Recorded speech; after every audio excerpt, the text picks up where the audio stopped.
line. Listen, this is one of the best defensive players in the world. He sees LJ popping off the wall. He's comfortable. He has clears rotating back in behind him, and TRK should be there as well.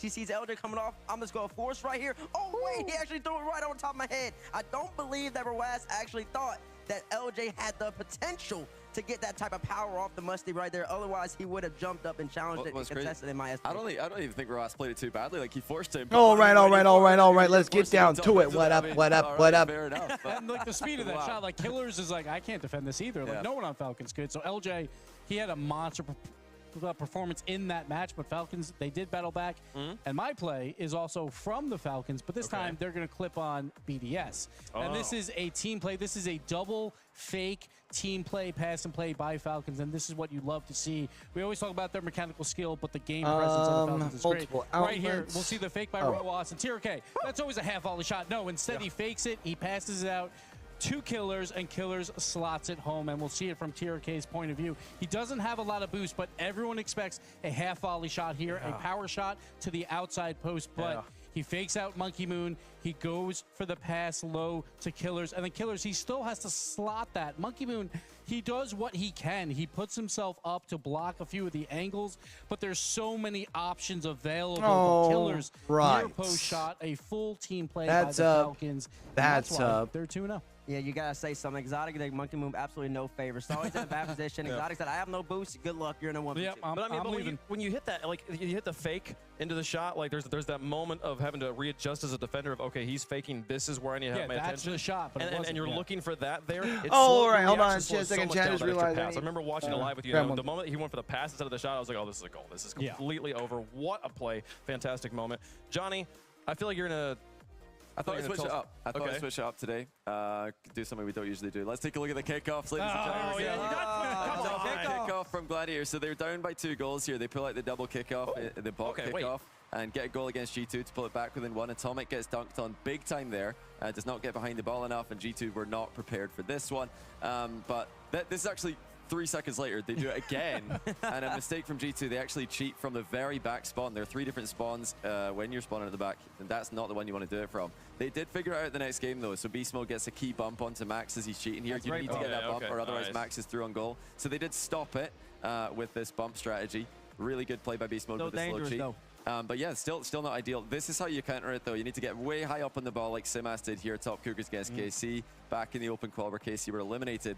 When you do that, you can get a much safer touch that doesn't stay in the middle. You can block it out to the side and get a team play going with the counter attack. So my question is, when is the Merc hitbox going to become meta to block these kickoffs, all right? Just get the giant hitbox, just go right behind the ball so nothing happens. But it is interesting because we used to see like all these kickoffs going to the side to just try for that. Now we got 2 players going for a kickoff, and while it does work sometimes, that also brings 2 people with no boost. It's counterable. Yeah, so I mean, it worked pretty well against G2. I'm sure they've been doing their homework, and they'll need to, because that's a popular strategy for Falcons as well. Wait, Gabe, you just brought up an excellent point. What happens if after you scored a goal, you could quickly change your car, your preset? And so then you could adjust based off of what you just did. So you're on a 1-0, and you know the kickoff's coming. Let me switch to the Merc. Or if you're up 8-0, then you bring out 3 Mercs, you know? You're going to take your FPS, you can go back into your base and swap characters and like come back out. Yeah. I don't know. Crazy. I feel like we're describing a different game at this point, but my goodness, that would be fun stuff. So hopefully you'll learn something from that. Yeah, the kickoff's continuing to evolve 8 years into this game. Nothing's changed, and yet somehow we keep finding new ways to play it. Gotta love it here. Now, we just gave you a kind of a down low on how everything works. Now, you're basically a Rocket League expert. Speaking of Rocket League experts, there's someone around this building somewhere who's given us 3 hot takes, and we're going to try and identify who they are without knowing who they are, and then we're going to grill them about their terrible takes. So let's take a look at take number 1 and see what this is here. Beast Mode will be the best performing player at the event. That's like 15 of 15 talent are going to say that, right? Like Beast Mode, that's I'm already thinking it's EU talent or CJ. Because they're throwing them off. Yeah, trying to throw us off the trail here. I like it. I like it. Okay. I think that's a good vote. Let's get some more information here. I'm smelling coal. Coal sounds good. Let's see. What's our second? What's our second take here? 4 regions will be represented in the semifinals. Again, could be anybody. That's not a very hot take. Yeah, that's not a hot take, but like the EU scent is being thrown off. You've got to be big on Furia for that one, because Furia did miss it last time. That's true. Furia is kind of the most questionable maybe of the 4. The playoff question mark, yeah, Jorby potentially. Okay. Let's see. Maybe statement 3 will make it real clear here. We get into it. Neither team from the Copenhagen finals will make it back. So Okay, Beast I'm Mode's the not best seeing CJ player, then. but he's not in the Copenhagen Major Finals. Give me Stacks. Stacks. Give me Again, Stacks. do you think Stacks does That would be this such a again? mind game. He was the first one in Copenhagen. Okay, we got to vote for Stacks. You going to stick with Cole? Yeah, why not? Okay. All right, I'll go Stumpy. Let's mix it up. We'll go Stumpy on this one. Let's go. do you got? I'm gonna go Herc. Just Okay. it's got a None of gut us agree. feeling. Let's just see here. Stop. Let's see who it is here on the other side of things. We were close. None of you were even close. We had him in the middle. mentioned you. We had him at halftime. It was the semifinals one. I wanted to kind of give you a Shit. little hint. I didn't want to be like, oh, Shit. South America. You know, that was way too obvious because none of you. So, okay, bad, Jordan, my I've got a bad. question for you. Oh. How badly are Daniel and Atomic playing the Not Beast gonna Mode's the lie, best player in the man. event, but they don't make the Running, final? running. Well, running, I mean, running, you can still be the best performing player at the event and not make the final. No. That's Because happened before. G2's It's going to happened run before. into Furia. No, Because they're going to run you into a must- hot Daniel Furia. and never Atomic must happened. absolutely have the worst tournament of all time. That's all. How would you have the worst tournament of all time? They could make it to the Darby hits semifinals. They Daniel could and be looking Atomic. great. They could go 7 games, John. All right, Jordan Jorby. hits him. So your prediction winner for this entire thing Yeah. is Furia, right? It is. I believe so. Blame Tell me BDS. how they're going to do it. Furia, they're going to take down Vitality today. Okay. Don't know who they're going to match up against in the quarterfinals. Doesn't matter. Going to crush them. And then I'm hoping that they get to play G2, so we finally get revenge, and I Oh, get man. to pick on T-Base a little bit more. Imagine It'd be that. great for all the heckling he's been doing to me over the years about G2 against Furia. It'd be great to get him. I think it's going to happen this time. Well, Jorby, what's your first match of the day? First match of the day. What's the first one you're casting? Oh, I'm casting Chiefs Gladiators, third All right. on the mainstream. On the mainstream, folks. The Jordan, Chiefs we'll see you a little later Gladiators on next game. show. We're Take a big time. Gladiators fans All today, right, baby. So, well, some opinions, some takes. I at least said his name while we were talking about it. So I'm Yeah. going We to did, myself we- you know, Furia a love. half a medal. Yeah. You know, Causation chain didn't make sense. The Stacks is still the first time that it was like it was not even on our radar Yeah. when he popped up there. So Stacks is still kind of the king of that game. Folks, we got a lot of fun games going on here, and some of them hopefully help you understand a little bit of what's going on with all the teams, with the drama here. If you're tuning in again for the first time here and you're like, I'm not quite sure who is good, you guys keep mentioning a whole bunch of team names. We've power ranked all of the teams across all the casters. Everyone did a power ranking, and we've averaged it here. We're going to do this every day. So here's how the power rankings has updated from yesterday. Yesterday, BDS was the top team. They've dropped 3 This is spots here. outrageous. The fact that there's still someone putting Mobula We need to have over They Gladiators, lost in assumingly, overtime is game kind of to weird. Falcons, and now they're number Like 4. wild. So you have them where? 2? I got Falcons 1, BDS 2. So you still have them above G2, though? Oh, yeah, they lost it. My number 2, or my does number G2 1 lost to number 2. Why would they go Wait. below number 3? Yeah, the G2 didn't get, well, Bates said it earlier, they didn't get tested, and yet now they're the number 1 team power ranked after what we saw yesterday, though, it didn't matter. Realistically, they should have been the number 1 team power rank coming in. Okay. But I mean, people, Come you on. gotta give preference to EU because EU does win all the lands. Sure. So it makes sense that BDS would be number 1 team. But there's no, I keep saying that G2 is the only team in the world that Has been to every grand final. this Yep. season. You're not wrong. So they should be the best team in the world. That makes sense. And then Vitality reigning world champions. But I don't see Vitality 2. I think Falcons at least have to move up above G2 Vitality. and Mickey brackets, I'm telling you, like, this team, they've got some serious Mickey bracket allegations. They can kind of, they can score a point against that today if they beat Falcons. That would be the best, the most quality win they've had in Swiss by far, here or in Copenhagen. But yeah, they've got some Mickey bracket allegations. Yeah, That's I all I'm realized saying. we're gonna I've do seen a Furia selfie. jump up a bit there as well after kind of being a And little Power jumped underranked up yesterday. too. Power as well. Yeah. Big win there against Oxygen. So keep an eye on those region leaders, region champions, seeing how they do in the power rankings. Speaking of other fun games, we had all the players or all the casters as well as our statistician Direct rank or Bro, draft a Cole's team getting of all the players stomped. who are here.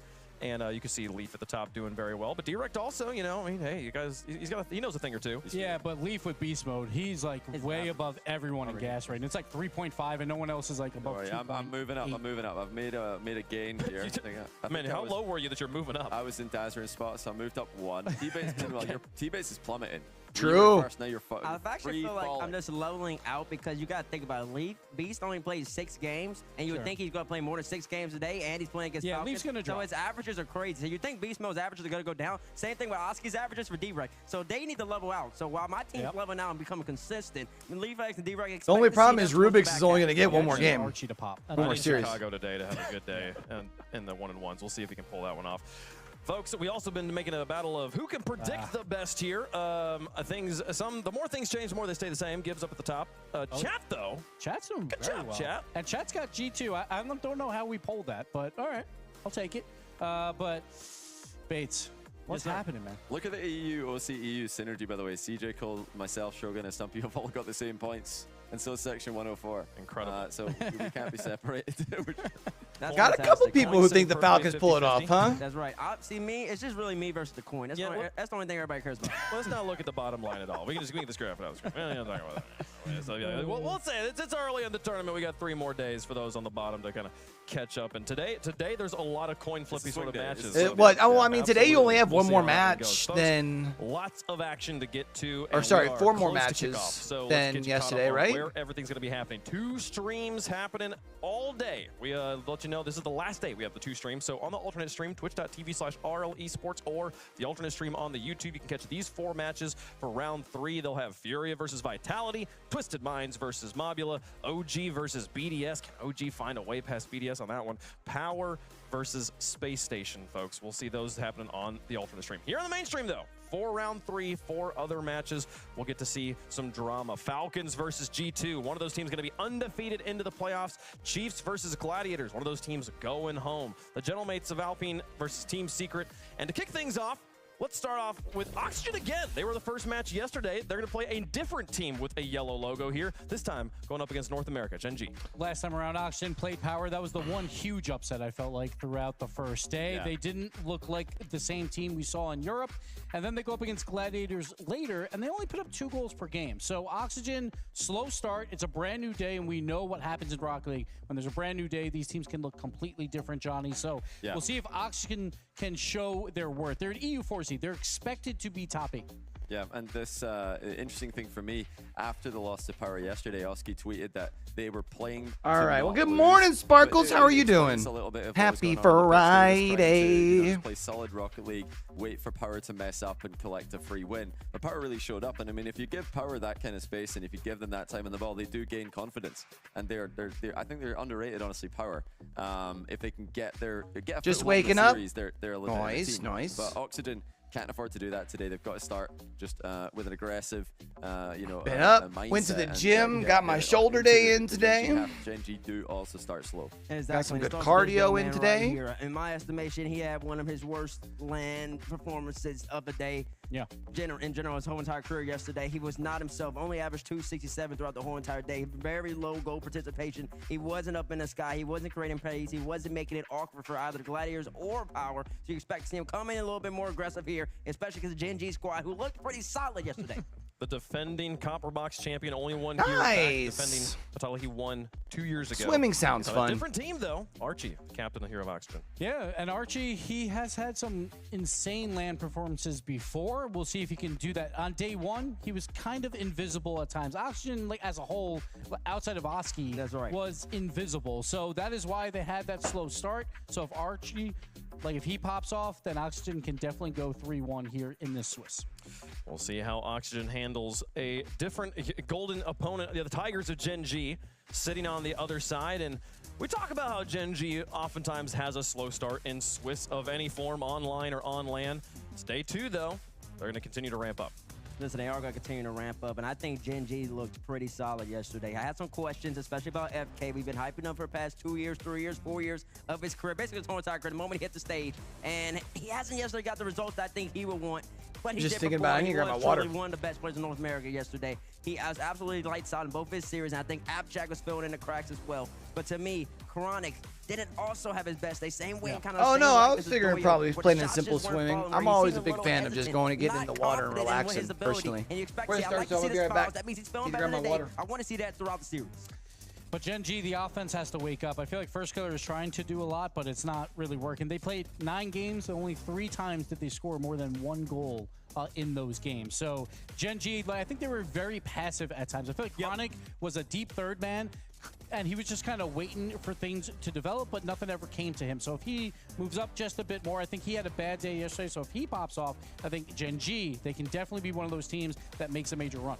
I think Gen G yesterday, to me, they looked very almost tight on the pitch, so they weren't really getting spread out in offense, and I want to see more from them in offense, you know, getting the ball moving laterally more, because they're going very direct all the time, and it's a bit predictable. And we know that they can, you know, create the multi-pronged offense. We've seen them do it many times this season. I'm definitely worried about the start of this series, though, for Gen G. They lost game 1 in both of the series yesterday. They almost went 2-0 down against Secret. They did go 2-0 down against Vitality. And Oxygen are the kind of team that if they can get a good game 1, I mean, we've seen them blow out so many teams this split online in Europe. So Gen G cannot afford to give Oxygen a good game 1 here, or they could run away with it. I've been keeping an eye on the coaches in the back every time we see them on screen and thinking back, did that player play in Season 5? Chrome. He was on Evil Geniuses in the Season 5, the very first time we played in the Copper Box. Didn't have the best performance, but very few players have made it that far. Snasky, he was in the scene, but didn't quite qualify for that one. Ah, okay. But so Oxygen is one of those teams, like in Europe, it was either 3-0 or 0-3 a lot of the times for them. So game 1 is very important to them. Again, Gen G, slow start last time around. Like, I think First Killer was playing fantastic yesterday. Apparently, Jack, he began to back him up a lot more. And with that Vitality series, I think they can learn a lot by their game 3 and 4 win. But we'll see if that will help them versus another EU team in Oxygen. Johnny, how important is game 1 of this series? I think it decides it, honestly. I think the winner of game 1 is going to win the series, because if Gen G do lose game 1, and I'll spoiler a little bit here, I expect them to lose game 1. I mean, they're slow starters. Oxygen are not going to come in with that, you know, passive mindset. Let's just wait for Gen G to beat themselves like they did yesterday against Power. We know they're going to come in all guns blazing, and that's the mindset that we want to see from Oxygen. If they can put it all together on the pitch, I think they might run away with this, with Gen G being a slow starter. How do you know that they're going to come in all guns blazing? Just a mindset. What kind of mindset do you think they're going to have for this? They went in yesterday. I mean, Oski tweeted it. We were playing to not lose. They were playing safe. They were playing carefully. They're not going to do that against Gen G. You're going to see pre-jump reads. You're going to see, you know, everybody get up quick for everything. That's what they do against the big teams, and it doesn't always work, but I think it should work against Gen G if they're showing up in the form they did yesterday. I've always thought Arizona would be a nice spot, like a nice area to live in. I lived down in El Paso for a while. Down in Texas, we visited Arizona once in a while. The world's chances. It's not that it's not on the radar, but it's impossible not to be on the radar. They have to know. They have to be privy to it. If all the teams who have pressure on them, they have the most pressure. Who's on the other channel to start? They have to go all the way to the top 2. So each series matters to them, every single mistake. Well, now, honestly, I think that's why they might play a little bit too tight yesterday. But it's so far. I think that it's so far away. Like, they've got to make the final. They're not thinking about that right now. They're thinking about Gen G. So if this was the match to qualify them for Worlds ahead of KC, I would agree with you. I think they would have massive pressure on them, because they'd be thinking, oh my goodness, we beat Gen G, we make Worlds. But that is so far away. That's not going to be on the radar right now. I think that they're going to be fully focused on Gen G, because Gen G is an opponent that deserves your full focus. And at the same time, for that squad of like a Gen G, they also want to make a finals. Like, they know they qualify for Worlds, but First Killer, he's never won a title. They would love to do it now and get that monkey off their back to go into the World Championship as favorites. They know they can. Every time they show up on LAN, even when they're not having the best online performance, they find a way to perform and be a top 4 team. First Killer, one of the best players to ever play the game, but that has not won. It's an interesting 1-1 matchup, ain't it? See if they can pull it off. See the players who are making their last moment fist bumps. That means we are very close to game starting. So we'll make our predictions. You guys have been voting in the chat. Hashtag OXG, hashtag GGM1. Keep those predictions coming here. And Johnny, start us off. Like, I feel like it wouldn't have been surprised if either of these teams were 2-0. I think versus the field, I think Gen G are better right now. I would expect them to have a better record against most teams of this tournament than Oxygen. But this matchup in particular, I'm leaning Oxygen, because I think they could just get a hot start and get the momentum that we know they can play very well with. So the European goes with the European team. That makes sense, right? But I'm going to go Gen G, because Oxygen literally showed me nothing yesterday. Okay. So I need to see what they can do. Gen G at least battled Vitality, so I think that was better of them on day 1, so I got to go with Gen G. I'm going with Gen G simply because I do believe that Chronic is going to make the adjustments. He won't play as passive, and I think that's going to be great for Gen G. Joyo, I haven't seen him yet, and I don't know if I'm going to see him this series, so I got Gen G. I hate the argument of we haven't seen the players yet. Yeah, because it's... And that's the same argument I'm making about Gen G here. They're continuing to ramp up. I think that they're going to play better today than they do yesterday, just because they seem to always do that. I do have Gen G on this one, but man, am I down the middle on it. My brain feels like I should have gone. I feel like this is like a 55-45. Yep. It feels like Champions Field. Oh, I went to Oxygen on this one, so we'll see. 60-40. Between Coin and Johnny, and 3 analysts. 60-40. All right. Rank Gen G above Oxygen. Thank you. Thank you. Rank them above, but you know, matchups sometimes flip that. This is close. It's a close one. Okay, well, How does chat feel about it? We've been we're thinking of both sides here. There's an argument to be made for both teams, and chat could be pretty split here. I feel like 62% Gen G. North America 60-40, 60-40. What I say, chat? 3 English players here playing on home turf. You know he'd like to get a title on home country here. So let's get into the game, folks. Enough talking on the desk. I'm excited to watch them rock league. I know you are too. Gen G, Oxygen, both trying to prove that they are stronger than their numbers demonstrate, folks. It's EU versus NA to kick off day 2. Oxygen versus Gen G. Get up and get loud. It's game day.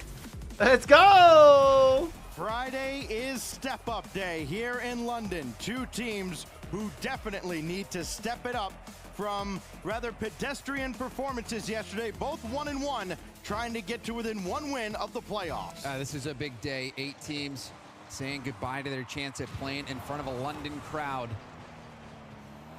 And really, for me, Stacks, looking at the 2 players that I have my eye on, it's Chronic and Archie. Archie, one of the 2 players yesterday to not score a goal by Joyo.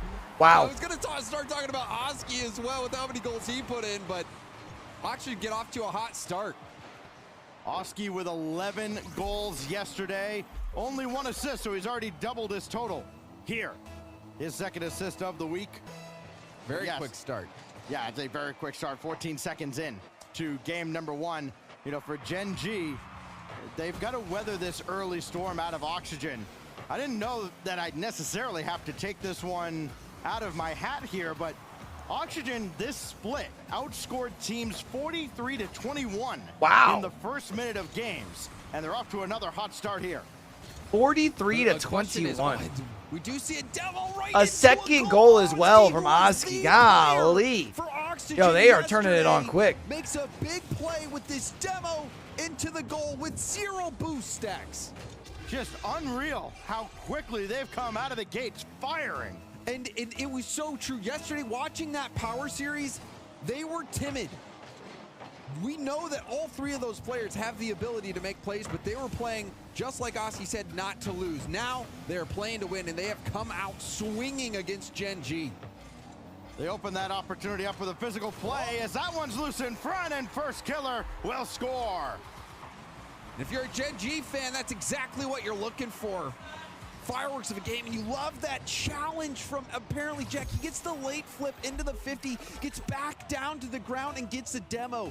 Apparently Jack was brilliant in the midfield yesterday. That time, he was serving as that front man.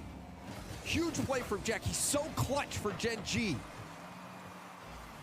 Both teams very almost timid, which you wouldn't expect with all the experience on the field. Shoo! Jack with the save, followed up by Oski. 3 goals in 70 seconds. Sheesh. Their early game fireworks. Oh, and apparently Jack, you could see, didn't get the perfect touch he was looking for. Even lost control of his car after getting that touch. It leaks right out. And Oski will punch that in. Oski, who had put up insane numbers yesterday. He scored pretty much everything for Oxygen. And he's having another good start here. Archie, though, still looking for his first goal of the event. And Chronic was the other player that I was going to mention before. Only a goal yesterday, and we know what he's capable of. So both of these teams, I think, have a little room left on the ceiling of their gameplay. Well, if they're left without any goals in this series, it won't be for lack of effort. Plenty of opportunities abound for both of these squads. The net will be available for them. As Chronic trying to scramble for this ball. Got it down in front. One more challenge. Now first killer needs one more touch to get that central. Can't. Apparently Jack on target, but nothing behind it. So while there are shots, not many first killer is easy. Joyo with the save. Joyo with another. Joyo with another. Okay.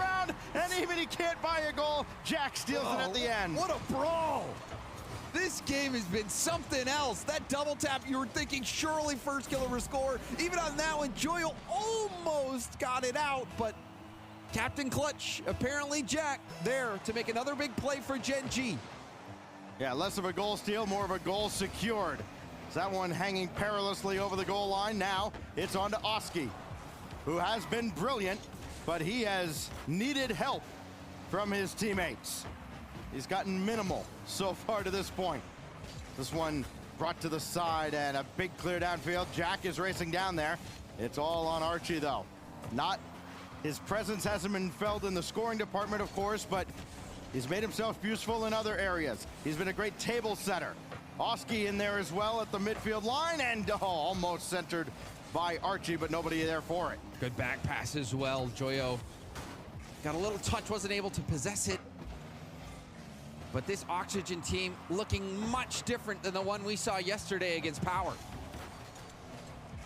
Both teams with a +1 goal differential, but very different paths to get there.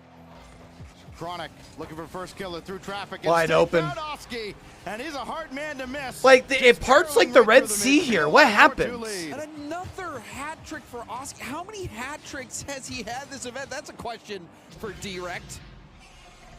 Oski, he has been lights out. His scoring instinct has been on point. Yeah, maybe I could say he needs help, and maybe he doesn't. Maybe he can. I mean, that's at carry least this team. That's at least his third hat trick, I'm sure, Stacks. He has been putting up the numbers. It's hard to beat that.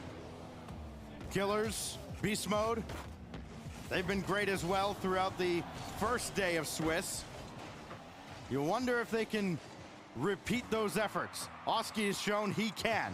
As Joyo sweeps that out, he's got the full tank of boost, but then he gets demolished by apparently Jack. Oh, here we go. First killer lining up a double. Oski's got that one blocked away. And Archie's 50 goes netward, but just a little wide. And Chronic panicked a bit on that touch, gave the ball away. Oski takes 2 players out of the mix. Apparently Jack trying to get this ball downfield, ran out of boost. The deflection wasn't there for first killer. It was a nice idea.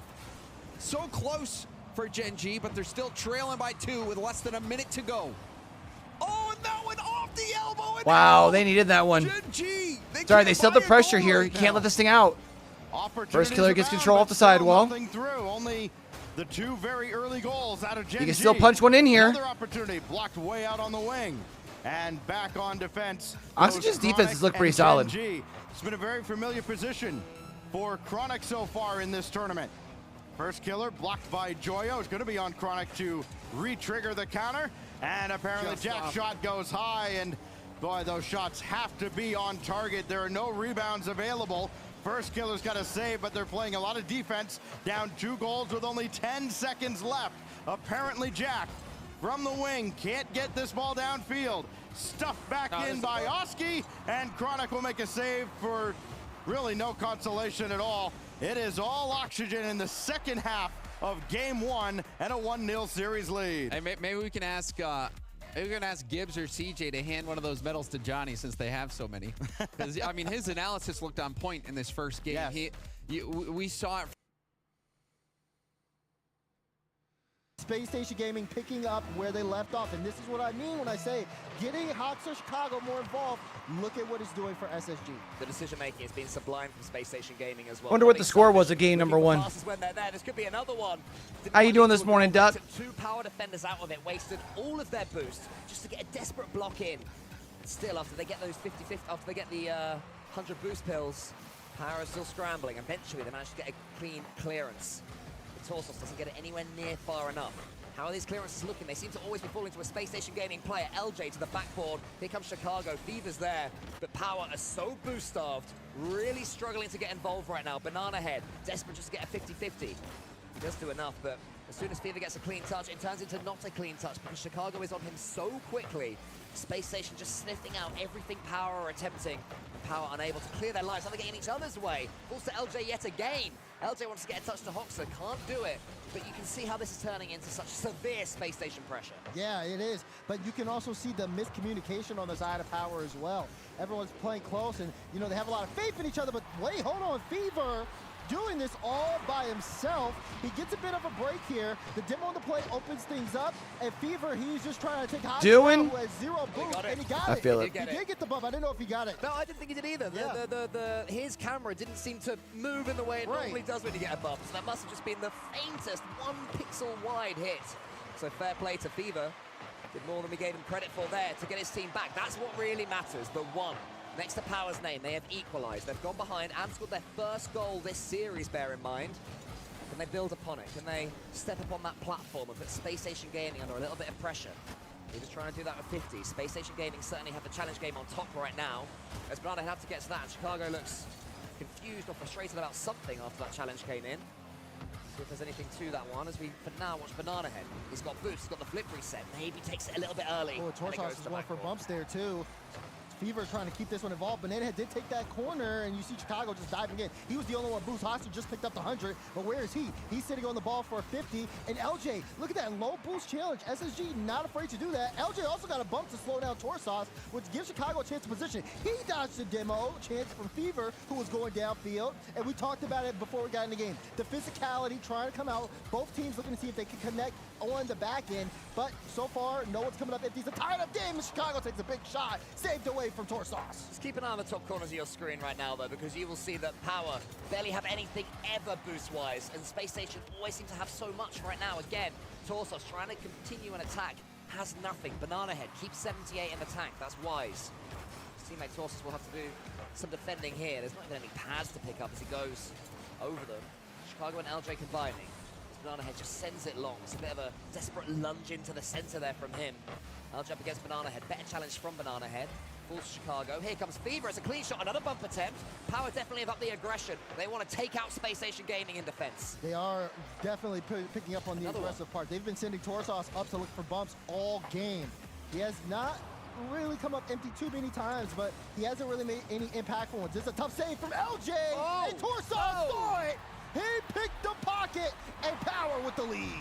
It's not the best defending, I've got to say. The read could have been there and wasn't. However, credit has to go for Torsos. The cut, the ultra aggression, the breaking rotation in front of his teammate. I didn't see it coming. Space Station Gaming certainly didn't, and that's your 2-1.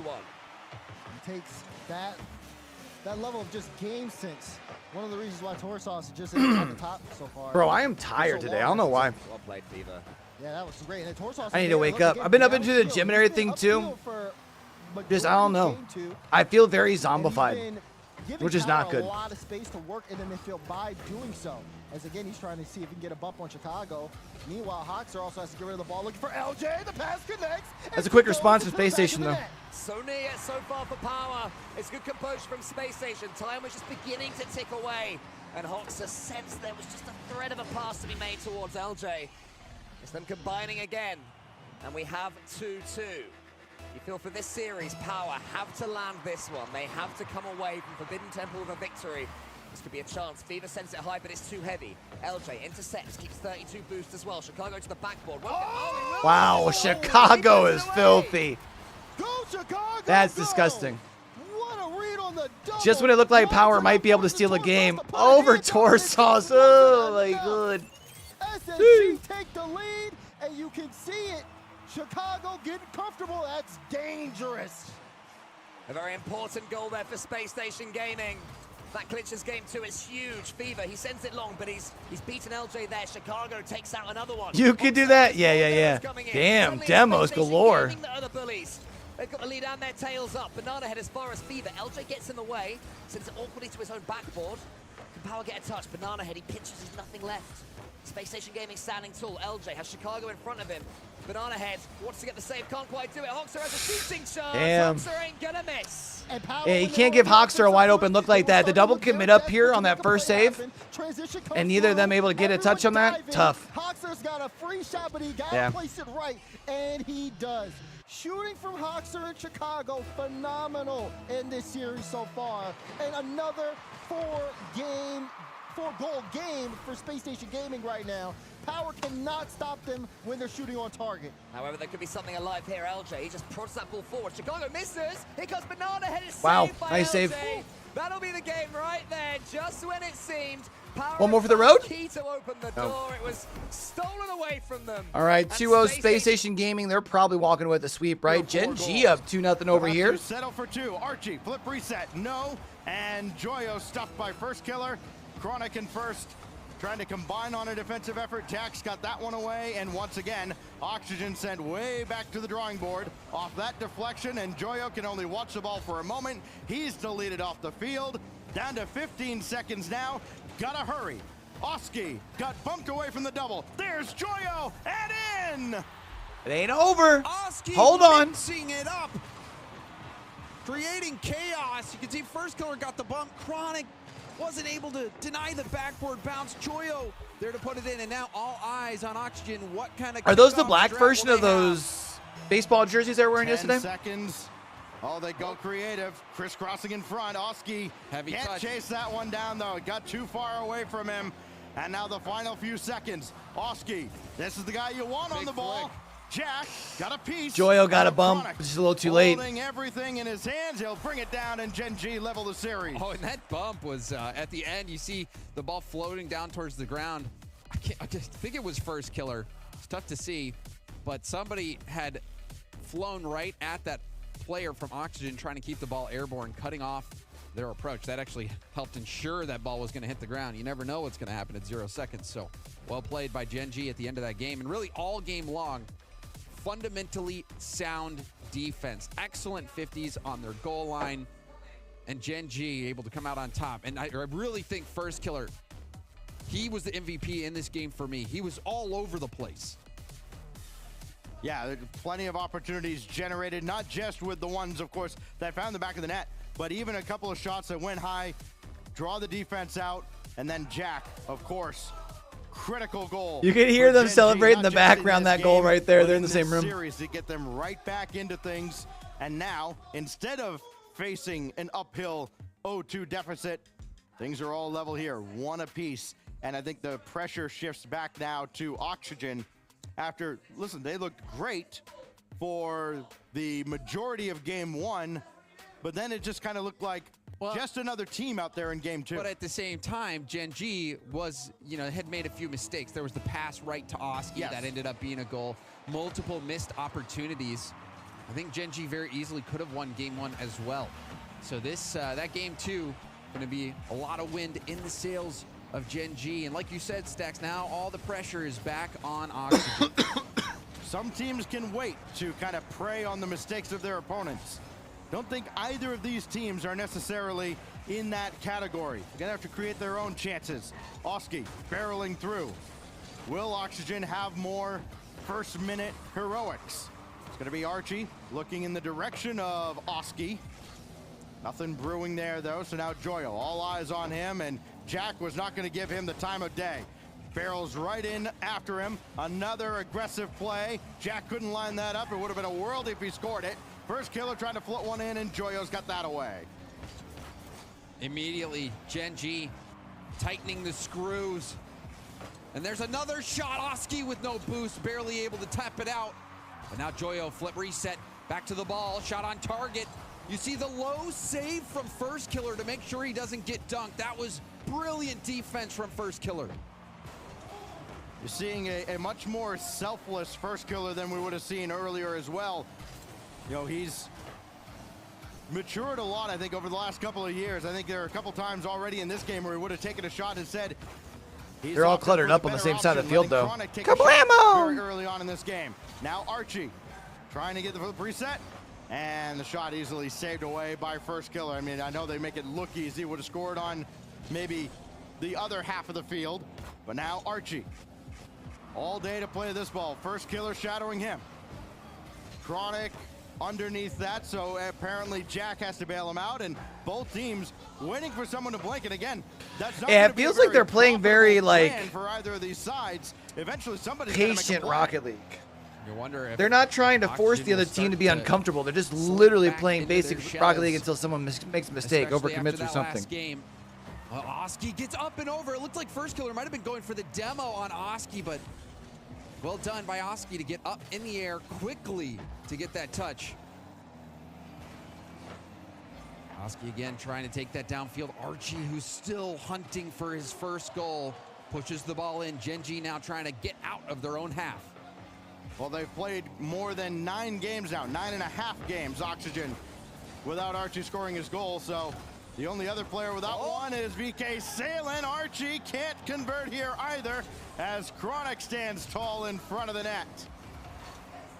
Joyo is trying to work with that 100 boost. He is a dangerous player. You've seen his clips on Twitter. The shots like the aggression from Oski, just the control. Gen G is not giving any space to Oxygen. They're going to need to take it, is what they need to do. Hold on. High center. Hold on. Joyo's there. Archie demolished, though, behind the play. So falls to Oski. Chronic not letting this ball get central. Oski bounced out of the way, but that ball bounced away from Chronic. He didn't have that read. Things just not lining up timing-wise for Gen G. Eventually, somebody's got to touch this ball. It is sent back out of the corner. Archie going to have a go, and then he can't stay with the play. This is the Rocket League Championship Series. Both teams making it very uncomfortable for the other side. And we even see it on that play. Every time Oxygen does manage to get it up and over the defense of Gen G, they're at least landing. They've got pressure, more pressure. It's happening every time. It happened multiple times just within that short period of time. So Gen G, their defense is fundamentally sound. If you're either playing the ball or you're playing the player, and they're bumping players off those balls so well. Right, you can hear the other stage going, the other two teams going crazy. First killer, double tap, blocked away by Oski. What a read. Sounds like SSG's Maybe been one of the lighting higher up. quality scoring opportunities for either side in this game. And then that one ricochets in. First killer credited with the opener. Oh, this is heartbreaking for Oxygen. Joyo, he's just waiting to see what happens. Damn. If Archie helps with a pinch in the corner. That is a play. You do have to be careful in those situations. Archie, that time, with an assist there for Gen G. And this game goes all the way to the final minute scoreless, and for that to be the goal, that is so devastating to the mental of Oxygen. For all the talk about how Oxygen is great early on in games, they do seem to excel at the end as well, and they almost got an equalizer right at the last. Now they do. Wow. Oh, no. Why? Wait, so Corner pinch sneaks through. So Oski pitches that. Abjack almost gets that toe. Oh, that's tough. Get that touched out. And that Oxygen catch a break thanks to that pinch from Oski. And we've got a ball game once more. The one defensive lapse right at the end for Gen G, and now Oxygen looking to kind of squeeze it in here. It is Archie at the side. First killer's got it away. He's not going to hand this one off to a member of the opposition easily, but Oski looking to break their hearts right at the end. Chronic will bring it down, and we'll have overtime to break a 1-1 tie. And even that last play from Chronic, a great example of how well Gen G has been able to challenge quickly and shut down those solo play attempts. So the ball gets through. Double tap. Jay with the bump. Wow, who had the bump? Gen G win game 3 Jack? overtime. They score their So second, Jack hits the pass second and then goal gets of the bump onto tournament. Joyo. It Wow. was a huge time for them. Damn. Another clutch goal out of Chronic in this. All right, let's go see if the other one's done with their overtime game. They are not. Transition play. LJ has the boost, but can't quite reach the ball. The length wasn't there. That's a great dunk there from Banana Head. Chicago. He's got some dangerous enemies swarming by him right now. He leaves that ball for LJ to come in. LJ up against Fever. Fever takes it down for Banana Head. Banana Head with the half flip. Just tries to force a shot. It's weak, though, so Hoxer can clear as far as Torsos. Power still well and truly in this game and in this series. Torsos almost over the top of Chicago. LJ needs to get some boost and does. In comes Fever. It's going to bounce to the center. And Banana Head's 50-50. Falls to Torsos. Should be a simple save. Yep, simple save. LJ just has to worry about that challenge there. You see Torsos just getting the touch away, wants to pull someone out. Fever, that touch gets away from him. He couldn't control it. And that's going to be big. Individual play here could really pull out the defense. We've been booming the ball back and forth here for a while now. Big demo to get some separation. LJ flipping through. He will pick up the boost, but no one gets control of the ball except Fever. Wait, no, I thought he wanted to stay involved. He was trying to off the ceiling, just couldn't. It wasn't quite able to. Chicago, good force. The end of this series here.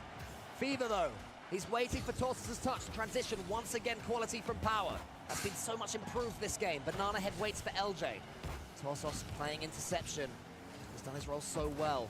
Allow Banana Head in to the backboard. He goes, wants one more touch, doesn't get it. Torsos over the top. In comes Fever. Could keep the back in. Damn, Power gets a game. That could be the catalyst. With the finish. Because that gives them confidence. That could potentially have doubts start to creep into the back of the mind of SSG. Power survive overtime. time, they are still in this series. All right. Had to bludgeon their way through every goal. On RG to contribute offensively, because that is the part of Oxygen's game that is lacking at the I guess moment. we're in a tech pause. They need to figure out a way to break through. In their last 2 series now, this is, I believe, the 3rd tech pause that Gen G has faced, and things seem to be happening over on their side. So Oxygen seem to be perfectly fine, and, well, as we finally look in on Gen G, they appear to be fine. So quick little water break, and we will get things set up for another lobby for these guys. Again, starting back from scratch, very probably early on here in Game 4, so very similar to one of the pauses yesterday against Vitality. Most likely starting from a full 5 minutes. But you know what? Maybe if Gibbs and CJ heard me, maybe they and they gave a medal to Johnny. Maybe they need to go take it back though, because he also mentioned that whoever's winning that first game, they're gonna run away with the series, or at least win it. Maybe he didn't say run away, but right. it couldn't be more opposite, at least so far.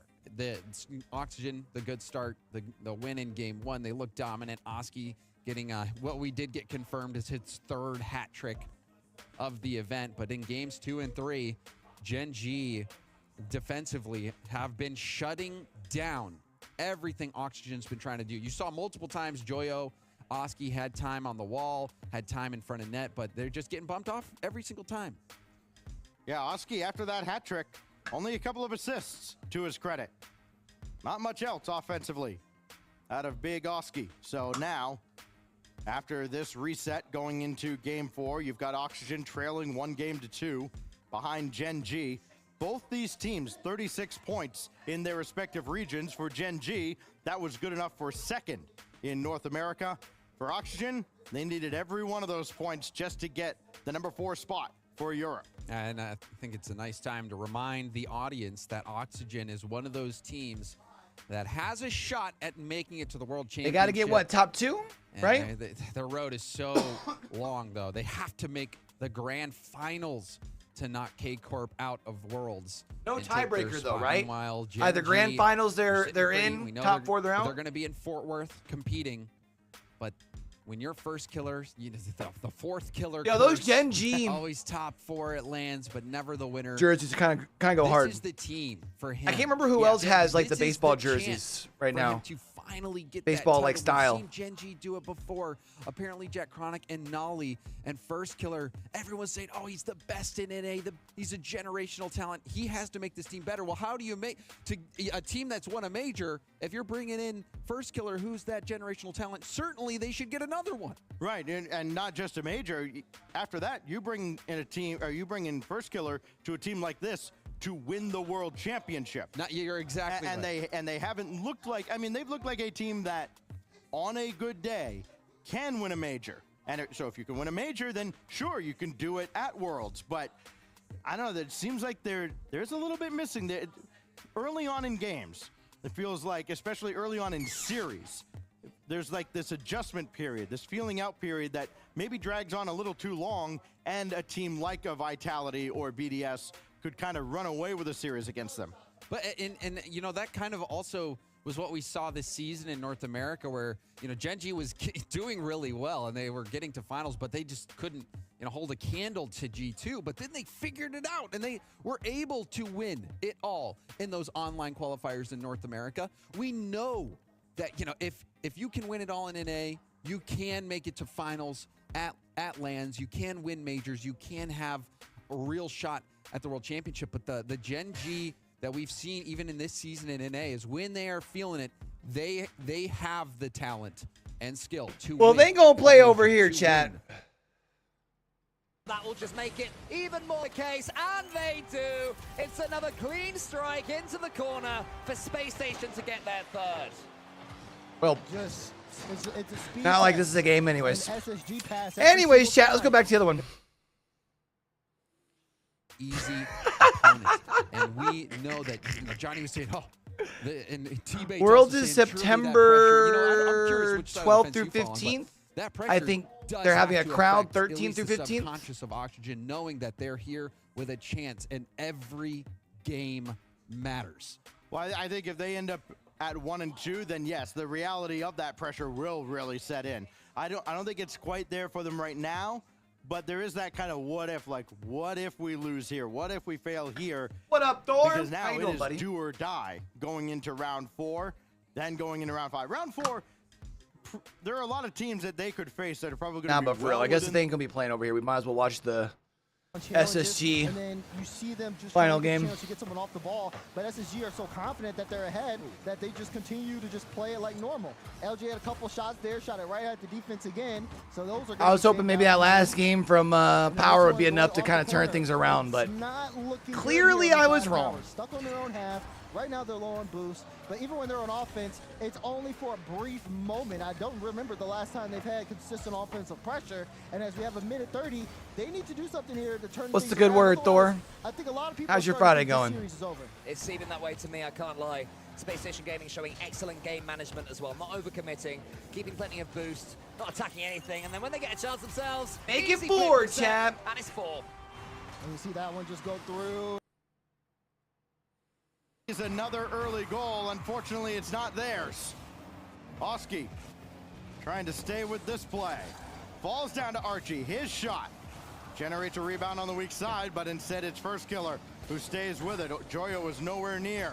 This is centered for Chronic and sent out by Archie. And see if maybe Oxygen starts to get frustrated. See if they start overextending a little bit. And if Gen G can capitalize on that, it'll be a very quick end to this series. First Killer keeping the ball in at midfield.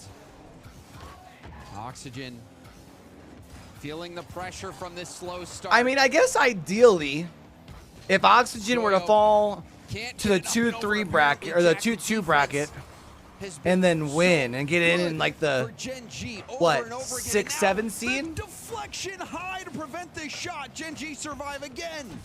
It puts them on like the better side of the bracket, right? Just to get a shot. Apparently Jack trying to get in the way of Joyo. First Killer follows up his own, and it's a 2-0 lead. I mean, I think Gen G is winning this series. As far as winning the tournament, though, I did my pick'ems earlier this week. I got Falcons going the distance, Thor.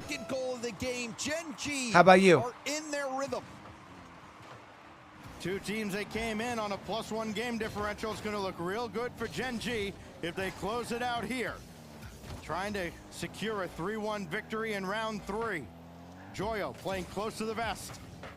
Gave it away to First Killer just about. Look at how everybody's bunched up in the corner, though, for Oxygen. And because apparently Jack is stealing their boost, being a menace over there. You see, finally, Oski was able to get that corner boost, but Jack is playing upfield, making life difficult for Oxygen. Well, Joyo going into the bag of mechanics, and then Gen G just goes right over top of everybody, and Oski has to go all the way to the back again. They've done a great job of keeping Oski from in front of their own net and forcing him to kind of trigger counterattacks and making somebody other than Oski beat them, which devastating for Joyo. He missed his wall dash and then immediately got demoed after falling off the wall. And make somebody other than Oski beat you, because right now Oxygen have proved that no, Oski's the only one that's going to beat anybody. It's kind of surprising that we haven't seen Joyo having a better land. I'm not going to beat around the bush on it. I was kind of expecting Joyo to pop off. This, and apparently Jack back on the prowl for Gen G. Apparently Jack has been the boost king. He steals another one. Every time it looks like you see him on the field, he's racing somebody to the 100 boost and winning the race. All right, they got to get Oski on this ball as often as possible. Joyo shot. That one whistles wide. Archie on the weak side. No boost over there. And apparently Jack doing just enough to slow down Joyo. Chronic missed. First Killer just got a piece of that ahead of Oski. And Oxygen frustrated again deep in Gen G territory. Great play from Joyo, though, to get that extra touch. I mean, even taking that first touch up and over the defender, but now Oxygen forced all the way back. Precious time ticking away. Still haven't got their first goal. Joyo talked about yesterday having world-class teammates. So Space Station Gaming win their first series, Gen G win their first series, at least as far as for today. To get Joyo and Oxygen level in this series. Our next two series are Gentlemates versus Team Secret and BDS versus OG. I don't know who's where. Everything has been easy defensively for Gen G. A couple of times they've been tested a little more than usual, but it hasn't amounted to anything. I would imagine the BDS OG game will probably be on the main screen, right? Almost a demo down there. Now and you'd have Gentlemates Team Secret on the alternate. Really nobody to pass to. Archie was out on the wing. Joyo waiting for a pass that's never going to get there. And Gen G just feel like they have a chokehold on this series. Because they have a chokehold on all the boosts. You could even take a freeze frame of the boost on that last push from Oxygen when they're in a position where they have the possession. They just don't have the boost to make the play. I mean, it almost feels like at times. Sounds like 2-3-0s. Oh. Archie's shot there is blocked away. Now Joyo. Yeah, I don't know if OG is going to have a lot on their hands. He recovers following the demo. Now Archie, I think especially because BDS is going to be kind of pissed off if they're in the 1-1 bracket to begin with, right? Towards midfield, only 10 seconds left. Oxygen's got to score here to give themselves a shot at a kickoff goal, and there will be no time. Oxygen out of time and out of this series. Gen G, one win away from the playoffs. And I hate to say it, Stacks, but it looked easy for him in the home stretch. Oxygen, after burning hot in that first game, completely fizzled out. Really? BDS OGs on the alternate stream. I mean, Gen G during that series reminds me of like an American football fullback. You need 2 yards, I'll give you 2 yards. You need 5 yards, I'll give you 2 yards. They scored 2 goals in all 4 games. One was an L, the other 3 all winners for Gen G, including the overtime winner out of Chronic and with the number 2. Remember when Oxygen of the tournament said that they were getting the black jerseys for NA's funeral? Remember? Ha ha ha ha ha. Ha ha ha ha. So funny. Archie, no goal coming in, no goal going out. But Chronic hit hilarious. Big time overtime winner.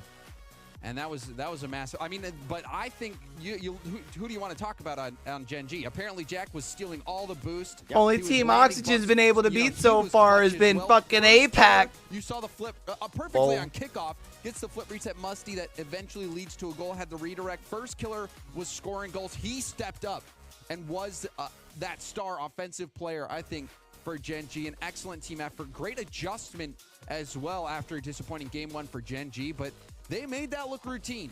They made that look easy in the home stretch, Stacks.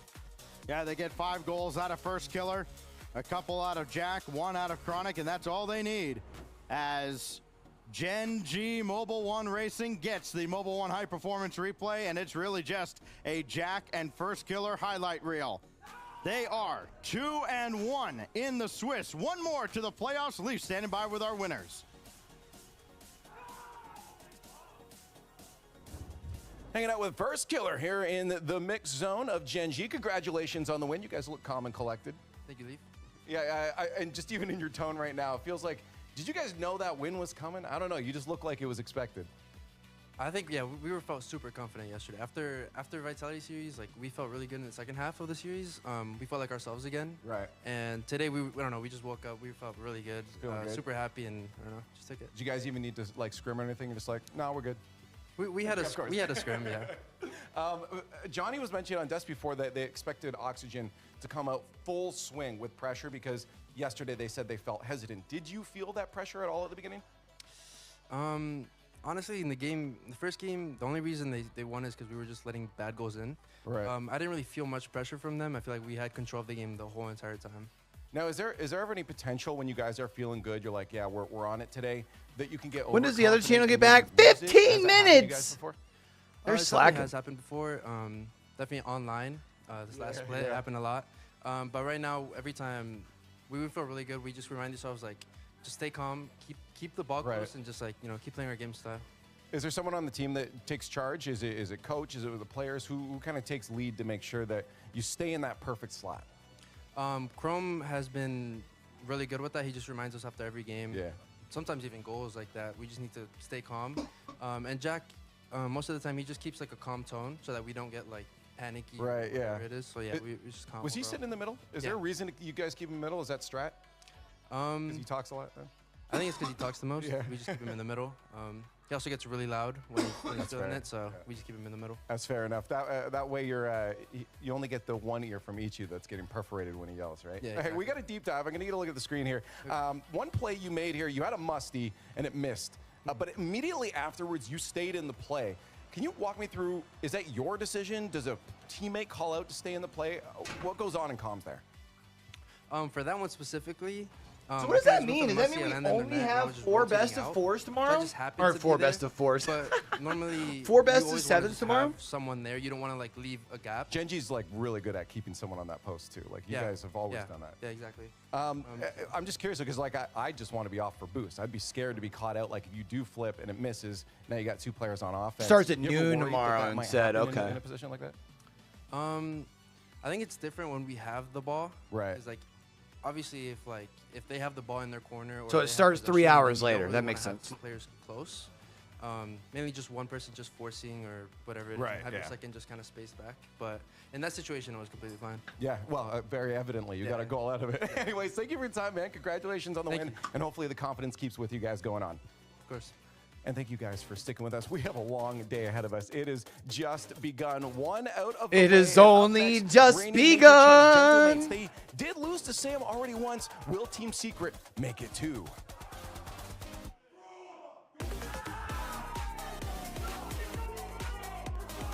All right, they're going to break as well. When are they back?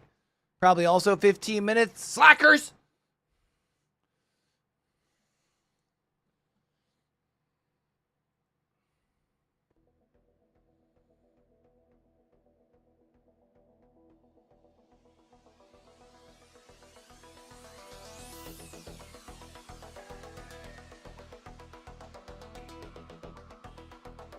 I was kind of waiting to see when they're coming back so I could... It says new decals available. I need to check those out. I know I said that yesterday. But...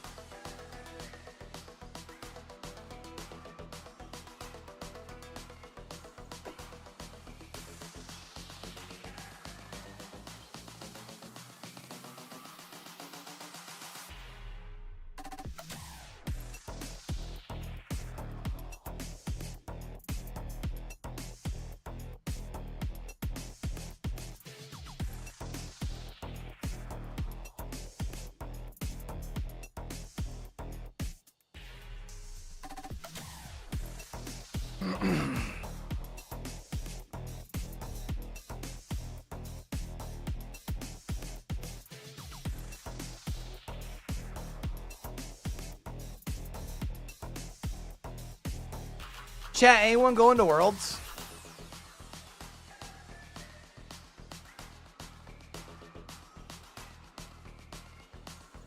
Here, and I'm back yet again with another version of T-Base Debate. You send in your take, I rip them apart. Some of you ask for advice, I got plenty of that to give. Let's have some fun. T-Bates Debates. Sam Sonic says, do you think we will see Resolve GG progress further next time? Because I surely do. Well, Sam Sonics, let me teach you a little something about life. You start from rock bottom, and that's exactly where Resolve GG is. So once you're all the way down here, the camera can't see me anymore. You can only come right back up. And that's exactly what Resolve can do. So it's either going to stay down there, or you're going to keep elevated. Which means that your take covers the whole entire diaspora. From one end, the end, rock bottom, all the way to getting better. So of course they'll get better. That's easy, that's simple. Why'd you even ask me this question? Why'd you even ask me this question? Hi, at T3Base. I just need to know why NA is going to have 3 top 8 teams at the major. Or random ramble. You're probably expecting me to go, I can tell you what, we'll have 3 top 8 teams, NA's the best, and yum, yum, yum. I'm not giving you that. I'm here on T-Base Debates where I only give the facts. And the facts of the matter is, we'll have 3 top 8 teams. We got SSG, we got OG, we got G2, and we got Gen G, Mobile 1 Gaming Racing. Matter of fact, Mobile 1. I should have said why NA's going to have 4 top 8 teams. Gen G. The Copper Rocks this time around.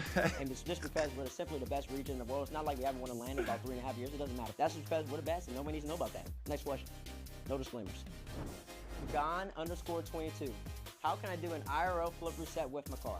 Well, I personally wouldn't advise you to do an IRL flip reset, because that means that not only will you hurt yourself, but somebody else will be hurt in the process as well. That's simply not possible. Now, what you can do is you can go watch the professionals over there on motorsports who flip their cars and their motorbikes all the time. They can get the job done. They might not do a flip reset, but at least they can do a flip. But you, Gon_22, I'm assuming you're just a regular human civilian. You should stay nice. A regular human civilian. All right, next question. Ooh. All right, this is already gonna be great.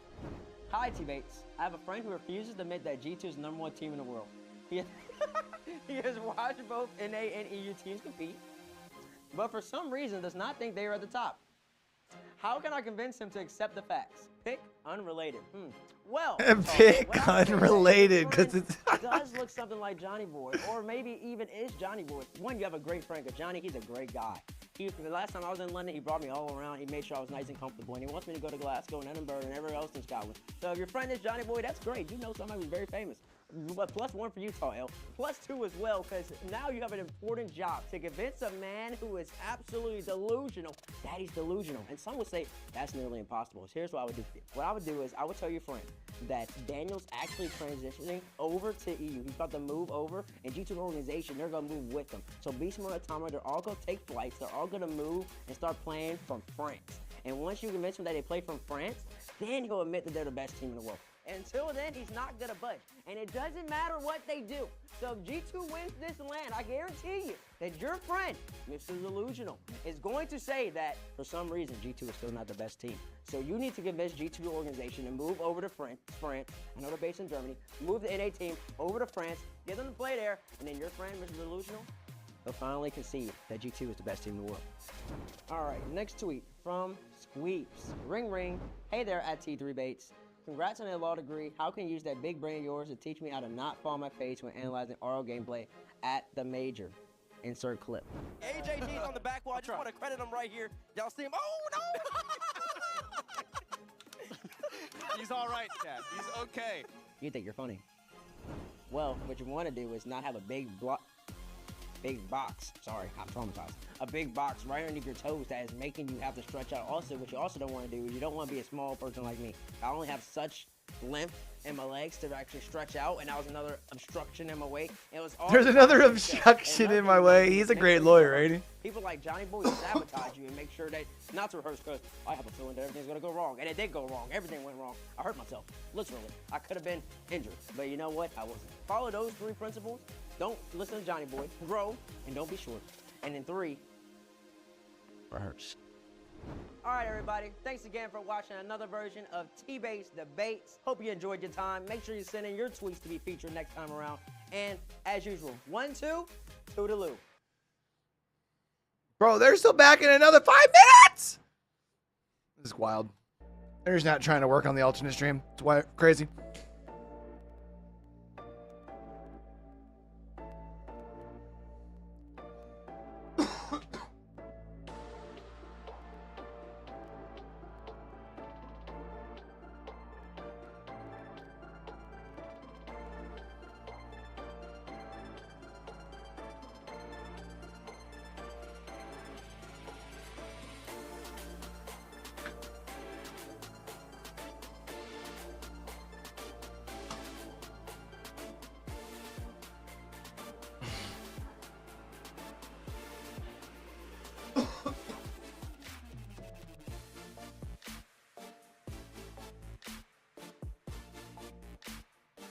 All right, Gentlemates versus Team Secret. I'm really surprised that these aren't switched around. I gotta be honest. I felt like if I had to look at these 2 matchups between this and BDS and OG, I would expect the BDS OG series to be closer.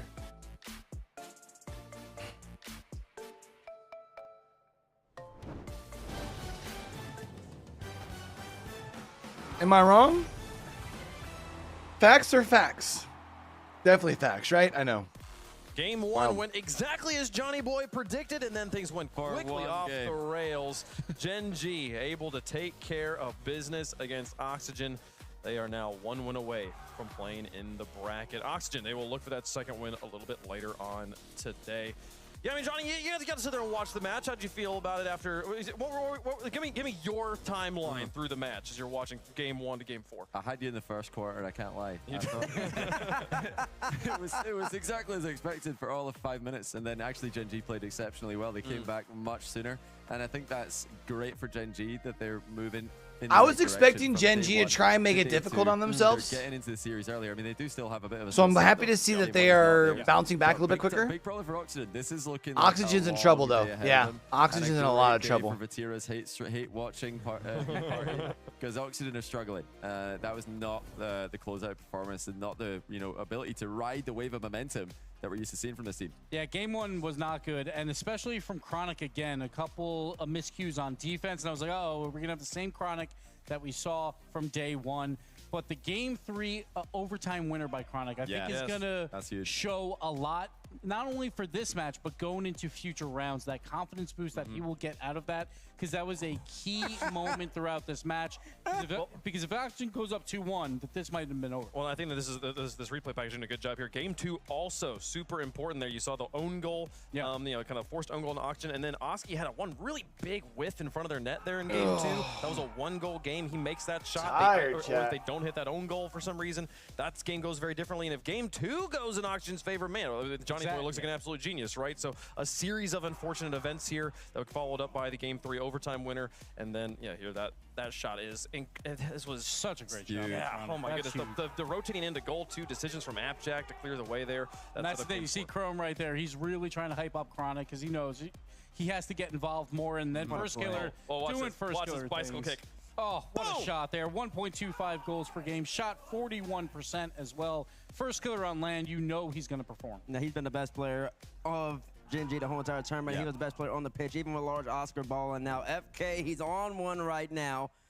And they're looking good, man. I will say that how loud when we slowed it down, because Appjack's shooting has been a little questionable. Also, Chronic's shooting has been a little bit questionable too, but he did clutch up. And then I just got to say, their energy, especially Chrome's energy, when they score, you can hear Chrome from across the arena. He's making so much noise, really gassing up the guys. But then looking over towards that Oxygen side, man, it's just it's flat right now. It's something's missing. 2 days in a row now, which is worrying. Because one day, fair enough. You're against Power. You're the heavy favorites. Sometimes that can put unnecessary pressure on you. Yeah. But day 2 to come out like this, that's a real problem, because this could be their last day if they don't fix this. And I gotta make crowd. Joyo not making crowd in London would be a disaster for the London fans. So they've got to get it together. They just got to come out confident, because they've still, even after a game on win, they've still not looked like themselves. They did 3-0 Gladiators. Very likely they will face one of these 0-2 teams that wins later. Unless it's Gladiators, then they might get bounced out of that. But their game differential isn't that bad, so they should win their next match. But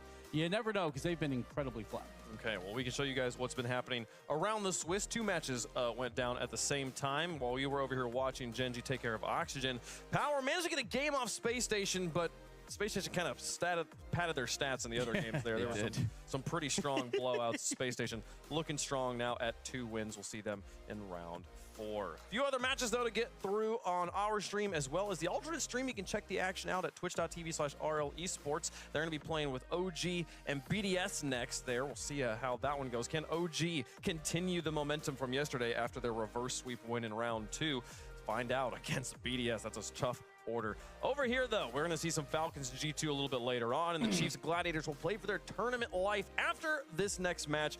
The current reigning defending major champions, Gentlemates Alpine, taking the reigning defending Team Secret. And Gentlemates Alpine, we gassed them up all the time. Gibbs talks about 20 of 21 or 21 of 22, some of those type of ones.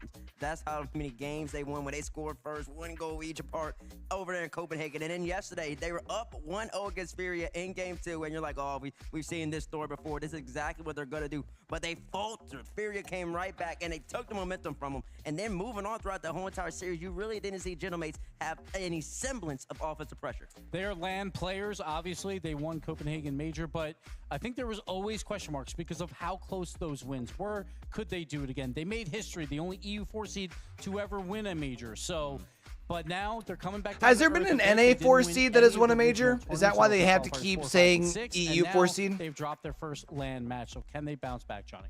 Yeah, they're definitely going to be in their heads a little bit about that one. I mean, these are experienced players, but you've just taken your first loss on LAN of the season. That's got to hurt. They were perfect before then, 7 series wins in a row, and now they've taken 1 L to a very strong Furia. So let's see how they bounce back. Luckily for them, they are likely to win this one. It's a heavy favorite matchup, and yeah, even I'm going to say right now, I won't tell you what we've predicted. Every single caster that is not on the desk right now has gone gentlemates with their predictions. So across the board, everybody's saying gentlemates. Over in the B stream, everybody's saying BDS as well. So this is a great matchup to bounce back with, I would say. Well, they did. Their first loss was to Furia. Chat, what game are we wanting to watch more? Secret, that would argue they are as good as Furia. Gentlemates versus Secrets? They come in as the number 2 seed here, Gibbs. Yeah, we talk about it Or a lot. BDS OG. When we talk about offense, it's about... I feel like I don't watch BDS OG, honestly. Blue. It's OG Esports, predicted by the coin for this one. Do you concur, Dazarin? Do I concur? No. Interesting. No, I think that, BDS has looked very solid all over the split or the major for Europe. Yep. And I feel like this is the one that I want to watch more. Team BDS is the favorites going into this particular matchup. It's gonna be up to OG to kind of force the issue here, and that's the real question. Can they do it? I mean, going into this one, it's always tough because if BDS have been playing on form, they can take down some of the best in the world. We know that. And for OG, we haven't even seen them get out of a Swiss stage yet. So this is going to be a very tough matchup. Yeah, OG, who went 1-3 last time around in Copenhagen, now trying to do better than that this time. And they've had to battle their way through. They've already got at least 1 series win, so they've matched that. It was a battling reverse sweep yesterday against Twisted Minds. And I'll be honest, we were watching these guys as Com roars like the Hulk at us. And we were watching them in the green room. And we were screaming at them. We were thinking, attack the ball. Why are you playing so passively? But it did work out in the end. So maybe it was the OG master plan. Torment and Co had it absolutely covered, more than we gave them credit for. But it is going to be tough. It is going to be tough. It is. And I think it has to come down to OG just making sure everything is in form with them, right? Seeing JNAPs get involved. I mean, also seeing their spirits high as well. I think the biggest thing, we're going to look at mechanically and consistency, but also speed has been a big factor. They've been getting beat to a lot of balls. Put away your G Fuel, bro. It's not sponsored. Eliminates their offense. Doesn't allow too many scoring chances, and it puts them in tough spots where they have to make desperate saves on defense. If they can get a little bit faster, play with a little bit more pace, they could probably stun BDS here.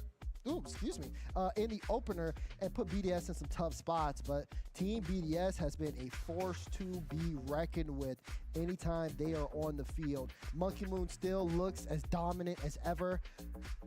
Drawley, I mean, from his entry to now, what an improvement. He's gone from a young talent to just almost a superstar on this team. And Exotic does not let himself fall behind in any stretch of the market. No, you're dead on. I mean, he seems like such a quiet character, this Drawley, but he has been huge for Team BDS. But nobody is more giant for Team BDS than the man there on the left, Monkey Moon. He's been with this org since they joined the scene 4 years ago, maybe 5 years ago now. During the RLCS season, and they've just gone from strength to strength. I would say this is the best version of BDS that we've had, which is a big thing to say considering they were world champions a couple of seasons ago with Monkey Moon there. And he just seems to elevate any players that he's with. Yeah, exactly. And of course, he puts a lot of pressure on himself. We've seen Monkey Moon time and time again. If he makes some errors or mistakes, that frustration kind of sets in on him. But the way BDS have looked, we haven't seen too many of those frustrations set in. They've been ready to go. All right, let's get it, chat. Who their competition is. Challenges on OG. Can you hang with the best as we get started for our second series of the day? Team BDS have suffered defeat so far. It was a Game 5 overtime loss to Falcons right at the end of yesterday. They will be hoping and praying the same fate will not befall them here against OG Esports. It should be more simple. But it never quite works like that in Rocket League. OG may come out at 100 miles per hour, but it's BDS that have started better. Wow. Nolly. It's an early save. There was a flip reset. There was a bump. dangerous Now hitting it towards his own net. What's going on, Daz? What? Am I But seeing things here? That was a little awkward. OG definitely shaking that one off quick as JNAP's rotated back ball side. Had no boost. That's unfortunate, dog. Yeah, that's tough. Just if you're OG, you pretend that didn't happen. Yeah, all you can do is laugh that one off. And I think that JNAP's had a little bit of a smirk to himself, but it certainly isn't going to go in the career highlight reel. No. That's one he'll want to forget immediately. But Exotic is teed up there by Monkey Moon. Look how much pace. BDS show. Wow, Ooh. what an angle that was from the Frenchman. I didn't think the shot was on, but Exotic nearly made it so. Charlie sends it back towards the net. OG Esports have not been out of the blue half in the first 30 seconds, and they're a goal down. Finally, that changes thanks to Com's touch. He gets a touch. He might get an equalizer as well. That's good to see. Wide. You want to be able to see him be able to bring that ball up too.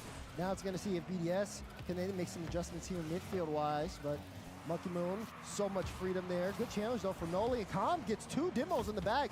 Can JNabs get on top of this one? He's going to have to get there quickly. Com ends up taking some boost on the back end and tries to get that one center. That's a Com, sorry, my bad. Now he's on top of the ball, and that one gets kind of sit away. It was Naps who really wanted to be able to set up that play, and OG pass. Nope. That, you know, good pinch. Big clear. They still got a little bit more work to do to set up some consistent pressure, but they are fighting to really force BDS to make some tough saves there. You saw Noli just trying to force the issue too early on.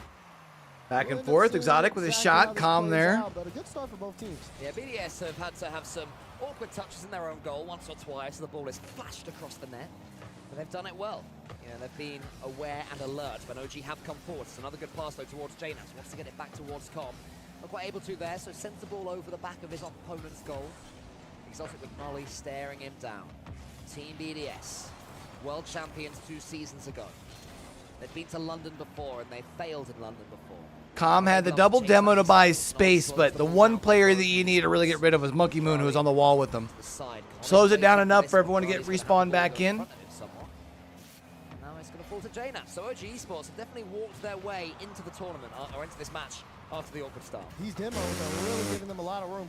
Com responds to the double demo in his own right. BDS up in the front. It's just they can't get the shots through. What up, Doug? The man who's on the ball has always been able to make great challenges to slow down OG moving in front. That being said, no real strong BDS performance offensively. Still a 1-goal game here.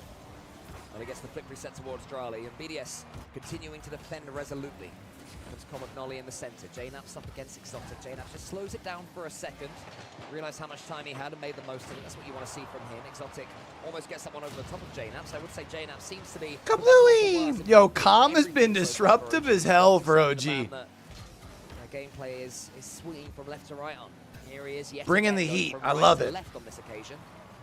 Nolly in the center. Nolly joining the party too. Another fake. Nolly's going for bumps too. It's awkward for Team BDS, and still they refuse to concede. Yeah, Nolly was trying to get that bump on Monkey Moon. If he got it, it probably would have been an OG goal. Now Monkey Moon starting to transition, but Exotic too far forward, and so was Drali. Now they have to reposition, and Drali wraps all the way around. Exotic still hasn't picked up any pads, so he's going to be a little late here on this play. He gets involved, but the ball gets away from him, and now you can see OG try to pick things up, playing left to right. Can Comp get here first? He does, looking for the double. He's got the boost, but couldn't get it on target. Here, Exotic towards JNabs there. It's more good passes for OG Esports. They've definitely found their way in this one. Com just waiting. Nolly goes for the ball. JNabs steals boost as well. So OG Esports, some stuff to play with. JNabs into the center. It's not quite fooling them for that final touch. Com gets it wide, gets the double touch as well. More good defending from him. Fakes out Drali almost. Drali reads it. Monkey Moon's just waiting. Showing pure stoicism there, as you see in his player cam. He gets the ball eventually, wants to shoot it early. Com sends it out wide. OG Esports staying alive. Team EDS finally beginning a new press. 50 seconds remaining here in regulation. OG knocking on the door. You can tell that they've done their prep work here for this matchup, the way that they have been able to stop the pressure. Only goal that was scored was the own goal. Well, I call it an own goal. You know, it was an errant touch off of their own mistakes. After they clean up their mistakes, BDS hasn't been able to get on the board, but neither has OG, and that's the big thing. BDS hasn't felt the need to force. Ooh, bringing back a little aggression for them. And this one gets sent off to Haven't really seen much of that until just now. Monkey Moon, of course. They just got to waste these last 15 seconds. Nice Nice shot! Shot it at Noli. Monkey Moon, light touch, it's not good enough. And JNabs gets the clearance. Light touch at least buys more time. There's not a big fucking block that goes back towards the opposite side of the field. Can they go the distance as Noli picks this one up? That one pitches up to the side. Com, he's got it on the hood. There's a little bit of a pop. Monkey Moon up early. Does he have a follow-up touch? He tries to get it, and he does. Team BDS will take game one. So near yet so far for OG Esports. They gave them... All right, let's go see if... I I'm legitimately wondering how much time the ball has spent in Gentlemate's half. It can't be that much. I mean, this is why I thought this game would be the one that of the two that's on the main broadcast or on the alternate broadcast. Because I don't think Secret's going to be able to keep up with Gentlemates. Is sent aside. Mata to try and center again. An opportunity blocked out this time by Itachi. Now Brad will try his luck, and he just meets Itachi. Another demolition. And it's a little strange to see Gentlemates, the more physical of the two teams, just going on world rankings for these two teams in that respective category. Gentlemates 123rd in the world in the second half of the season. Team Secret, that's got to be pretty good. Second. Yeah, it was Itachi from Gentlemates that landed a demo that led to a goal. So, I mean, I guess it shows you sometimes stats aren't everything. They are decidedly not. Nice shot. The Gentlemates we see online and the Gentlemates we see on LAN are two completely different teams. And you know when stats are everything, Stags? Is when you're competing in fantasy. Yes. And I am sure whoever has the Gentlemates players are feeling good right about now. Right? Yeah, anybody who's got juicy right now, 2 goals and an assist. And there's still 2 minutes and change left here in game 1. I mean, you'd like to kind of hold on to something for Team Secret where you think maybe there's something that they can find to get themselves back into this series. It is only game 1. But right now, they look completely outclassed by Gentlemates, and I mean, when they're playing like this, who wouldn't be? This has looked so easy for Gentlemates. They start out the game swarming, get a couple goals. I mean, get a couple double taps from Seiko very early on. Pure domination. You wonder if they'll start running out the clock, and it's Itachi doing favors for his fantasy team. Unreal. Seiko denied his second goal of the game. Itachi gets on the board. Everybody shoots. Everybody scores for Gentlemates Alpine. 5-0, just inside 90 seconds remaining. And, I mean, we've seen some ref pauses in other series so far this week. We would actually need a ref stoppage at this point. This is not a fair fight. No mercy rules in Rocket League. At least not in this event. That's why this should have been on the alternate stream. Let's go back to BDS. OG, we missed goal number 1. Can you unmute it, please? Thanks, Q. Appreciate you. They got themselves all trapped staring at each other. Nolly's backflip didn't help. And suddenly Team BDS get a simple goal. Charlie won't say no to the assist, though, and I'm sure Monkey Moon won't say no to the goal, padding those stats as it comes up against Nolly. Com's awkward yet again on his own goal line. And OG Sports. it's another own goal it does. Ready? Oops. Okay. What's going on? Like, all right. Yeah, Monkey's like, yeah, fine. Cool. Yep. Cheers, guys. Lock in. Are we all on the same team here or what? I don't know. So far for OG, it's just been their biggest enemy has been themselves this series. Very true. Which, when you're coming up against Team BDS, it's impressive to make the biggest enemy you. Yeah. Because BDS they haven't had to, it's weird because you want to say they haven't had to work too hard, but at the same time, they haven't scored outside of this. It's just been 1 or 2 errors too many for OG Esports. But I believe in the OG defense. It was defending first that brought them through that reverse sweep yesterday against Twisted Minds. So I'm sure they'll figure it out, and I'm sure they'll step up in that regard. But time is getting on now, and they still haven't scored in this series. The longer that goes on, the more frustrated they'll get, and they will become even more stretched, which can, of course, lead to even more errors. JNAPS just bumps on Nolly. Still not on the same wavelength right now, the OG Esports players. JNAPS is in front of him. Come on, OG, step up.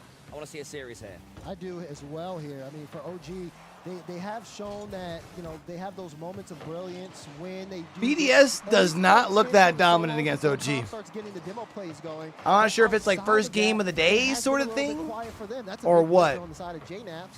You see Monkey Mo playing and get high. Com also got beat. Pass again, cut away, and Com, he's going to have to get the light touch, but this could mean more pressure for BDS, and OG stuck in the back end. That one gets through, and it'll be denied for the time being. Yeah, Team BDS certainly have found this new style of themselves where they don't overforce things, where they don't charge in headfirst to every single chance and opportunity, and they are more than happy and more than capable of just surviving off 1 goal, of just surviving off 2 goals. But here comes Nolly, a chance here for him. Drali stays tall in defense. Jay has a chance to win this one. Over into the center. Exotic clears long. Monkey Moon already pre-jumping. Drali behind him. Team BDS trying to get something going. Okay, Monkey Moon. Just too good. Yes, he is. Yes, he is. Look at the setup though from Exotic. I mean, you're right. Monkey Moon getting up early, got the follow-up touch, and into the top left corner. This is just smooth and free-flowing. If you are Team BDS, right now, OG, they're in a drought here, and it's just showing no signs of them escaping. Yeah, Team BDS winning this one at a canter and still somehow in 2nd gear. You know, there's so much more that BDS could be doing if they really wanted to commit to this one. They might be getting another one here. Com's got no boost. He does a decent job of getting that one to the corner to get the 100. Drali has been doing that over and over again. Whenever there's an OG player about to take a touch and try to slow it down as they do come forwards, it's Drali. He gets in there somehow from the side. You know, the man plays at 90-degree angles and constantly decides right. Yeah, he does. Just seeing exactly, you know, when he is on top of the ball too, not only does he make some really impressive mechanical plays, he's also able to get some really good stops. His 50 games been phenomenal. Wow, he almost put that in. That one not gonna go through either. Still at 3. Would have been a nice goal, but even if that one goes in, you're still down by 2. Corner boost there. He already had a lot. J-Nav's trying to see if he can get involved to set things up, and Nolly now playing that one. You can't give BDS a multiple goal lead because they will just sit back in like a lockdown defense and feel absolutely fine with it. Chance there if OG can get on top of this ball, but Monkey Moon bought enough time for BDS to be able to rotate on the back end, and now time ticking down. We're seeing OG getting more creative, but it's just not adding up. Yeah, BDS is certainly beginning to loosen up and take a few risks. You know, passes through the center that if they're intercepted will be goals against them. So they're feeling supremely confident despite way too easy for them. They're not having to step forwards. You know, they can play within themselves. And bit by I bit, take your cookie, says Exotic, and it beats J-Naps to this thing. Holy Nikes. Favorite things to see these Rocket League pros do, and that's 4. Yeah, it's 4 for BDS. I think that sums it up. It's 4 for BDS. It's 4. It's 4 for BDS. Yeah. Yes, like it just I wish that there was more here, but when it comes down to it, the way this has looked, it's just been OG. It feels like, I'm not gonna say they're out of sync because it does look like they're at least in sync. It's just they're not connecting. Sometimes when they need to make a stop or a big touch, they haven't. Oh, nice. Wow. What a save. That's got to be so deflating when you finally get a chance like that. That should cross the goal line. And still a save comes across. That's got to be so fucking frustrating, bro. The flip reset, and then it leaks out. Forces a double commit and the rebound opportunity for Itachi, who started that play. Itachi reading the defense as good as you can on that play. Yeah, KV1 completely stuck without boost on that play. Had no play to make, and it's really, can I help you? No thanks. Just looking as it goes right on by from Itachi. Now KV1 has that taken away, and Juicy almost ran into that. Would have needed to go up to the backboard to finish the play. It's Seiko looking to center, and Itachi wisely stays back to deal with that ball from Brad. Itachi's been back a few times, and now we got a shot opportunity for Juicy. A quick 1-2 bang play. And Gentlemates Alpine, they are looking in form. Again, just caught him coming forward. Throw it out to midfield. Juicy just faster than you. 2-0 at the halfway mark. And then this is what happens to teams when they play Alpine, right? Okay, great. Now we have to chase the game. We're down 2 goals, so you throw caution. Wait, is it Alpine and not Alpine? And when they run it up. Yeah, they're that good. This is a scoring opportunity. I think KV1 surprised there that ball made it through. Chance for Secret to get one on the board here. Mata, the flip reset pass attempt. 50'd by Seiko all the way downfield. Brad trying to contain it at the midfield. Itachi hasn't used a modicum of boost in the last about 10 seconds. He's still got a full tank just waiting to get involved in the play as Seiko, very proactive. Juicy couldn't line up a centering pass. And Brad now, as Mata has to put on the reverse lights. Now he'll finally take a shot up in the air and again just gets demolished for his efforts. Juicy redirect. Gentlemates up 3. Are you sure those stats are accurate stats? 123rd with demos? Fair. Well, here's Monkey Moon in the corner. He tries to Bring it back to BDS OG. This should be closer at least, right? There is a lot more to come from them than we've seen so far in this match as Nolly gets a save to the side. And OG have every chance of stepping up right now. There's a fake there from Monkey Moon, but it's saved well to the side. Monkey Moon waits. Exotic nips in there instead. Exotic has boost to play with, flicks it towards Monkey Moon. Monkey Moon's up against Nolly. Com sends that one into the corner. It's good defending from OG to start off game 3. Yes, great defending on the back end, and the way that they've been being able to stop BDS initially has been a good sign. Now we're seeing some demos and looking for our transitional play. Let's see what Monkey Moon can do here, though. He picks up this. I like the aggression getting picked up by OG. The only problem is they're going to waken up a demon on that BDS side. So to get sent away. I don't know if they can contest with. From Khan, but Monkey Moon able to intercept.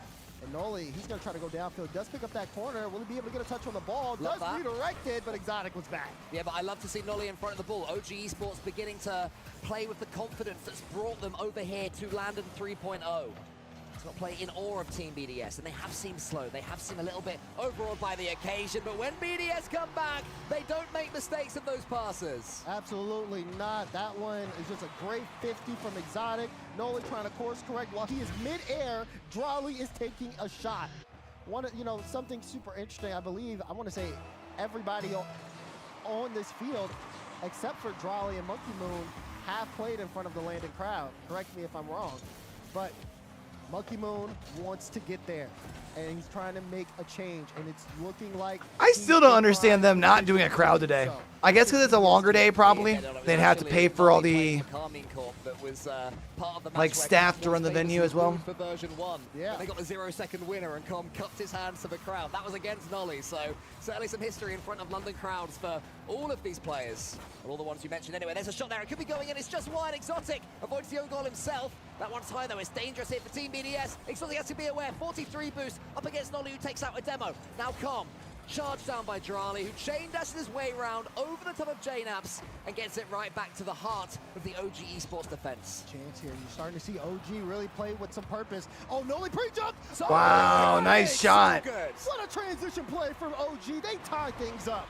We love to see that from OG. They suddenly came awake. There was a demo on the side, but all eyes turned to Com. I don't know if the demo really opens things up. Was precise. I guess Monkey Moon probably gets that goal first and is able to make a play for the ball. And they finally get their first goal. There will be no perfect sweep, but the series is not theirs at all. Team BDS is still dictating this, and you can see Monkey Moon starting to move. He gets this one high.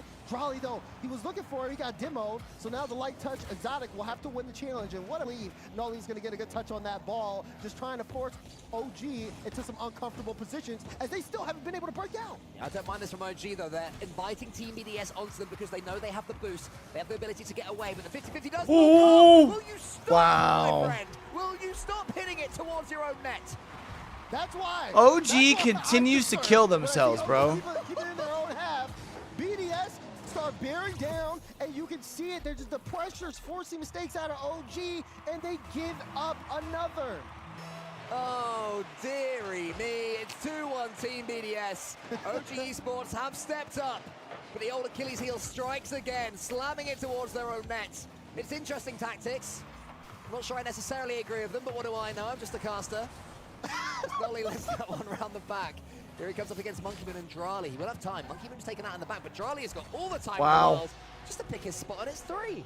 Yeah, and they love it over there on the side of BDS. You see Monkey Moon getting loud. So going to be a sweep here. Beautiful touch. He had 6 boosts at a time. I don't even know if he used that much boost on that one. Just a beautiful. We'll watch the end of this, and then we'll switch over. I do got to pee, though. Yeah, if it was me, and like you said, we're just casters. Maybe we could have gave like a half a point for our own goal or something, Maybe we give him an assist. So we agree that the tactic is not to hit the ball in your own net. Are we locked into that? Yeah, but we did ask a question if they could score 1, and they did. So very true. Very, very true indeed. Baby steps. Slight mistake forward, but they are still in this game. There's still a minute left. We've seen comebacks of this magnitude before in the RLCS. We've seen huge momentum swings. So you almost see a huge finish there from Exotic. Not quite there. Com facing the opposition net. He's got 11 boosts, wants to get it all the way, not quite there. Monkey Moon up to the skies. JNaps up against Monkey Moon. Monkey Moon tries to ask the question of JNaps. He's going to fall there towards Exotic, I think it was. Now Monkey Moon up against Com. OG Esports have definitely been improved in this third game. Can they get the goal they deserve? They deserve a couple, but not quite on this occasion. Right. I mean, the transitions look really good from them. Their passing's been good. They are starting to connect. It's just a little mistakes defensively, but hey, Com makes up for it. He puts one in, and it's a one-goal game with 31 seconds to go. OG off the back of a reverse sweep against Twisted Minds. Trying to force even a chance of doing it all over again.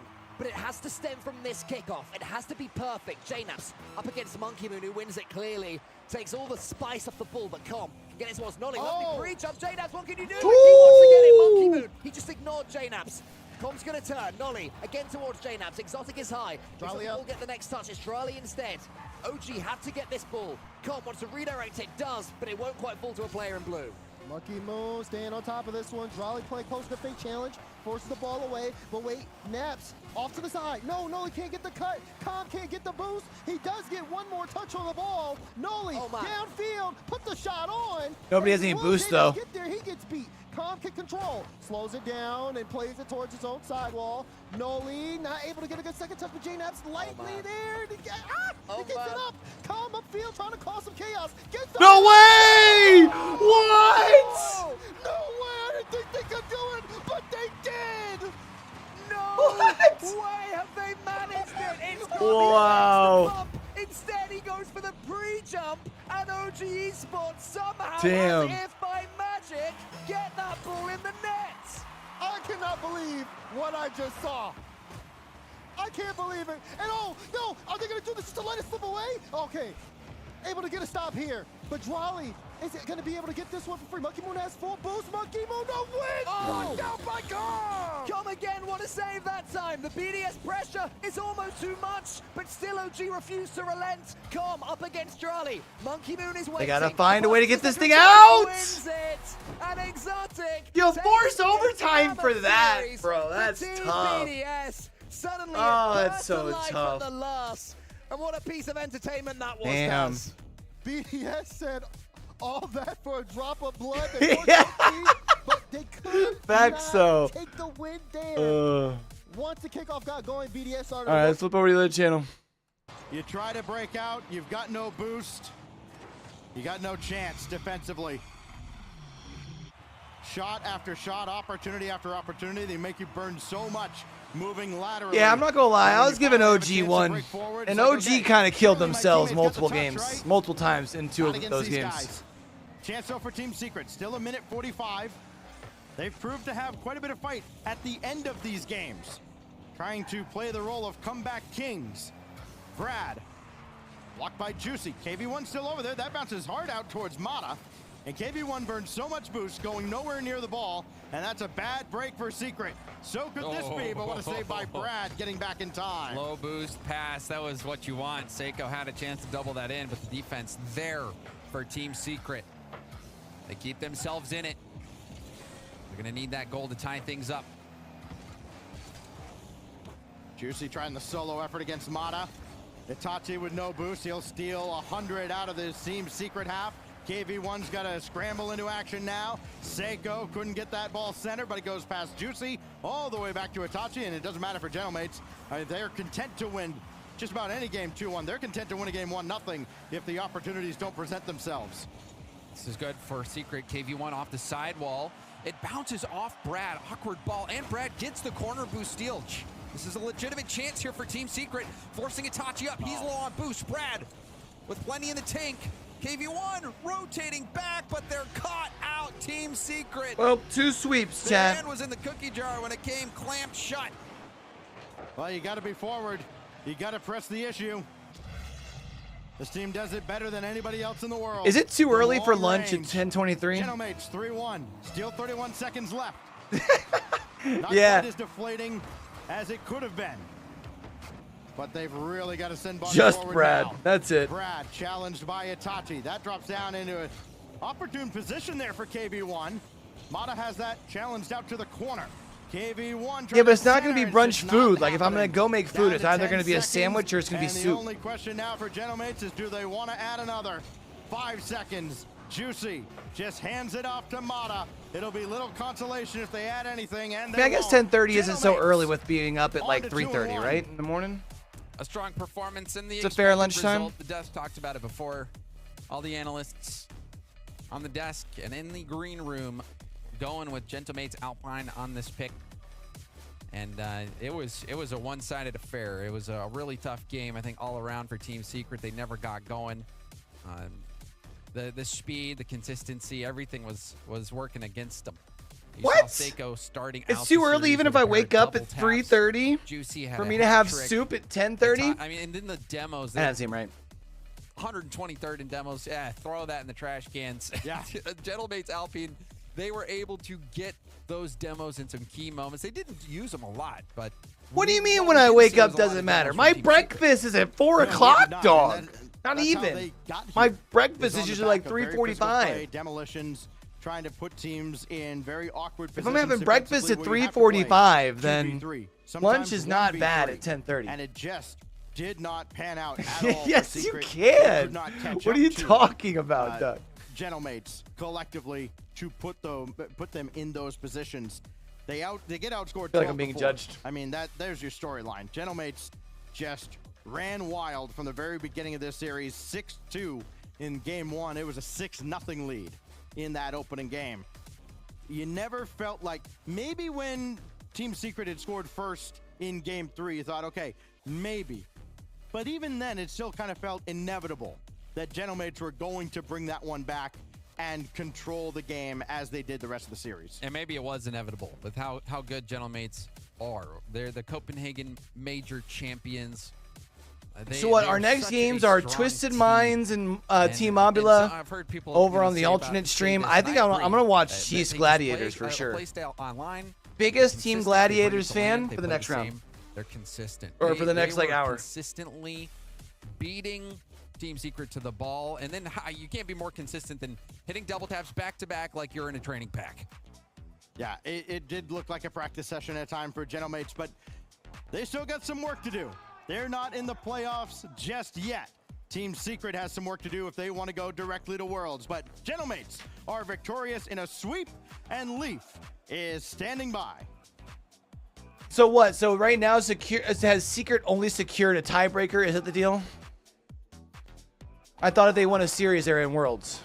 Itachi from the Gentlemates joining me in the mix zone. Itachi looked like a fairly breeze of a win. Very easy. Yeah, to be honest, it was a good match. Like, they're playing good normally. We screamed them, and it's a good team. But yeah, today I think it wasn't their best level, and we played decent. Right. I'm proud of us. So yeah, it was a good game. So talk to me about Secret then, because you mentioned that they're a good team. You respect the play that they usually bring. What do you think they maybe were missing in today's that you were able to exploit? Like, the thing with them is that in scrims they're really aggressive. We see that they play with a lot of confidence, but obviously when you play a LAN in a big stage, it's hard to do it on LAN. So yeah, today LAN diff is what he's saying. Confidence, so we just play our game and it worked. Right. Well, you see your teammates on screen right now. Talk to me about how great you guys are feeling right now. I mean, is there any underlying, I guess, worry or anything that you won't be able to repeat the win of last time? Or are you all feeling good? No, to be honest, we're all feeling good. We have winners in our team. We all won. That's true. Great That's very things. true. Yeah. And we know how to win. It's just about the mentality. Of course, you need always a bit of luck, a bit of everything in a tournament to win it. But I think we have the good mentality. We trained hard for the rest of this tournament and for everything. So yeah, I think we have everything to win again, to get that back to back. And yeah, I hope we can do it. Well, does every goal matter to you? Because I know some teams are pretty calm when they score, but even when you guys were winning, you were still getting loud for every single goal. Yeah, of course. That's what we keep saying to each other. Even if we think we can win, we are winning the game like 6-0 or 7-0, we have to celebrate every goal. Every time if we can bury our opponent more, we do it. So of course we always need to celebrate, to keep the hype, to keep everything. Right. Again, and for today, I mean, I imagine that you feel, okay, a little hiccup yesterday, and now it's just going to be smooth sailing. You feel like in your mind's eye that you guys are clear, next win, and you're through. Yeah. Like yesterday, like it was like today. We had a good mentality. We were feeling good, but in the field, Furia played good. They had great chances. We had it as well, but we didn't like. It wasn't lucky. Like we could have played better, but it was good. But today we just kept the same mentality, and I think we can get that last win. One thing before I go, I want to point out. I was talking the other day about socks on or shoes on, shoes off meta. He switched now, but he had slides. No, I have the slides meta, right? I have them too. Like I just switch them on stage, but I keep my slides because Yeah. the buff. Yeah, I can't win without them. You know? That's the secret right now. Yeah, I have to keep them. It's One more important. thing. Something to help you keep feel like work. I mean, honestly, that's why I've always said. On its way, right? Yeah. In French, I can say it. Or... Yeah, just be kind. Non les gars, merci. On va arriver. On va tout donner pour arriver samedi et vous vendre du rêve. Voilà. Merci les gars pour le soutien. Awesome. Thank you so much. Congrats on the win, and one more to go. And thank you guys. I have to keep saying it because I really appreciate all my friends hanging out with. And soon, They're going to break. Go and put on some music, chat. I gotta pee again.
could not allow Ducky to bully me. Getting soup. Ready here in a minute. I'll bring it on up.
All right, look at that. Made it back before we're live too. Sheesh.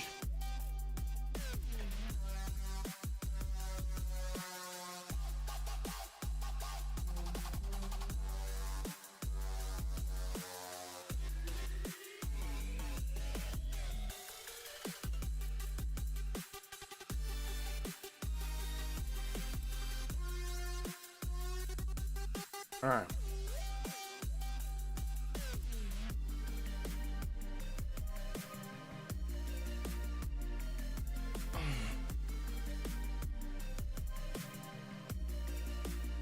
We've got Cheese Mobile next.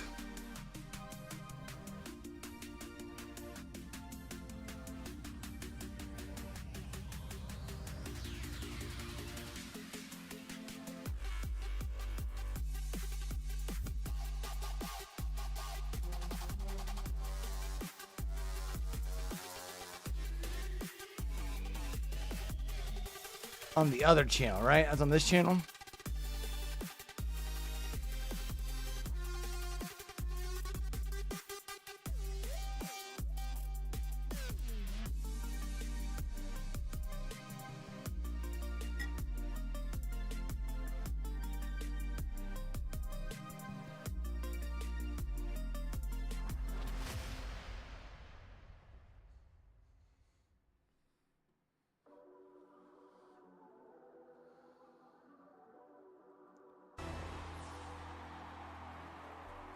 The Gentlemates came out and put the major in defending major champions. Absolute domination over Team Secret. Stadden their Pats. That's the second time I've tried Stadden their Pats? adding their stats here. Same thing. In the second and the third round of the Swiss. We will see them play in round 4 for a spot in the playoffs. Meanwhile, Team Secret still trying to figure out how to put it together. I mean, was there a shining light? Was there a silver lining in some way for what we just saw from Team Secret here against the Mates? It was EU3 versus SAM2. It's an expected EU3 result. You know, they're expected top 8. probably even a top 4 most of the time. So, and obviously they're major champions. So Gentlemates, they bounce back, and that's what we expect. Yeah, it seems to be at the moment that like the top of Europe's kind of struggling to really put it together for the time being, but the rest of it is doing very, very well. It seems like the floor of what we've got is pretty solid for the time being, and it was a very, very good last 30 minutes for Europe. Listen, I have nothing to say about Secret at the moment. It was a very disappointing series from them. You expect them to play with a little bit more heart, a little bit more passion. It kind of just, I don't know, Gentlemates came out hot and Secret just kind of let them roll. It did feel like they went in knowing they were going to lose. Like, I think that's a very, very good observation. If they won that series, they don't have to play complexity. And they need, and I know they just gave them so much space. They didn't try to nothing to lose put pressure. They are playing with an extra life to get one more win. And that just didn't happen. They just didn't have that energy that I would like to see. But Alpine, on the other hand, they look just great. Let's talk about Juicy for a little bit. This guy had some amazing goals in this series. I think we'll see some fun redirects here in a moment. Why is it this one here? Seiko to. This is starting good for you here, mate. This connection there. Yeah, I mean, it's a good goal. That was a fine goal. Not the stylish ones that we're Juicy, yeah, he put up some numbers. He was definitely the offensive carry in terms of goal scoring ability. So he was the MVP last time. He actually put up tons of numbers, goals plus assists as well, just racking it up. Yeah, whoever has Seiko on their 3.33 or something per game. So that was 10. On their like he was involved in 10 goals, fucking which is insane. So fantasy team reeling in. So Alpine is looking fantastic, and Juicy, maybe he's trying to get another MVP for himself. Having the numbers here. Listen, MVP is determined. Versus Team Secret. It's determined on Saturday and Sunday. But there were good numbers. But what I was trying to say is that Secret, now your back's against the wall. You got to win that next series. If you don't want to play complexity in a tiebreaker, you expect to see a more sense of urgency right there. A little bit more. We got to put everything on the line so we don't have to play them. This is a difficult day in these Rocket League tournaments because they lost that match. They got to get re-racked and reloaded, get their brains ready. And not only that, they don't know who they're playing. Yeah. Right. So they're going to find out, and then they might have to play right away. So it's going to be hard to plan for that. Yeah. I mean, it's something that happens to all of these regions as well, because you look towards everything, you've got your APAC, your SSAs, these teams that have come in and they win all the time. That's all they are used to, is win, win, win, win, win, win, win. You get to these and it's like, okay, cool. So we're expecting to see you in the 0-2 round or the 1 and 2 rounds, and they're just not used to that. Yeah. They're not used to having these losses, especially in the That's Swiss a good point. They're used to, hey, we lost once. I mean, I kind of said weekend, that about the one that we eliminated from. Yes, for sure. How Limitless normally plays. Like I said that during Major 1, right? The pressure there will help things move forward for Team Secret there. But on the B stream, we had some other results go down. OG versus BDS. I would even say like Mobula. In favor of BDS. Similarly, they managed to force an overtime in that game 3, but that was kind of BDS from top to bottom on that one. They'll see Twisted Minds versus Team Mobula next on the alternate stream, twitch.tv/RLEsports. Go check out that game if you want to see it. Meanwhile, on our stream, 2 more matches before we are done with round 3. All excited to watch G2 versus Falcons, but before we get there, a match with a credible let's amount go of Falcon, or let's go teams. Gladiators. Woo! Where you feel relief after you win, you just feel dejected if you lose. Playing for their tournament lives, it's Chiefs versus Gladiators. Yes, and Chiefs, they're also playing for the World Championship lives. They need 2 wins in Swiss to get there, so they're going to have to win back-to-back matches. It all begins here, and if they don't, Pioneers will advance. So the Pioneers fans watching this one very closely. Yeah, from what we saw yesterday, Chiefs will need just a little bit more, because it was very flat what we had for them when they were on the field. A couple of occasions where they did get up there and sort of look like they were going for the pace, but they are against a player in foe that will be chasing them this entire time. If they're expecting free time on the ball, they're not going to get it. They're going to have to play with some pace. Yeah, he will be chasing them. And Chiefs, I mean, we saw them against Secret, and we saw the highs and we saw the lows. And the games they won, they scored 4 goals. And the games they lost, they were basically non-existent on the offensive end. And now, seeing the Team Secret I just saw play against Gentlemates, like, maybe the Chiefs are not as good as I thought they are, but they are going against a Gladiator squad. And I think both these teams are near about the same level, so there's no excuses here. It's about who's the best in this one individual series. And it's a pseudo rematch. It's OCE2 versus APAC again. We saw this in Copenhagen when it was Pioneers versus Elevate. Most of us picked Elevate then, but Pioneers, they came out on top. So we'll see if there's any. Someone did a marathon at Taco Bell for content. Go to 5 yesterday, so that's they hilarious. Had some life in them. Gladiators, they really didn't do a whole lot yesterday, but now they're going up against opponents that are more like on their level. More on their level as they get up for a nice, good old team hug right here. That's what you love to see. You love to see the synergy. You love to see the smiles. This is what they're going to have to bring to the table. Talk about Hunter. I think Kaka and Finn have both been really, really good. You want to see Hunter kind of help them out and just be as best possible unit as possible. And on the other side, while they get their mental straight here, the Chiefs are going to be facing off against the Gladiators. First time seeing them here on the mainstream. Yeah, so they made it here as well. They made the World Championship in their final open qualifiers, grand finals, winner go home at that point, and they did advance in dominant fashion. So Gladiators, they are the true #1 of APAC, and they are playing to just get experience and more prize money and get ready for that World Championship. There's not as much pressure on them, but you know that these guys want to prove everyone wrong. Yeah, but that's the player that was at the front that I really want to see a lot from here. Max Yu is so fantastic when he is on form. The man from Singapore looking to try and stamp his authority on this series, but this is the pacemaker in this one. If he is at pace, if he's getting those 100 boosts in the midfield, then he's going to cause an awful lot of problems for the Chiefs. If that is not the case, though, Foe does tend to go a bit invisible when he's not quite at the same APAC pace as versus everyone else. OZE2. They were not here last time. They picked up, though, so that was the big roster move, and now they are the #1 team. Keep in mind that they had a show match with the SSA and the APAC team after the first major. Granted, that was Elevate, not Gaming Gladiators. Always finds a way to lead APAC coming from the SSA EU, won. doing the APAC, and then you got Maxu on the end. He's also a really, But can really great player. Looking at this OZE2 Gladiators team's run, take down APAC? They That's the real haven't won a question. game yet, but they also have played some pretty quality competition. I mean, played G2, then they played Oxygen, and they kept G2, I think, 3-2 in one of the games, game #2. And then against Oxygen, every single game, for the most part, I think it was 2-1, 2-1, 1-0, or something like that. So they kept Oxygen very, very low scoring. If I had to rate both these teams' two competitions so far, Gladiators have had a tougher road against better squads. So taking that into account, they might have a little more confidence against the Chiefs team. You'd hope so, but I feel like the road to the 0-2 round almost doesn't matter. Out of net, and as we said, it's going to be interesting. I feel like Twisted Minds, if they learn from that loss yesterday, that reverse sweep to OG, I think it's a similar play style here where Mobula, they're going to be defensive. They're going to be looking for those low 50s, the challenge game. Can Twisted Minds keep the aggression up for the entire series? They did it for 2 games against OG, and then they seem to falter. And I spoke to Pyro J about Team Mobula and the fact that they haven't dropped a single series throughout Split 2 is... Oh, that's cool. Pyro gets a shout out. Against Limitless, who only gave them bumps and bruises. I feel like a lot of regions have been competitive. A double though for VK Salen. That's the guy you gotta watch out for. Very mechanical and showing up here today. Yeah, this is what we're talking about. Just fundamental rock right here. VK Salen with a nice sidewall double. He recognized the space, saw there was no defender on that backboard on the sidewall. Able to get the first on the board. Twisted Minds, this is where we have to start thinking, how much did that loss yesterday affect them? Being 2-0 up, they were looking good in Game 3. They had the lead on Champions Field as well, and they were dropped down into this stage. So we've got to see if they can bounce back here. For Twisted Minds, I think the guy to set up is Ahmad. I think one of the most mechanical people on that team. Twisted Minds just got to find themselves on the rotation. How do they connect and how close can they play? Because the closer you play, I feel like Ahmad's kind of their third that sets up the other two at this point.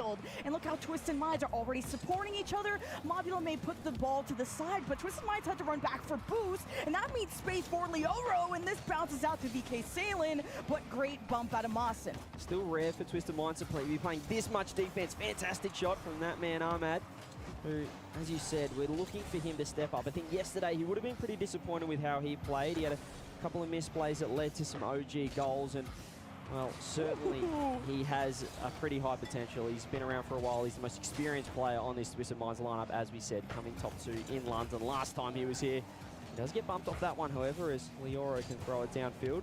That man VK Salen, the rock of Team Mobula, launching it forward, and this is a fantastic start for the SSAC.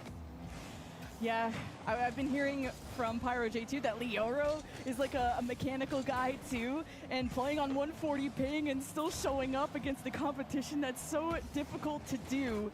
And he's been on the climb, so much improvement out of Team Mobula, and knowing how close they were to a victory against NA's great in SSG. Team Mobula, this is definitely a more winnable match, at least a more even match, but Twisted Minds I'm really surprised that Twisted Minds is struggling to get really more into like the offensive third. See, I feel like a lot of this game's been split in the midfield. Just over 2 minutes now, and Twisted Minds, this is rare from them yet to hit the scoreboard.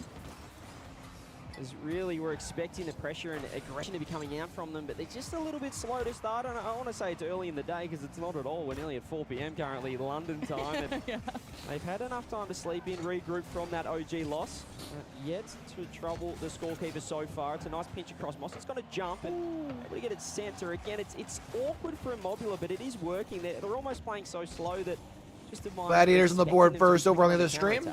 Well, Twisted Minds have been stealing their boost too, so Team Mobula have been a bit trapped. That backboard almost undefended. Overtouch at Rubik's. Mawson wanted to take advantage. VK sailing that protective layer in front of the net. Leora's trying to go for a 50 off the ceiling. And SMW against Rubik's. A low boost 50 that doesn't favor Twisted Minds. But even with that clear from Mobula, they can't harass them back. Another great save as well from VK Salen. He is that defensive rock, and there we go again, another save from him. He's known for his low 50s on the EU ranked server. I know, talking to Archie, one of those frustrating players to play. Had him as a central defensive midfielder type of operator. There's another shot on it, and VK Salen again this time. He was getting bumped, he had 0 boost, parries it away, more pressure. Ahmad, surely this time, he's going to have a free double, no one on the backboard. Nice! Bottom right, and gets the first on the board. And this is the guy that will put those away every time. Once the Leoros are pretty well out of the boost going up. Can't make a play, no one else back. VK Salen sitting empty. They're giving Twisted Minds too much space and a little bit too much time to go for the slowest passes ever, and a double that goes completely uncontested. Yeah, fantastic play. Just recognizing the lack of that infield presence and no one on the backboard as well. You cannot give Ahmad that much space. Nice placement as well on the finish. They get the goal back. There's less pressure on them now.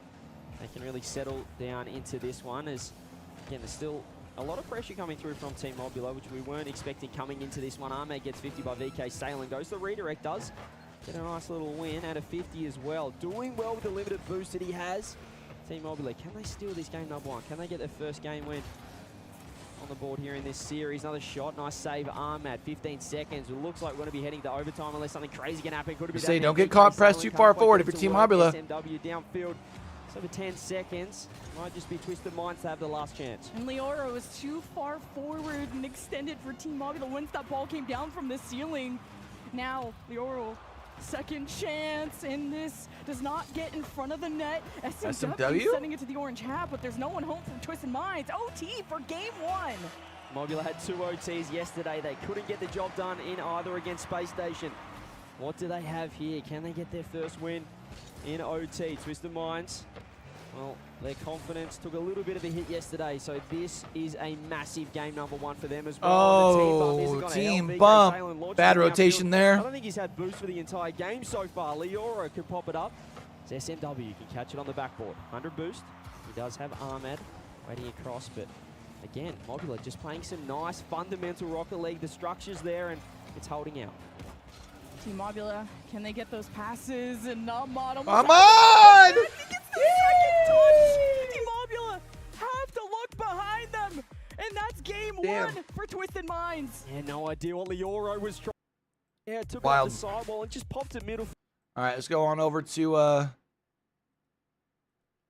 That one almost slips through, not quite. Kaka up next, up in the air, taking his time. This one down to the ground. All 3 players of Gladiators are there, but it is not enough. Not sure why that popped up. That's my bad, chat. Tie up the game. There's not really much structure to Gladiators defense. Right before this possession, you had Tho and Maxu sitting in the same spot. Then you have sitting high Virtuoso on the wall. Tho gets on the wall. Nobody's covering the net there. Tho underneath. Someone's got to be covering the underneath there, not on the near post. Thinking about that threat. Got to find a way to cover the center of the net. Gladiators didn't really have a solid structure at all. Really easy for Chiefs to punch through it, find the right side of the net. And it all goes back to what you were saying. There's moments where you can tell they're just on different pages. And although you would think it works out, it's not quite where they want to be at. Although on the other end of things, Chiefs seem to be working out extremely well together. Despite it just being a tied game, they look very much in control with the plans they have pushing forward. You see players going up for those demos. Finn already on the cheat up, trying to get these shots in place. The bump coming through for Kaka to go up next. Maybe a waterfall down could be great there, but Virtuoso with a save. I'd like to see a little more creativity from Chiefs on offense. Finn in the corner, he just slapped the ball up to a fully boosted Tho. Could easily carry it out. Now you got Hunter. Really mechanical here. Kaka down! Kaka, and that's how you break through. Hunter has been on that point on the last couple of attacks, using his mechanics, getting back to the 50. See Virtuoso, not expecting that follow-up touch. He goes underneath. Hunter gets around the ball, pops it up. Double commit comes out, doesn't matter. It's a great play that is credited to communication, and that is kind of what is just missing on Gladiators right now. Chiefs, they have a plan, and it's working together to get around that Gladiator defense, and it is solid. 1 minute left, though, in game number 1. Chiefs find themselves in a lead. It's Gladiators looking to respond. This one tempted to get left for Virtuoso. Instead, it's a big clear field. I didn't think I was getting that. Far back enough to make the save, and Maxu with the bailout on the second shot there. And Chiefs racing back home as Gladiators attempt to make a strike. Where's the... Nobody's ready for Gladiators. Tho and Virtuoso were all trying to find boost. I don't even think they were expecting that's got to be Maxi so to frustrating. have the ball on the midfield. He gets bumped on his attempted air dribble, but right back to Tho. There it is. Back to Virtuoso. Yeah, bang, baby! Let's go, Gladiators! Pass and play, very nice, clean, and clinical. The flick over one, and Tho just lurking on the wall to make that pass over to Virtuoso. It was a clean beat out. Tied game at 23. Hunter went for the challenge, and he was beat on the play. I think from his position, he thought he could get to the challenge, but he was last back. Kaka was rotating back with no boost. He needed extra time. We're taking the aggressive challenge, but when you have two players barreling down on you, sometimes you just have to go. Though, pass the center. Where's the fucking person on the cross? Again! Here in game number 1. Finn, I don't understand. through the midfield. I hate it here. Below 50, but is there an opening? Well, Finn finding a way back to the line. There is one more touch out for Gladiators on the clear. We go to overtime. Very intentional kill on that ball too. Chiefs just looking to reset as we head back into kickoff here. Dead ball, attempt to go back. It was a bounce off one. And somehow Chiefs remain in control off the ceiling. Here comes Hunter forcing his way through. It's extremely low boost for Virtuoso. Oh, that's dangerous. Could be right here. That's a big clear, but it's going to go wide. Gladiators have to continue to face Hunter and his mechanics in front of the box. It's constantly flip resets. As soon as Hunter gets control, he just wants to break through on the flip reset 50. Chiefs fully confident as well. But here's a nice pass and the shot from Virtuoso. Let's go! Beautiful infield pass. Send them Chiefs home, baby. That was probably the most signs of life I've seen in a second here from this team.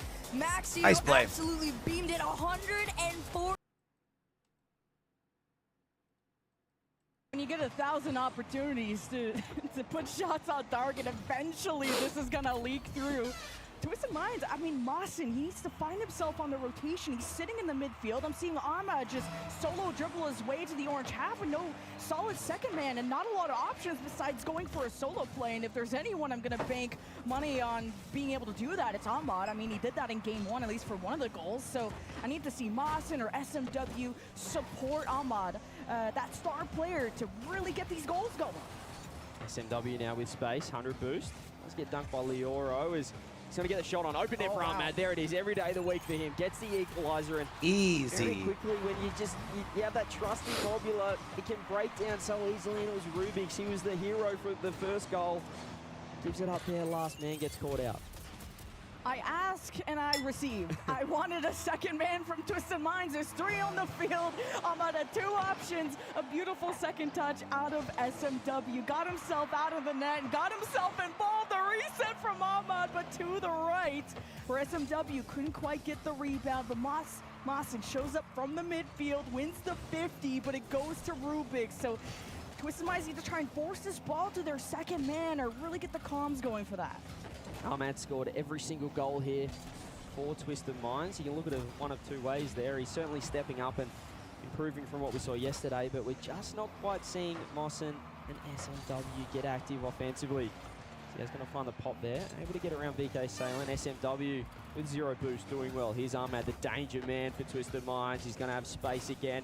Let's get bumped off a bit. He can't get the ground pitch. Oh! Almost had a nice little bounce on that. Team Mobula. So again, very similar game to game number 1. 1-1. And neither team really looking to put too much pressure on. Neither team willing to take much of a risk here. That's a good point, because I haven't seen Mawson really cross that midfield line. Even when he was set up at the left corner, he could find the rebound. Twisted Minds need to build pressure. You can't just get the one and done. And Team Mobula aren't showing mistakes that are obvious enough for Twisted Minds to score on. Not like the game 1, as Ahmad and Mawson from the midfield with a ton of boost, but Team Mobula more than enough time to get blockers in the net. As VK Salin is trying to lead them out, he didn't get the full tank of boost. Rubix will still do his best with low boost, but not much threat from Mobula, not since the first kickoff. Almost the Rubix didn't want the double there, had the perfect pass off the sidewall, and I've never seen Twisted Minds back off so many plays. They're hesitating so much here. If this was any other team, if they were back home in meter against anyone but the Falcons, you just see constant aggression from them. It's not to be so far. 10 seconds though, shot wide, SMW can Twisted Minds. You got the pressure here in the zone. Last couple of seconds, passed over to Mawson. Come on, dog. Chance again, and you're just seeing them not firing on all cylinders. This ball will hit the ground. A chance late for Twisted Minds, but back-to-back overtimes. It's a nice reset, especially with Team Mobula rescinding the house, but Mobula led with fire right I mean, I'm going to be honest with y'all. So they kind of needed this to reorganize. With as close as Mobula has been in quite a few of their games, I think it shows that SSA is catching up because the gap between Mobula and the couple of SSA teams was closed significantly, I would say, during the course of the season. Or during the course of the split, I should say. In Twisted Minds, alive and well defensively, but how do they assemble offensively? That's what matters. Still only looks like Ahmad offensively for Twisted Minds that is able to do anything at the moment. Leoro misses the second touch. Ahmad with 100 boost. We'll be able to deal with this one. And we just sit behind it for the 50. He's done really well. The 2 men have overcommitted. It's terrible for... Unfortunately, with them literally performing about the same that an SSA team would, I don't know if it really gives Blast or Psionics like us incentive to put a Twisted Minds. I mean, I'm like 2/3 rule in place, like a lot of people are calling for. Over here, but this goes all the way. SMW pitches off the post, and Ahmad's now in a 50 situation against Leoro. Back passes to Rubix, and VK Salin is the 3rd man back. Didn't want to risk that challenge. He would have been late to it, but he still gets the last lap against SMW as Twisted Minds. They're cycling well. They're going in with boost, but they need more options offensively to crack through the Mobula net. I mean, we saw 8 saves out of VK Salin before, and I'm sure Team Mobula have just as much in game 2. Hey, credit to them. They're making Twisted Minds look so awkward and looking almost like the better team, but Leoro's got 0 boost, and here's Ahmad with a reset. Can he get the dunk on Leoro? He tries it, but he at least keeps the pressure in the zone. Twisted Minds still has the possession. Rubix now, he's low, double commit Mobula Shin again, until that. I don't know what the fuck you were doing there in the corner. Ahmad just trying to keep that ball in, but VK Salin, he's stolen boost. He's trying to find the pass back. Mawson able to deal with this one. 50 comes through. Leoro backing off. He's able to steal some boost from Twisted Minds. Looking to half rotate as well. Rubix, Benito on the ball. Tries to keep it close. There's the pressure. That's much better from Twisted Minds. It's a double commit, but again, Mobula, they're almost baiting in Twisted Minds with these double commits. They know what's going on, but Twisted Minds have no idea. And Team Mobula kind of miscomm of who's going to go for the side boost, who's going to get on the ball. They're trying to organize as well. 2.5 minutes into OT, by the way. The second OT of the series. It doesn't get any closer than this. But I'm seeing Team Mobula have sometimes that one player, VK Salin, who's playing downfield, and he says, pass it. Gladiators are up 1-0 on the Chiefs. Let's go, baby. Traffic in the midfield. Mistouch by Mawson. Good fake by Leoro. Rubik steps up with boost. Has SMW scrambling on the backboard, but he puts it to the side where Leoro is ready. Rubix looking for bumps. Will still get the corner boost. VK Salin wins the 50 and doubles to give it to Leoro. Team Mobula get themselves a game. Twisted Minds are just handing this to him. They're just backing off. There's no pressure. There's no aggression. And VK Salin, look at the pop off on the... He knows it's possible. These demos Chiefs Gladiators tied at 1. Probably was looking a bit too consistent defensively compared to game 1. They looked a little bit more off, and I think Chiefs started to notice that the rotations were coming in a little bit too clean. So like you said, you take them out, it becomes way too easy to find yourself in that net. But 20 seconds left on the clock, and it's a tied game. Another demo for efforts coming through, and Gladiators are up in the air.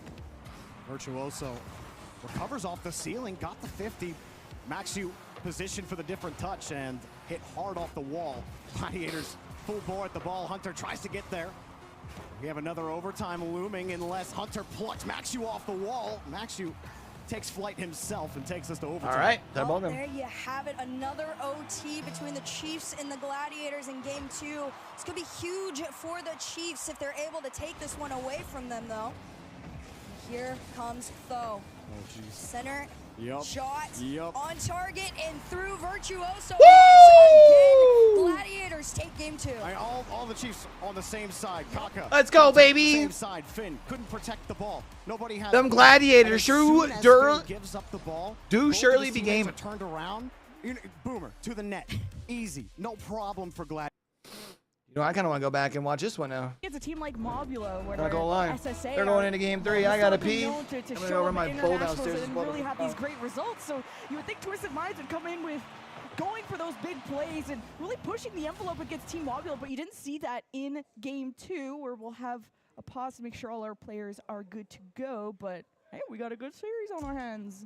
Yeah, speaking of series, the A stream as well. Now, someone said, can you stop spoiling the results on the other stream? Now, for the one person that doesn't want their results spoiled, I want a personal thank you message, because I won't tell you the scoreline. I'll just tell you, if you don't have both streams up right now, what are you doing? It is game on over on the Chiefs vs Gladiators series. And I will say, I'm not going to spoil it, but I'm feeling nervous. As an OCE. I know why you have this stream up. It's looking a little bit rough, but we do have a little bit of a tech pause. We will be restarting momentarily on that. Just a little bit of a tech issue that we'll be fixing. No dramas there. But yeah, great little timeout here, I'd say, for Twisted Minds coming off that game 2 loss, just to find themselves again. I still feel like they're not playing the game that they know and love. I mean, Twisted Minds have a wrinkly brain logo. Where are those wrinkles? I forgot the biological word for them. The crevices. They gotta show the intelligence on the field, and it's a 3-man game. I'm not seeing all 3 really involved, at least together. There's that clear 3rd man. SMW has been super good in the net, putting up a lot of saves. Even he had a great pass from the corner to Ahmad. And there's a lot of trust in Ahmad to deliver those big goals, and he has, but they can't just be him. Yeah, it's just he's the only one that is looking dangerous at all, and anytime there's a solo play, Ahmad's on the end of it. Again, we're looking at SMW, we're looking at Mossen to step up. Defensively, they're always in defense at the moment, as you said. They're not really looking to push past that halfway line. But Team Mobulo playing a very well-rounded, team-oriented game. VK Salen certainly the one leading it at both ends. We saw 8 saves in game number 1. Didn't get the job done, but the heroic pass basically setting up the overtime winner there to tie the series up. So certainly game on now, as any good caster would say. We're down to a best of 3 here in this series. And as we said, lose and go home. We have to remind everyone about world scenarios as well. Both teams still in contention for worlds. Mobulo, it's got to be pretty hard. I think Limitless, if you're home now, if you're watching this series, which I'm sure you are, any SSA enjoyers, you're probably pretty comfortable at the moment, because Mobulo will need to get top 2 at this event to make the World Championships. So a lot of hate watchers, I feel like, because then there's like K-Corp. There's a lot going on. I think Rise changed his bio and his description on his social medias to professional oxygen hate watcher or something, or something like that. So there's a bit going on, obviously, K-Corp and Oxygen. And yeah, it's a bit of a different format. Previously, obviously, last season, the regions were sort of fighting for more points to get extra spots. So you were sort of supporting your region, but now you're trying to take a spot from your fellow comrades. So yeah, as we said, Limitless, if Mobulo don't get the job done here, if they get eliminated, they will be at the World Championship. So I'm sure they're watching this with keen eyes. Everyone has a hater, I feel like, at this event. Like, if I'm so for real, like, Twisted Minds probably have Team Anything, who's like the 2/3 of the former Time out? roster. Or like, what's going on here? That are like, that could have been us. And maybe, I mean, LG, I was going to say, well, Reddles is here watch partying, so he's clearly not, he's like the most non-hater in the world. Yeah, but he's cruising right now. He's having fun. He's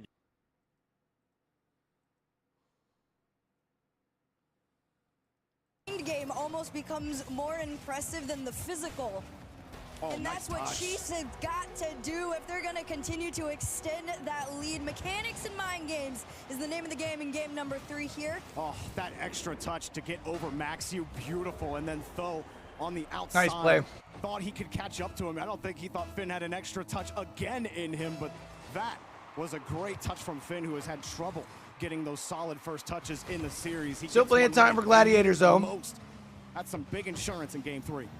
I will say, despite the lead, I do agree. I believe it was with Gibbs who said that this is fairly close matchup. It's fairly even, and you do got to take note. Chiefs have taken all their matches in Swiss so far, I believe, to game 5. So it's not just OCE things. It's just an OCE thing. They said, okay, we'll give you 2. We're gonna defend these last shots like our lives depend on it. Free goal for Tho. That is such solid communication, because what happened? Glad my internet dropped out for that. Woo!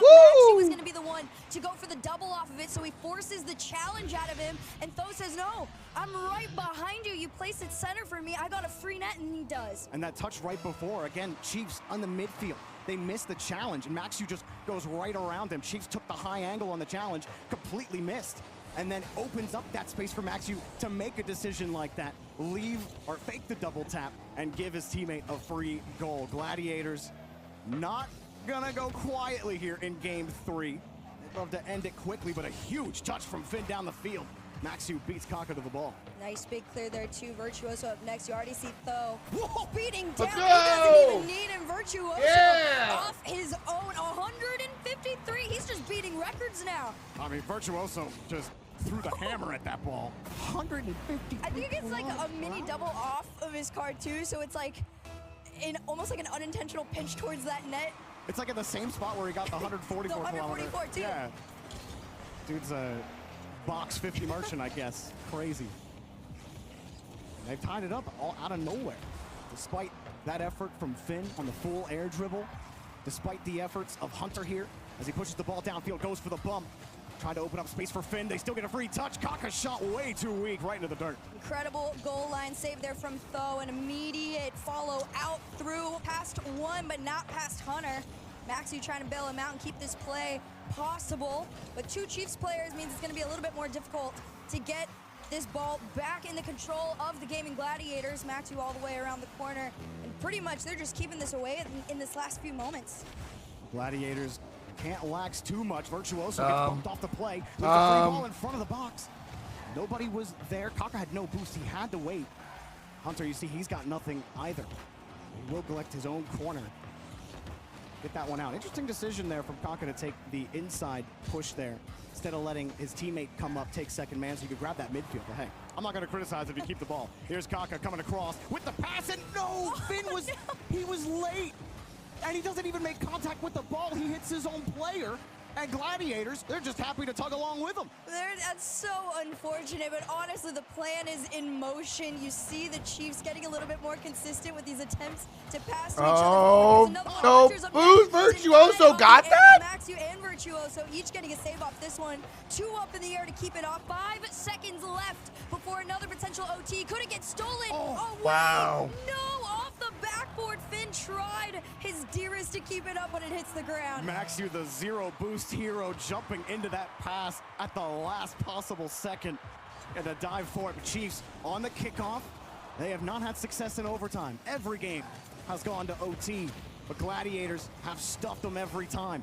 Maxu and Virtuoso working in the corner and almost got the dunk. Maxu not gonna get it. Tho goes for the demo, but there's a free touch for Hunter. He's feeling the pressure, jumped early, mishandled the ball, but he's trying to make up for it, and he slows down Virtuoso. Lets the rest of Chiefs come in. Finn makes a nice move, and it's punched back over to the corner. Gladiators survive on defense. I gotta give credit to Virtuoso. He's played such a patient game to get around this defense so far, and he's doing it again. This one attempted to clear out, instead goes from one end to the other. Kaka up next, trying to see if Finn's gonna be able to be there to keep this ball, but Tho says no. It's these quick challenges from the Gladiators that have been able to keep Chiefs at bay. Finally, they're out of their own half. You see that second man, it's been consistently going up for the demos, but nothing coming to fruition.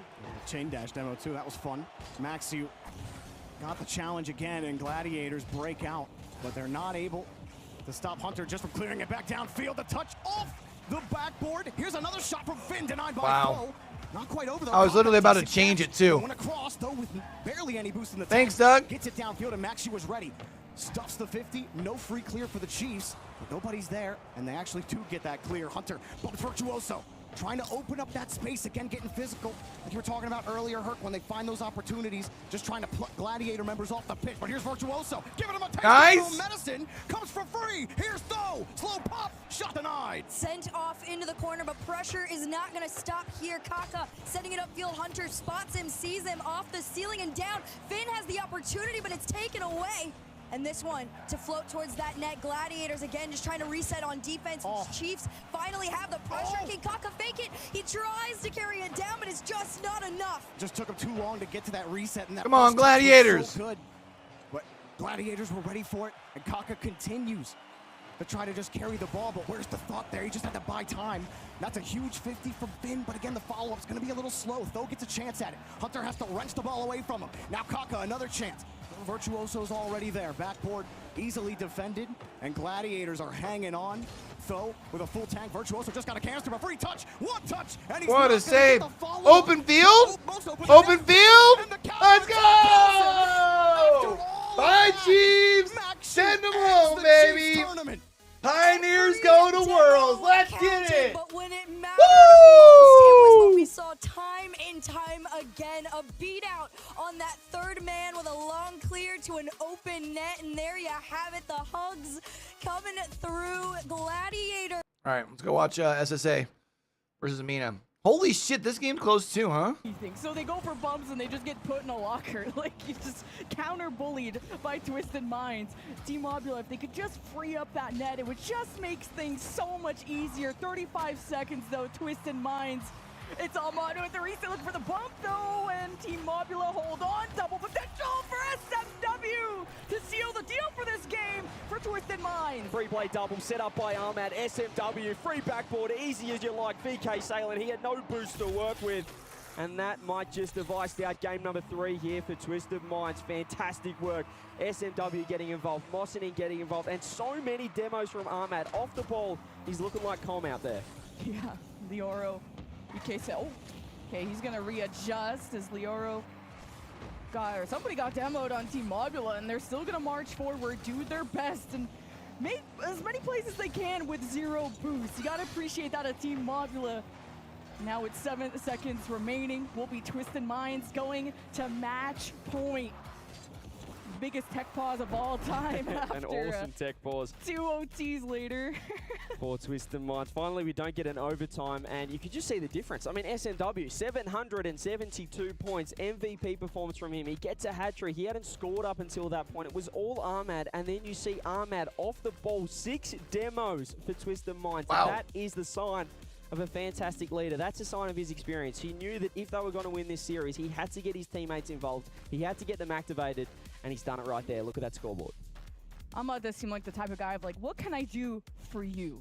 Because I'm doing a lot, but how can I make you do more? And it's like, okay, I'm a demo, I'm going to open up this net. And then it's just easy from there on out. I did like some of the passes that SMW did in even previous games, like from the corner in Team Mobula, because they run on solo boost. They either have to be off the ball and look for that, and sometimes comms have been mixed up on who's going for boost, who's going for the ball, and they have a team bump, thankfully, but that means Team Mobula give that extra space for Twisted Minds to complete these passes and to build up threat. 1 game away now from staying alive in this tournament. 1 game away from Limitless potentially having their World Championship spot secured as well. Fantastic response, as we said, off the little tech pause for Twisted Minds. It's a mental thing, you know? Clearly, something happened because, well, Ahmad's activated his teammates. But can they do it again here? Game number 4. You don't want to force game 5. They couldn't get the job done yesterday on Champ Field against OG. But if they can secure it here, they certainly, I mean, they're going to challenge any team if they're playing like they did there in game number 3. Ahmad just playing downfield, getting this SMW. VK Salen playing for the 50 and trusting Rubik's. VK Salen are either bumping or faking, and it gets Twisted Minds to pay more attention as Mossin will cross the midfield. Ahmad just blocking VK Salen from getting on this ball. And now Team Mobula with boost. We'll see what kind of magic happens when they can actually play fast and maybe even play physical. I see Rubik's just all over Twisted Minds as they're dip dive and dodging against Team Mobula. As the A stream looks like that match is finished. Anyone that's just tuning in from that one, don't talk to me about it. I will not be answering any questions. Thank you very much. Over here though, still 0-0. Minute gone in game number 4 as Ahmad able to control into the corner, but doesn't get the best touch. Mossin finds a huge dunk over the top, and Ahmad is waiting downfield. Again, Twisted Minds is so much better. Look at the positioning, so aggressive. So much better than those first 2 games where they just looked passive. Ahmad, the only one wanting to enter the offensive half. But again, we're seeing chances come through. That's why that should have been a goal there for Mossin. SMW has to track back, but he does have 100 boosts to work with. Mossin trying to slot that perfectly into the corner. Just didn't work out. But it's match point for Twisted Minds, and they definitely have found their footing. They found what works. And finally, Team Mobula have to play from behind, but being able to find boost is everything. Rubix can get the double and can set up some VK Salem. Maybe it was a fake for Leoro to step up. Team Mobula will retreat, just try to slow down the Twisted Minds counterattack, and Mawson finds his opportunity off the side while he gets a bouncer, but no one home to respond. Yeah, Mawson just rushed himself there. He had a lot more time to set up the double. Could he get it to work? Now he's got to work on the defensive end. 0 boost, 16 in the tank. Hands it off to SMW. Able to get the 50, but that is huge from Rubix. And look at VK Salem Chad, someone's got to take a ship himself up. He was looking a little bit wobbly on that one, but the decoy almost worked for Mobula. Demo comes through. That'll help out the defense for Team Mobula. Just in here pounding the fuck out of him, man. Launches it downfield. Yeah, we haven't seen Team Mobula go for really any demos, and I wonder if that can cause confusion or chaos in the Twisted Minds camp, and I'd love to see that more from Team Mobula, but you don't want to be off the ball or off the play for too long. But SMW just going to put this off to the side. Ahmad with a full tank and get the dribble going, not off that first touch, but Mawson won't let Team Mobula capitalize on kind of some weaker defensive touches. SMW will deny that back wall and kind of assess the field. And with that demo on the Rubix, it's 3-on-2 for Twisted Minds. Great passes, not on target. Ahmad steals the corner, but it goes right to Team Mobula. You can just see Twisted Minds backing off again. This is feeling a little bit like what we saw in game number 2. I want to see the aggression from them. If they want to win this, they're going to have to do it off their own boot because Mobula are not going to hand them an easy victory here. Leoro, 100 boost, does have some support in the midfield. Able to fake out SMW as well. There's VK Salem. Gets it over the top as well. Leoro with the pass. Nice positioning from Mawson. Launches it downfield. Rubix setting up a tent there, setting up a camp in the back half. Mobula looking pretty composed when they're down here. They're certainly in control of this last minute.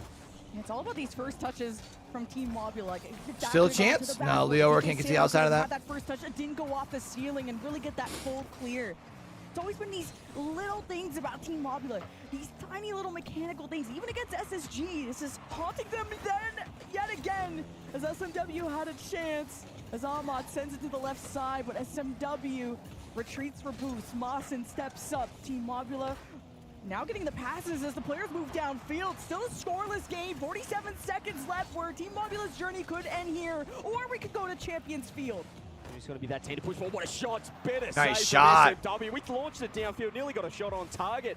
He redirected it that hard as Ahmad. And he find a teammate. Has SMW in the midfield. All he can do is throw it on net. But Leoro can't get the touch. Demo comes through as well. It's been a clear shift for Twisted Minds. The aggression, the demolitions have been huge for them, particularly in game number 3. Bumps him off. 20 seconds left. Can Mawson keep the control? Split comes through. They save from DK Salem. The brick wall, but they're just removing everyone. SMW, oh no, Ahmed took oh! it. With 11 seconds left, might have just sent what a pass. Home. You get the ball to Ahmad and it finally happens, especially with the demo and Mobula were missing, still trying to get someone in the net. Twisted Minds, better late than never. 11 seconds, Team Mobula, the kickoff magic. VK Salem, but SMW beats him to the ball. Leoro off the ceiling, off the sidewall, almost gets Rubix in a position to tuck it into the corner. But it's Team Mobula that will be tucked into bed if this next offense does not deliver. And Rubix that means Limitless secures their world spot. Let's go. Wasn't the most convincing series win for Twisted Minds, but they get the monkey off the back. They get one on the board. Their world's contention, their world's hopes are still alive. But on the other side of things, Mobula become the second team to depart from LANdon 3.0, joining the Chiefs 0-3 out of the event. And we have to give a huge congratulations to Limitless. They will be at the World Championships representing SSA. Huge W's in chat for them. W's. W. You're kind of holding Dubs. it out, but we'll talk about yeah, well, again, not no, you, I will not respond no to any questions about OCE. I will not be responding. Let's just talk about the first series, Power Against Oxygen. No, but back to this one. Twisted Minds, they look really shaky those first 2 games. Even when they did win game number 1, we had the overtime as well. But they found the aggression, and a huge credit to Ahmad. He was the only player on the pitch in the first couple of games, and then he just got them involved with some demos, with some bumps, And once SMW, once Mossen got activated, they looked pretty unstoppable. Yeah, Twisted Minds, it's either progression or regression. Depending on if they're winning in the series, then they'll start regressing. Look at maybe reverse step. But when they get when Team Mobula really made them sweat, look how Twisted Minds adapted and improved and finally found the team play that worked for them. Because that's what when I was watching Mina, Twisted Minds would sometimes go for these solo plays, and it's like they really need to go for more passes. And once they did that, or they went for demos, offense looked a lot better. Yeah, they looked fantastic. Once they sort of got their groove, once they had a little tech pause, tech timeout, I don't have to ask them about that one. A mental break, meditation mode. But they're still alive, that's the main thing. Mobula have gone home, Chiefs have gone home. We've sent 2 teams home already. We've got more teams to unfortunately eliminate from LANdon 3.0 coming up right after this break. We'll still be here, so don't go anywhere. Pioneers going to World. That's dope, man.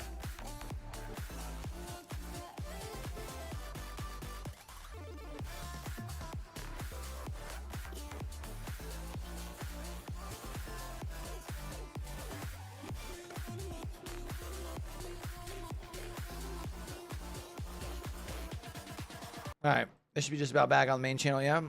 Minute and 45 seconds.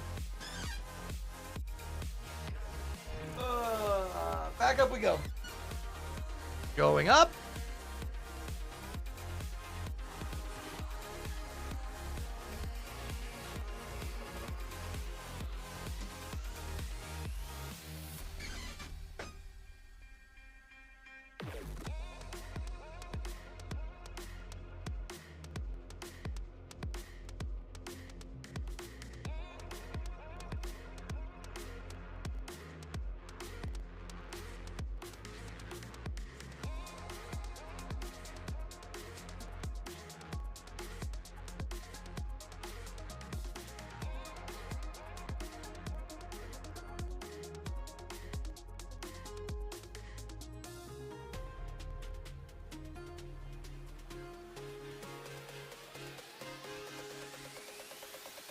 What? Did we just become best friends? Yep.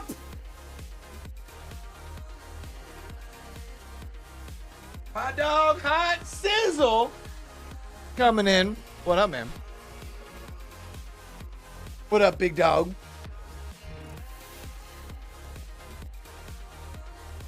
What's the good word, big bird?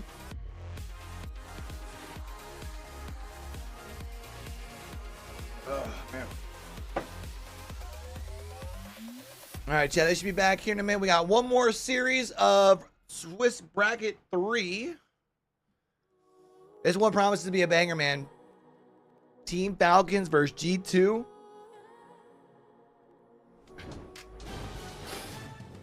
The other channel will have, what, Furia versus Vitality? Should be 2 good ones, man. A historic win for APAC as the Gladiators take down the Chiefs. The Chiefs have been eliminated from the London Major, and the Pioneers of OCE have clinched a spot in Fort Worth, Texas for the Rocket League World Championship. And I believe this is the first time APAC has taken down OCE as well. So an historic moment for the Gladiators, and the entire desk, except for Bates and all the other casters, pick the Chiefs, but the Gladiators on top. Bates, how does it feel? I don't know what y'all are watching. And also, Gibbs, I'm so surprised by you. Yeah? Because, I mean, you got Maxu, but you also got Tho, who has been good in EU for the past about 3 years, and then he switched on over. It's because of the Game 5 of yesterday. Chiefs were playing pretty well versus like a team secret. They lost the secret who you just watched get absolutely. I thought, but I picked my pick in the morning, all right? That's what happens. You didn't go back on it. That was the problem. You didn't go back on it, but yeah, I mean. Hey, gotta give him props for not going back on it, I guess. They're okay. Stacks did the exact opposite. He had Gladiators, and then about 40 seconds before the start. I love it because I went backstage and he was like, "Yeah, don't you slander me? Okay, I changed picks." And I'm just staring at him as the results come. He's like, "So what are we gonna do when we come back to this? Is slander if I mention it that you switched over from this one? Because yeah, that was the wrong decision. And it is a victory for APAC." Listen, fun fact, it's not slander if it's true. But so, Stack, stop flip-flop-flop, and maybe we would have got a prediction right. But Gladiators, they were just a more consistent team, I think. I think also that they took advantage of Chiefs overcommitting a couple times, especially in game 3. I mean, that was a game winner, but right here, too. Virtuoso just slams it all the way across the field. A lot of clutch plays by Virtuoso. Game 1, they were trailing late. Gladiators tied it, won it in overtime with Virtuoso with 2 goals there.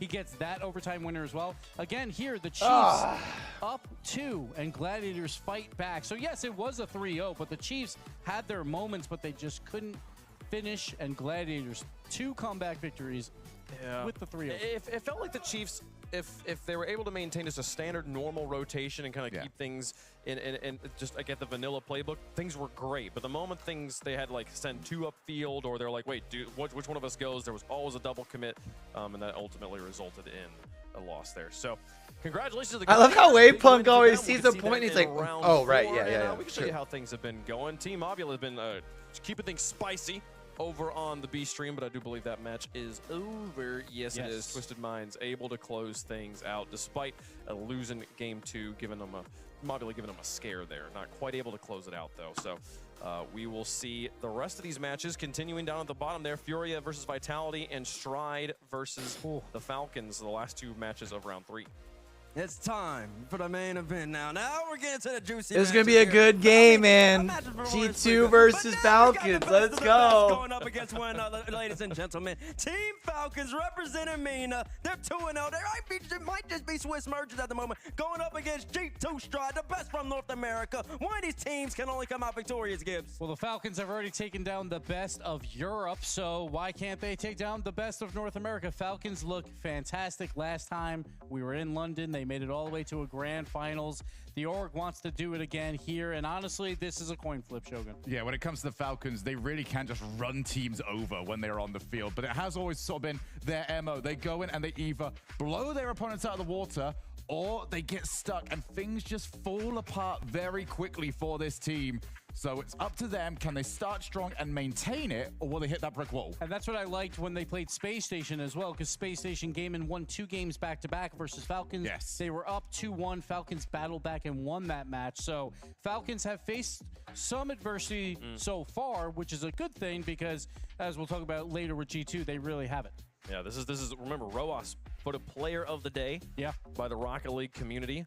To see him here on the stage for the first time today for day 2. Very good to see him, and also TRK. I mean, he had a little bit of a slow series going up against SSG. He didn't need to do much. I remember the Twins, they had the synergy going, the 200 going against SSG. That's all that needed to be done. Going up against BDS, he established a foothold. He was the best player for his team, and that's what they need. When all 3 of them are on, they can beat any team in the world, and they proved that beating BDS, the tournament favorites. They have a fantastic offense, but they have to go up against the #1 defense I consider in the entire world, and that is G2. I mean, the question will be, can G2 deal with the 50s of this team? Yeah. And also, will Falcons maintain that style? Because whilst we looked at that SSG game yesterday, they were really good in the first few games at taking the 50s, bringing it to the next player. And then SSG tried to speed things up, and Falcons just went, yeah, we'll play that game with you. And that was a bad idea. Well, on the other side, making their mainstream debut here midway through day number 2, best team of North America, G2. They have made it to every grand finals this season. They have been eligible for an unprecedented run in the history of the RLCS, especially in the open era since we started playing these formats, trying to make it 8 for 8 here in London. They sure are trying to make it 8 for 8, and they're already playing better than they did in Copenhagen. Copenhagen had a couple little hiccups over there in Swiss, but now they're starting off strong 2-0. Some would say they've had a little bit of a Mickey run, but listen, you can only play who's in front of you. This team is arguably one of the greatest, if not the greatest talent collection. I don't know what you want to call it. You got Daniel, Beast Mode, and Atomic all in the same squad, and Baby Dan is his first time on the A stream this time around. My goodness, the cameraman's got the hardest job here, trying to actually get a shot of where you can get Daniel's face on the camera. You're going to go from over the top of the monitor, the side. Like, that is hiding everything. He is not giving up any of the secrets. But G2, they proved they were the best in North America. Yes, they have lost to Gen G 4 times in a row, but Gen G could not make it to those grand finals against G2 in the last 2 open qualifiers. They took those ones home, and G2, they outclassed everyone else in North America. It's just when it comes to the international play, we saw it last time. They did very well in playoffs versus Europe until that grand final. So that is that one thing that is missing They want that major title. And this young man right here, I feel like people have forgotten about him a little bit ever since G2 added Beast Mode and Daniel. That's all I hear about the talk. But Atomic, listen, he was a part of the original machine, and this is the machine 2.0. He keeps the thing going. He makes sure that the ignition keeps on running. He is the keys to make sure that Beast Mode and Daniel can be available, that they can take space up in the sky, and he always sets them up. That is the reason G2 is so good, because in my estimation, he is the best maestro in the game, best midfield playmaker, and he just makes Beast Mode in the middle just score so many goals. And that player right there might be the best player in the world right now. Beast Mode has been on fire ever since Gamers 8 last year, where he dominated everyone in 2s and 1s. He's coming out, and he looks like the best player on the field every single time. We see him going off the ceiling. We see the pre-jumps out of G2. They're freestyling on opponents. They feel confident. I don't think they can freestyle on Falcons, though. So that is going to be a major question mark here. Falcons had a lot of great team plays. Yeah. We talked about it like in the pre-show. They had a lot of good fake passes and all that. So if Falcons can control the pace just a bit, G2's not going to freestyle. G2's been cruising at altitude. The Falcons know how to fly that high. They're going to try and bring them down a little bit. Can they figure out how to fly in the canyons? We'll find out here in just a moment. Let us know who you think is going to win. Hashtag FLCN, hashtag G2 in the chat. We'll make our predictions up here on the desk.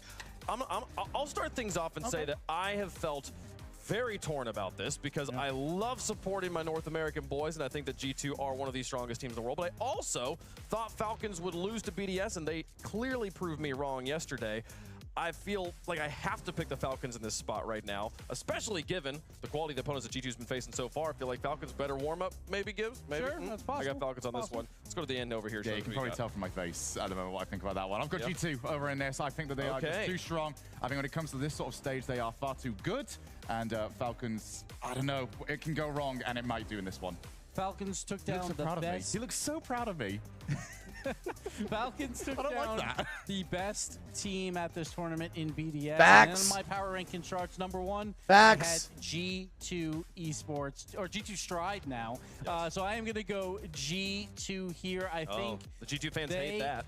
Are the tournament favorites at this point. And it's going to come down to who wins this match, but I have G2 because their defense is just too good. Okay. I feel like a European right now. Now I know how Johnny and Stumpy on the field. I've never felt more confident in a team before in my life. Give me G2 Stride. They're absolutely going to come out here and listen. They're going to prove to the world that they can freestyle against Falcons. Falcons. Coin went with Falcons here. So Coin is like 4 for 4 on underdogs. Coin is a contrarian. Let's go Falcons! I mean, is there Agreed. What is it's for the Falcons to beat G2? We talk about what the G2 needs to do to beat Falcons. Did you see a KCP qualified hot sizzle? It is that midfield game of when you are on defense, you have to. Or should I say the quick trip pioneers now? Get out of that pressure. G2's gonna pressure all the time, so Falcons have to get out of defense quickly. Okay, in midfield, the key to victory here for the Falcons. We are split. I mean, to be fair, G2 is the only team that has played in every grand finals so far this year. Let's get into it. Final match of so I get it. 3, and maybe this is a preview of the grand final. I picked Falcons though. I think they're trying to make it to their 8th grand final. The better squad. Got to take down the Falcons here. Let's get into it. Ducky, I will fucking kiss you on the lips. About to face off in what in another universe could only be described NA bias. NA bias. Final. This is arguably one of the most insane matchups we could be getting today, Jorby. Oh man, we've been building this one up, and well, every time we try to build this up, usually it delivers, and I am more than excited for it. Falcons, one of the best teams in the world, coming from the Middle East against G2, the best team in North America, almost encapsulating an incredible season with a major win last time in Copenhagen. Didn't work out for them. And G2, I think what really sucks is having predicted this as my grand finals.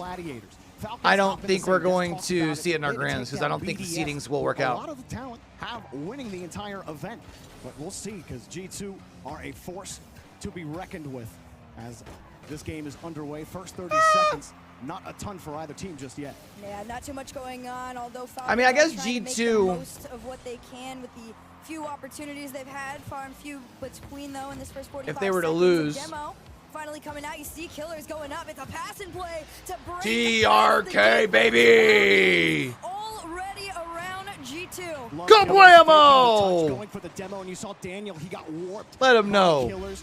only taken out one player, but you don't always have to hit the player. You just got to get him to hit the brakes. Daniel had no boost, no way he could recover off it. Beautiful job from Killers opening the space. And I already had decided I felt like this game one was actually going to be a lot more telling of what the series would look like compared to most series. A lot of the times you feel that game one is a bit of a warm-up, but both of these teams are, I feel like it is fair to say, they come in with the energy they want to keep. Dude, they're too good.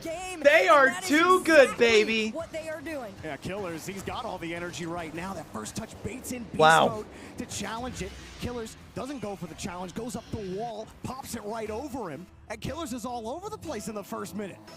I talked about this yesterday too. I felt, you know, Killers and Ruas, although as incredible as they are on offense, the moment TRK starts to get extremely involved is when this Falcons roster starts to become so Y'all already know I'm talking my shit and linking my video on Twitter if Falcons beat G2 after BDS, after I predicted them to win the whole thing. Cheat up attempt to turn this into a play for G2, not quite what they want, bumped off for their efforts in 325. Falcons holding this up 2-0, potentially. Ooh, cool. Killers. This one sent off.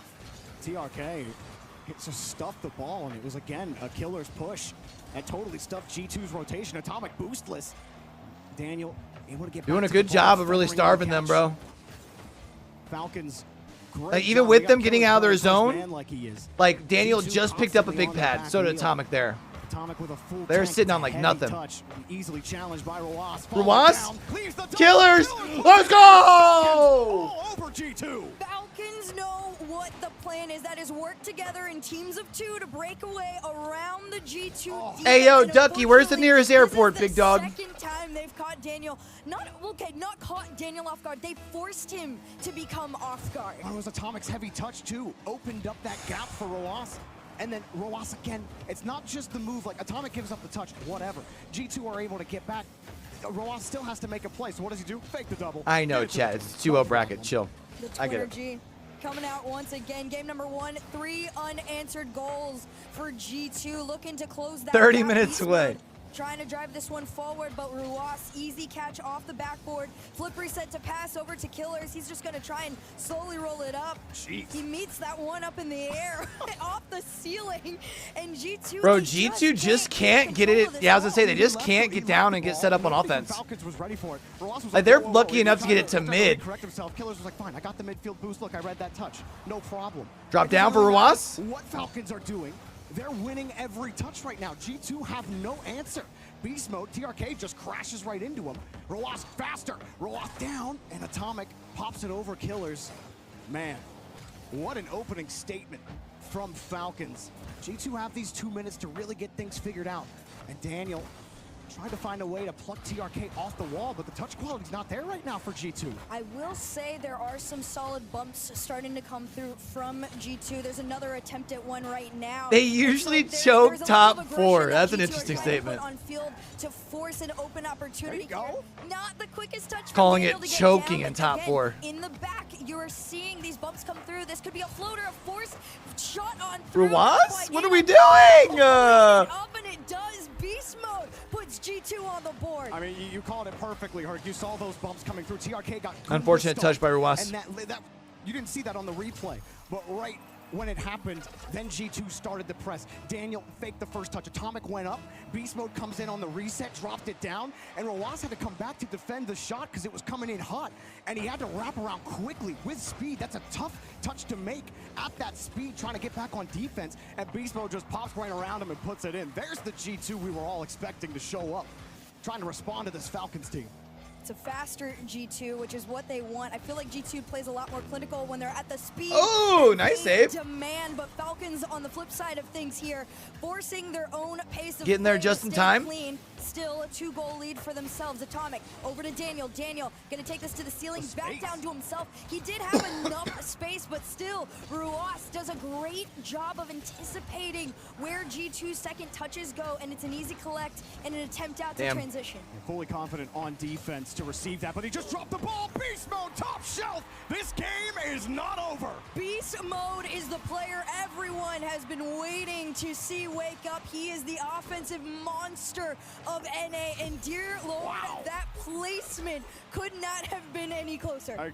Killers has to be so upset because he's like, dude, the one touch that gets like an inch away from me, you're gonna upper 90 that? Are you serious? And now it's a question mark. Our Falcons came out with authority to start this game. Everything they were doing was working. And G2, the ship is finally steady, but Killers? a little hopeful on the rotation, and you better What was it, Doug? Roas will What was it, Doug? What'd you say? This one, so you saw Falcons What'd you just say? kind of lurking a little bit in the mid, but that bounced 50, and Ruas just immediately turns around, says, no, I'm going to force the challenge through, places it back left, and then makes G2 too awkward to make the save. 17 seconds, though, to hold on to this ball. Maybe they can extend this lead here, but it might be too little too late. I question the aggressive positioning there from Atomic and Beast Mode. Both of them trying to play Daniel's 50. And then they end up getting burned for it. If Daniel does get that 50, maybe they can play it. They took the risk. It didn't work out. But neither did the start of this game. Falcons, they were able to hold off G2 at the end, but they're not as dominant as you thought they would be after those first 2 minutes. G2 definitely going to force Falcons to respect them the rest of the match. I absolutely agree. I think G2, they are very confident in their ability coming into this matchup, but they are coming in with a lot of respect for what. So what you guys say now, Doug? You said you're not gonna give them credit even if they wouldn't beat G2 here? What is this like against a Waxen, like 3-0? Thoughts? Respectfully difficult as the bracket and groups that the Falcons had, but now this matchup, it is insane. This is an extremely level team. Again, it's #1 from your respective regions, and the two favorites for the tournament. A lot of people have these two teams in the finals. You said it at the start. Wavepunk said it. Like, this is a grand finals matchup. Copenhagen. I mean, there you go. They deserve it with how well they play. I mean, G2 though. To be fair, why they also are one of those favorites. Because I had them both in the finals on mine. So game despite the double tap definitely a game that I think a lot of people were expecting in the finals. Doing whatever he all right. wanted. I just realized we haven't checked in at all in the other game. Oh, it's because they have like only just now started getting back. Never mind. Give up a Your free dab? touch, and as long as G2 dab on him. Sometimes it's simple. I'll even give you It's another just one for free. How secure about the that? ball. Yeah. Because especially in a lobby like this, what happens when you don't secure the ball? Dab on him. Killers doesn't. Beast Mode top shelf. Atomic loses it.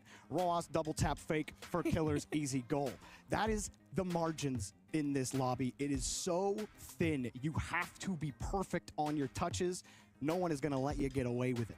Yeah, everything's just got to come down to being as clinical with your game plan as possible. I mean, we've seen G2 do it what feels like a million times now against everyone in NA. And then, of course, on the flip side of things, Falcons on LAN have done that to what feels like everyone. It has taken the absolute top dogs of the world to stop this. Fury team is a from bunch of becoming fucking a Swiss monster. merchants. And now they're coming into London going, you know what? If we can take G2 Talk down, about things Falcons start to choking look in a the lot more playoffs. plausible going up against the Vitalities and the BDSs of London. You know, TRK, the only remaining member of the last Falcons team that were at the second LANdon, a team that made the grand finals, but they just roll up the next talents in the Middle East and just keep on rolling. You grab the twins, and TRK happy to just watch Roas Killers do their thing.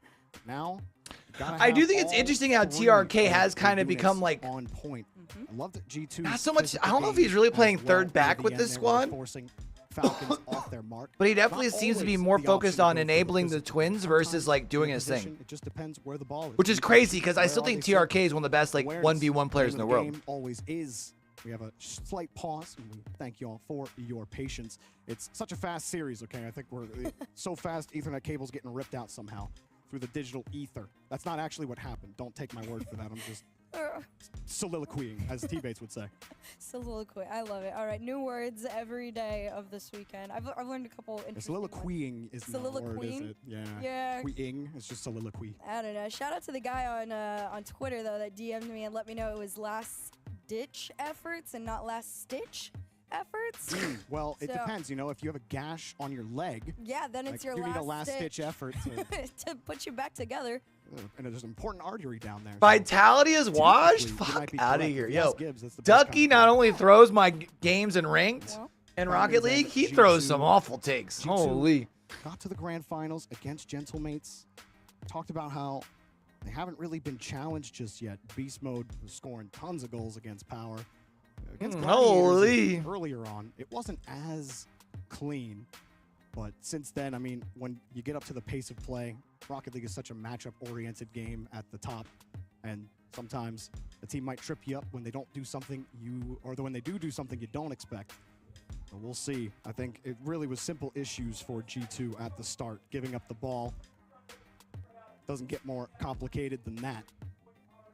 The Falcons, with the Middle East, been tough to get up there. You know, all the conversation right now over on the other stream, we have Vitality versus Furia. That is an insane matchup. I do got to give credit to Fury. I think both you and I, after seeing what they were capable of yesterday, felt like they've got the power. Jorby's always knew. I'm slowly getting on the Furia train. No one believes just yet because it's Swiss. You know, and that's fair. That's fair. You know, Fury are Swiss merchants. I don't know how the series is going right now. Don't spoil me. Yeah, I don't want to know. Spoil it. All right, I gotta focus over here.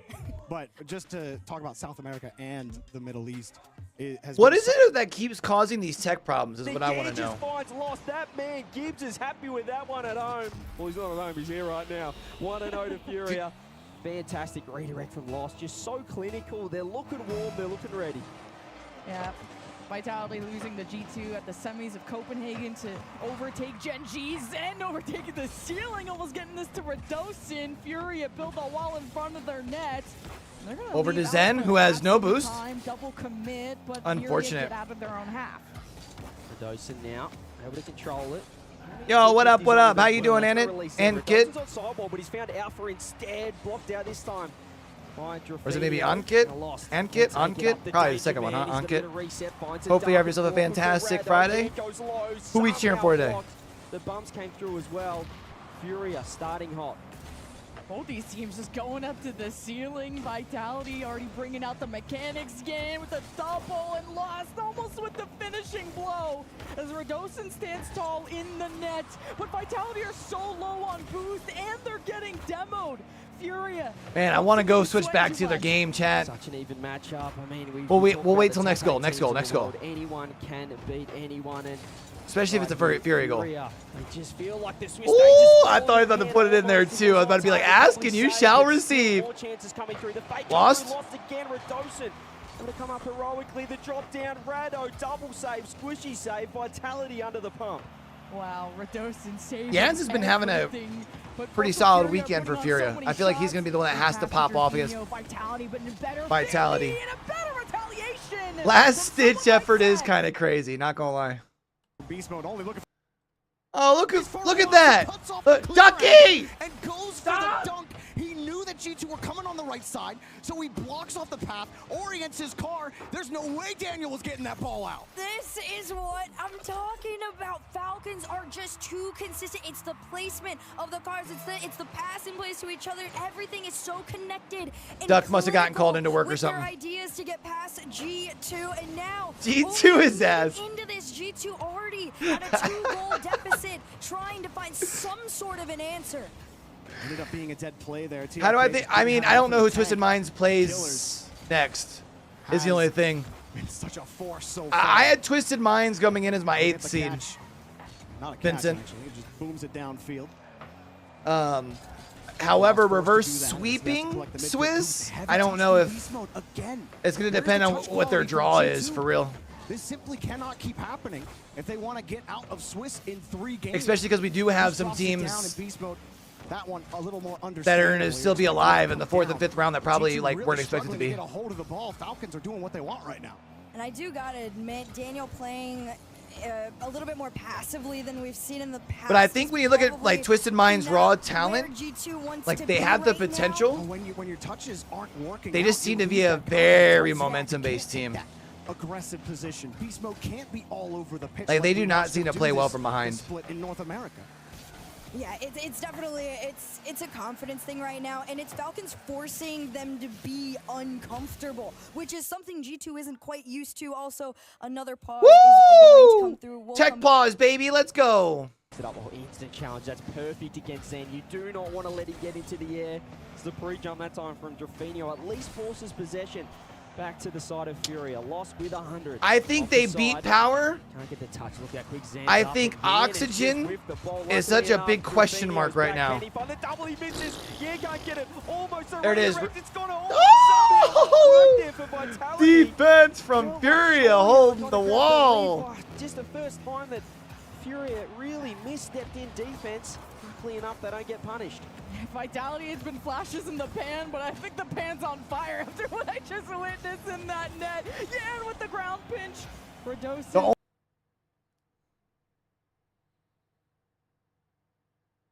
Alpha reset off the ceiling. Zen down below to take the shot.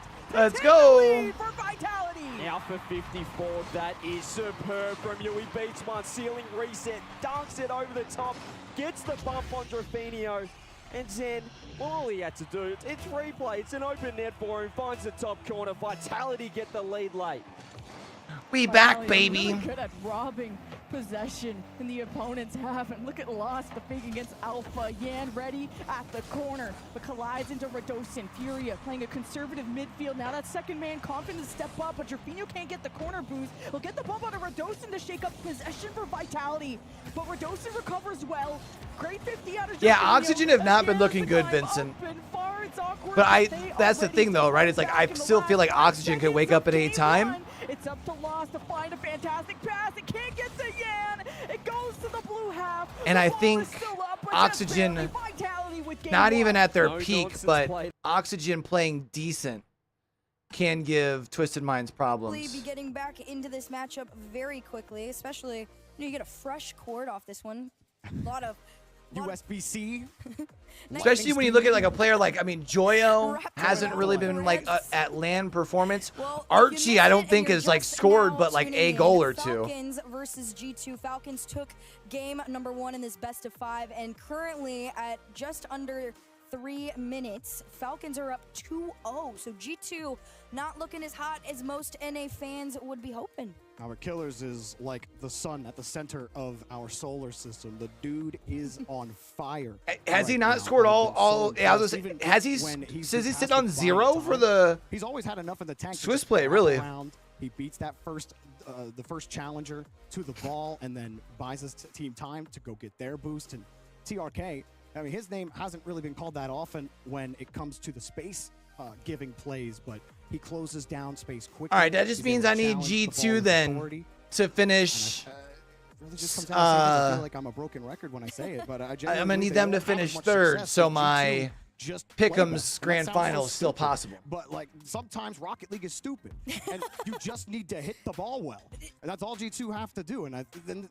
All right, we'll go back over to Furia Vitality for now. How does he fit into this Vitality picture? It's what he does off the ball. That's, well, we get more time to talk about it. Is the tech pause. Remember the effect of the tech pause in our last series. But Alpha, it's what he does off the ball, stealing boosts and looking for bumps. Like he's the guy who got the most boost steals, the most demos in the series against G2, and he's not going to be the flashy player, the one that's scoring. Maybe he's got a good pass here and there. What is going on, man? Zen on offense, Radosin on defense, but Alpha, he connects everything. Just getting a quick little lobby restart, or as you said, perhaps a timeout for Furia. It certainly worked well for... Yeah, I do got a fat nose. Seeing Daniel doing the Bieber hair flip all day. And a deviated septum, which doesn't help either. Bieber's a few years after 2001. But hey. It for real has to have the most tech pauses ever, it feels like. G2 and Falcons underway again. And hopefully no capital PH. Get to the halfway mark of game number 2. The name of the game is simple for G2. Protect the ball. Beast mode rolls around. Killers getting around that first touch. Atomic to dump pass. Daniel is playing deeper back. He was ready for this counterattack. Good position. Great positioning off that one from Daniel. The one player that the Falcons have been able to force off guard, get past him quite a number of times. Starting to clean things up here. Ruas, great positioning. Atomic, greater save. And here comes Killers trying to flip this one down. Let himself reset to attempt the shot. Almost. Atomic remains strong. Bro, Falcons are just like, the rotations are on point and just keep the pressure down on the orange half. It's wild. And part of that's like the Mina playstyle, right? Like Mina, like just in general. A decent opportunity off that flip reset. continues to impress.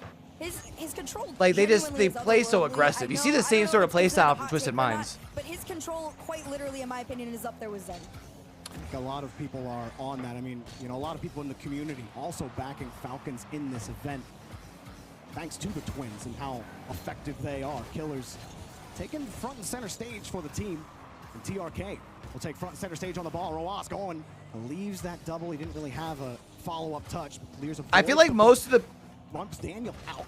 Will force Atomic to have to make the clear, but he went for I feel like most of the people sleeping on him was the more important part. TRK keeps it away. Beast Mode read the touch. And G2 doing a lot better here. Probably don't watch very much like Mina play. They're also doing a lot better with how quickly these challenges are starting to come through. You saw Beast Mode already up, anticipating the shot opportunity. 1 minute left to go. Atomic back to the backboard. Ruas has it red. Beast Mode going to keep this one in favor of G2. Around the corner, Atomic over to Daniel. Daniel shot off target. And Atomic and G2 work together to keep that pressure in their favor. There's really nowhere for Daniel to go, but the bounce was a little risky because Atomic had to go chase it down. Beast Mode didn't have any and I think that part of that is just because they do have some younger talent on their roster, right, Vincent? Like comparatively. Now will do his best to give this ball to Daniel. Killers is ready for it. But I do agree, and when you see them start having like making like the question, like when they start questioning themselves, they don't play as fluent. Like you can tell when they have like when they're doubting themselves. G2 their first loss in the Swiss. 12 left on the clock. Atomic up to the mid. TRK has it red and cleared. And for now, Team Falcons can hold on to their wins in the Swiss stages. This one hits the ground. Falcons go up 2-0. Has to be a really Plus, I can't help but wonder if part of that is because isn't Ahmad used to playing like a rather slower pace of game with Rule 1? Well, they have that also like Sandrock Gaming, right? Zen down the other end. We talked about Furia needing to be more physical with all the saves that Vitality have been putting up, and Furia are doing that, but it's been taking out multiple bumps and multiple 50s, and Radosin with a high ball, Alpha with the backflip, it doesn't get into the net, and Yan taking the third shot off the backboard there, keeps Furia still scoreless. I'm not sure about what happened there for Radosin. Just had one of his moments. Couldn't quite get the ball in. Probably should have been 1-0 to Vitality. That ball was hanging around the goal line for a while. Radosin though tries to get the dunk. Radosin moments. Zen, who perhaps didn't want to lose that one. He's looking for more power on the shot. Alpha, all he can do is go off the ceiling. Shot on. Radosin right there to collect with 100. Vitality certainly in control of this one. That's a fantastic demo, and there you go. There it is. All you need is a little bit of the kablamo, followed with the whammo. I think, yeah, Zen almost cut off. Alpha had the leapfrog. It was Lost who had the... If you've watched Vitality in EU, you've noticed that there's been some team bumps here and there more often out of any other European team, and Vitality not getting in each other's way, but getting Furia out of their way is incredible to see here in Game 2. As Radosin against Jerfinho gets us in front of the net, and Yan with a low boost just dunks on him. I mean, yeah, I would definitely say that. I mean, Ahmed's, I think, also still a relatively underrated player, like globally, just as an individual skills. Great 50 there from Yan. Part of that being a Mina player. That's maybe what Fury need. A little bit of luck, get them back into it, put the pressure back on the Hornets. 1-1. It's been pretty close, 1-goal game even in Game 1 until Vitality extended it. Now Radosin, few extra touches, trying to center this out for Alpha, and lost up front and centers, and with a triple, and centers it for Radosin. All right, Zen's still here. Locked up in the net. Lost with the save. Just a bully. Furia's defense only had one member. It was Yan buying time, and Vitality couldn't capitalize, and Trevino almost gets the double. No, it's the worst. Lost was almost there. It was off the post, and you can't get the follow-up straight across net. Should have been a goal, even if he missed. But it was the worst possible placement in the end. Furia should have grabbed the lead there. Zen, though, with a free shot, he has no boost. Lost recognized that the threat was strong. Finds the save. Alpha keeping it in, gets a dunk as well. All midfield play coming through. Lost gets a skim. A double save, double fake. Faking. Zen doing well. Hands off the side. 54 in behind. I thought he got enough of that he was going to be in a spot to get a second touch off the corner. Not gonna lie to y'all. Low boost 50 and Furia overwhelm him, and Zen off the backboard gets a decent clear, allowing. I mean, in my pick'ems for the major, I had Falcons over G2 in the grands. With almost a full tank, pressures back Furia. I had it going 7 though, really so. Work for this transition. Alpha off the ceiling with a fake against Jorfinho. He's absolutely dangled off the post, and now Vitality have lost Zen. Missing in action. Vitality only with 2. Try to slow down Furia's potential of a counterattack. Tell you what, Alpha might need some new tires after that one on the ceiling. Didn't quite get the drift to work, but it almost confused the entire Furia defense there. Minute left, Vitality still in control. A lot of time in blue half. But he's going to leave it. Very awkward for Zen, though. He's able to scoop up the 100. I can't remember who I had Twisted Minds over in round 5 in order to give both MENA teams top 8. Triple commit Vitality. They're so awkward in the corner. If they can find a bump. I still think they can do it. It's just, again, it's going to depend on their draw. They kind of had favorable draws in my bracket. Not getting in each other's way, then they got in each other's way. Everyone having the same great idea, but it doesn't work if everyone commits to it. It's Radosin with the soft low boost touch. Alpha misses. Zen will send it down, and Vitality have had good clears. Finally one with a follow-up off the back. Zen? Zen has Jorfinho getting the hand Everyone's up. up. And Vitality have had so Jans is who many you want to have the ball. Full boost, full take a boost. with Vitality hoping for match point. Jorfinho throws it across Zen now. Are we going to get something special in regulation? Loss is going to find it past Jorfinho's not there. It's a great place. Pass as well. It's okay, Jans is still there. He does get the beat. He's going to reset. Can't quite get it to work. Couldn't get the second touch. We get OT. Hodge, man. Ooh. This is tough. Jorfinho with a demo off of kickoff, but Zen gets revenge. Now that Vitality have boost. Rado? Firepower. Radosin uses it all to transition and almost bumps it out to Alpha, but Jorfinho gets in Alpha's way. Great bumps. Great physicality out of Furia, but it feels like they're at the mercy of Vitality, who commanded this game, it felt like. Nice demos as well. This time it is Lost finding Zen. Alpha's just trying to get 50s. He's done well. Jorfinho's awkward. All he can do yeah, is Falcons. Oh, that's still going on now, huh? Well, though, staying close to his teammates. Oh, yeah, they are. Zen with 100. Sheesh. Takes it up, but all he sees is Yan in front of him. Fake for Jorfinho. The shot's terrible, and they get nothing from it. I mean, G2 is a team that is used to being able to control the pitch. So I can see why Falcons' playstyle would give them a lot of troubles, to be honest. Using it all to get up and high, to give them options, to give them some threat. Vitality have dumped so many shots, it's still only at 1 goal. And in an OT situation, the fake from Yan as Lost didn't even know what he was doing either. And Furia have Vitality panicking in that moment. Both teams playing on a knife's edge right now. So many times there's 0 boost for the last man. There's a demo again, but again, the pass, it had to be more centrally. Yeah, their team game is pretty wild, Hot Sauce. He cannot find anything. Alpha's going for the huge dunk. Yan has boost, they're bumping each other, and the shot comes through, but Yan once again with 100. Furia looking good, but these demos, it only takes 1 play. Jorfinho catches, gets it around Zen as well. Radosin back corner, able to work it around himself. This is a massive goal right here. It's a massive game. As Yan again double commit. Vitality's defense, nothing as solid as we're used to, but it's getting the job done. Yeah, Furia getting demoed there. Vitality, we're starting to sense the momentum build because Furia have been playing so much defense. As Radosin still a very... Why'd they give Lost room there? The opportunity for Furia to tie. Wait, I want to watch this back, because who's in goal, and why don't they close this gap? He recovers, he does it all himself. Over Alpha, Radosin can't get back in time. Furia tying the series up. Such a crucial win.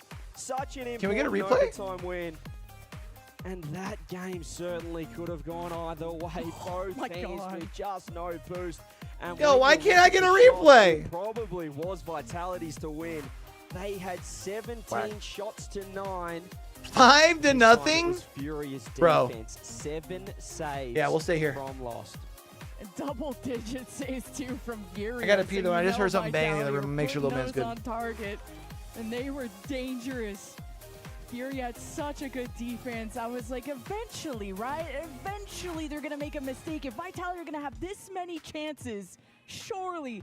But Furia stayed patient. I was wondering how good their defense could stand up when Fury are known for their offense. They only play offense in their region because there isn't too many other teams that can make Fury a sweat. But when they go into an international competition like this, especially against a team like Vitality that have gone blow for blow, Furia stayed composed. Yeah, it's the biggest strength of these SAM teams. They just seem fearless. They always have ever since their integration into the RLCS at their first World Championships. And right now, they're showing it when it matters most.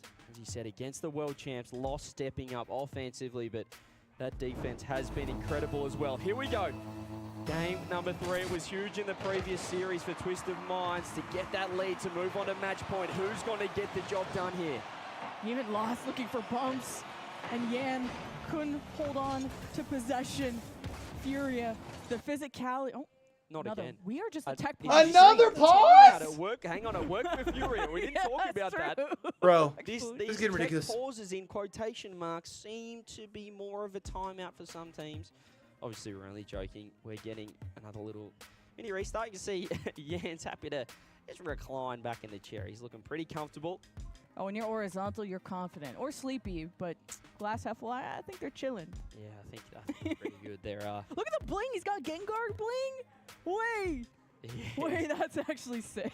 He's always had a little bit of aura about him, that man, Yan, and certainly Yan on LAN.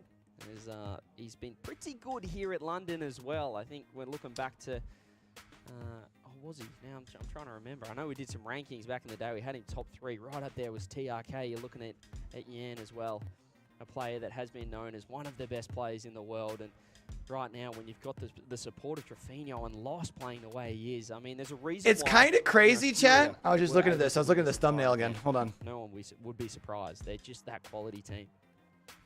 Literally, oh, what the fuck? Yaniel or I literally had made me think of Laniel. Falcons beating BDS in the semis. Rhyme with Lan. It's not a good thing. And then G2 in the grands.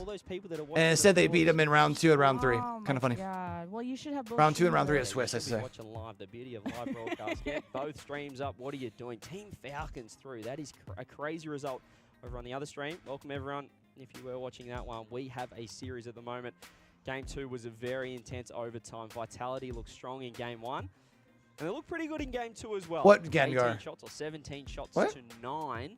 But they weren't able to get the job done. And I think Game 1 was 2-1. That's supposed to be Gen G car? Is that what that's supposed to be? Closer than this. And I was wondering, can Fury be consistent from day to day? Because remember, Fury went from winning in Swiss against Vitality to then losing to them in the playoffs. So Fury a Swiss buff. I don't know. That's kind of why I predicted them. Because Jorby convinced me in the green room. He bullied me into it. I mean, they haven't lost in the Swiss stage this season at a world champ. Oh, sorry, at a major, at an international event. Copenhagen, they went 3-0. Obviously, they then did lose to this side, as you said, 4-1 in the best of 7. But the Swiss stage, it just seems they seem comfortable. Maybe it's no crowd factor, I'm not sure. But right now, they're certainly well and truly in this. I'm not sure if a #1 seed is on the line. I'll have to quite double check with Falcons game diff, but we know how important those quarterfinal matchups are. I don't know, Furia, when I go to playoffs to hear those drums. Ooh, I didn't even think about that. For G2, that 3-0 kind of hurts their game differential a bit, huh? I mean, can't underestimate how the French feel too. I didn't even think about that. Here tomorrow. Hope you all will join us.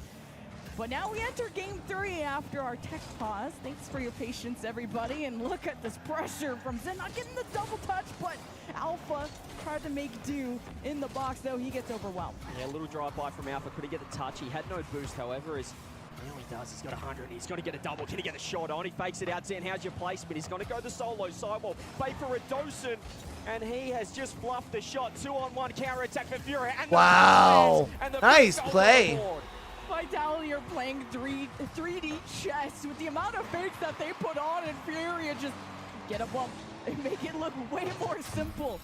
And it's the team play. This is, like I said, Lost, Jorfinho. How are they going to look going into the next day? Is this just a one good day, or how consistent can Furia be? And I love that Lost and Jorfinho. You can set them up for success, and and Lost almost returns the favor to Yan. Off the ceiling against Radosin. He's not going to let that go for free, as Lost can't cut through Radosin, even though he had low boost, as Fury awaits the counterattack. Great dunk from Alpha, and Zed's got to get the pace. He's just too nice. quick out of nowhere. Quick response Dan from took the worst 50. He thought he could get it around Alpha Vitality. 54, but he could not, and Zen is too quick. Zen is fast. That boy fast. He's so fast. He makes fast people look not fast. From game 2. Furia can start off well, and then we got stalled out to an OT, and now I guess we don't have to wait for OT. Not quite yet. G2 Stride playing Gen G in the 2-1 round, huh? I mean, how important are these kickoff goals? Team Vitality, so clinical, so...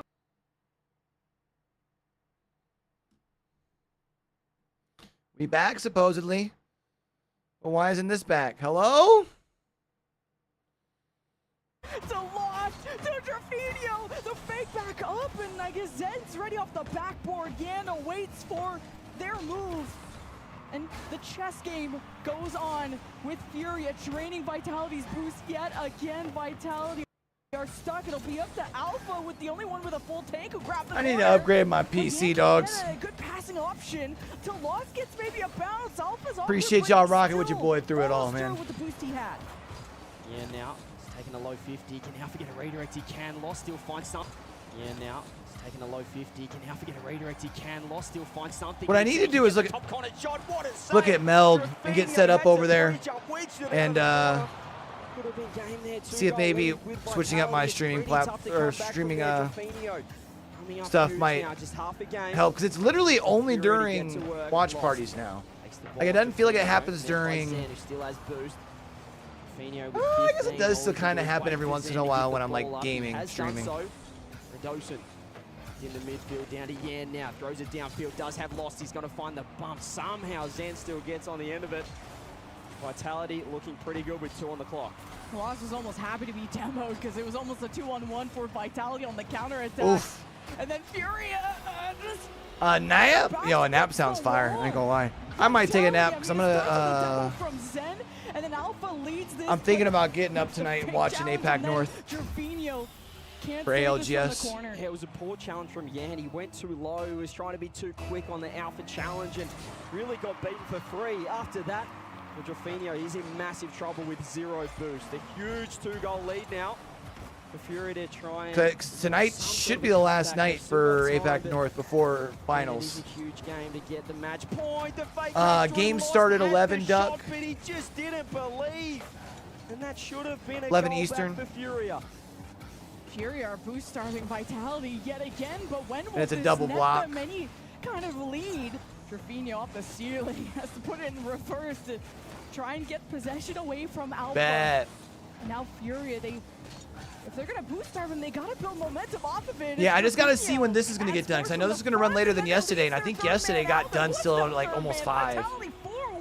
You can see they knew they were 2 goals down. They threw everything at it. Third man, Drafinio, so crept. He launched himself at the pass.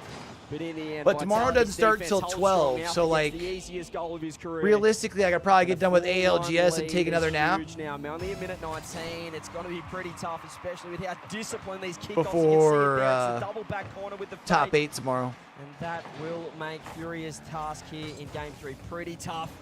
Match point is looking destined right now for Vitality. Or go to the gym. Vitality, these 50s recovered. And then by since their we'll be done second around man, 4 Alpha tomorrow, does his best, but that's what's been so good. I can just out of Vitality. do a longer sleep before APAC's out at midnight tomorrow night. Slowly but We'll surely. see. And Kind of depends on how I'm able feeling. to land those big physical plays, the bumps, the demos. What's made their job so much easier? Drafinio Damn. can tuck this one in 46 seconds. Because both today and tomorrow, so tonight's the end of APAC North, like regular season, and we'll have our top 20 for finals.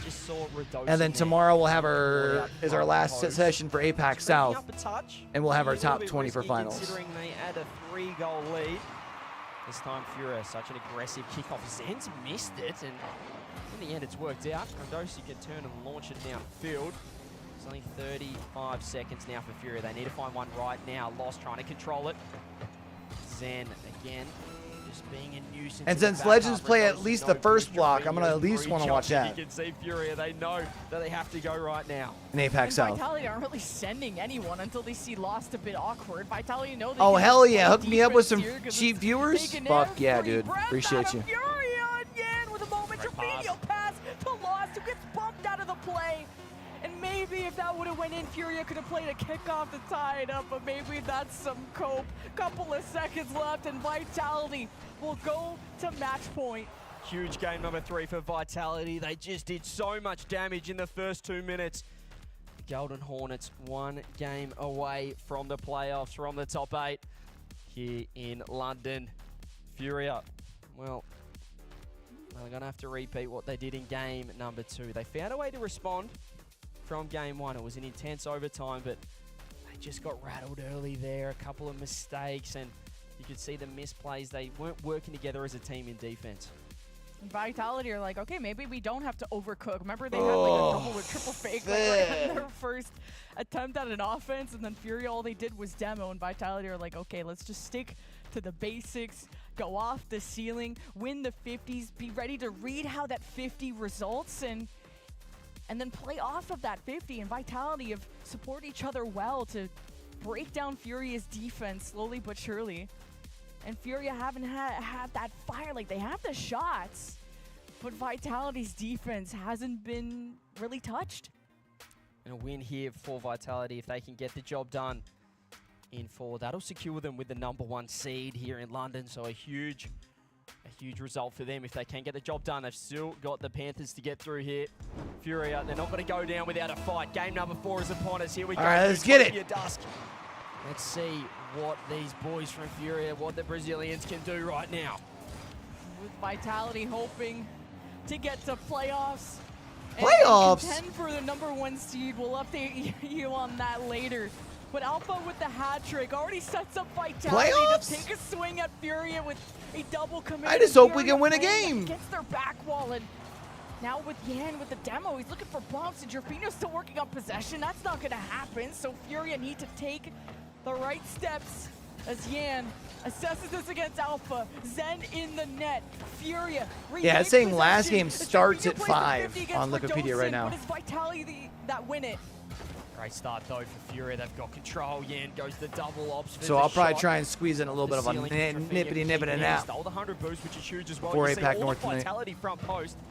Again, their structure isn't exactly A1. It's not textbook, but it's getting the job done. Redirect, and that's just going to be almost on target. I thought that was going in, bro. Zan Furia momentarily. Imagine he snipers that from distance to give Vitality the lead in game number 4. You can't afford to be doing that Wow.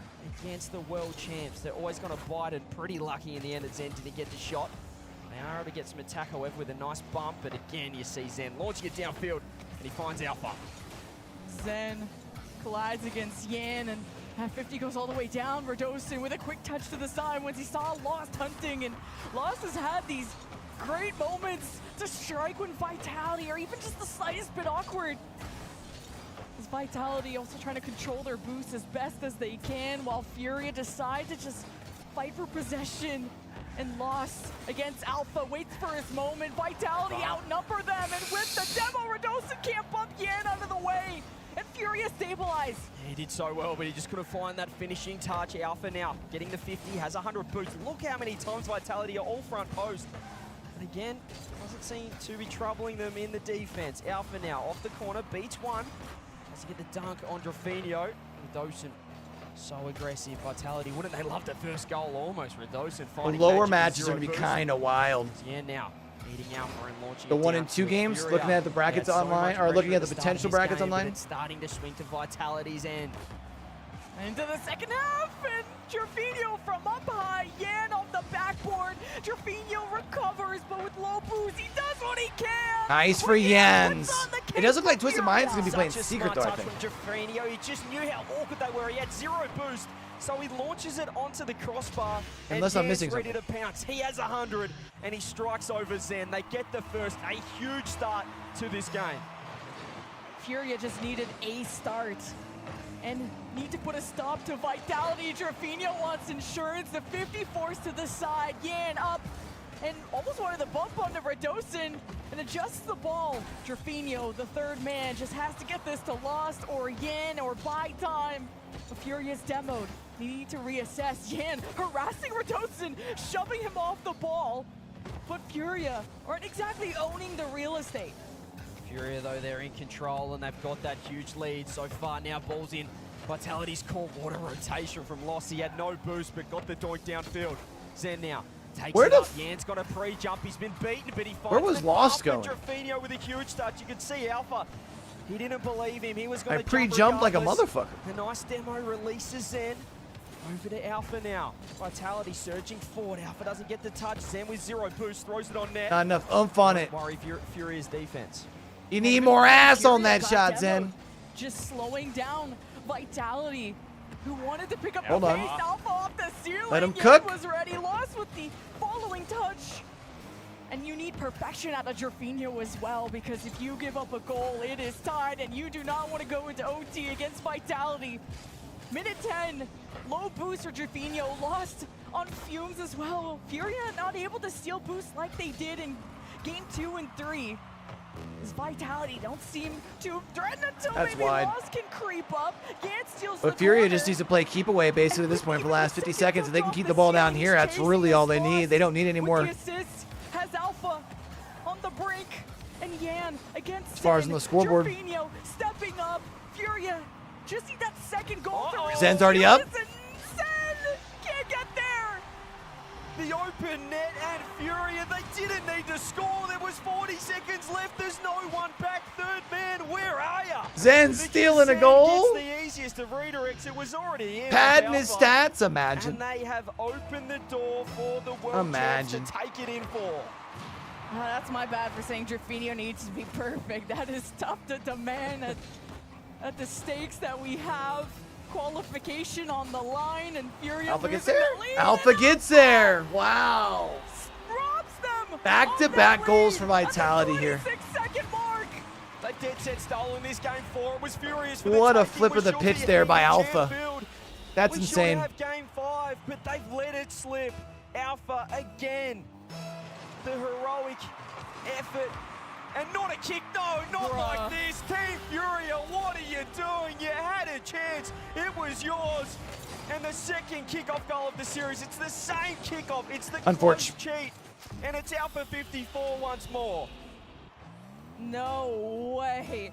I was commending Alpha for his involvement off the ball, and then he gets a hat trick, and then two goals just like that. He's just doing everything. And now Radosin takes the shot. Yeah, It is it's over, just chat. a hemorrhage. Turn this place into a parking lot. From Copenhagen against these two sides, and Oh, I guess we gotta keep Furia it here because there ain't nothing going on on the other channel capitulated anyways. before our eyes in 30 seconds or less, in 20 seconds of Rocket League. 4 goals on the board. 4 goals have been scored, and that's heartbreaking. Surely they're doing the Still 1-2 games 2-1 first, now. They're right? Still well and truly in this, but what does that do for them? Congratulations to Vitality with that win. They'll be the #1 seed. The world champs are back. And they will take the playoffs. They'll be into the top 8 in front of the crowd here at LANdon 3.0. So Vitality takes seed number 2.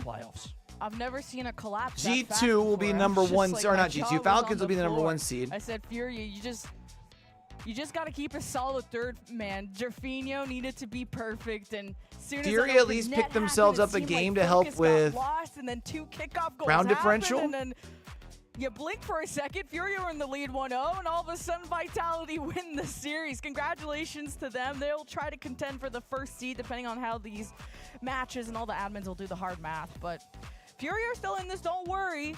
It's just going to take longer. Yeah, I mean, it's so disappointing from Furia. They played phenomenally throughout the series. It probably should have gone 5. They did all the hard work, and then they just let it slip. Credit to Zen with the MVP performance there. But Well done, Vitality, the second team through to the playoffs, joining the Falcons with a massive win over G2 as well. A sweep over G2. They seem to like playing North America, those Falcons boys. These were two of the toughest matches. You are correct, Vincent. Actually, you are right. You are right. Yeah. Falcons 2 seed, Vitality 1 seed. G2, that's my NA Cope speaking. But hey, we have eliminated some teams, and we have rewarded them with a playoff spot. Congratulations. Sorry that happened. I don't know. But I know we have a break coming up, so we'll see you on the other side for the next round. Where do you got matchups at? Look at Wikipedia. I don't have them yet. Oh, there they go. Let's look at matchups here real quick, chat. So G2 play Gen G, Furia play Space Station Gaming, and BDS play...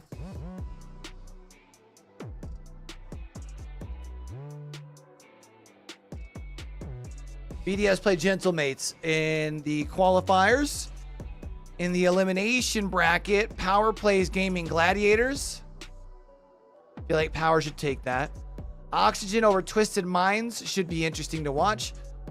I feel like OG will have Secret's number. On the other side, I got to roll with G2 over Gen G.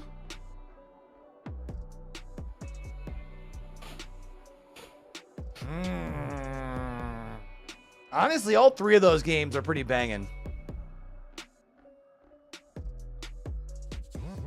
Probably G2 SSG. Yeah, G2 SSG BDS. Wait, I'll take it.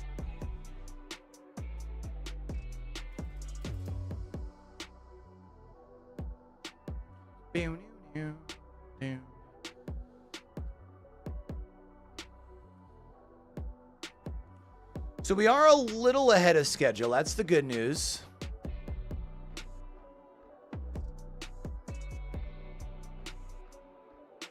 We're about on schedule, I guess, because these next games will still probably start right around 1. It's interesting that we're starting with the... I guess the thought process is the top half. If you win, you're in.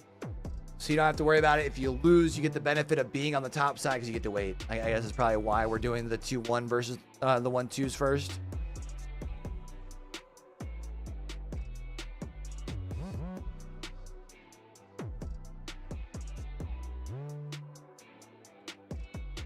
They're coming back in 2.5 minutes on the mainstream, though.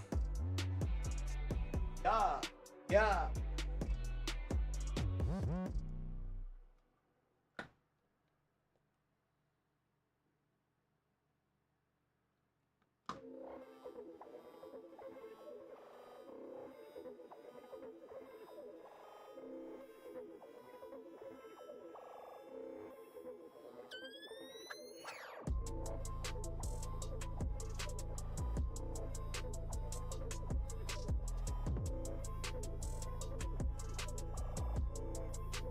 Chan, I've almost been through, like, I think I'm closing in on almost 2 gallons of water this morning. That can't be healthy, right?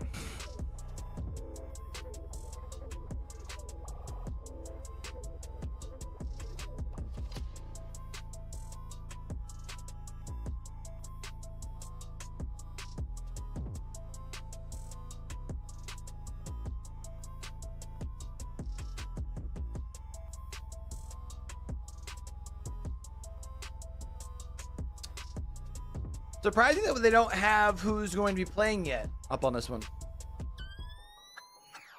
So it's either G2 or Gen G or Furia SSG.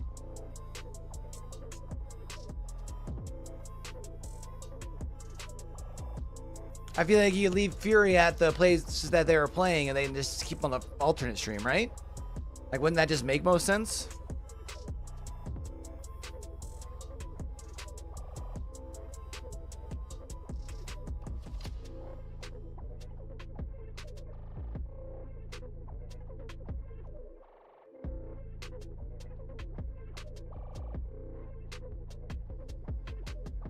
Or what?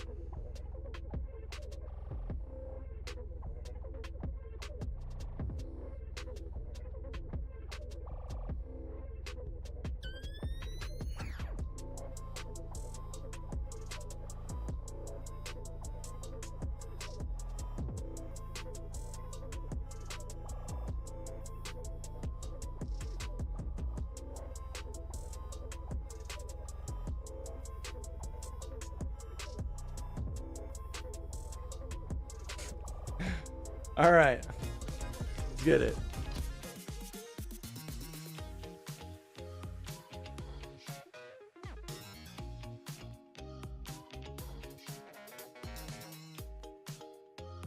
The back of my like. Oh my gosh, man, my ear is bugging me today.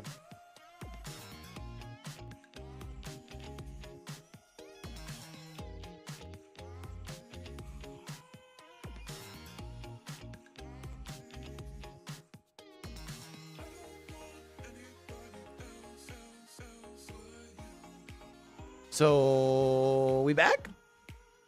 We back? Yo, Duck, I will cut you, dog. You know, guys, I think Gentlemate's take it again. Gentlemate's? Nah. Gen G's going to take it 4-2 this time.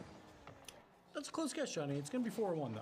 We're going to see Juicy with a great flip reset about 2 minutes into game 1. After that, all Gen G. Chronic, 2.2 goals per game. Gen G wins 4-1. And at the end, Itachi will sneeze. Sure, Gibbs. Whatever you say. Goes over to take the ball. He's gone into the middle. Juicy with the flip reset. What a start. They are going to take the lead. Couple of stats coming in here. Chronic is at 2.2. This is where he has the He is the scripts. dominating the field. Wow, Gibbs. If only Itachi sneezed, all right. Oh, bless you, Itachi. No, lucky guess. Lucky guess. It's just ridiculous. It's absolutely ridiculous. That's so dumb. That's so dumb. I cannot shake this feeling from earlier. Like, is Gibbs scripting this? I mean, I'm not salty about losing to Gibbs again, obviously, but it is a bit suspicious that he keeps beating me. Yeah, nah, there's no way he beat you. You're way too clever. See, that's what I think, but what's going on? Who's really pulling the strings here? Guys.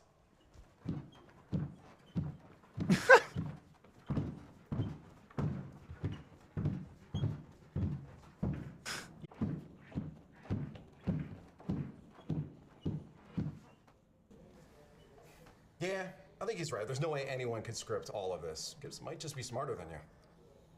I'll never live this down.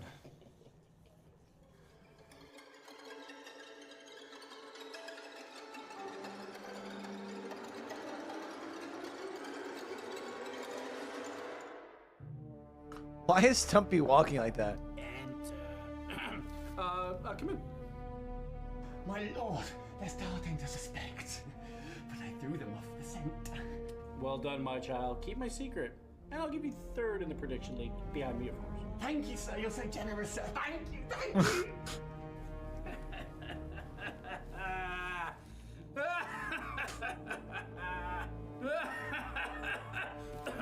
Excuse me. What the?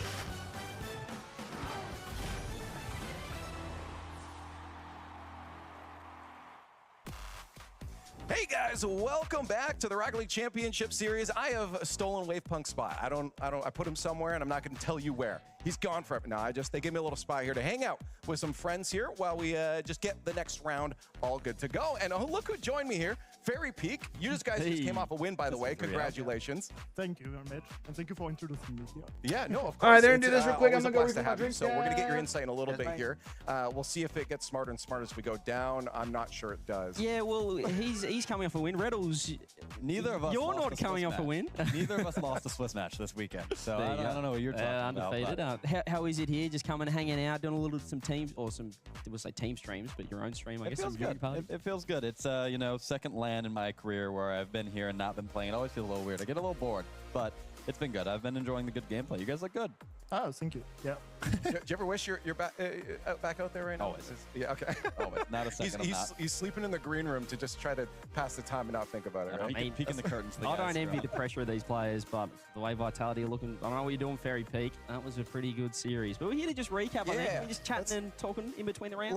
Let's get their insight on this. This is why we wanted to have them on here, is because maybe we can get some insight from people that don't usually give it, like us, and take a look at some recaps from the past Swiss here while we get the next round ready, because it was interesting, that's for sure. It was a lot faster, Fairy Peak, than I thought. So on the main stream, look at these 3 O's here. Oh, I mean, yeah, he's like, I mean, I said to my team that either Falcon will win 3-0 or like G2 will win 3-2. So. Okay. Well, you can't try to get two predictions. Yeah, two. Like, no, I'll take that. I think. Yeah, it's alpha prediction. Yeah, but this is crazy, Reddles. Like, this was nuts. Yeah, I talked about it a little bit earlier, but I will say this G2 team, you can say what you want, one of the most talented teams in the world. However, with Gen G being in the little slump they've been in the last couple regionals, and with NA being as weak as it has been, they haven't been tested. I think the second round against Power was actually, you know, say what you want, it might have been lucky to move on to the 2-0 match, but you didn't get tested still. So they're, you know, 3 months, 4 months out from having a match, an official match where they're playing a team that's just as talented to them and is in good form. And, you know, this kind of showed Falcons were all over them. It wasn't close. Yeah, well, I mean, compare it to Falcons, who got to play BDS in that round number 2. So you'd feel like, you know, with the matchups, they'd had a tougher run. And it showed there. I mean, a 3-0. Yeah. Ferry, you expected a 3-0. Why did you think that Falcons could 3-0? I mean, for me, Falcon is a team, like, if they get confident at the start of the series, they're just gonna lock it in, and like, they will never let a goal in. Like, they will just 50-50 out of you, like, for no reason. Like, you think you're not gonna get scored on, and then just 50 you, and it's in, and you're like, nice. Yeah. So I think it could have been like that. But if G2 went to win the first game, I think it would have been closer. And then we got Oxygen and Gen G on the screen. This was a fun one. I mean, Oxygen has such a run to make, and it definitely took a bit of a slowdown here, Reddles, with Gen G in their way. Yeah, if you asked me a week ago, I would have told you Oxygen take this, and it's not really that close. Right. Seeing the teams, you know, day one, you have Oxygen losing to Power, and you have Gen G having a really close series with a good vitality.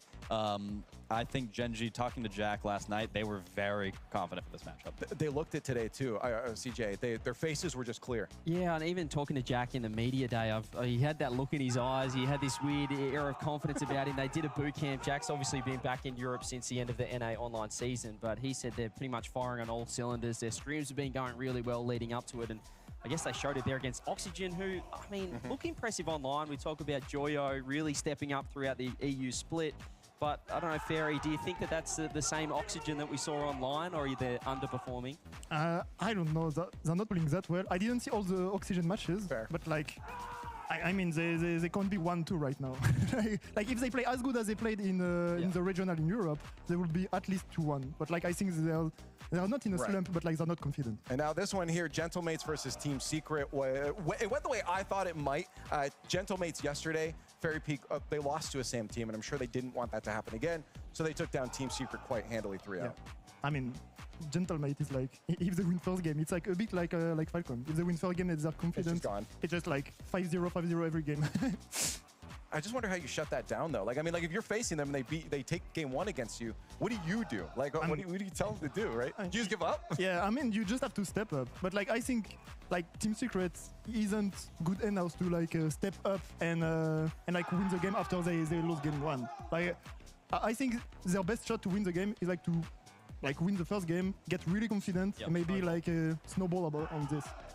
Just win first one, Reddles. Yeah, Very important. To piggyback off what Ferry said, I think the Secret team, a big thing about them is South America, you have a lot of teams that are go, very chaotic, and Team Secret is one that they play a little slower, they play a little bit more calculated, but when you're playing Gentlemates, who I think is, you know, one of the smartest teams in the world, you can't out-calculate Gentlemates as this team. Yeah, and then we had this series, which I had the pleasure of casting the other series while this was on, but I was watching on the other monitor, and Chiefs, they looked disappointing. Talking to Jorby about it, they had glimpses, but just so many misplays. They looked like they were trying to do too much. He had Hunter and Kaka going for so many solos, and this can be a problem. I feel like it's kind of rare for OCE Reddles, but when we are playing an APAC team, these guys, Chiefs, probably think we are the better team. We should just be mechanically better, but you've still got to rely on your structure, and that's what Gladiators did. Right. I think it's tough for an OCE 2 seed, especially, to come into a match thinking we are not the underdog anymore. And when you have that thought, it's dangerous. It's not always like, hey, we can out-mechanic these guys. When you have a team that's a little lower than you and they're playing confident, it's not as easy as it seems.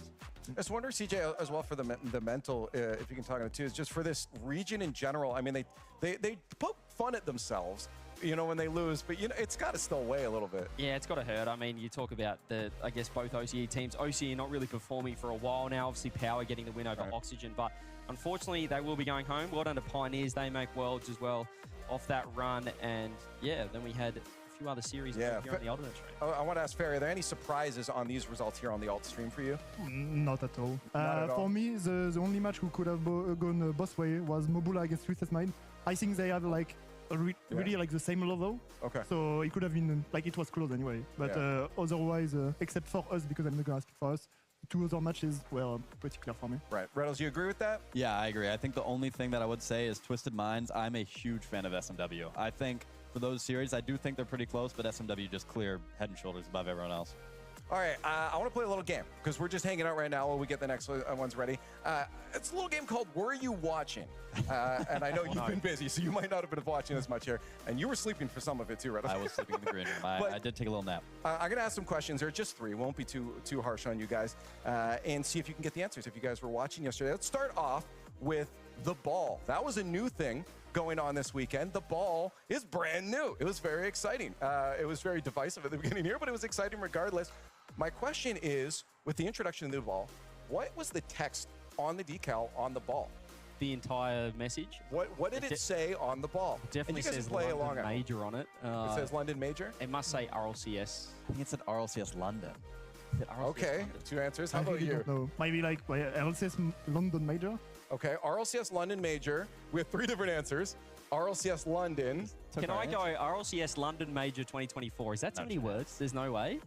I want to go with that. I want to go with there. I don't know if we have a graphic to show it here because we may as well put it up. We have 3 different answers here. Okay, we have to reveal the answer down here. And the drum roll is... Oh, it just says London? No. Wait, what's in the blue text there? RLCS 2024 and RLCS. I have not I think that was seen Fairy that. Peak got that, right? Yeah. Look at you, and you guys don't see that though in the game, right? No. Yeah, how did you know that? What's up with that? I mean, I just got the guessed answers it. or something right there. Okay, well, I'm writing this one down because right now Fairy Peak is winning. You guys got to step it up for the next one here. The next one, this should be easy. If you guys are watching the stream, it was very obvious, and you might just be able to deduce it just based off players here. But yesterday, after a win, a player broke out into maniacal laughter. Who was that? It was like very obvious maniacal laughter. Well, it's not like you just look at someone laughing. There's an obvious answer to this, and it's Calm after the reverse sweep. So I'd say Calm, but I'm not sure. Oh, no, I missed this, guys. I missed this. Do you want to throw a guess? I mean, it sounds like think. CJ's guessing too. What did I miss? Yeah. It was like someone waving at the camera? Someone just went laughing like crazy, like back and forth from the gut, bellow laugh. On the player? Yeah. I mean, for me, it was Chrome. You think Chrome? I mean, against us, he logged so hard. We heard him like. Really? Yeah. Whoa, OG Furia is the series I missed yesterday, and I could see Calm doing that, so I'm going to go with Calm as well. Okay, so we got 2 comms there. Yeah. Okay, let's reveal the answer because yesterday, it usually is the player you would expect. It is Calm. He went ham. And the reason for that was the coach said, "Oh, "We let me need the fix my energy camera." levels up." And Calm said, "Okay, well, let's take that to the next level then." And that's a player, I mean, what is it like having a player like that on your team that just takes it to the next level? Like, sometimes you need that energy, right? Yeah, I mean, it's good because like I don't know how to say that. but, Whenever like, I move it's my desk up good and for down, all my the camera players, moves just because a little I bit, see kind of the frustrating. player, like lousing, like. I think it's just because of for how shocking close it abuse is to the other the team. So like it's soundproofing or the sound dampening pads Do you behind ever it. have to tell your players to like, hey, pull it back a little bit? Maybe Red doesn't want to. Definitely reduce it. All right, last question here. This is a fun one. After my own heart here. Oh no! Out of all the players that appeared today on the A stream, how many had mustaches? Oh, that's tough. And we were a little liberal with this because there are a couple mustaches that's like they're trying. Is that, did you say on the A stream? On the A stream only. Okay, I was going to say Banana Head, but he was on the... It might help to just throw out a number. Maybe, you know, how many players do we have total today on the screen there? I'm not sure. Yes. I'm just gonna get 5 because I really don't know. 5? Yeah. Only 5 mustaches. I reckon it's 7. A lot of people are players are really What's a young. mustache like? 'Cause some of these players are rock. That's what I said. Like this is just a little bristle, you know. Well, this looks like you just like forgot to shave. Yeah, so that's half the mustache. So it's not that doesn't. I wouldn't count it. Yeah, it's the intent behind it. Okay, I'll say 4 then. I was think gonna less. go 4. Actual Dude. mustache. All right, now I'm not going to go 4. I'm going to go 6. You're gonna go 6? Yep. You guys are all very low on your numbers. Really? Yeah. Remember, these kids are growing up and they want to show off that they're able to start growing it. Let's reveal the answer here because looking What's at the number answer I then? got, the total was 1. Oh, 2, God, that's Hunters is It's all there's no way. 4. man. Okay, that's a nice 5. Oh, again. 6. That 7. Yeah, definitely. 8. Definitely. 9. Definitely. 10. No. He said no. 12. No. What? Where? 13. 14. You guys were really low. 15. What? It's there. It's there. What? Yeah, right? 16. No, we gotta stop. We gotta stop. I'm sorry, I think there's a debate. If you have a full beard, does it count as a moustache? Yeah, we actually went over this. We were very particular. Yes, a full beard counts if you have the mustache. I don't know, chat. Let us know what you think. Yeah. I think some of those were not. I agree. The honest truth is that we had to kind of be liberal with it because we figured, well, I want to show that they're trying, and I want you guys to get here at this point eventually. Get involved. I was like that at first. There was nothing coming. The one through. land Vatira doesn't make. We start talking about mustaches. The one land. That's wonderful. That's awesome. Hey, let's take a look. I do believe we have our round 4 matchups all ready to go. So we can take a look at who's playing who off the bat here. Well, you guys, you don't have to play anybody, Fairy Peak. Yeah. You're done. You're through. You're on through. Number 1 seed. That's very nice and easy. And Oh, Falcons. we are number 1 seed then. Yeah. Nice That's stuff. beautiful. There you go. And Falcons, of course, are going to be joining you. They just came off a 3-0 win over G2 and the rest of the matchups. So are there any specific Rebels that stick out to you right away? How does Vitality get the higher seed in that? But the one I'm actually looking forward to Oh, is game OG differential. Secret, because if I remember correctly, I think if Secret loses this, they have a tiebreaker with Complexity to make Worlds. Yep. If they win that, they are into Worlds and Complexity is out. So that's high stakes. For a lot of these teams, you know, all the NA teams are already guaranteed Worlds. It's a major, but Worlds is what's the most important. So I'm really excited for that. Yeah, CJ, I'll get your thoughts. I mean, I think there's a few NA fans that are looking forward to seeing G2 Gen G. I don't know, they've played each other 5,000 times, and every time they play, people get excited for it. Furia to bounce back against Space Station, I think that's a great matchup for Furia. And then obviously you got the EU boys, you got BDS versus Gentlemates. Well, why don't we stop talking and get the matches going? So thank you guys for joining on camera, Fairy Peak. I appreciate it. Congratulations on making Day 3 into the top 8. That's wonderful. Reddles, thank you for joining as well. CJ, you're pretty cool too. Anyways, we got round 4 on its way. I'll give Wave Punk back his spot. We'll see you on the other side. Going another break?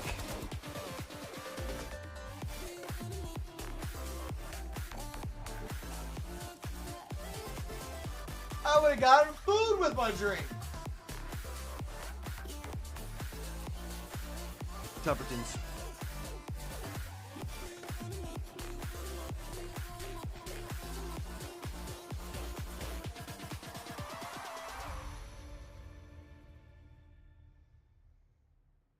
Come on, Jack, get me.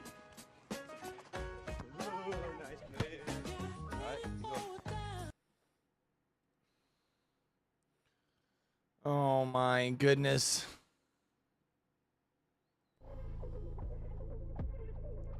Why, chat?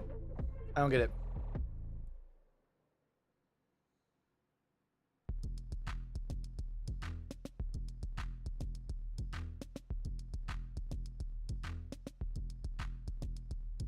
Bro, Ducky. I feel that kind of. Like, honestly, the mid-round breaks, like, kind of kill my vibe. I'm not even gonna lie. I gotta find something I should start doing during these.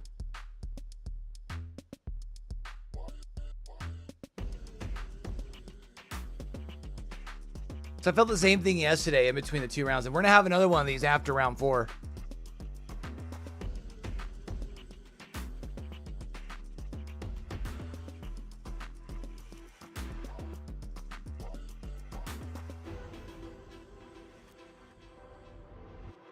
I mean, they were just talking about it on the stream. Clearly, you don't need much.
Yo, fucking Team Obulus getting eaten up on Twitter, dog.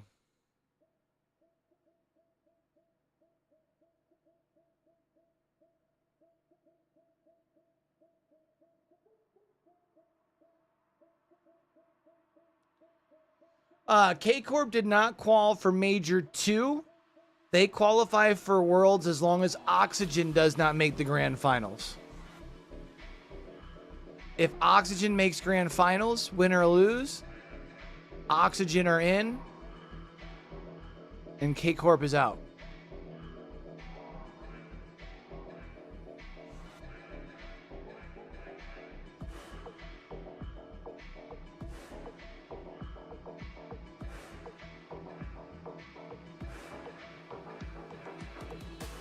Is what's happening.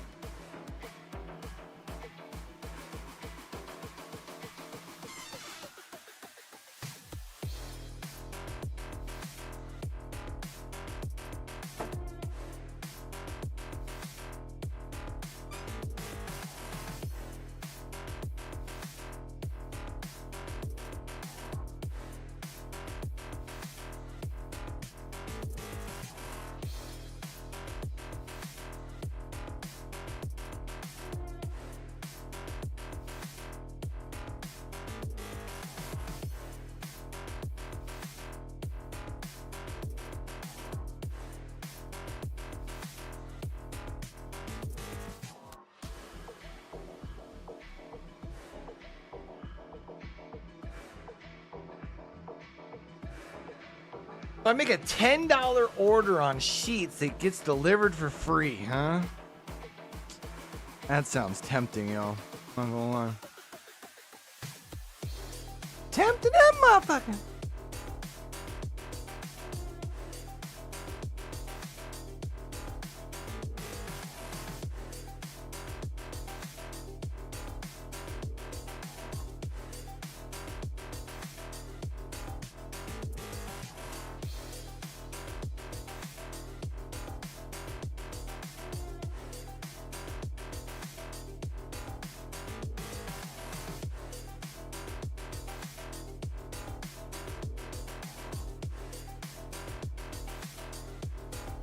That's what I'm saying. I could easily do that. They'd probably look at my address, though, and be like, this motherfucker for real, though? Making us fucking go right around the corner?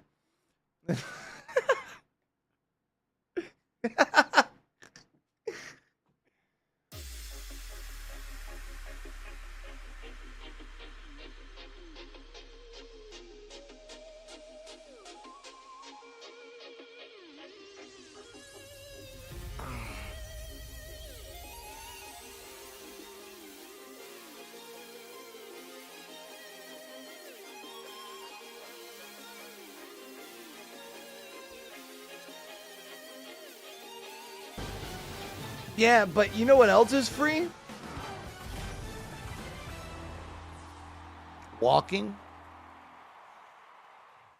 3 rounds down, 2 to go in our Swiss here. And I would probably get it while it's hotter if I walk. It's the bigger thing, right? Like instead of having to wait for someone to be available, my food cooling down. And we've got some storied rivalry matchups. Like I can legit make an order, walk there, and it's ready.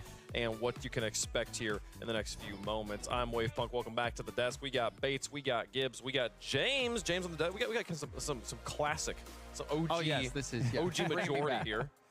I mean, we were at teammates. No, welcome here, Bo. Yeah, we got to experience that golden moment. Oh my goodness, we're just missing Axel Toss. Yeah. And then this is the desk from season 5 when Justin hit. Just exclude teammates. That's fine. Just make me feel terrible. No, it's honestly though. That's why I saw people commenting on it on Reddit. Come on, teammate, quit it. But so much history has been made here, and it feels like a second home. It feels like a second home to Rocket League Esports. And I mean, that skit was incredible, by the way, Gibbs. I didn't know you were such an actor. I'm waiting my Oscar in the mail. Yeah. Guy's been rigging stuff since the stuff happens in London. Just imagine what's going to happen with Exactly. One of your best moments of your entire life was, you know, with that goal by Justin. You know, but it Justin takes it away a little bit to know you planned it. You know, I'm just saying. I can't believe it, folks. Let's see how the Swiss has been going. Show me some graphics production. I don't even care what it is at this point. I think we're going to show you matchups at this Probably. point. And, yeah, let's take a look. Let's take a look. So here's what's going on the the only thing that'll stream, change is the alternate stream might start the game like 2 minutes earlier. Versus Power Tournament lives on the line for those matchups. BDS going to be taking on Gentlemates. That one will be a nice highlight match, a European Grand Final rematch there. And then following that with the NA rivalry rematch of G2 versus Gen G. Bates, G2 Gen G's, that one's going to be special. Gen G's won 4 in a row versus G2. And after what we just saw to G2, I don't know, question mark. G2 might have to go back to round 5 again, just like they did back in Copenhagen. It might be okay. On the main stream, we'll see Furia play against Space Station. We'll see Oxygen take on Twisted Minds. But to start things off for our round 4 matchups, OG Esports trying to bounce back after taking a loss against BDS. They're going to get Team Secret here for round 4.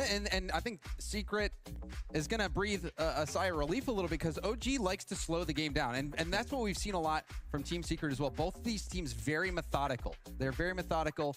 We've seen OG thrive in situations where they have to play defense on low boost in those really tough situations. I think they haven't been as on point as we saw them throughout the North American online qualifiers leading up to London, but they still have life left in this tournament. I think you cannot count out Secret. I think we haven't seen the best from them yet, but this will be an interesting game to see how the slower pace pans out. And OG, obviously, they just had to play BDS. BDS, one of the best teams here for sure, and they didn't look good. Games 1 and 2 didn't score a goal, but they did force overtime in Game 3. Lost that one 4-3. So maybe found form a little bit too late for the. We BDS need to get into match, some but, games, dog. To this, it is possible. Last time around. As they did online the whole entire London major so far, and it's just it's bringing me some question marks here. I mean, they had the reverse sweep, Twisted Minds, and I felt like they gave it their all right there to end up getting that W. When they played BDS, I also felt like they were just throwing everything they had at them, but nothing was enough, really and truly. But in saying that, they are going up against a Secret team that really hasn't shown me anything either. So 2 teams, a lot of questions to be asked. They will be answered in the series. Yeah, and I think for me, OG, they've just had such a tough run of opponents as well. And Secret isn't that much easier either, even though they haven't been performing at the level we know they can. So this is, you know, a bit of a tough draw for OG. Yeah, these are the 2 teams that just lost to Gentlemates and BDS. Both got swept in round 3 by those 2 teams. So this is going to be quite the battle between 2 teams trying to bounce back after a tough loss. Team Secret on the other side of things. I mean, I remember we were talking about it when the match happened, Bates. We were asked you, like, what was the silver lining here for Team Secret? And you're like, there wasn't one. This is a difficult loss to bounce back from. OG might be their best draw, though. OG might be their best draw, and given the circumstance of the matchup, I think they might be a little bit happy for this. If they win this,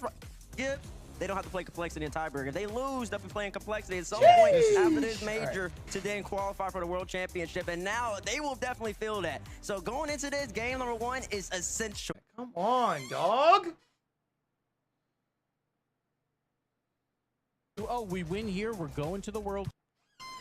But they can probably take some time off, you know, have a little vacation, get ready for the World Championship. Instead, they'll have to keep in top form until that tiebreaker is played. So very important for them. KV1, he's the offensive monster on their team. Didn't do anything last so series, frustrating, man. Neither of these teams did. They both got swept. Usually a 1-1 team will have to play one of those 0-2 teams that won. Both these teams have 0 momentum coming into this. You got to feel like the veterancy on this team for OG will make a difference in this specific matchup. Tournament lives, coming off of a sweep, they've got to, I feel like that mental's got to be strong. And I mean, even just think back to that match they played against Rebellion, the tiebreaker match. They thrived in that situation. And people were saying it's because, I mean, look at the experience that this team has. They're coached by Torment, who's a world champion. You know, Calm has won a major. Inali has won a major. JNAPS has won a major. They know how to operate in those super stressful situations. And I don't even think it's really that stressful. I mean, they're definitely playing for the prize pool and the money and everything, but they've already got worlds locked up. I think OG they had is their going to be nervous match feeling already. good. OG has got to be feeling good. They got to feel good, but they got to play it right now, folks. So let us know who you think is going to win. #TS, #OG. It's got to be OG, right? Here, James, start with Sorry, I just realized I've gotten hella quiet after the internet fucking really fucked up. OG Pissed me here, off. so I'm going OG. I think I have to go OG as well. Both teams, no momentum, but again, that veteran-ness of OG, I think they finally get out of that 1-3 round, so I think they will at least advance to 2-2, and then who knows at that point, just one key matchup away until a playoff run, it's possible for OG, so I'm going to go OG as well. 2 points in my prediction. 1, I genuinely believe OG just better, so I'm going to go with them. And 2, I love storylines. I love it when it's just you versus me, mano, and I want to see secret versus complexity for the World Championship qualification. Is going to happen after this match is over. Okay. I have OG as well. And we're going to try a unique coin Will that happen online? Throw me the coin from off screen. Oh! The flip? Wow. That was actually And it comes up OG, held it up, logo first. That one was, we are freestyling out here. Risky. Okay, we have like we're like G2. Oh, wait. Yeah. Never mind. To be clear, it does have both teams' logos on the coin there. Was that the same coin? The same coin as what? The one that he threw. Yes. Camera cuts. There's only one. There's only one of these, folks, which is part of why he's thrown it to me. OG is the favorites on the desk. They are the favorites in chat. The coin even went with them in this situation. It's been predicting underdogs all day. Something might be in the water.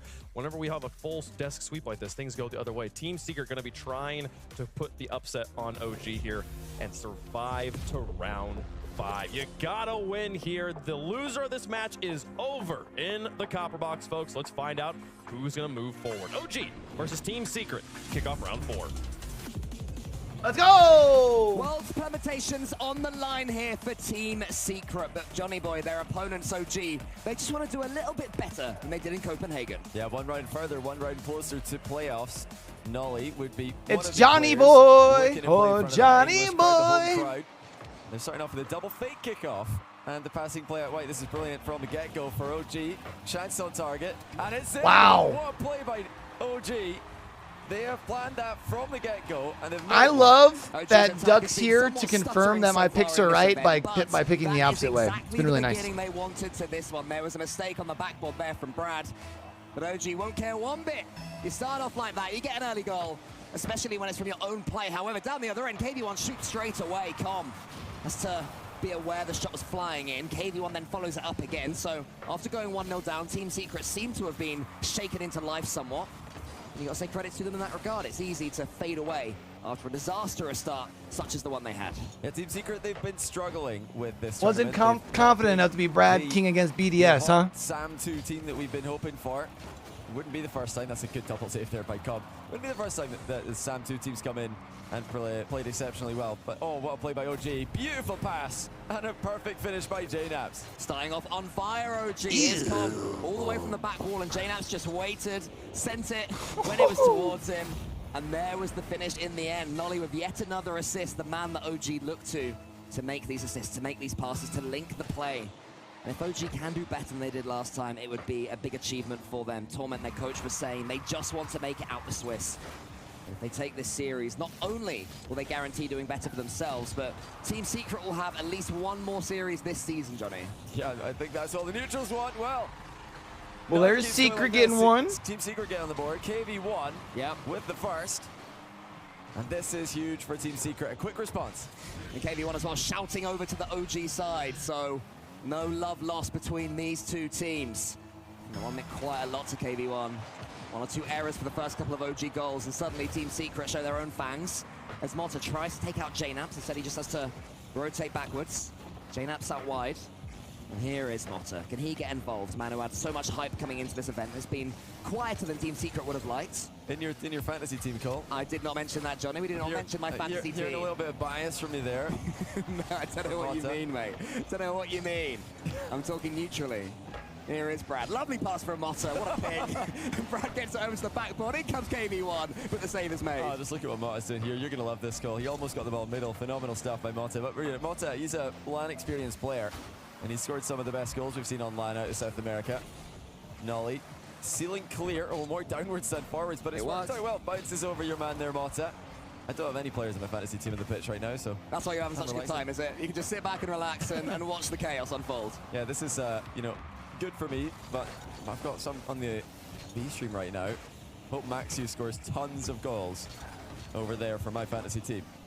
Motta sends it long. Brad is waiting underneath it. There's another touch. Nice. Oh, I thought Brad King was there. Secret so close to equalizing. We were just waiting for KV1 to arrive and really spring the trap. Here's Motta now. Team Secret have well have truly woken up.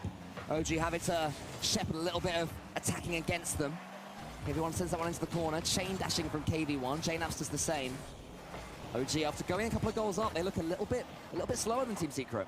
It's been the passing for OG that's really given them the most success going forward. We obviously had the passing play straight from the double fake kickoff. Secret are looking fast. Forward. I don't know if I'd quite say good. Oh, that's a big miss in defense. Ball bounces down. JNAPS is going to clear it, but that was a huge chance for Team Secret. I don't think they expected it, though, to bounce down untouched. I don't think the more individual like fast plays is going to work against OG. I think you got to try and get some ball movement going. And easily put in by a Team BDS player. So as long as they can avoid those shaky moments in defense against Secret, they'll be doing better than they were earlier on. Com tweeted out saying that they finally figured things out between themselves and they're ready to take the rest of this competition from a fresh start.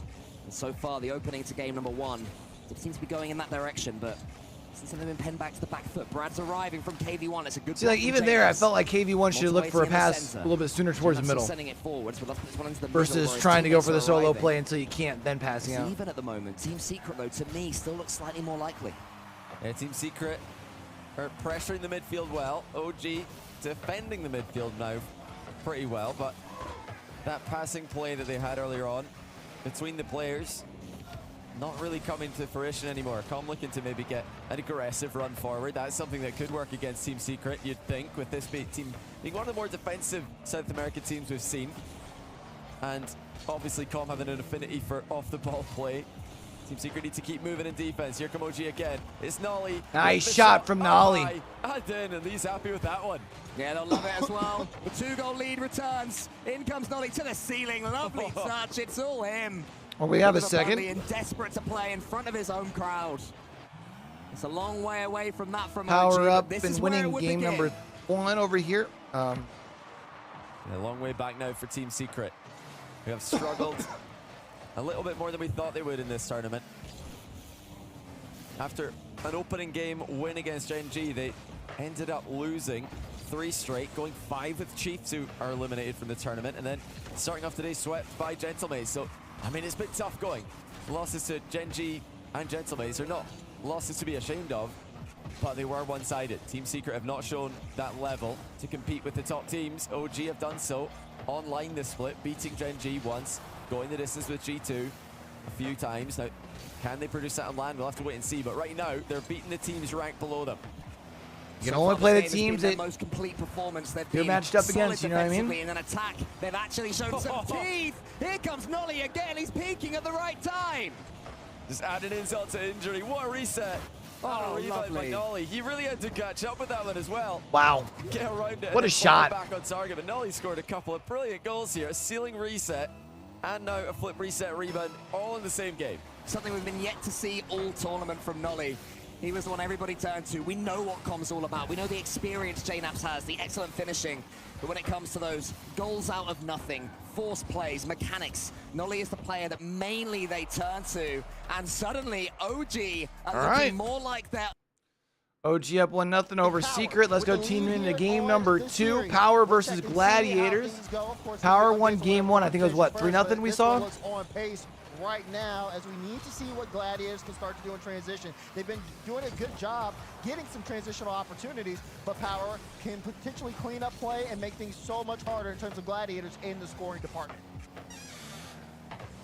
So we're off and running in game 2 here at the Forbidden Temple. What a read by Virtuoso, slowing down Power significantly. That helps out Maxu and Tho. Tho waiting to see if Maxu can create anything. He could not. And Tho gonna take his time. Infield pass towards Bert. Picked off. Wow, that's just in. Right on the money. Torsaw says, I'll take that every day. Thank you very much. Tho, who got a good pass to Vern last game. That one was not it. You got to recognize the defense. I just realized, yeah, I should probably get Z-Man some I mean, he used all the lunch after these series. The first goal. You know, someone needs y'all to behave. Coming. You know, if I saw it, Virtuoso was going to be able to. Oh, but did you see this coming? Wow. Nice response from Naxu. On the other side. Hello. What a response. I mean, really quickly. I mean, look at that, though, from Tho. Great 50 out, and Maxu, his positioning is key there. He's able to put himself in a great spot to jump right on top of that, gets the goal. Quick equalizer here out of Gladiators. We knew that they were going to turn up the offense. We just didn't think it would happen so fast. Overt lob it forward. Tho's got nothing in the tank, and if he had anything, it might have been a 2-1 game. 2 quick responses out of Gladiators. Instead, it remains tied in the very early stages of what feels like a must-win game. Forget the series, just a must-win game here to avoid going down on triple elimination point. Wow, Banana Head. Drops one on the Gladiators' domes. You're absolutely right. They get the first 50. Banana Head lines it up on your head, in your neck. Got him. Well, well, well. What else you got in store here? That Banana Head shows up, and this is going to be a quick series. That's a bad man, Stacks. Oh. And look, you can see it. He's immediately off the kickoff. He's starting to respect this Gladiators team less and less. The turn-ins in the midfield, he's not afraid to challenge these guys, and he knows that if he keeps playing at this level, they can't stop him. Oh, Fever's made that very awkward, and Torsos there to help him out, just ahead of Tho. And now Banana Head gonna take charge. And again, why not? If Banana Head is near the ball, let him have it.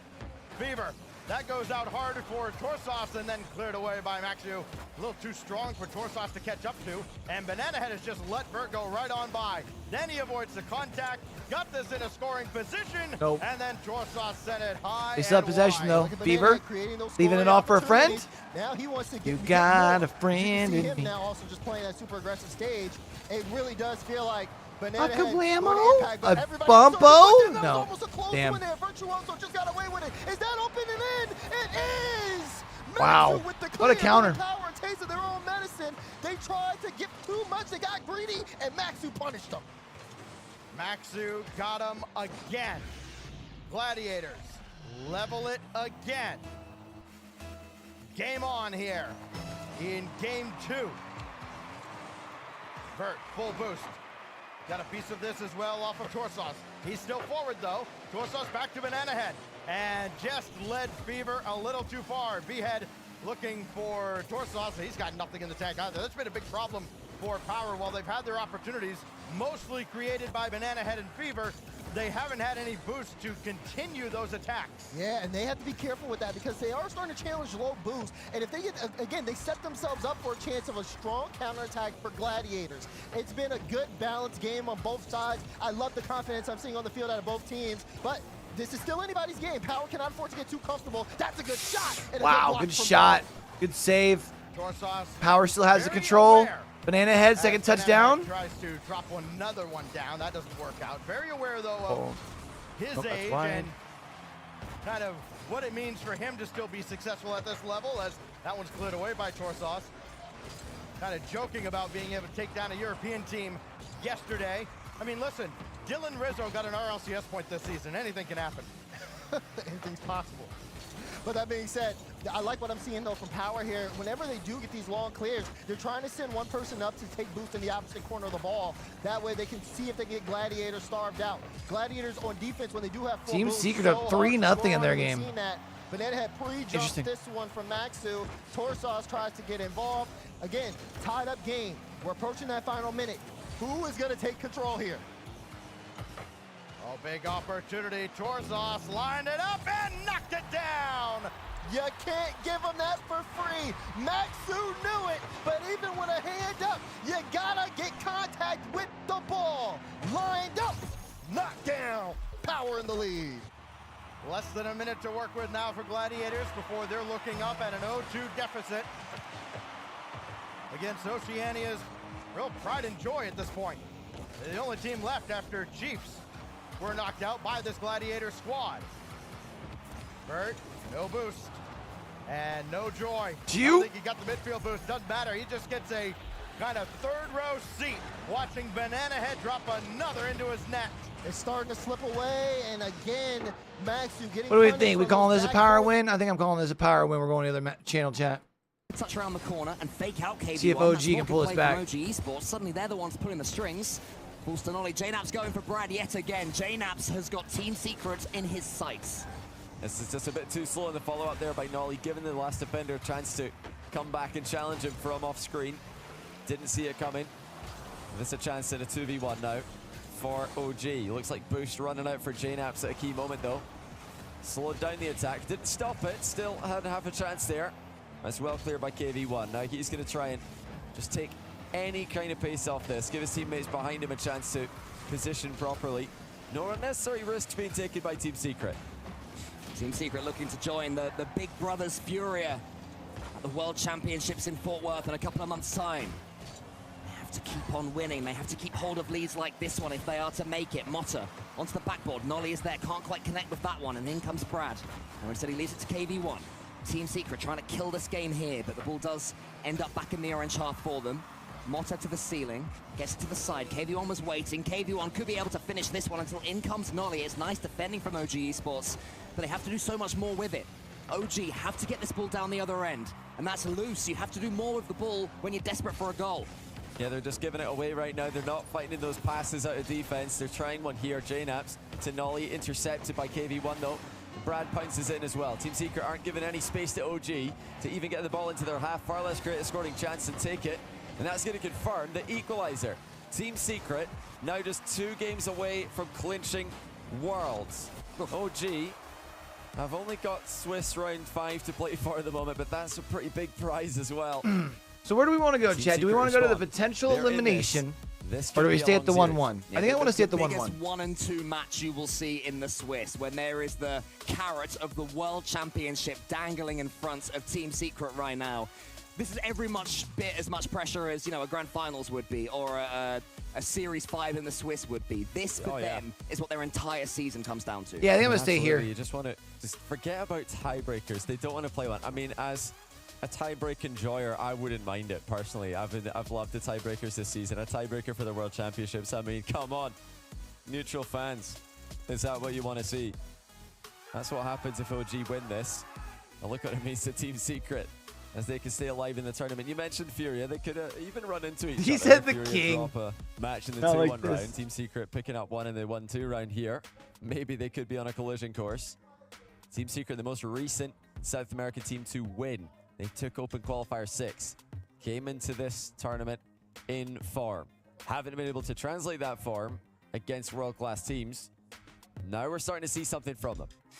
I've certainly got the experience to be able to do that, to be able to turn things around right now. As I said earlier, winning an Open Qualifier in South America, not easy, as we've seen from the quality of their other entrants.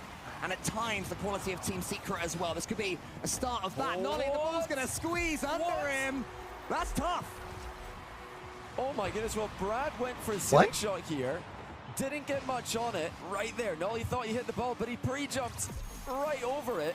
To make matters worse, I think he flipped his car upside down, so he couldn't even get his wheels on that to try and slow it on the way in. It's just bounced in at like 2 miles an hour. Team Secret will take it. 1-0. Could be 2 here. Here KV1's chasing down JNaps. JNaps does incredibly to wriggle out of that one. He said the king! To follow up as well. Who wants a drink with a big dog? Stalwart defensive work. Goes to the side where Motta was trying to tee one up, but Nolly says no to that one. Nolly has to shake that one off immediately. Now a few defensive errors he's made. He gets a touch there. Actually, it was Com who gets the touch. Nolly waiting in the center. Nolly might benefit here from a mistake. It's up against Brad, and that will do him the world of good. Not against the king, just against Brad. Back as Motta comes in with all the boost and absolutely no contact. Nolly will put it past Brad, who had no boost there. And these are some nervous-looking goals. Both teams struggling to keep it together defensively. Strap yourselves in, everybody. It might not be the cleanest Rocket League you ever see for the next couple of games, but my goodness, it will mean a lot to these 6 players. KV1 into the center. Nolly out wide. Com was waiting. Decent transition there from OG. Com waiting again for it, but the pass is a little bit wayward. Nolly has a clean hit. What does he do with it? He gets it towards Com, to the ceiling. KV1 up already. JNaps waiting underneath it. Has to get a pretty ugly touch. But he gets it for himself. Then he turns it into a pass. Nice pass to Nolly. Open net for the double touch. What a save from Motta. Come, don't sit home. It is 2, and Brad looks distraught. Yeah, head in his hands there. It's just Brad, not the king, Duck. It's just Brad. Just flipped the wrong way. He'll think that he could have got there, but letting in another goal. There. OG just passing the ball around. That's your king? And that's what we want to see from them. When they've been passing the ball, that's when they've looked their best. It's the decision-making from OG, which is paramount, as Brad sends that one high over Nolly, almost coming in with his teammate. KV1 wants to get this one towards Motta, but Nolly squeezes his way in there. A little chain dash to touch the ball. The confidence is still high, but that's a little bit awkward. Com gets a save in the top corner. That was not easy. Oh yeah, not an ideal touch as well by Nolly. You know, poking the ball into the curve where the ceiling meets the wall in your own back corner. I mean, that just centers it for the other team. So I'm not sure what he was going for there with no boost. He couldn't follow it up himself. The Team Secret denied by Keen defended on the goal line. Out of OG. Demo lands on third. JKnaps has to make a touch here, and he does. That's a huge touch by JKnaps, who had nobody behind him. If I'm OG right now, I want to see Nolly getting in front of the ball, playing in the far end of the pitch as much as possible, because in attack he's been sublime, defensively not quite so much. So take away the opportunities for him to have to make those awkward defensive touches. As Com does tee up JKnaps, who sends it backwards. Here's an awkward touch for Nolly, and do you know what? He's nailed it. Back pass. Go JKnaps. As long as he called back pass and comms, it counts. Even after? Especially after. That's when I com all of my back passes. Well, Nolly was just trying to flick that one over the top of a couple. KV1 misses. JKnaps is in. JKnaps shoots. Big save there from Brad. Double Nolly commit, but they both still have boost. Ceiling with him, out of boost, but Brad misses again. Too many of these whiffs right now from Team Secret. They have to just connect first. Perfection. Secret's low on boost. Brad gets a big pad. The pass is almost good. JKnaps beats Brad when it goes forward. Brad shoots. Nolly will be back, and Nolly can sweep up, at least for now. That was a brilliant touch there by Brad, but the attack has fizzled. Team Secret could do with some extended pressure against OG, who do not look comfortable in this lobby. I mean, neither team looks comfortable right now. Both looking very jumpy. If you could just keep a team in defense under these conditions, mistakes can absolutely happen. Now Mota is going to curve the ball middle. Ceiling shot slowly on target. Nolly deflects it wide. He's the only player with boost there. Gets demoed. JKnaps picks up 100 though. He should be fine here, but it's looking very awkward. My goodness, it doesn't look safe at either end of the pitch. Yeah, OG pretty boostless, just buzzing about their own goal, trying to get something on the Oh, ball. OG has nothing. Then Mota almost again somehow gets it around the goal. Team Secret. Com gets a big pad. They got to find a way to relieve this pressure. They're up on the other side of the field. Over one. Com with a touch. From the side gets another big save. Nolly's turn now. 30 boost, but he's just charged down by Mota, who's got just desperate. He's got bloodlust right now. He wants this ball. He can sense it's turning chaotic. That's when he does his best work, but he just can't quite get the shot away. I mean, there's no composure anywhere to be seen. Demos are raining in. 50-50s as far as the eye can see. It's middle. Mota with the read. Top ends. Team Secret in the game. The clean touch was needed. Nice and play. Mota had it in his back pocket. Brad beat JKnaps. All ends up. And what a read and touch from Mota. Credit Brad as well, finishing the job with the bump. Not just I say no composure. How about that from Mota? I mean, he had a lot of time to think about that shot. Plenty of time to think about different ways to miss it. He just sinks it top corner. Brilliant stuff with a minute to go. Mota as well has to keep an eye on JKnaps here. JKnaps is in, up against Com. Brad gets it through them. Brad leading like a fullback, wide open net. Wow. Secret up by one. OG overextend, but look at Brad just hunting Nolly down the pitch. It's the king. Nolly on an island gets taken out.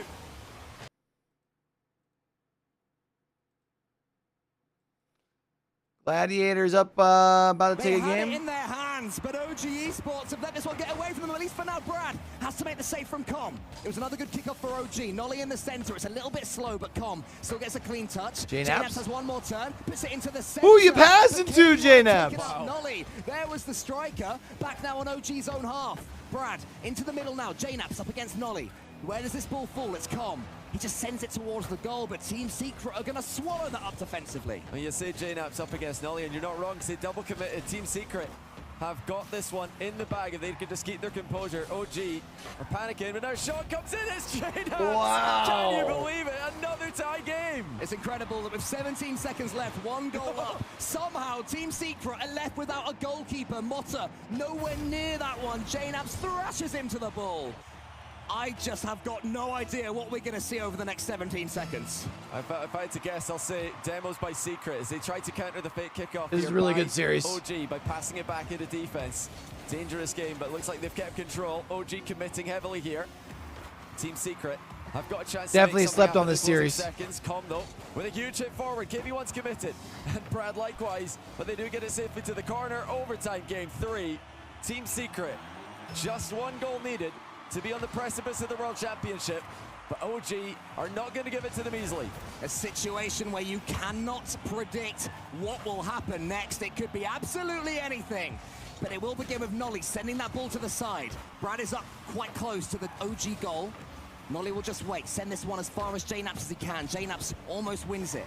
Out towards Motta. Motta wants to go solo. Couple of goalkeepers in front of him. The ceiling will help him. He gets it over the top, but Com watched him all the way and tracks it sideways. That's almost brilliant by Motta. If he got that behind Com, it was not going to be easy for OG to clear. Oh, here's Com in front of the ball now. So you think he's going for a demo. He's got the ball cam on. It's been Team Secret with the demos for the majority of this game, though. Running chaos all over the pitch. They could be going for one here. No. Rotations come through. Brad with a huge fake, though. Brad? For Mata? Denied by Nolly. Still, though, could be the assist. KB1 onto the back one. It's forward. Oh, the post. Oh my goodness. Brad bundles it home, and Team Secret are on the cusp of Fort Worth. And what? Sailing in the direction of OG. It's the king. Com has been one of the most vocal players in these scenarios. Last time he played in London, he was notorious for demoralizing his opponents, but he got an earful there by Team Secret after losing in overtime. God, what? All right, we'll come back to this one in a minute, chat. They usually stop by Fever, and no follow-up out of Gladiators is not getting those second and third chance opportunities that you need to try and put away a team like Power. Right, second and third chance opportunities are going to be big. Power haven't had too many of those either. I mean, look at that cut there from Burt, being able to cut the play out, and then he even follows it up again, rewarded, and Virtuoso with the first goal. Well, you don't need second and third chances if you convert the first from way downtown. Power just Is this where Gladiators like bring this thing back? Probably their Achilles heel, and it bites them at the worst time. What's the best finish APAC has had at an event? Setting the tone. Can Power get back into this one? I mean, it's been really tough for them in the scoring department recently. They've been able to make Gladiators uncomfortable with just their aggressive challenges and going for the consistent demo plays. As Banana is actually bumping though. Can Fever get this one mid? Banana had it, got wow. it! Pushed the defense out the way and got the equalizer. Banana Head from Fever. Sing another verse just like the other. They connect again. The stat line. Got him. I mean, this is. Put that boy on a poster. Right, this is how they've gotten to this point. This is how they've dominated Oceania. Now they're trying to make it work on the international stage. Banana Head up the ladder again. Play it for himself, and this time stopped. Fever got to be careful. A little bit aggressive there, but Torsauce able to get back in time. Only a light touch though before he's out of boost. The Banana Head up really early. That's a good touch though. And then able to follow it up so well. Banana Head still performing at such a high level, but Power are going to need a little bit more than that. You can see what Gladiators are doing. They're not afraid to take some risk here. Though versus Banana Head, no, that one goes off the crossbar. Even though Fever doesn't get the save there, just his presence is kind of correct. Like the fact that he's able to get over there halfway mark and cover a good can he force it through? Banana Head portion of the net. Ah, brother. On the doorstep gives Gladiators back the lead. Crazy stretch there from Banana Head. Look, he just floats, he uses his dodge, just not enough. Off the post and right into the hands of Gladiators, picking one back up. Gladiators still charging forward halfway through this game. Even with Power, hit him with a punch. They're right back on it with a counter. I mean, listen, you lose that last game if you're Team Power. That shot just off the crossbar, down and away. You lose that last game and you kind of shrug like, all right, well, you know, that's why we won the first two, right? But when you start doing this and everything starts to fall apart. All right, well, we're probably getting game 5 over here. Let's go. Towards Nolly. Nolly's going to be chasing it, trying to go over the pads as much as he can to keep something in the tank, but Motta will not care and can just get this ball away. Team Secret showing patience, not throwing everything at OG. They know that's what OG wants, and eventually the chance will come. Yeah, Nolly once again fully locked in, dodges the aerial demo, gets it clear for OG to work with. Center ball, JNaps just guiding it into the middle there, just in case there's a defender up for it. Oh, big pinch. Is that on target for Motta? It's going to bounce off the wall and into the back wall as well. You've always got to wonder about those pinches down the line, hitting the back corner. That one did bounce well for OG. Yeah, it was almost extra awkward because Nolly was waiting on that side boost for it to respawn, so he was pulled way out of position. With the then when the pinch came in, he suddenly had to storm back. It worked out in the end for them, just about. And now we have Com, a lovely touch past Brad. Nolly's in the center. Can Nolly get this ball? Does Nolly need this ball? He will eventually. Balls to JNaps. JNaps shoots. A snapshot from him. More shots flying in now for OG Esports. Exactly what they want. There's a touch here towards Nolly. Can he get this one round? Struggling to get out of their zone here, though, now. Just about enough to have a shot. KV1, he was alert. I don't know if you can give OG a 2-goal lead right now. But the ball's over him. He has to wait and get his touch a little bit later, where JNaps have got new reinforcements. Brad comes in, though. Anybody following up for Team Secret? It's going to be KV1. What? And it's almost gone in. Nolly had to dodge the he had to dodge the bump and just about did enough.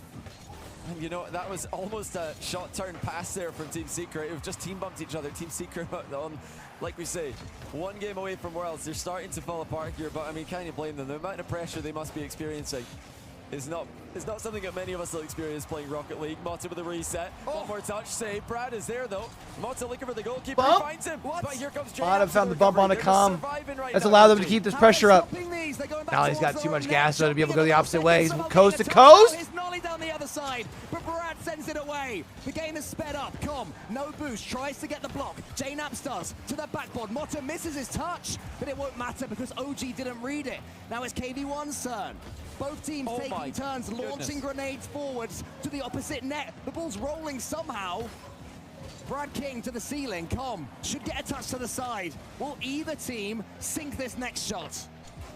You know, if anyone here, OG or Secret, it doesn't matter. If either team can find a pass in a position where a shot is available. Wave dash by Mata to Gale. Move that up a little bit quicker. It's going to work because everybody's just diving for the ball right now in Oh, defense. okay, hold on. Passing Let him in cook. the final third could be deadly, especially in a situation like this. 1 minute to go. OG up by 1. To me, it's going to be a fake. Oh, nearly there from Com. If there's a big fake, it is just going to send a defender flinging way past the path of the ball. But you have to get the ball under complete control to do that, and so far they're all struggling to make that happen. One more big clearance comes.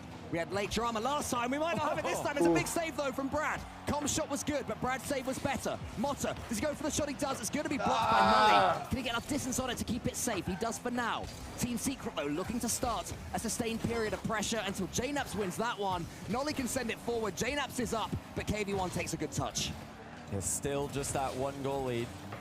But OG have the midfield for now. 30 seconds to go. Team Secret trying to find a way through. Will it be Mota with the 50-50s? You've got Brad in front of him, but Mota does not get the ball past his man.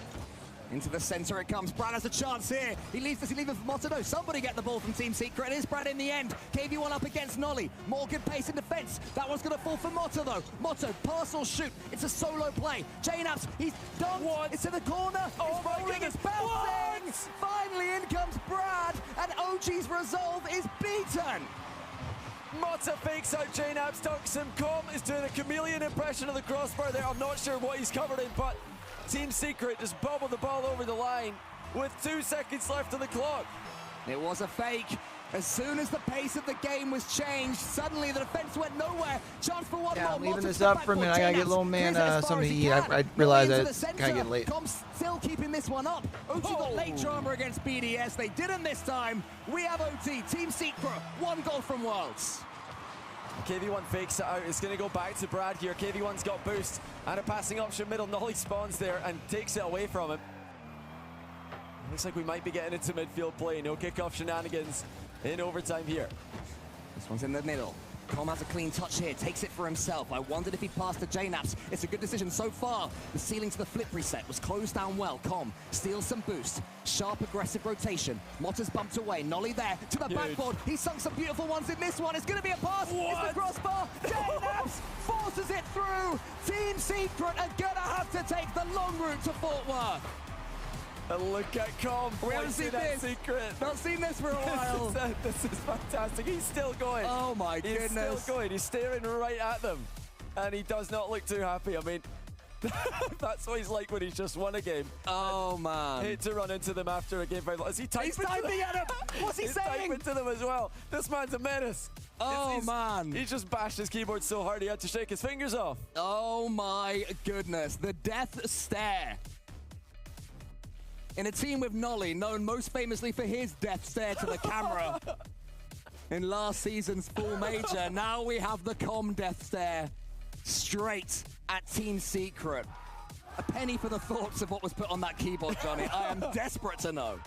I hope he's learned something in Portuguese just to save it for a moment like this. Yeah, I think that's a question that if OG do win this one, Leaf should not ask what was said in there, because I don't think he can say it. I don't think we were allowed to talk about that on the broadcast. Just look at these reactions. Man. Here we go. Well, they've missed the first chance to get into World Championship.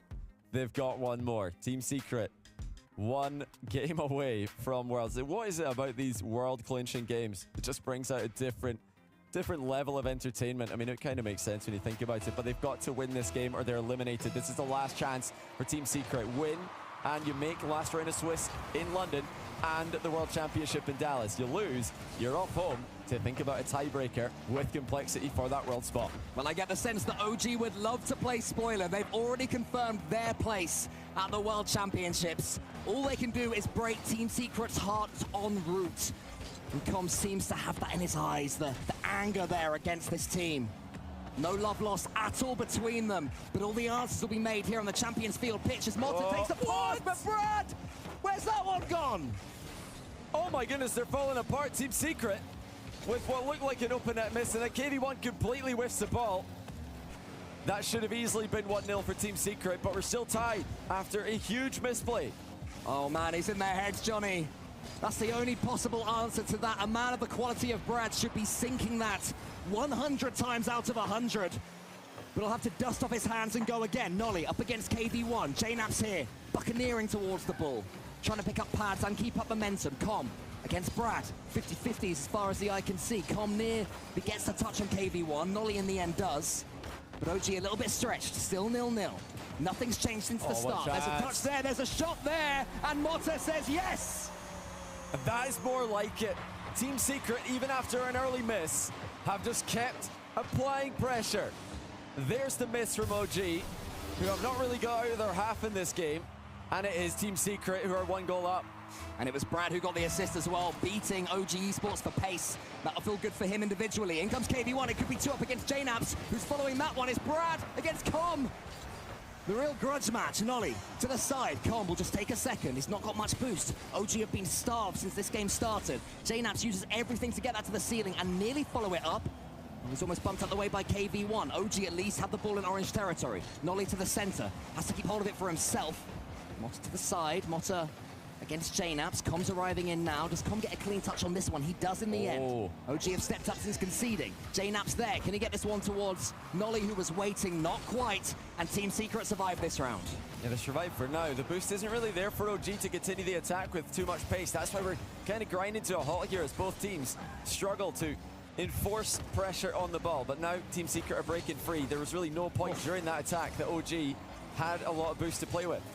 Brad is tackled there by Com. An absolute dunk there from the American as Mota gets himself around. JNAP's waiting for this one. The choice isn't ideal, though. It's just as far as KV1. A poor touch from him. Can KV1 capitalize? So far, so good. Gets it across. Brad didn't quite read it. That could have been 2. He didn't believe in the center ball coming through there. But, I mean, when you're up by 1, you're really thinking so hard about not overcommitting there. Brad, who's been a defensive rock for his team these past few games, did not want to leave someone alone at the back, and can you blame him? You're up against OG, you never want to do that. We've already talked about it earlier, but we're almost in the final 2 minutes of the game. This time it's OG scoreless. Team Secret had a late equalizer last game. Will we run back the script? Nolly's going to wait for this one and just prod it forwards, but Mota was equal to that one. Better decisions needed from OG. Team Secret lapping up these poor touches. JNAPS, again, as far as KV1, no one's charging it down, no one's blocking it, no one's helping the transition. This Com has to make sure he doesn't trip over his teammate and score an own goal. He wants the flip reset here. No, instead he gets the dunk. JNAPS has a chance at the backboard. Nolly's in. He's got a shooting chance, but the flip reset is not there. Com, though, has to avoid being charged down by Brad. But now, so far, so good. Nolly has boost. Suddenly it's OG who have the better resources. Nolly's going to wait. He's going to try and pitch. He said it's a fake. Wants to get the bump on Brad. Can't quite do it. But OG knocking on the door now, Johnny. Oh, that's huge defensive work again by Brad. He catches the ball on the backboard, takes it past everybody. That's wasting even more time. The OG are starting to need a whole lot more than they are. Nolly looking for another chance on net. Had a glorious opportunity just moments ago, but he couldn't get the reset in the right place. Brad in the air. Nolly underneath him. Nolly's bypassed, but JNAPS is not. Team Secret looking happy to keep their 1-goal lead. 2 men camped behind the ball, not forcing anything, not throwing people forwards. daring OG to come back onto them as Motto takes a touch towards the center. Nolly's taking out the game. Com has to get a clean touch here and does. In comes KV1. It's a good shot. It might be in from Motto. And that may be the ticket to USA. What a 50 mid-air by KV1. Completely stuffed JNAPS on the opposite side of the ball. JNAPS thought that's going the other way. KV1 at the last second twists his car around and sends it into the middle. 51 seconds. Team Secret just have to hold on, and they're going to Worlds, and OG will be going home. They can almost see themselves boarding the plane right now, but they have to get there first. These 40 seconds will be slow if you're of a Team Secret persuasion. Coming to the center could be even slower if they score. They don't manage to this time. Com wraps around the ball. How's his touch? It's clean. No, it's not. It's charged down by KV1. Brad King to the corner. Nolly is there. Nolly wants to put this one on target. He wants to get a pass. He wants something, but Team Secret aren't allowing them anything. Yes, that is make or break now for OG. If they're going to have a chance at playing in front of the London crowd, the most famous venue in Rocket League esports history, they need a goal, and they need it right now. They needed it about 10 seconds ago. 10 seconds left in the game, and it's Team Secret who are going to make it happen for them. They are going to make it to the World Championship. We will not see OG in front of a London crowd. Team Secret stay alive in the tournament, and they book a ticket to Worlds. And they are going to love this for so many reasons. It seemed that OG were in their heads. It seemed the pressure was too much. But come Champions Field, come champions. And South America's latest will be joining us in Fort Worth. Just incredible. I mean, what a performance from a team who have really struggled this weekend. After taking the first game of the tournament against Gen G, they've gone 0-6 against Gen G and Gentlemates combined, scraping a Game 5 win against Chiefs. But they have made it work against OG, and this is great to see. Good sportsmanship from the guys who have just been at each other's throats on the pitch. But these are class acts. OG, we will be seeing them at Worlds, as we've talked about. But that is the last we're going to see from them here in London. It's been a top turnaround here from Team Secret. They started off slowly. The 1-3 against Gen G, just about getting by Chiefs 3-2. And then the 0-3 against Gentlemates. All it does is lead to here. They have done enough. They will be making it through to the World Championships. And OG, as you say, Johnny, they make it to Worlds, but there's not a lot of smiles on their faces. Yeah, right now, obviously all they were thinking about was London. Everybody wants to play in front of the London crowd. Such a famous place. So many moments in Rocket League history, including the most famous moment in Rocket League history right here. And Nolly will not be able to play this time in London. Last time he was here representing Carmine Corp, made a top 4.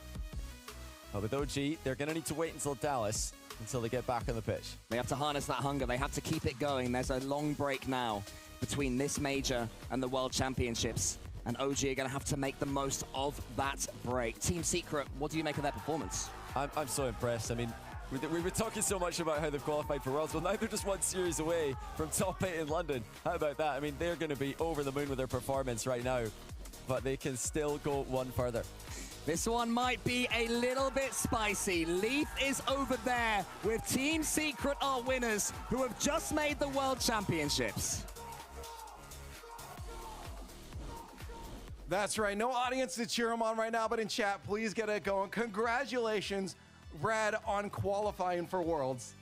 Thank you. It's an emotional time being the Worlds again. So happy, so proud of the Secret with the upset, huh? I imagine, man. Like, walk me through your I was emotions watching right now. on What are you YouTube feeling? downstairs because because it's not just happiness that has little to be man, going I had to through. get little man lunch. My It's my like bad, chat. Happiness, madness, everything.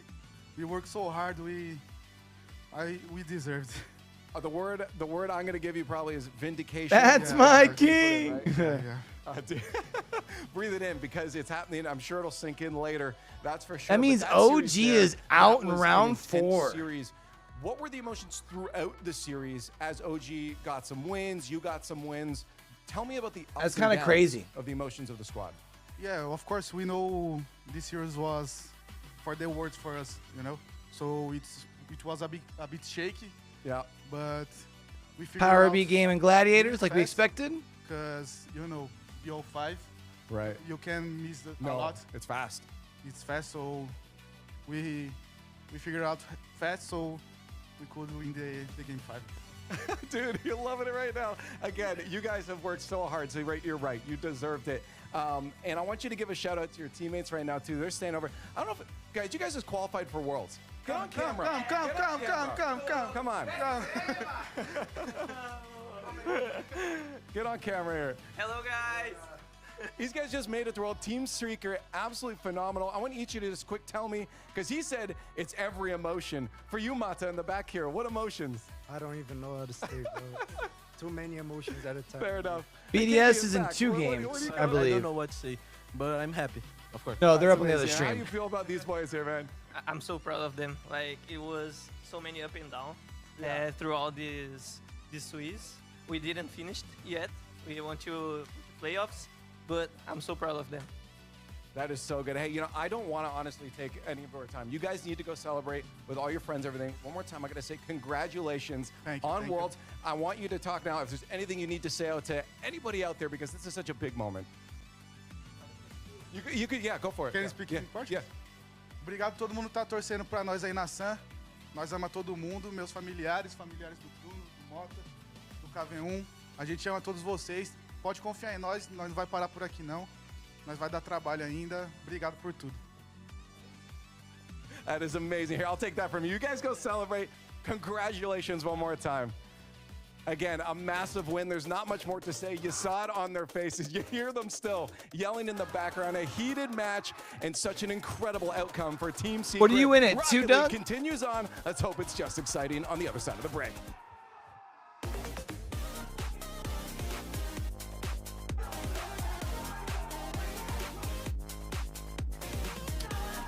Wow. Too fitting. Too fitting. I was thinking about it. I might not do the overnight tonight, because tonight's only APAC North. And if I'm going to do it on one night or the other, I'd probably prefer to do it for APAC South.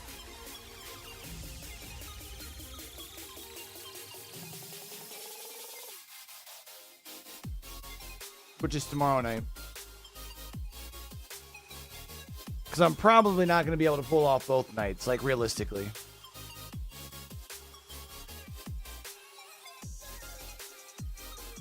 Not sanely, anyways.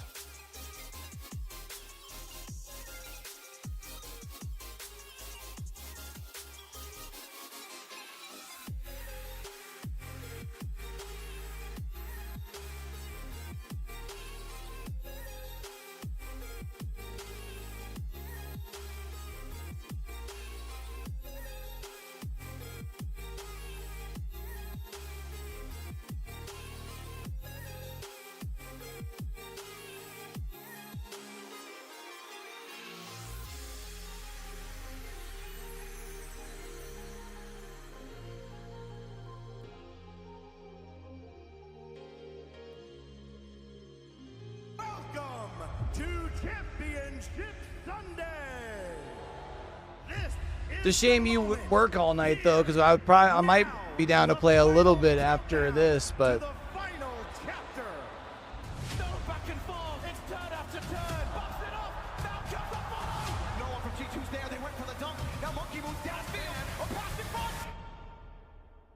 you mean the weekend of the World Championship? What's up, everybody? It's your boy T-Bates here, and I'm back yet again with another version of T-Bates Debates. You send in your takes, I rip them apart. Some of you ask for advice. I got plenty of that to give. Let's have some fun. From Hilarious, how do you stay positive during games? I don't.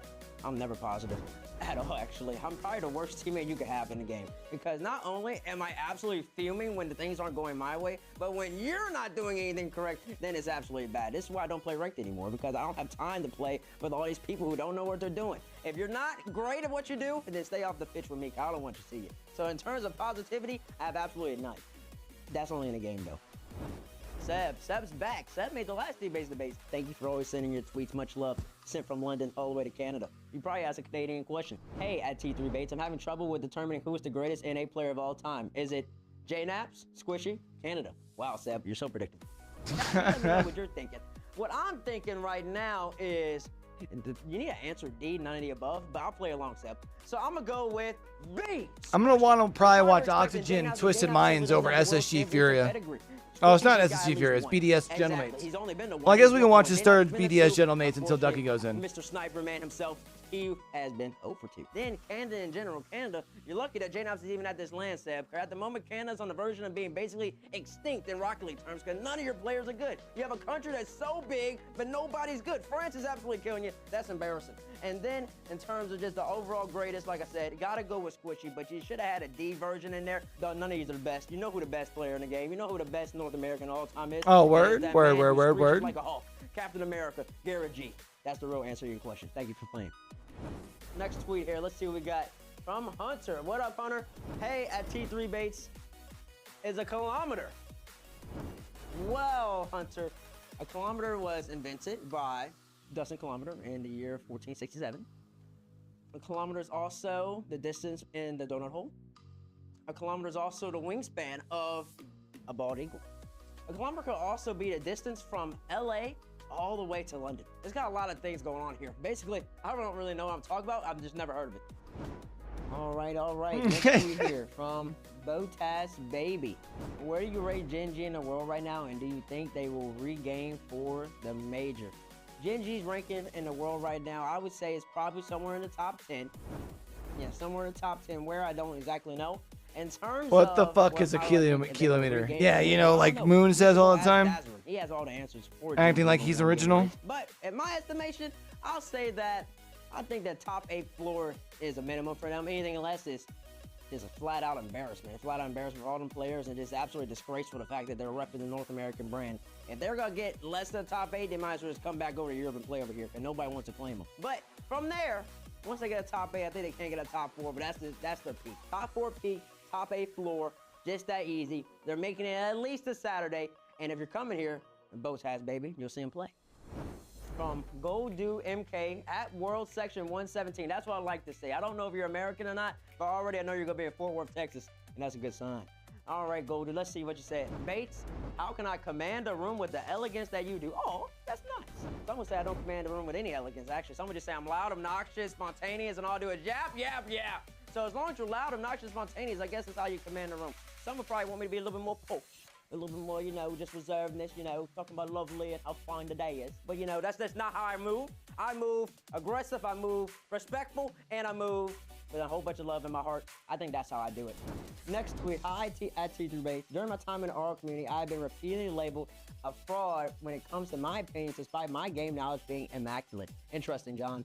As someone who is an actual fraud, any advice on how to handle the resistance when everyone else except you is wrong? Well, John, what you're going to want to do is immediately. Oh, I'm standing up, chat. When I sit down, I start to get quiet. Everything, then you don't have to worry about all. Okay, you know that you're right and everybody else is wrong. No matter if you're actually wrong and everybody else is right. Simple, clean, to the point, cut to the chase. Don't talk to anybody. Delete everything, and you know that everything's good to go. Next tweet here from Daniel. Legally speaking, what is the penalty for breaking Rule 1? Well, I'm not supposed to give legal advice, so I'm gonna say just go look at the rule book. But in terms of what I think about when people actually break Rule 1, I think that you're an absolutely great person. And I'll tell you what, because the rule is stupid. Why do you want to sit there, two cars just touching each other the whole entire game? Nobody wants Honestly, he's got a point, champ. Rule 1's dumb. Let me think. So I spent all my hard-earned money to make it all the way to Copenhagen and watch the best teams in the world just so somebody can lock in with one another and sit there and I watch a glorified 2v2. You didn't pay to go watch a glorified 2v2. You paid to watch 3v3. And since you paid to play that, you know what that means about the rule? Nobody cares. So more people need to break Rule 1. You got a good point. Disclaimer, by the way, it's actually Rule 2. Rule 1's keep the ball in the air, but you know, propaganda changes everything. No, all right, everybody. Thanks again. Keep the ball in the air is Rule 0. Debates. Hope you enjoyed your time. Make sure you send in your tweets to be featured next time around. And as usual, 1-2, toodaloo. Catch you next time.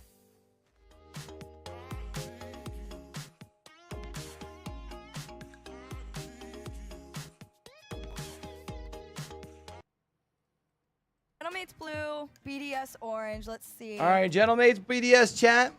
Blue. Blue. Blue. We'll go with that. Who is blue? That was gentlemen. Okay. There we go. Well, all right. Coin's been going against people a while. I mean, I think what threw me off was seeing BDS on the blue side. It's difficult because it does feel like every single team in Europe is trying to fight to become the most blue team in the region. Although Gentlemates, I'm blue now. color, be their official color. They go for pink. They've got black on this. They've got green for other jerseys. They've just gone for everything. BDS, though, a nice plain white for their jerseys, which I really, really like. I actually love their new jersey. It's extremely clean, although Swiss stage hasn't quite been as clean as maybe they would have hoped for, but they're looking to close it out here in this round 4 of the Swiss stage. A chance to go back in front of the crowd where we lost all of them in Copenhagen. Wasn't also quite the performance they had wanted back then, so it's a bit of a redemption arc right now. No, for Monkey Moon, it's just sort of been getting rid of those bad vibes the last time he was over here. And I've got to say, from seeing him play earlier on, he is incredible right now. It's him and I feel Juicy on Jumpman's side. That seems to just be the outright standout performers. I definitely, I can go with that one. I can agree on it. After day 1, I was a little weary on Monkey Moon. I felt like Jolly was a little bit more on the front runner, but I have heard good things. I am excited to get to watch them in person now.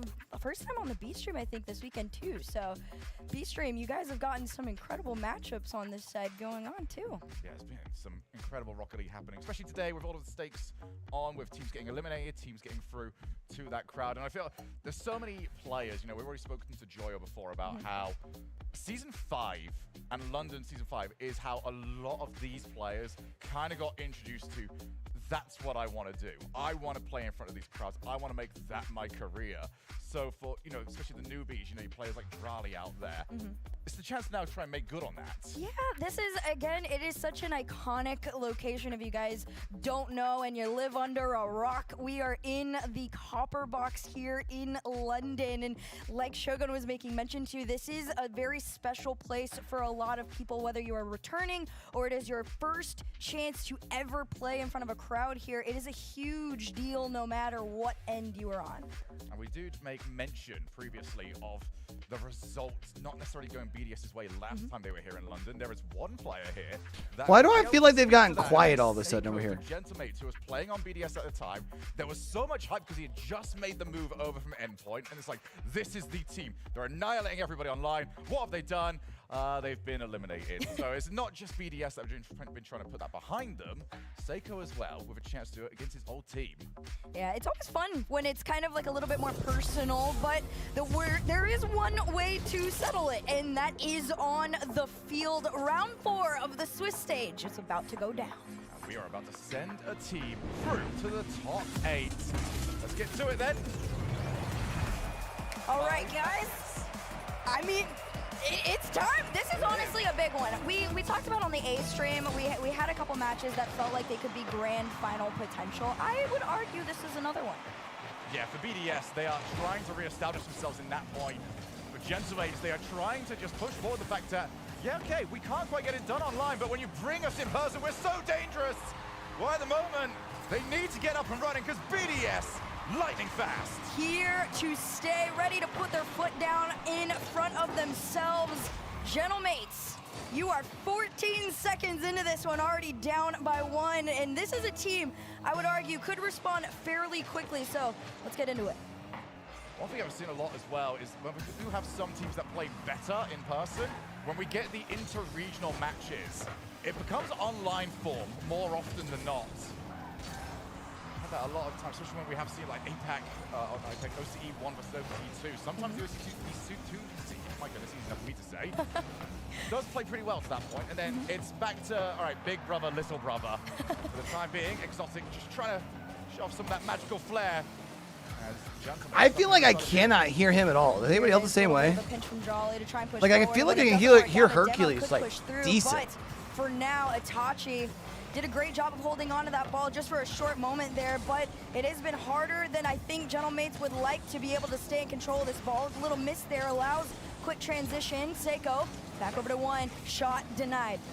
These are both teams that thrive off getting that first goal and forcing you to play that little bit more reactionary. Juicy looks for Monkey Moon's car. Seiko, low boost, tries to get there, but 2 players making sure they get in the way of that as Johnny, oh, he's missed it! Wow. That's unfortunate. There was so much that went down in such a short period of time. Seiko, he tried to leave it and then take the shot, but eventually it's just a handoff. BDS's defense scrambling to try and make the save, and the equalizer comes through.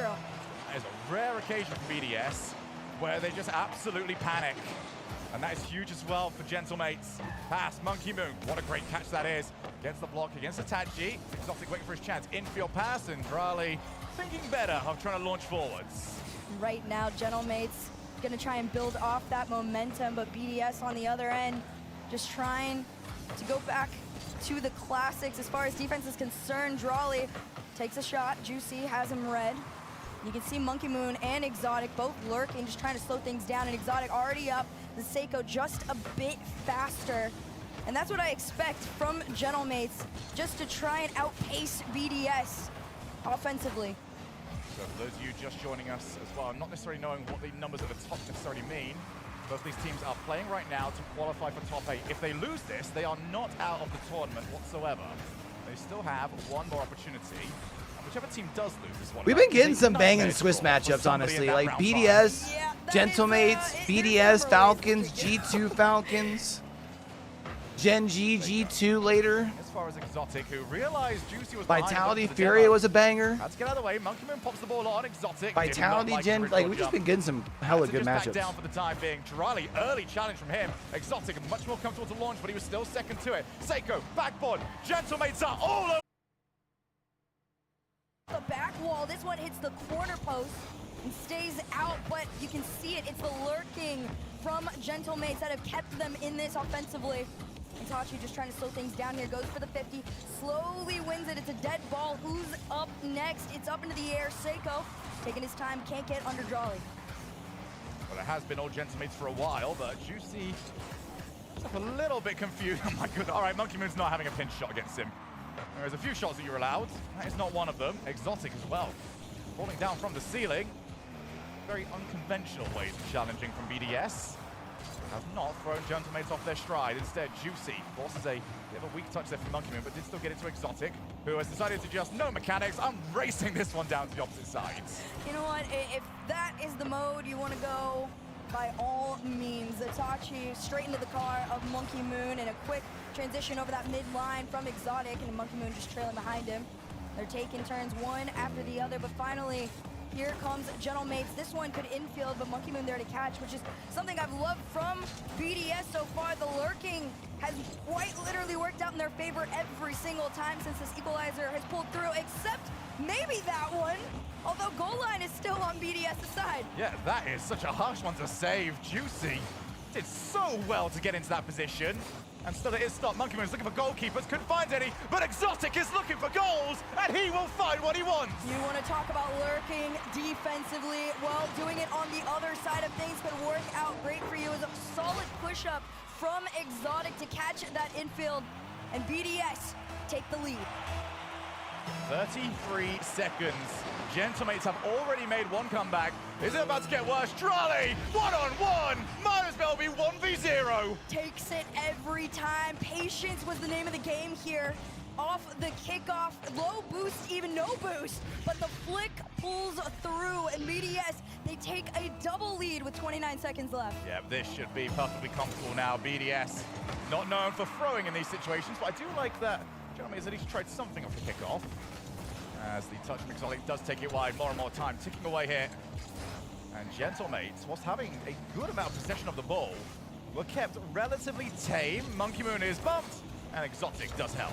It's a little bit slower now in these last few moments here. BDS realizing just play time now.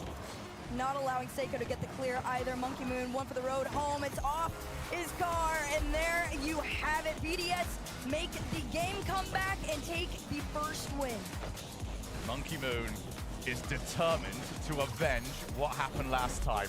And if he keeps playing at this sort of level against this caliber of opponent, who is to say that he's not about to return to the top step of a major? Well, the one person that wants to deny it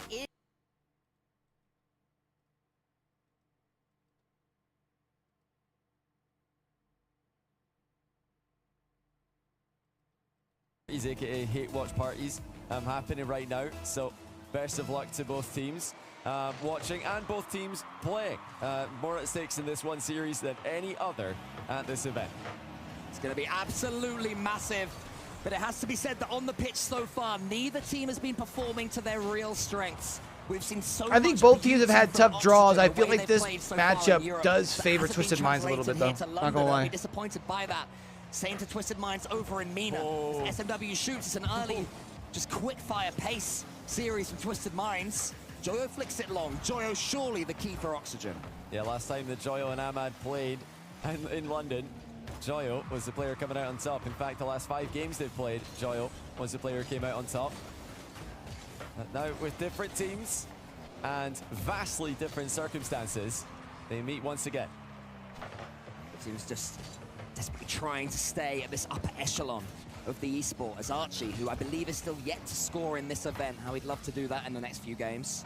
Gets a touch towards. Ahmad's got to open net if he can leave it off for Mawson. He can't find it. Oh, brother. Joyo from one end to the other, can't quite get those mechanics working still. And Ahmad can just slow things down in the corner for Twisted Minds. Yeah, looked like Mawson had a free shot on net there. Now, SMW trying to join the attack as well.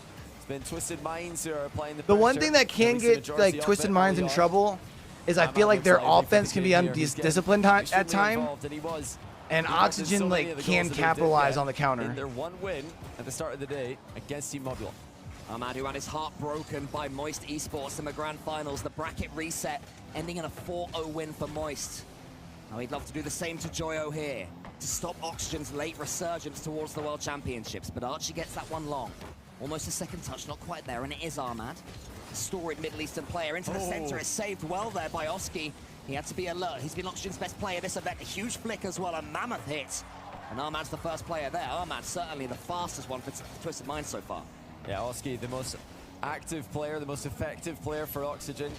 With a crucial save at one end, a threatening flick at the other, but Ahmad equally effective at both ends of the pitch. Now, his teammate's trying to get some work done. Ahmad tested from distance. In fact, it's just gone in. Archie picks it up, top corner, and he wipes the sweat off his hands, as that's going to feel huge for him. He gets the goal for the first time this event. Yeah, Snasky with the shoulder taps. Well done, Archie. You're off the mark now, son. You gotta love it. I think it's Gibbs that's got Archie in his fantasy league as well, so Gibbs will be pleased too, but much more important are these world's permutations. Oxygen getting Archie off the score sheet. He is the player they look to pick up those scraps from the work that the rest of them do. That's exactly what he's done there. It was just a big clean boom, and Joyo now gets a touch. Oxygen starting to look alive. Yeah, coming into the event, Oxygen were discussed as one of those, you know, slight contenders coming in, definitely like an A-tier team. Just underneath the big dogs at the top. They've been. There's a fantasy league. Oh, I know that the casters have one, like have a fantasy league going on. But are you in a fantasy league? Loss yesterday to Power, and then an even more dangerous loss today to Gen G. 2 days in a row where they've been underperforming, but now we're starting to see something from them. And Archie's scoring. Could that unlock their full potential? Will the whole team start to show up? It's the beauty of Swiss. I would say there's always one more match, but at this point, there is not always one more match. They have to win this one to stay alive. Archie almost gets a second. Oski now up against SMW, the man that they were talking about on the desk as such a key player for Twisted Minds in general. Sam gets it as far as Joyo. Joyo into the center. Is anybody arriving? No, I don't know. Oski was so I just know that the desk is like doing one amongst themselves. Joyo can take a They've touch. shown a couple SMW times. almost in his way. Joyo underneath him. Mossang clears. A slight comms breakdown there for Twisted Minds, but chance all of a sudden. Mawson flicks it in, 1-1. Well, no comms needed on that play. Gentlemate's up 2-0 currently on BDS game 2. And flicks it past Archie. We'll switch over for the end of that once this is over. Catching the ball on his roof and then catching Archie off guard to bring Twisted Minds their first goal in this series. It's been a tentative start from both teams. A couple of nervy plays in defense for both goals. She somewhat snatched at that one after there was a misplay in defense from Twisted Minds earlier on, but it does set up an intriguing end to game one as Archie booms it forward. Oski is there. Oski to the backboard. Archie gets almost in Joyo's way. Joyo has to turn a sixpence just to get this ball back into the center. Oski clean first touch. Could he have gone for the pass though? And now we have the up for Ahmad, who's got some. Over the top of Ahmad. Ahmad almost gets the bump. It's end-to-end stuff, but it remains 1-1. It's all right though. They've been able to at least keep some of the boost away. So that counter attack shouldn't be too fast. Instead, it's just a long lob down to the side. For now, holding their own against Oxygen, coming in as the underdogs. This is overall a good start for them, as Oxygen continue to struggle to produce the form we expected of them coming into this event. Oski into the center here. He's going to get a clean touch. Archie's trying to take out SMW. Oski completes the job. Joyo, a chance to go by himself. He has boost to play with. SMW towards Ahmad. Oski trying to get this block, but Ahmad gets away from him. Archie's in the corner. Joyo's got pretty much nothing, having to rely on boost pads. Ahmad towards the middle, but Oski will get a clean touch. 10 seconds left now. Archie shoots. Joyo, maybe one more chance for overtime. He goes to the ceiling, but it's too far away. It's too slow. Mossan taken out by Joyo. I think both players would take OT right about now, but there is a shot. SMW clears to the side. Archie waiting underneath. Ahmad into the middle. It will fall. No, it won't. Joyo catches it. He keeps it going. A flip reset. 0 seconds. Down it goes. Well, Oxygen kept it alive a long time there, creating multiple chances. Man, both these series are good, man. Oski makes the touch after the sideball bounce. It's going to be Twisted Mind's ball, though, after one more contact. SMW picks it up, met by Archie. And now Ahmad and Mossin both jumping. The comms look like they aren't really on the same page for Twisted Minds at times. Oski does get some boost there, but it falls Wow. Twisted Minds take game number 1. And BDS are racing to find one last play. Yeah, they're not going to have much more than what they've got here. Drali, he's got enough boost. He's got the skills. He's got the mechanics. Oh, Exotic couldn't read where that bounce was going to go. Had to make an educated guess. He's got it wrong. And they've still maybe got one more chance of this. Off the wall, Juicy, Seiko infield, but Seiko's not going. Drali, huge clear of field. Exotic low on boost. Everybody just trying their hardest to race to this ball here. Drali has the chance to keep it up. He does. Monkey Moon grab that 100, tries to take a shot off the backboard. Can he double? No! It hits the goal line. Gentlemates will take the game. And what's even worse, they had a player. They could have left it. Monkey Moon says, I've got, and he didn't. Unfortunately, there are moments where it is a good time to be selfish. That just was not one of them. Wow. Man. That was from Gentlemates looking incredibly comfortable to, well, 0 seconds. You're not really in full control over what's about to happen. Still, series is at 1 each, and Itachi coming up as the clutch player for his team. 415 points. All of those coming in from the pressure he was able to deliver.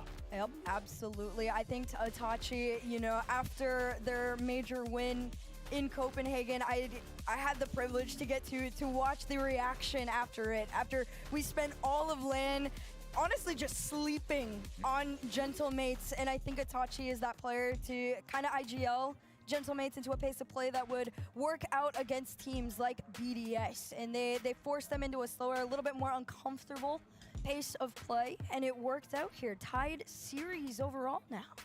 Yeah, Tachi, so long and storied in his career. And for a lot of it, the story was relatively quiet. Over the last few years, he's picked it up. It's a very rare thing to see at the high level of RLCS. Usually a new player comes in, they're peaking, and you slowly see them fizzle out. Itachi, the exact opposite. Back four, double attack, double commit, double tap. You talk about a player who has had such a quiet career that turns into something explosive, and this is the star stud to do it. He's coming off a LAN win, wants to find himself another one, and now looks to take down BDS. Itachi again, a hit for his troubles. Nice little set routine there from Gentlemates, who have got another early lead. BDS will be livid with that. They already made that mistake in the last game. It's happened again. This one, much less of a mistake and more of an outplay.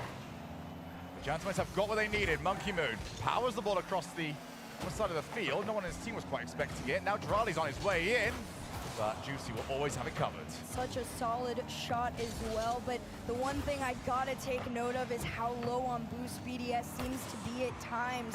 Never quite on the same page as far as who's on where. And Drawley trying to make up for that. This one popped up into the air. Monkey Moon leaves it down for Drawley to take a shot. This one will find its way in, and BDS will tie up the game. I didn't think there was any way through for this one. We've got all 3 players back for Gentlemates, and Drawley says, yeah, that's fine. I've got this. They aren't making it to this one. I'll put it behind them. It's honestly, there's that little luck aspect of confidence that starts to come into play, and that's what BDS was missing just a tiny bit in that first game after their loss there. A pinch up into the air. Who's going to be the first to it? It's Exotic off the sidewall. Pass him over to Drawley. This one's dead ball. Monkey Moon immediately turns around. You saw Drawley try and go for the bump, but instead it's Gentlemate's transition shot sent off. Yeah, BDS really should have had a second goal. Should have been able to turn this one on its head. Instead, we are now backboard. Drawley off there. Exotic slow plays to his teammate. That could have gone anywhere. Seiko's jumped and been rather thankful that the ball was right in his path. Minute and a half already played here. Let's see who will put themselves on double match point. Exotic just trying to find if there's any mistakes. But BDS have played so well ever since conceding that first goal. It's definitely been a lot cleaner as far as BDS is concerned, but still they have these moments where the follow-ups are just probably a little bit slower than they would hope for. Monkey Moon playing way deep in the third, trying to clear this one, but Itachi, great challenge off this one. Double off the side and in, and Itachi does it again. What a hit! Far side. He's about as far to the right as he can possibly be, and he gets it to the furthest left he can possibly hit it. That angle, absolutely disgusting, but that's what you need right against a team like BDS. The placement on your shots has to be next to impossible to save now that BDS has started to get back into this game. I do like the point that you made earlier of just like how fast BDS are trying to play this. It's something that Gentlemates will be very happy to see. They like to play at their particular pace. They like to sit a little bit further back, wait for the prime time for a team play. And BDS are just trying to say, okay, well, we can try and disrupt you, but you're gonna have to do it at a pace. It's up to BDS to not make mistakes and to avoid getting hit, because what a setup! Juicy adds another to the lead. You want to talk about BDS trying to control the pace, Gentlemates deciding it on their own. That could not have been a faster follow-up from Juicy. You make any mistake, Gentlemates are on you in a flash. Drawley sat in goal. It's like, guys, did you have to double commit? And did you really have to not get rid of the ball whilst doing that? At some point, everybody just really and truly needs to stop sleeping on Gentlemates. I feel like they even came into this one just with even how close it was, still a little bit as an underdog. I know most people chose BDS in this matchup, so it is fairly interesting to see how in control the Gentlemates can be against a team with the caliber of BDS. And it's not like many of us fell into the mistake of, okay, they've not been very good online, let's not pick them. A lot of us were like, okay, we're not being tricked by this. I guarantee you, none of the teams would have been either. Oh, what? Turns that around? No, he doesn't turn that around. Who just steps up to another level.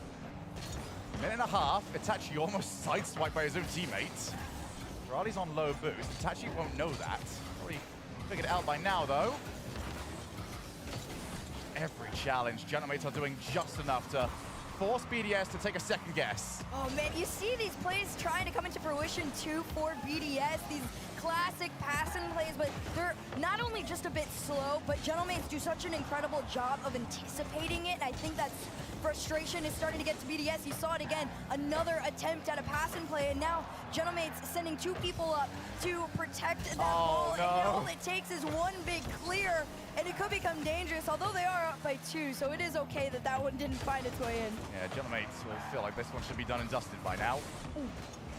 Now we go to the ceiling. BDS, nobody available for the follow-up. They're waiting in midfield. They might be waiting too long. More time ticks off the clock. Seiko shot. And Monkey Moon keeps it out.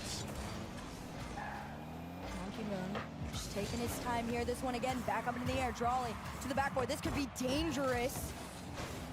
The follow-up from Seiko comes through. He sees his teammates, but it gets immediately taken away. Great. Take control from Monkey Moon. 30 seconds left. BDS got to find 2 goals just to equalize. This is going to be so horrible to play against as well, because Gentlemates are just playing keep away at the moment. It's like Piggy in the middle, and BDS are the ones just trying to chase up. All the way back down. Juicy's not going to try and jump for that, you thought, but of course he's not going to. You're the ones that need the goals. You're the one that needs the chances. I'm not going to provide you one for free. A lesson in frustration. Gentlemates will have 2 opportunities to get into the top 8, and Team BDS don't know what just happened. Oh my goodness. I mean, if you're beating... Brilliant from Archie. And Oski and Joyo did get involved in the score sheet as well. Assist in field there from Oski to Joyo. What happened here? But Archie, I mean, what a goal this is. Love to see it from him. That's absolutely Oxygen tied up. unbelievable. Oxygen win. And this isn't, you know, starting to look not just good for Oxygen in this series, but good for them in this tournament. Because if the whole team's showing up, if they're all involved, they're all feeling confident, then they really can be a threat against anyone. And I think that it's just that opening goal. It wasn't a great goal in game 1 from Archie. That's, I think, the moment that he could just settle down and say, okay, I'm not going to be added to the list of players who've gone to a LAN and failed to score a goal. Now I can relax, and we can look to get the win here. And now we turn to Twisted Minds, who suddenly find their foray forward to the World Championships. It's going to have a few more holes they have to jump over first. Mossen has been so good so far since Copenhagen, making it all the way here. It's the player they may be looking towards, but it's looking tough right now for Twisted. Now they need a moment of magic of their own. It's SMW underneath the ball. It's into the corner. Wants to slow things down, keeps control of it, of course, trying to just beckon Oxygen on. Oxygen eventually take the bait, but by then SMW had run out of boost. It works out well for Oxygen. Oski to the backboard. Mossen saves it, and Mossen should be able to clear long. Yeah, Twisted Minds don't look too rattled right now. They're remaining locked in. This is a far less personal series, it would seem, than the one we've just seen between Team Secret and OG. But we are into game 3 now. This is where Secret vs OG really starting to heat up, and SMW dunks it on the last man who's in a 1v2 there. And we talked about this earlier on. You cannot leave a player on an island these days in defense. Ahmad forced Joyo to jump there, or he's getting demoed, and he jumped to no momentum. Easy dunk for SMW. You'll also always struggle in the 50-50 game against a team from MENA. Twisted Minds no different in that regard. Forced home there, and Twisted Minds have a lead. I believe for the 3rd game in a row they've scored the first. Actually, no, it was Oxygen that scored the first goal on the first one, because Archie got that one, but they turned it around so quickly. Here is Archie towards Oski, puts it into the center. Joyo sniffing about, hoping for the ball. Not going to happen on this occasion, so despite going behind, Oxygen have stepped up. Archie's making a massive nuisance of himself. So the ball falls to Joyo, but the pass isn't quite there. Yeah, it's maybe not the best idea to score first in this series, it would seem. Hasn't worked out for either team. But overall, in Rocket League, historically and currently, scoring first has a massive impact on winning it. I think it's something like an 80+% correlation. So Twisted Minds from this position have to be feeling pretty good. Low scoring games as well. So a 1-0 lead will feel like quite a large margin. I mean, 2 will feel like a massive margin, given the fact that we've had 2-2-1 scores, plus some late equalizers in the games before this. Let's see if Twisted Minds can cause that 2-goal chasm. Armad's giving it a go. He goes to the ceiling. I just realized I didn't pull out any meat from the freezer. The save, just about. And Archie has some boost now. It's just a clean challenge into the center. Oski keeps hold of the ball, just letting his teammates pick up some boost so they can go again. Oxygen playing the patient game, not forcing anything. Joyo's waiting here. Actually, underneath this one, does he go for the ball? He does in the end against SMW. Again, it's not clean from Oxygen. Twisted Minds certainly winning all of these little challenges. The intricate game in front of the Oxygen goal is being won by Twisted Minds. And the clearance to the big. Armad goes to the ceiling. He follows it up, gets the final touch. Oski as far as Mossen. He pushes it almost into the top corner, but Archie can take it away. He wanted perfect placement there, but he only hit the post, and that's massive for Oxygen, who were scrambling from Ahmad's previous attack. And once again, we have a chance for a tie game. It's Oxygen who are looking for it. The 2nd game in a row. Archie, who's scored in both games so far, leads the attack for Joyo to score. Well, that was a heavy commitment from Oxygen. You can't take anything away from them here. They have sent it on that play, and they've been rewarded. Oh, it's a dunk as well from Joyo, similar to the first goal, with just the extra added bit of spice from Archie. I think it's the towel meta. Every time he does something good, he gets that towel and wipes his hands. I think that's the way to play if you're struggling at home. That's definitely the way to play in a nervy situation like this. But with every Oxygen goal, the viewers on the Karmine Corp hate view parties, of course, hate towards Oxygen's chances, of course. They'll just get a little bit more nervous as they have to wait even longer to find out if Karmine Corp will play at Worlds. Twisted Minds back into offense here. They're cycling in and out. They're keeping the attack moving here. Keeping high momentum in all three players, as Mina loves to do. It's a fake challenge from Ahmad there because he didn't have anybody behind him. Didn't want to take a 50-50 without backup. An instructional play there from Ahmad.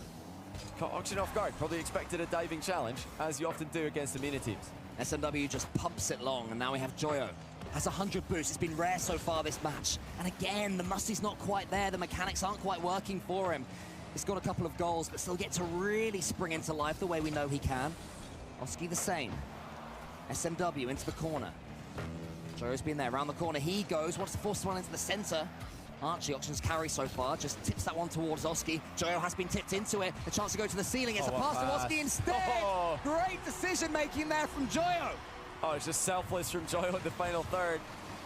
Everybody's probably thinking Joyo's got eyes on the goal, but no. Ceiling drop down pass as he slams it vertically towards his teammate, and a slot from Oski. Oxygen again from behind, come back to tie the game, and then put their noses in front. And now the pressure will really begin to weigh on the minds of Twisted Minds. So close from going out here in London, going out in Worlds, and allowing anything in. But they do have time on their side. They don't have the lead. Joyo, couple of touches, forces a pinch in the corner. SMW tries to get Twisted Minds going again, but Oski gets the read. Oski gets the follow. Suddenly he was dangerous again when it seemed like he was out of the play. Nothing doing for now. Ahmad and SMW. Oski seaming in from the side yet again. Oski now given a free rein. Archie sends it forwards. Every touch is a victory right now for Oxygen Esports. On the cusp of going up in the series for the first time. They have to survive this though. SMW towards Bossen! And Bossen sinks it! That is one of the best passes you're going to see all tournament from SMW. Fakes the shot and then pings it Middleton Mawson, who's got the whole goal to aim at. He can pick his spot there any part of the net he wants, because SMW has just handed it to him on a silver platter. We had an overtime earlier. We may well have another one, unless something changed in the next few seconds. Mawson taken out by Joyo. SMW lets it bounce, but will still keep it. That might end up bad for them. Oski's coming in, almost beats the Twisted Minds defender. We do have overtime. Twisted took the last one. Oh, what a series this is turning out to be. Both teams have so much to play for, and they are matching each other blow for blow. Twisted Minds really showing up and showing everybody what they can do to hang with one of Europe's best. But here come Oxygen. Ahmad with a monstrous save. He can't get back to the ball though. It's Oski who puts it in. What a save that was by Ahmad. Completely out of boost, but he just couldn't get back to it to get the double. Agonizing there for Ahmad. Couldn't quite finagle the wave dash that he needed to reach that ball. So in came Oski and in came Oxygen. And they are on the cusp of surviving for at least one more round. It has not been pure Oxygen, Johnny, but they are finding a way to claim these wins. Yeah, they've done just enough there. I mean, Oski criticized their own play after a loss yesterday to Power, saying that they played to not lose, and there have been moments during the series where it feels like that's happening again. They're playing with a very defensive stance and a defensive mindset. He's off on his way. Not the best touch. Monkeyman maybe could have left that for Exotic, but instead decides he wants to take it himself. Who's going to dare challenge him? Exotic, backboard, tries to follow. Who's up next? Monkeyman wanted it. Drali still waits midfield. No follow-up to ensue. Instead, it's a big clear upfield 1v1 on Monkey Moon. Follow-up shot from Seiko goes into the corner. It's a small little fight here. Itachi's up next. Around one, no bump, but a follow to the backboard. Could go down. Here comes the fight. Drali can't get the chip clear he wanted. Juicy up against Monkey Moon. Monkey Moon gets a little bit better of a hit than he has done in previous attempts. Exotic just powers that one as far away as he possibly can. This overtime has almost been all gentlemates. Now BDS start to march forwards. The demos are starting to come out. Exotic from himself. This one could float in front of the net. It could be huge. Drali just lurking in the corner. And this one clears out mid. Seiko next, half a tank to work with here. Sent off for his efforts around the corners. Itachi. They got all sorts of time. Yep, there it is. That demo bought him all the space and time they needed. You just... BDS going to round 5, huh? He gets the touch and the catch and takes it away. Gets the flip reset too. Archie thought about coming in. decided against it in the end. Who else is already in round 5? So in And round Archie 5, now we've into the got center. We do Team have a result Secret, over on the Power, alternative stream. Gentlemates have just defeated Team BDS to go through. So Wild. interesting stuff happening all around the world, but of course we're going to stay right here. I mean, that's terrifying. You think Oxygen looking forward to the next round. They don't want to do that right now, obviously, as they almost get a goal in the opening minute. But BDS are going to be one of the teams that these 1-2 teams run into. So, I mean, congratulations, Team Secret, for winning. Congratulations, one of these teams, for winning. You've now got to go and play against BDS for top 8, and that is going to be a tough task. But it's True, not though. that easy in 1-2 round either. I mean, we're looking at some of the most stacked You could have BDS or G2 Gen G as teams that 1 and 2 squads that just went 2 and 2 are going to have to play in order to Try qualify. and take out Moss, and he manages to do Wild. it, at least for now. Oski charges that one into the center. Archie thinks he can sneak something in through here. Not going to happen just now. Joyo back to the ceiling again. The ceiling has been his best friend, but then this time it becomes his enemy. Instead, it cues up Twisted Minds to go right back to the blue half. I just sense that the first goal here is paramount. Absolutely, and you know, we talked about the first goal not really working out too well in some of these games, but both teams are playing as if it's next goal wins. Everybody behind the ball. I think Oxygen might be the team who are suffering from that, because we're so used to seeing them have that passing option upfield in front of the ball, looking for redirect opportunities, and Ahmad, pretty famous for that as well, but they're all getting behind the ball right now. Just getting bodies back and making sure not to leave anyone alone in defense.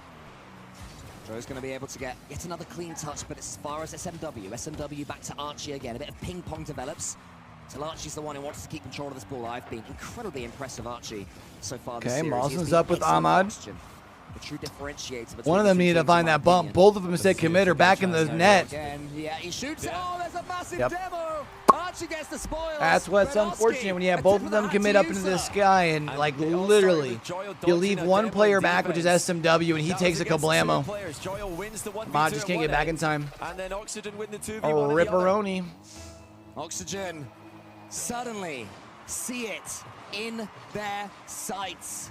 A path to at least the 5th series of Swiss. It's not all gone to plan for them. Twisted Minds, they are looking at the end of their season unless they can score in the next couple of minutes, and they have to avoid conceding again. They've tried to rush it, and Oski has punished them.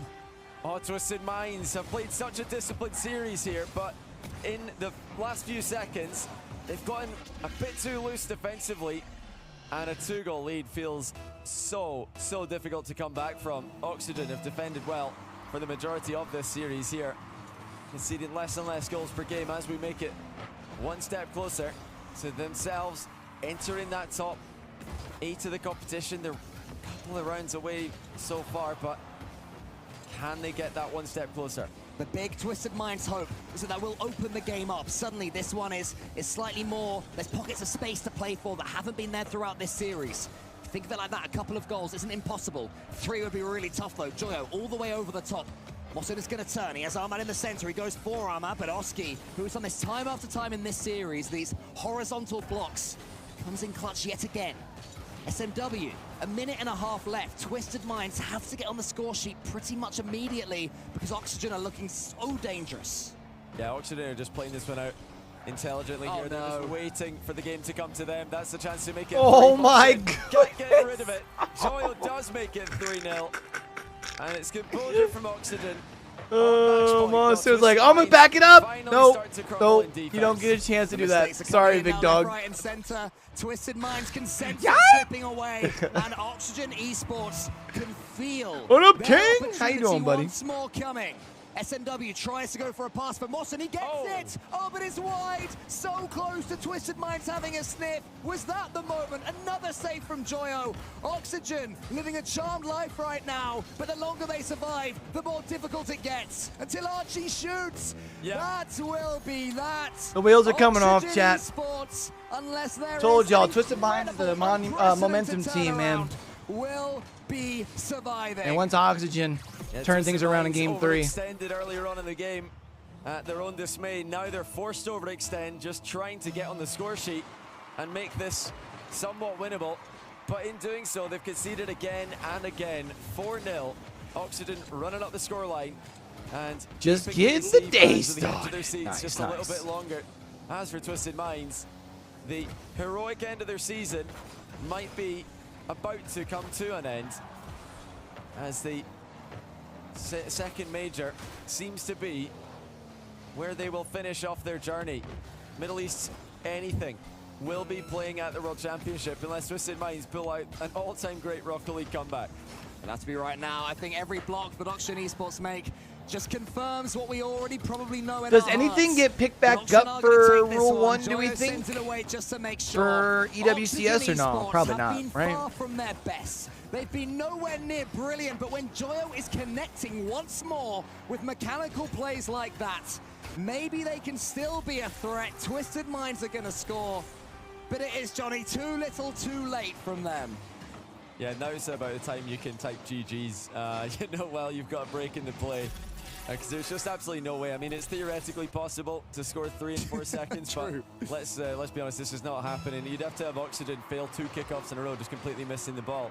And they're just not going to let that happen. Oxygen win it 3-1, and they'll be waiting to find out who they play in the final round of Swiss. Their long journey to the grand final of London continues, but they are still in it with a chance. Congratulations to anything who with this result make it to the World Championships. Mina's second seed, joining Falcons from this brilliant region.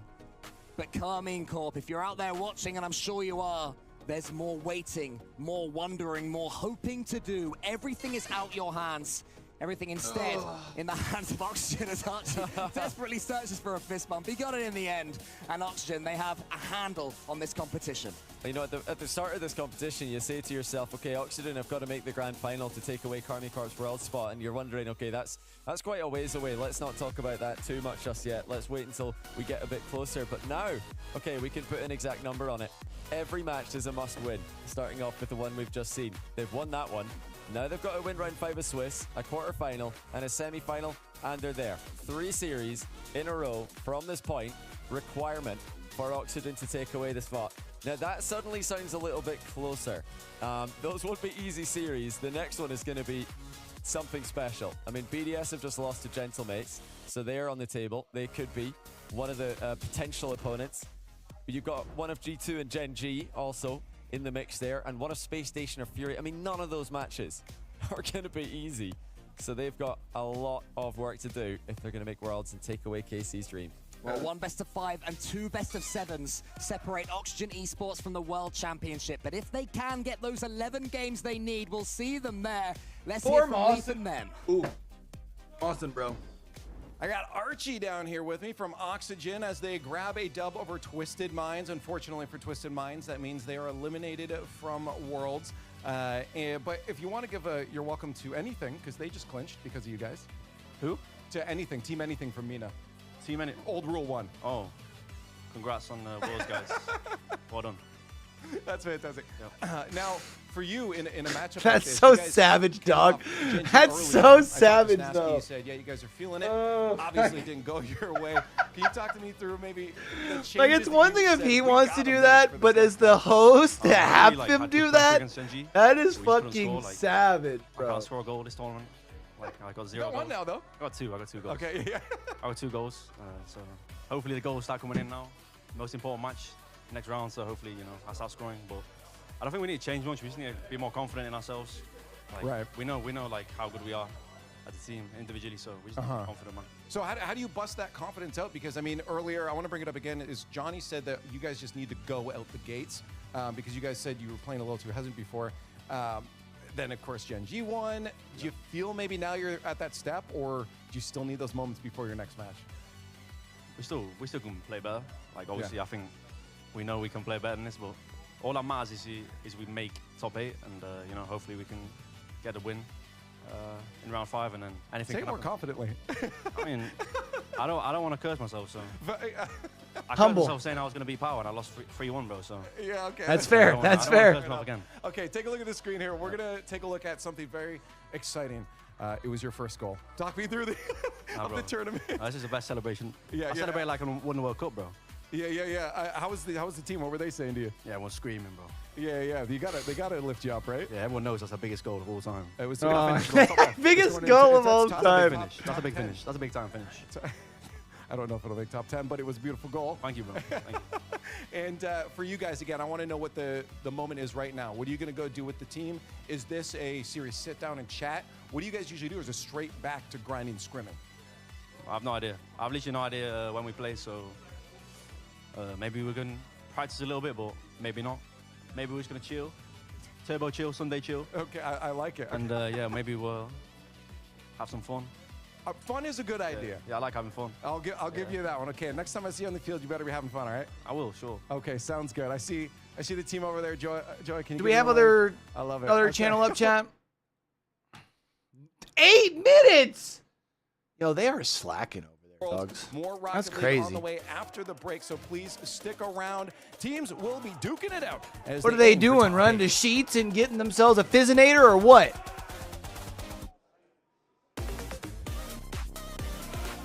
Excited.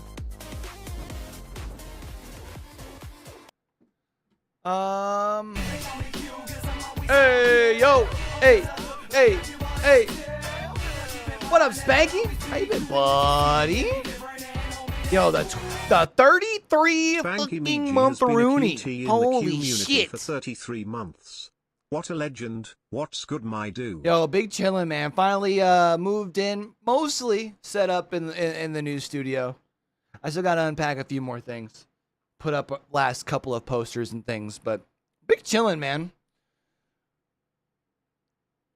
You fucked around and bought a house? Hell yeah. Congratulations. You moved in and everything.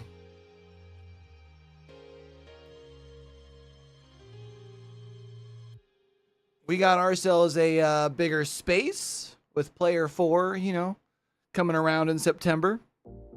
Also, like, our old place ended up getting bought. People who we were renting from sold it, and we weren't sure if they were gonna like up our rent or if they were gonna want to just like redo, like model.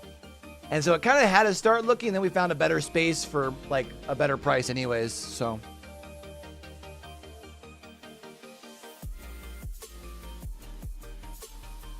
Like, actually full of shit? Fuck, did it used to be a horse stable or what? Or is that like where you guys had the, like, put all the storage stuff? Yo, we got a basement in our new place. It's kind of nice. That's where our storage has been put at the moment.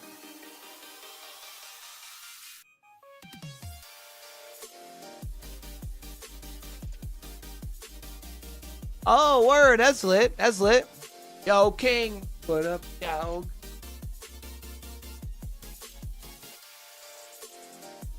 With the dab on him.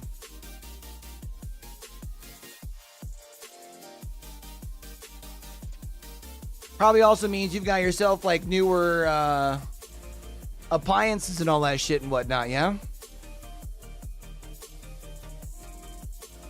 Probably pretty litsky. Appreciate you, kid.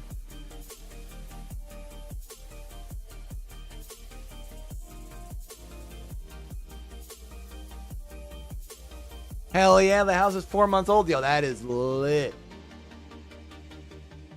Yo, I was just happy to get central AC. You know what I'm saying? And you see, I still have to have a fan behind me because up here in the... still gets hot as fuck in my office, but... It is still cooler in here now than it ever was, even when I wasn't recording in my office before, so... I can't complain.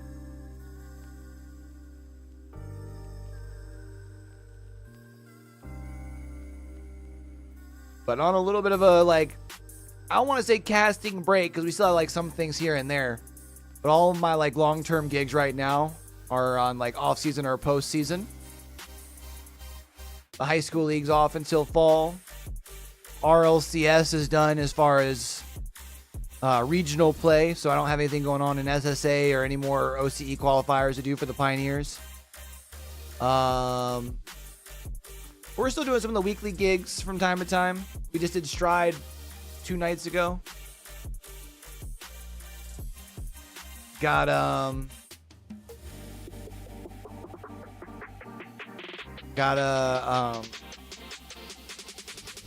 another Undisputed cast next weekend.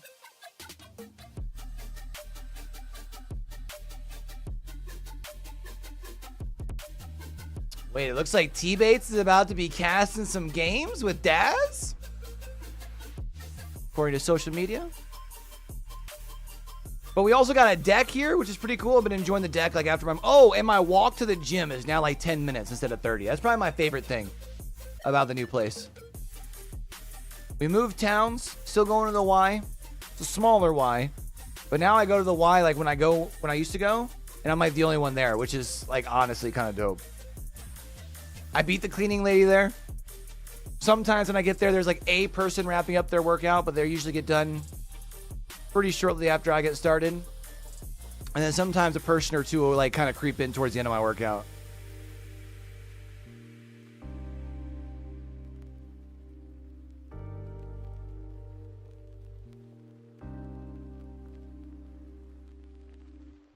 Just got to keep it grinding.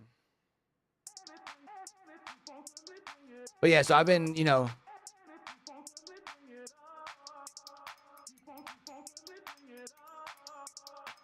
oh, I am in a little town called Littlestown. 4,000 people up in this bitch. We don't got no Walmart. We got a local mart here in town. Next town over has a Walmart, though. It's like 15 minutes. But it's the town that we were living in before, because we just moved the next town over.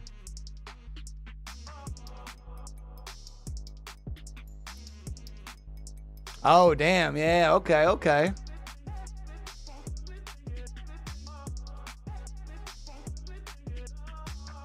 It's funny being a kid who was either, you know, on military bases growing up, but, you know, they're still kind of around like bigger cities, or when I've been in the States, by bigger cities, you know, DC, El Paso, St. Louis. I don't know if I would have ever seen myself settling down in a small town like this, but I can kind of dig it. I'm not going to lie. It's quiet.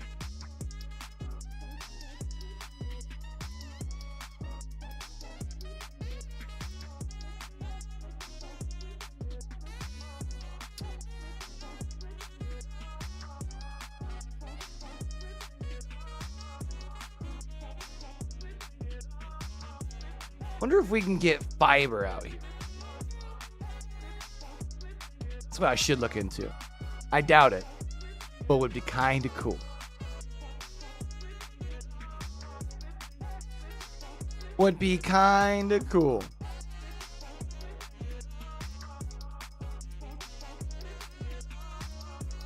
They've got G2 versus Gen G on the alternate stream. The fuck? That's got it. Oh, that's got to be where they've got T-Bates and Dazrin for sure, right?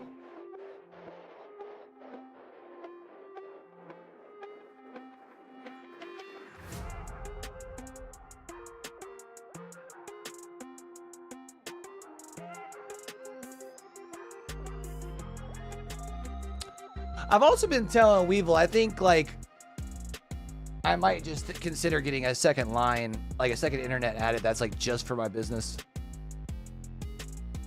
Although I do think the hiccups that I have, since it seems to happen more during my watch parties versus streaming, I think it's just because my rig's starting to get outdated.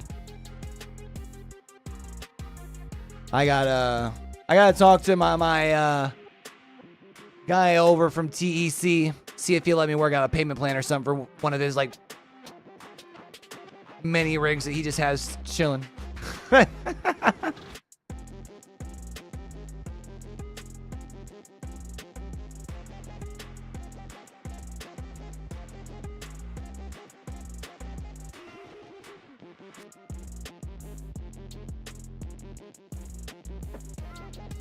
Tell him I'll run production on Rocket League events in the fall.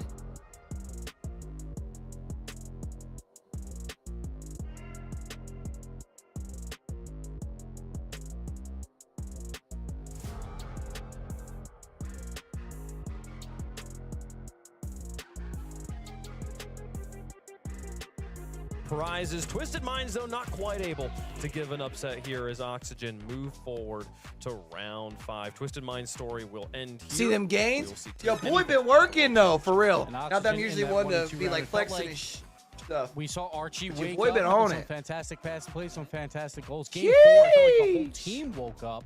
And I You don't know what's think crazy anyone is I just that is gonna be saw in that 2-2 round wants to face off against Oxygen. They're getting this hot. Because while I was out of 'cause that town game at 4 was KC, it had dominating been them. So a year watch since out, I maybe had Spurs back, maybe. And you know what? gotten It was back in the actually nice gym. seeing Archie not just score a goal, score a couple of And the screamers as well. changes Like, have been he made sure kind of that he was crazy. on, And I'm he not was gonna doing lie, this like I've round, definitely enjoying like it. He also Ghost the has helped me a lot. Previous Oxygen Yeah. suddenly looking at the team we thought they might be in round 1, round 2. Staying up my pre-workout. Been doing like a thermogenic to help me They came to London cut to a play little bit Rocket more. League. They didn't come to play a little bit. They wanted to play all of it. So you go into round 5, get as many games But as we they ain't possibly doing can none here. of that I'm going by testosterone stats shit. on my left. This is the first time. I ain't trying. Yeah, it's a How's little bit the different. spot feel? Not me. You know, this spot definitely reeks of NA copium, so that's fine.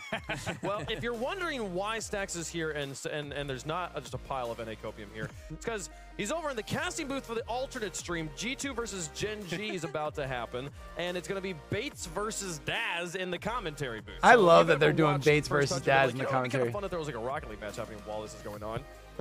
Alternate stream, twitch.tv/RLCS. You can go check it out yourself.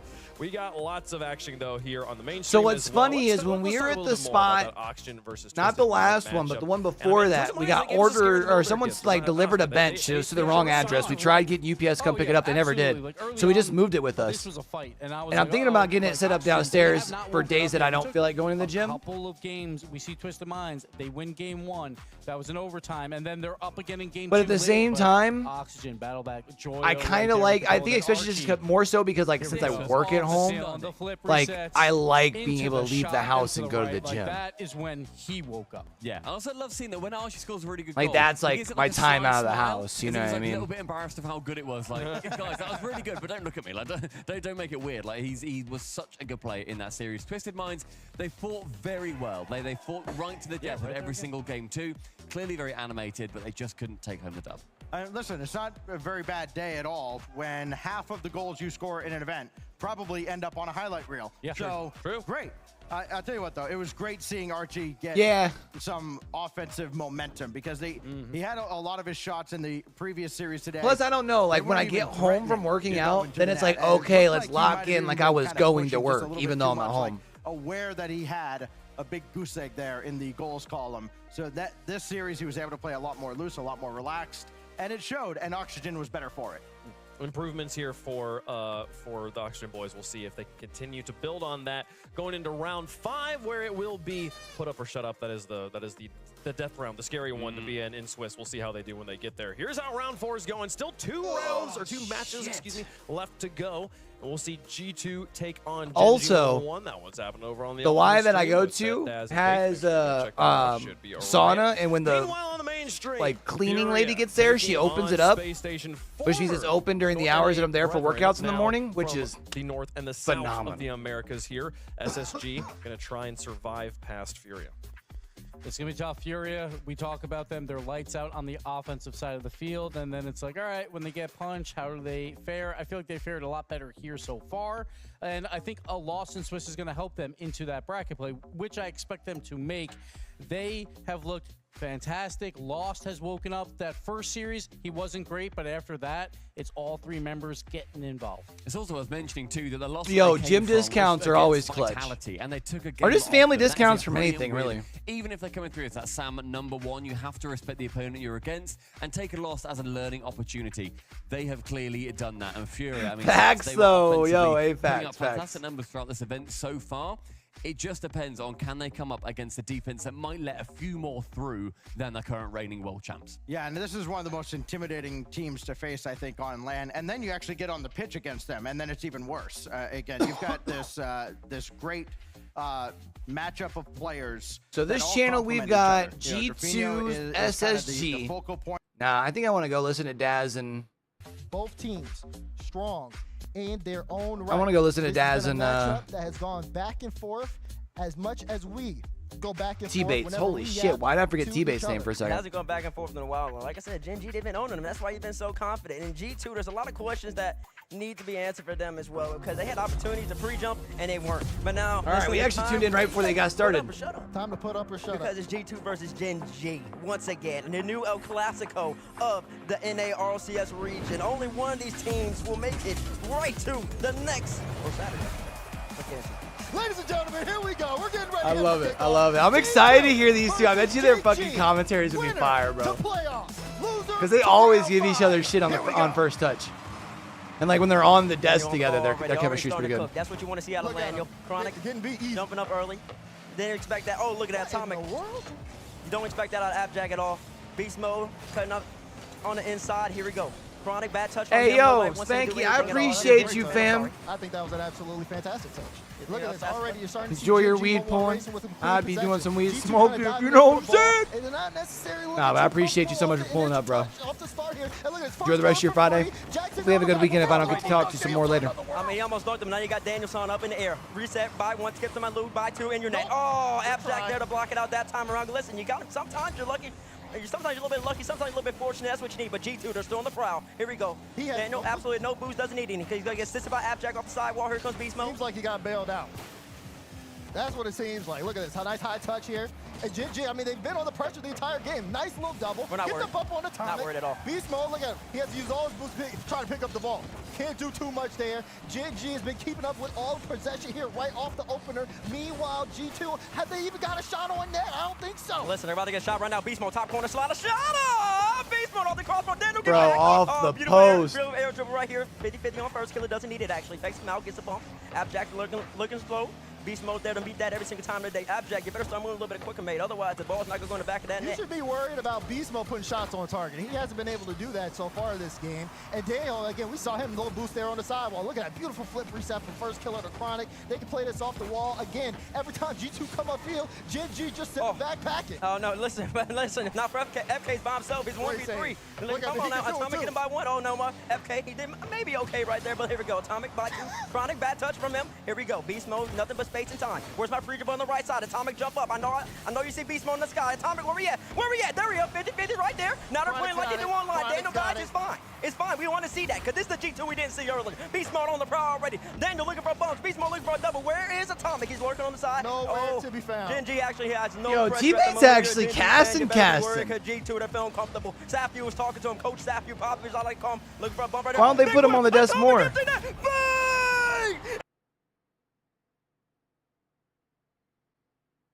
We might need to up that to 20.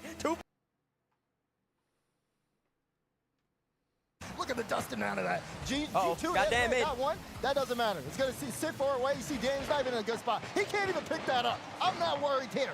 Gen G, we just got to stop. Get these guys off the ball. G2's just been on it a little too much. Good counterattack if these could go. Beautiful cut right here. G2 has control of the midfield, and it's so pronounced that Dazarin, he's shaking the desk that the monitor's on right. I can barely see, but don't worry about that. Because listen, all I can see right now is G2 bumping each other. Hold on now. Beast mode getting bumped to the back. Decent challenge rumble. Somebody get up, please. Daniel right there to stop out that nonsense. Gen G almost had a little bit of attack going. Okay, Daniel doing his best. LJ. I wonder if they told them to try and be as biased as possible. That'd be phenomenal, actually. Yeah, that wasn't a good shot. I hope he keeps shooting like that for the rest of the series, because thank God. Good infield passing. I think it's more my PC than my internet, King. It's in! Where's the defense there? I think at the old place is a little bit of both. Transition counterattack. Oh my God! But since a lot of it's still the same, get him out, brother. He's not shooting high, he's shooting low. Like symptoms, don't worry now. Listen, and it's not affecting any of the other units. Like before, sometimes Z-Man's internet would like kick up at the same time mine would on his smart TV. I like what I'm seeing. But he hasn't had that issue since we've moved. Daniel, where's the beast? He's lurking.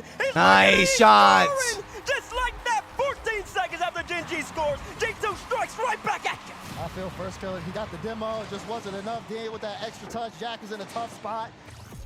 There's not much you could do there. He had a whole bunch of boosts too. Whole bunch of boosts, but couldn't do anything with it. You know what we call that in the real world? A lack of resources, a waste. And I notice that it happens more when I'm watch partying versus like streaming when I'm playing Rocket League. And I think that's usually because I have a couple tabs open. I'm flipping back and forth on the third monitor and stuff. You know what I mean? But ever since and for the rest of the game of that, G2's just been better. Well, you know, I think it's totally fine. Gen.G've always kind of started off slow in these Swiss series. I've low-key wondered if I were to just simply add Ram if it might take care of my issue. Again, base was over. Whole gap session. I don't think so. Not at all. Look at this. First killer to Chronic. Why are you lying to me? Beast mode in the back. I'm not even worried about this. Little buff there on the play. Beast mode. Oh my God! What the hell? This through a truck? I guess it's all the way downfield. Chronic. Little save out and. That's game one. Pick it up. Go downfield. First kill. Oh, nice. Okay. All right. Nice. That's beautiful. It wouldn't fix some of my issues as far as like gaming, because like I still have to like turn down settings on some of the some really beastly games, right? Like that would be something that I definitely need to like upgrade my like CPU for, right? First down does. Great placement from him. He has been this side and he's stepping up again. But I feel like if I were to just simply pop in more RAM, I have a sneaking suspicion it'd take care of a significant portion of my issue. LJ. And this is why I put Oxer on my fantasy team. What a supportive player for this team. Very consistent on the offensive front to set up LJ. I've only got 16. About how much star power is behind LJ and how much. Because like Liquipedia alone, I know for most people, because it's like a beastly like site, Liquipedia usually like takes up a gig of RAM. It's kind of wild. Well, it feels like LJ is the star player on the pitch. There's so many. Let alone when you're actively searching on it. As well, you have to talk about Yan. Lost has been very impressive. Gibbs even picking him up in the fantasy team, but yeah, LJ just got that star quality about him. He's a bit of a stat padder as well. He's always up there in the stats on LAN, but great start here. No, I've only got 16. I've got 2 8s in there. I'm pretty sure. Chicago gonna leave that one. It's LJ just taking some 50s in the corner space station. But like I was thinking about it, I do have 4 slots in there. I was thinking about just getting 4 16s. Out of the first major in Copenhagen, running into Gen.G 3 times in a row, but certainly well structured with Sad Jr. at the helm. I like this aggression out of SSG to go for the. I feel like it's a substantial like upgrade, and while I'll still need to upgrade my CPU later because it needs to get done. I'm not gonna be able to run on the 1660 Super much longer. Since most of my streaming is like not game playing but just simply like broadcasting, it's not as big a rush. Any space at all? Have a look at the reset instantly. No one on the backboard. And he's just so clinical, he's so precise when he does get time and space. Bottom right corner wide open, LJ gets a brace. 2-0 for SSG. Furia, how are they gonna bounce back after that loss that definitely felt like it could have gone either way against Vitality?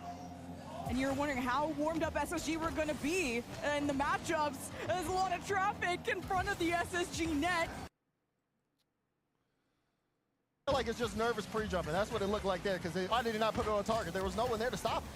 I just don't know. Exactly, you can't get your words out right now. I can get my words out. You're struggling just as bad as Gen.G struggling right now. I'll tell you that much. FK gets bumped out. That bad. And they are. Okay, right now they can't score. They can't crack the net. They can't fire. They can't fire a shot. Trust me, I'm gonna score. I don't even worry about that. Listen, here we go. Atomic gun five once again. Now, FK giving a lot of space, a lot of respect from that young man right there. He doesn't want to do that though. You give G2 too much space and they're gonna take advantage of it almost every single time. Chronic, decent shot right there, blocked out by that young boy called Daniel. Here he goes up the wall. Let's see what we got. Atomic pre-jump in the middle, maybe. Don't need it. No, first kill's off the ceiling. He's not letting you have that. You thought you were gonna get that? Get back. That's fine. Get back on defense.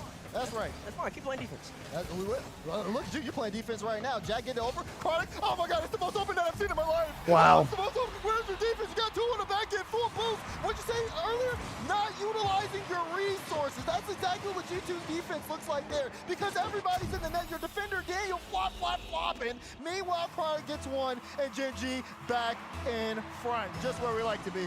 Just where you like to be, I guess. I mean, listen, come on now. You got a little bit of fortune right there. So, whoa. Hold down now, Beast. Really? Let's make sure we get that ball out now.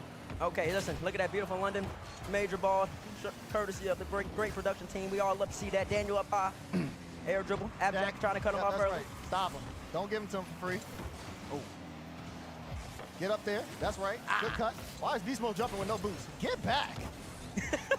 Get back, I guess he says. Listen, your only thing you're about to get back is in your net. Daniel still has to flip, I think, to his name. Didn't want to utilize it that time. Just throw up the defense a little bit. Sometimes you got to fake them out. Sometimes you got to pop out and show them how it's done.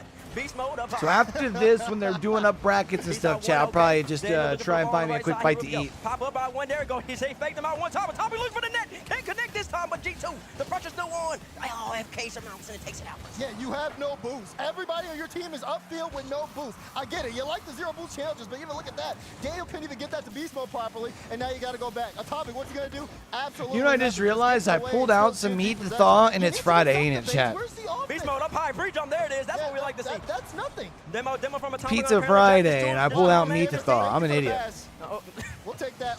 Is it in your net? No, it's not. It looks like you're panicking. Follow up. Ooh, Atomic with the save. Gen.G Mobile 1, and they can't capitalize right here. It might come back to bite them. Their score remains 1-0, 150 left on the clock. And G2 still has space. They still have boost. Beast mode. Bring the ball back down. Oh, like FK, good challenge right there. I'll have to give it to him. Atomic on the ball, so you already know it's going to be a Gen.G possession real soon. Look at that. Use all as the boost. The ball goes nowhere. Jack pass 2. Is Beast Mode the only one back? Beast get boost. Chronic. Oh, Chronic. That's not a good touch. Wait, faked out. FK. Come on, FK. You can't just give it to him like that. Yeah, you sure can. Atomic up high early. Wait, Abstract is there to meet him, though. Here we go. Beast mode pre-jumps. Chronic. Chronic might have gotten a little bit of fortune right there. Got it by him just that one time. Looking for a bump. FK went early. Here, get the boost, boys. Pop it off mid. I should have Daniel sign mid. He has absolutely no boost. I really just wonder what the offensive strategy is, because I haven't seen any offense from G2 all game long. FK can hit the ball. There we go.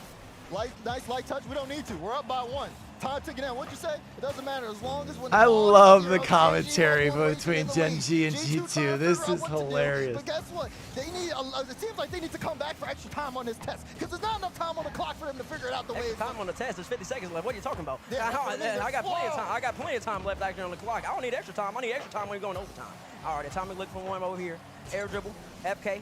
Challenges early. Nice. Pick by first killer. Better right there. That's why Beast Mode collected him right off the bat.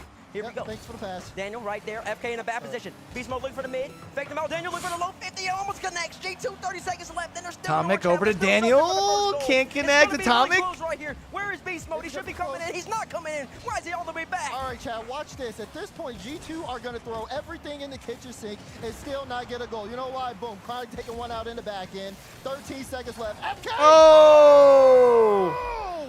First killer! That's what I'm talking about. This is unbelievable. Oh my God, look at the ankle. Atomic almost got there, though. You're not saving that. Listen, sometimes you got to throw everything in the kitchen sink at it to try to score. I mean, G2, at least get one. They had to throw everything at least that. Get one. So Space Station did take game 1. Sometimes that comes back to bite you. Listen, we knew it wasn't going to be easy. Let's just keep adding up to the scoreline. You stop talking. This is just a Gen.G game here. I like to see the bounce back here from Gen.G Mobile 1 Racing, because G2, again, they came into this one too confident, and now they're doing nothing. Look at Beast Boy. All right, Gen.G take game number 2. Going in the rubber match tied up at 1. Let's go ahead and flip back on over to Furia versus Space Station Gaming.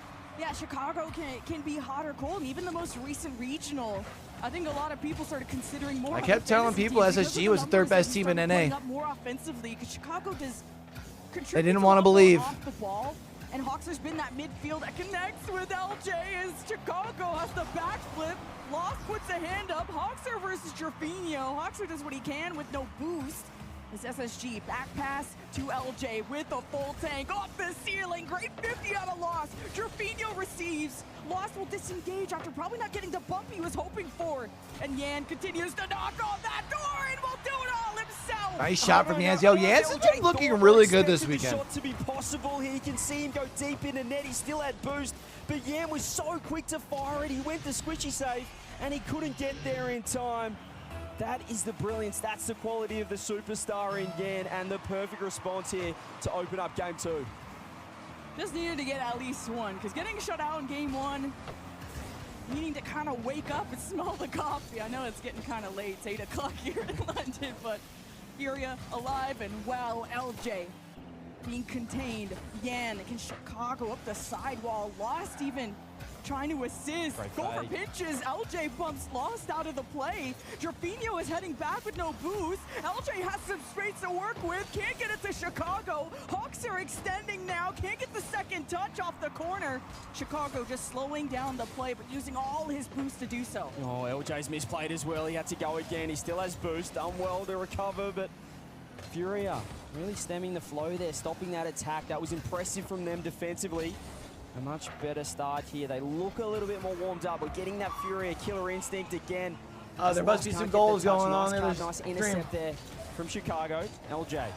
100 boost off Here, I'm getting loud. Let's get round 1. Reset round 2 as well. Ganze, he's the last one back. Hoxer wants a double. He misses. Follow-up shot. Hoxer can leave it because Chicago's done enough. It just rolls in. It took everything in the tank from SSG. What a setup from LJ. From Hoxer to Chicago.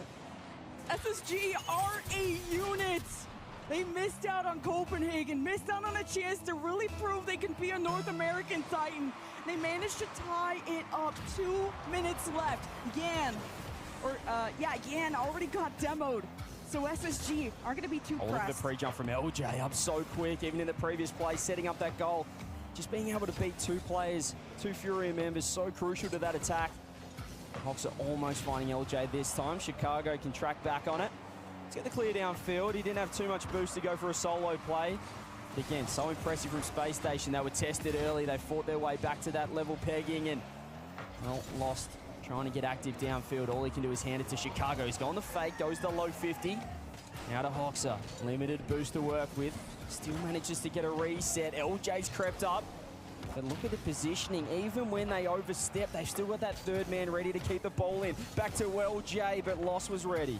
Yeah, Space Station are having issues getting some momentum going when Loss is stealing their boost and demoing them off the ball. So SSG have to go for low boost plays. It's a low pass from LJ to Hoxer. Kind of too much for him to handle.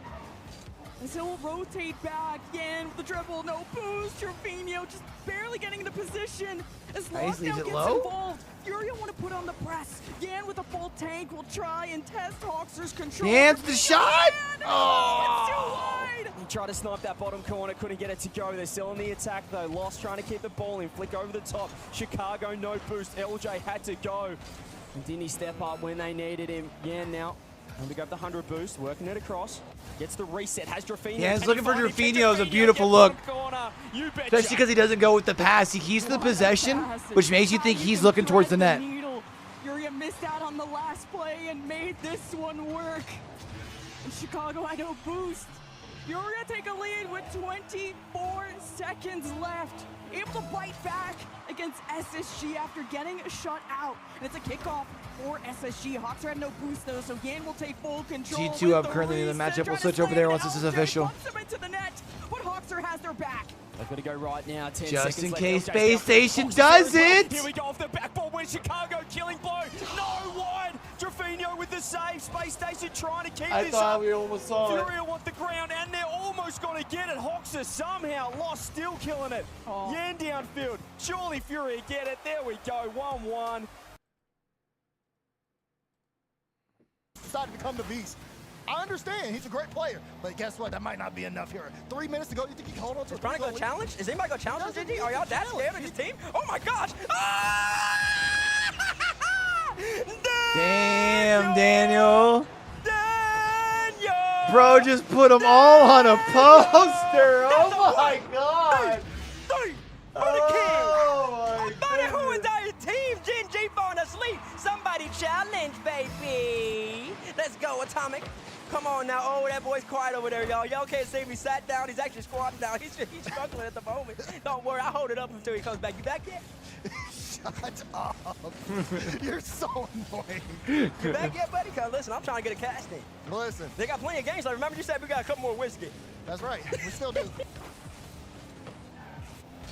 Whiskey. You're right. G2 did have a couple more whiskey. I'm sick of this dude. Why do you give this dude a mic, bro? Now, listen, I'll tell you this much right now. Gen G has done a great job of scoring 1 goal. Yeah, okay. Are you done? First killer, please. I can't even say anything. They're not doing anything. Daniel's out here cooking. Daniel's out here looking for bombs on first killer. Then he get him anyways. Oh, the bump is Bump just coming in. It's not looking good. G2's triple committed. Doesn't matter. In your net 5 points. Moving on to the next game. Damn. Game 3's over. Game 3's over. I'm sweating. I got sweat in my eye. Oh my gosh. Oh Lord. Somebody tell Base to calm down. Calm down, Base. You don't have to start crying. I'm crying right now. It's just beautiful. Oh my God, they're laughing It's just beautiful at us. what I'm Why are saying. they laughing at us? No, they're laughing at you, not me. How was the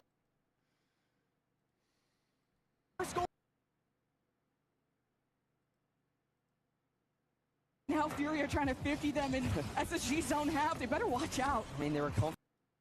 Don't want to give them an inch. That was strange.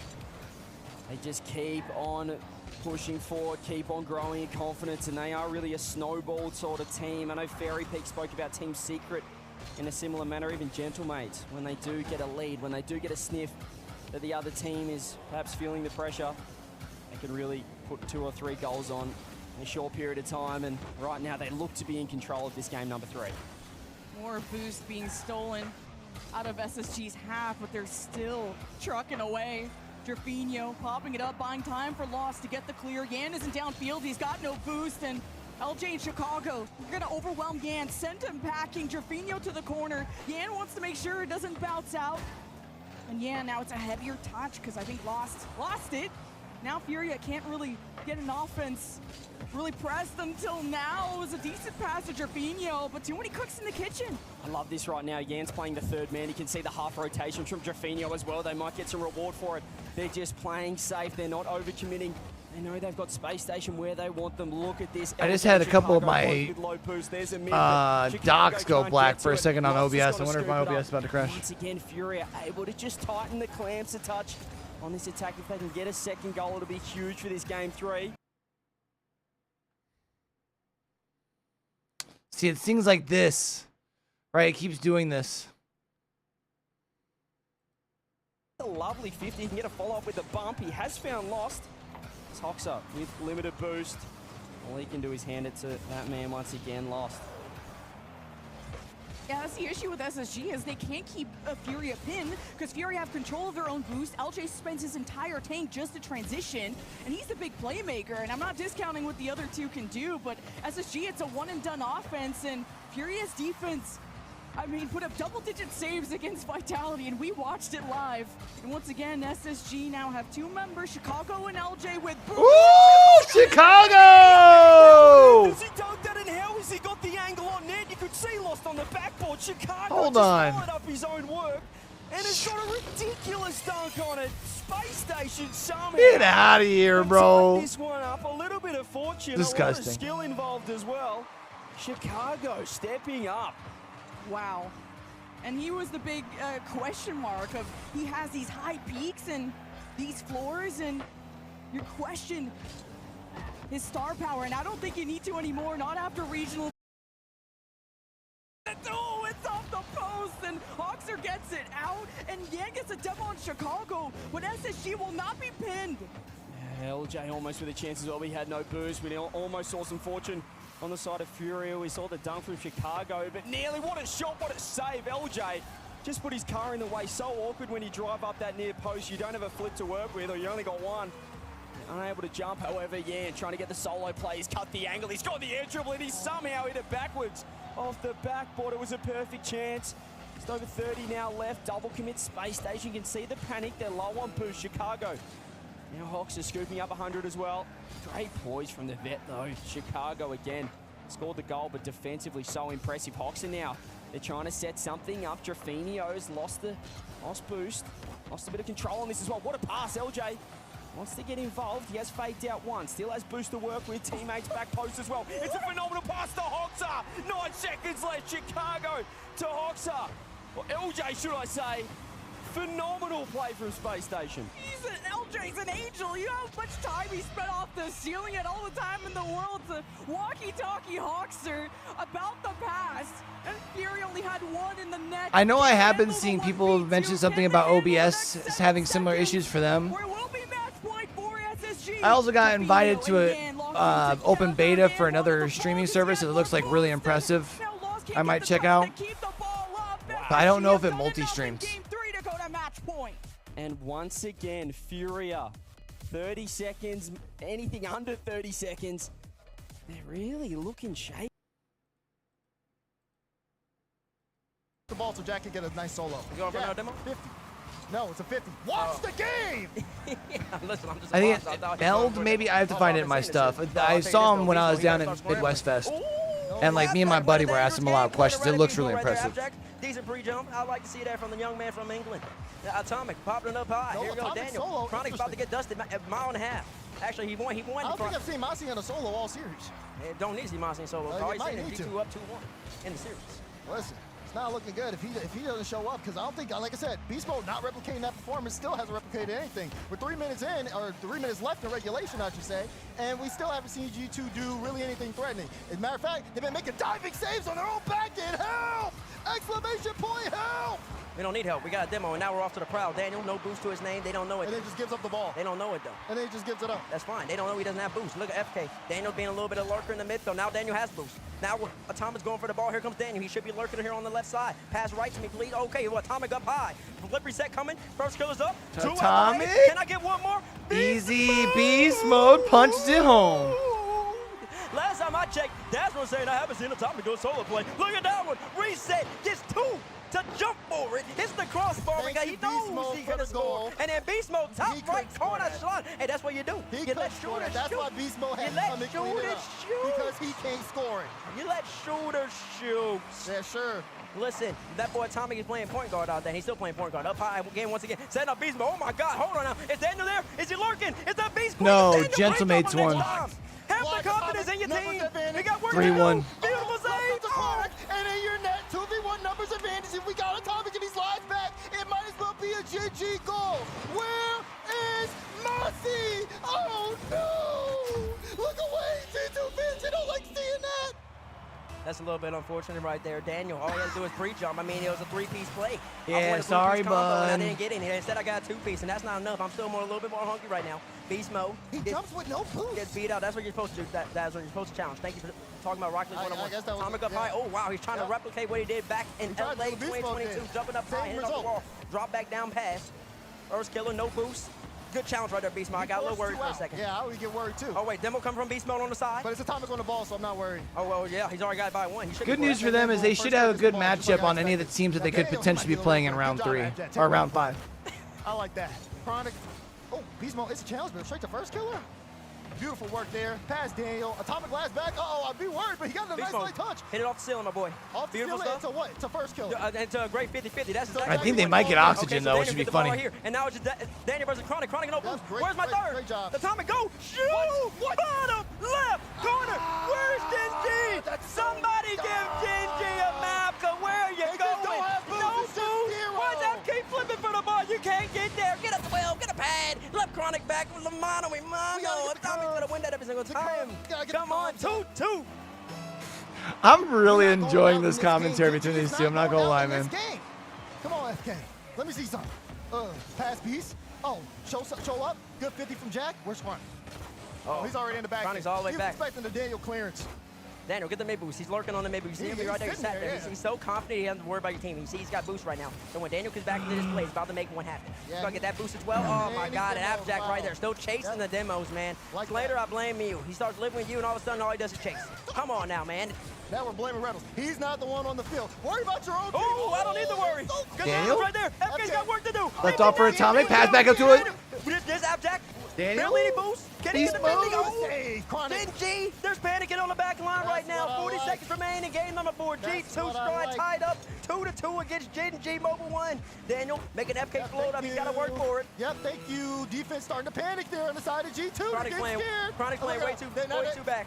He's playing way too far back. Genji's not going to be able to score in the G2 team, but Chronic playing all the way in his own net. This is not 2015, and his name is not good. Look at that. Why is Atomic jumping for that? That's terrible.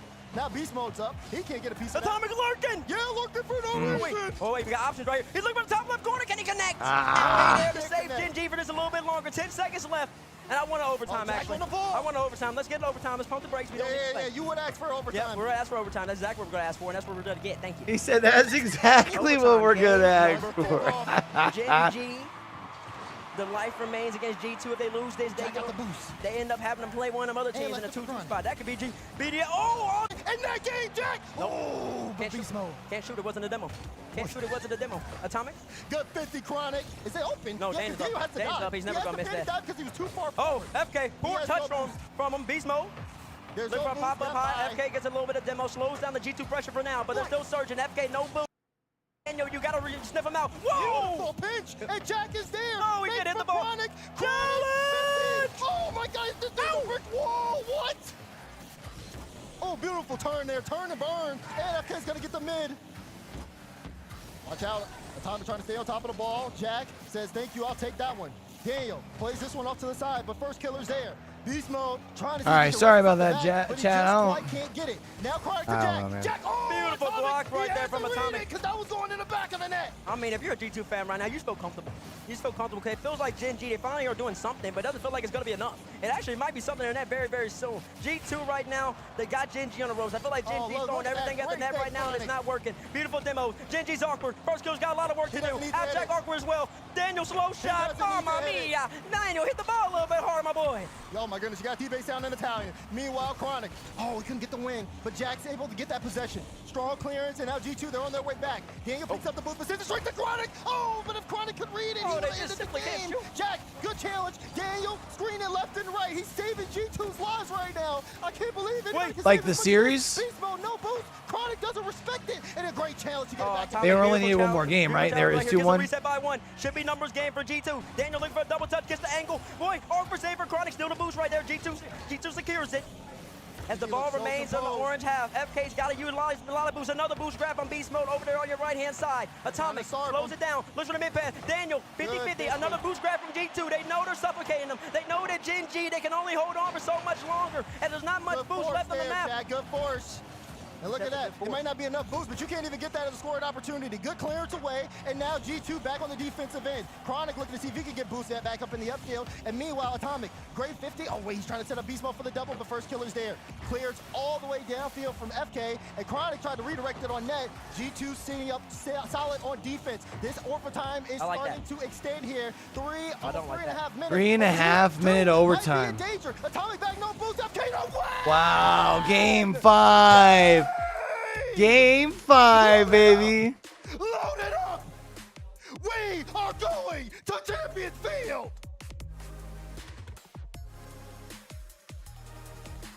Is that really what the Rocket League Royal wanted to see? I don't think it is. I don't think the Rocket League I think this is exactly what they wanted to see. I don't think they wanted to see that at all, actually. My God! I think they... And this is after you came off of a 6-1 game. You couldn't keep it up! I didn't expect it. I didn't expect it at all, man. Oh, I expected it. I knew. If GG's losing that game, we're going the distance. SSG won, that's beautiful. Beast Mode's dropping 800 and I'm losing games. How's it possible? Look at the shots right now. Hold on. Okay, what is that, 7, 13, 10? Oh, wow. We don't look at the shots no more. Gen G's got you got outshot. Gen G's got a lot of 16 shots. Right now. We don't care about those at the moment. Assists going in favor of Gen G. I got a beat, champ. And I check on a little minute, too. I feel like I haven't really...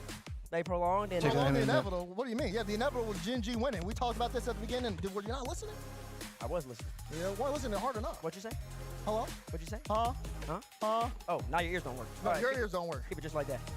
Keep it just like that. Here we go. Look at that for first killer, too. Almost dropping 800 on your head top. Beast Mode almost dropped 800, too. I respect it. I respect it. Both teams trying to turn it up because they know what's at stake here. Playoffs if you get the win. Playoffs if you get the win, and also you get to avoid probably a BDS or somebody of that caliber over there around number 5. That's not where you want to be.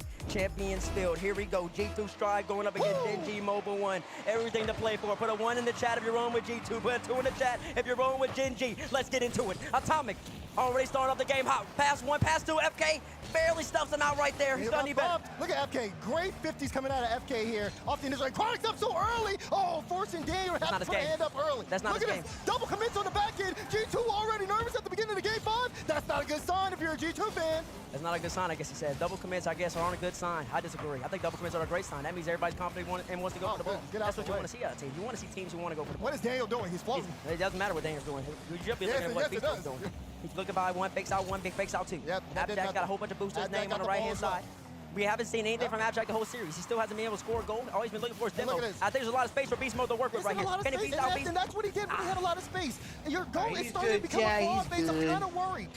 Coming to fraud, I guess he says. Okay, we'll make sure to cash that one in later. Bookmark this well. You've been trying to bookmark. You're saving a lot of bookmarks. Guess what? Eventuality is Gen G have had all the pressure. Trying to finally dove his third. Okay, I think Eventuality is about to come soon. FK barely bailed job right there. Abjack, decent flick. Could have been a little bit better. Maybe it was a little bit better. Maybe Gen G could have done something with that one. G2 Stride. I'm just waiting to see G2 play offense. Oh, God. Abjack's back to this demo meta. Look at him. And look at Daniel. Awkward. Beast Mode, no boost. He has to start to pick up the mid-mover downfield.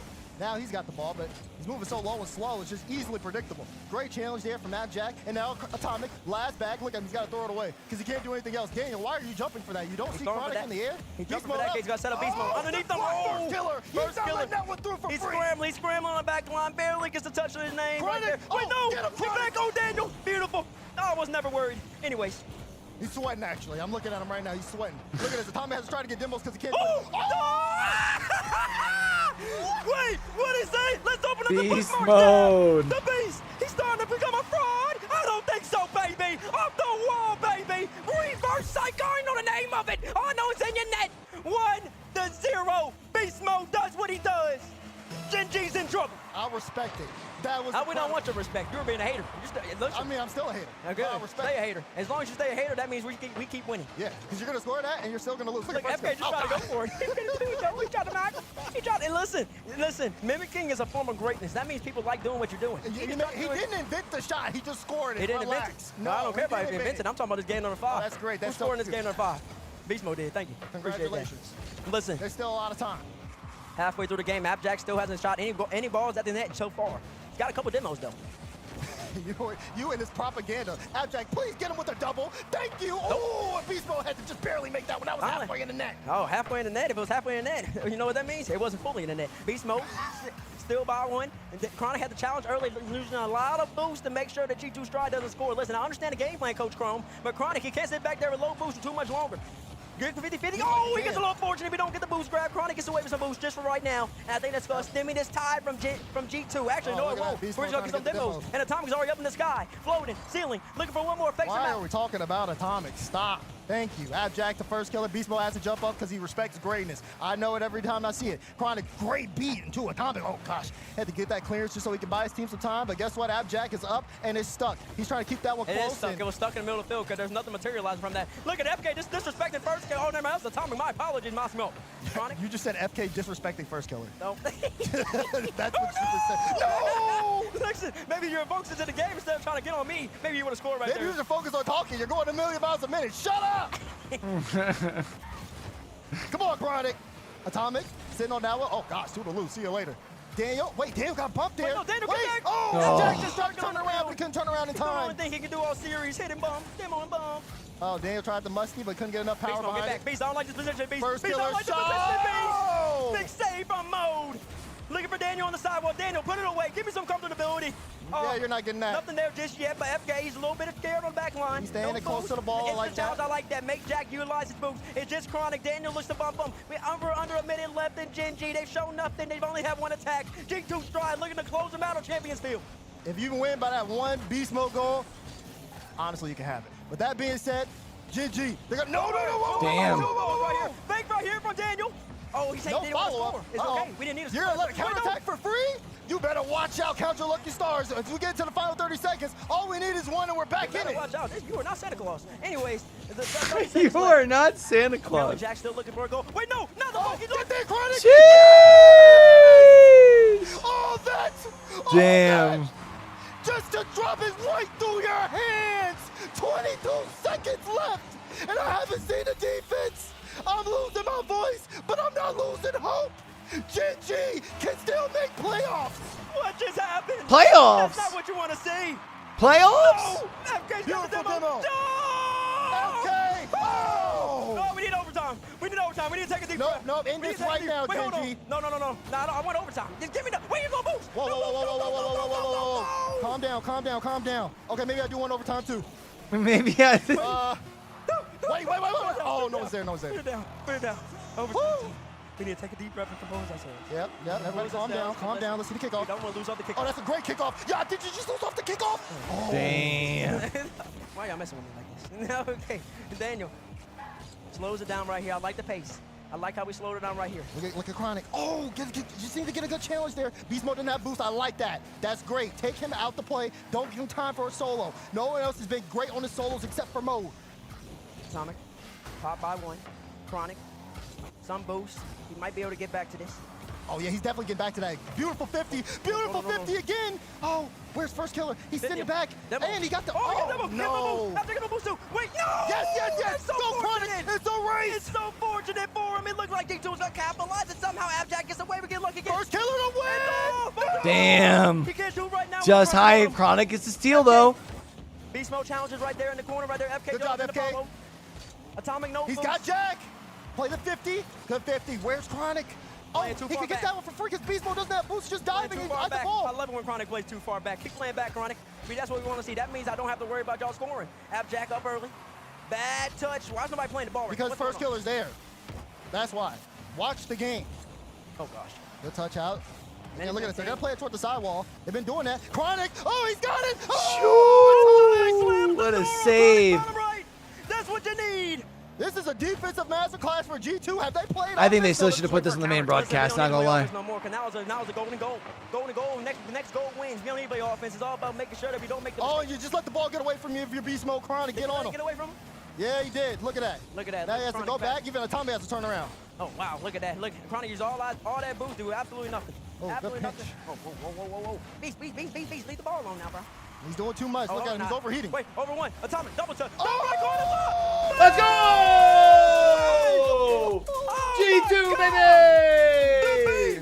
With absolutely no boost to his name. Gets it by one, and then Atomic. He's a shooter. He's a shooter. Say it with me. G2 Stride comes out on top against Gen.G Mobile One Racing. Come on.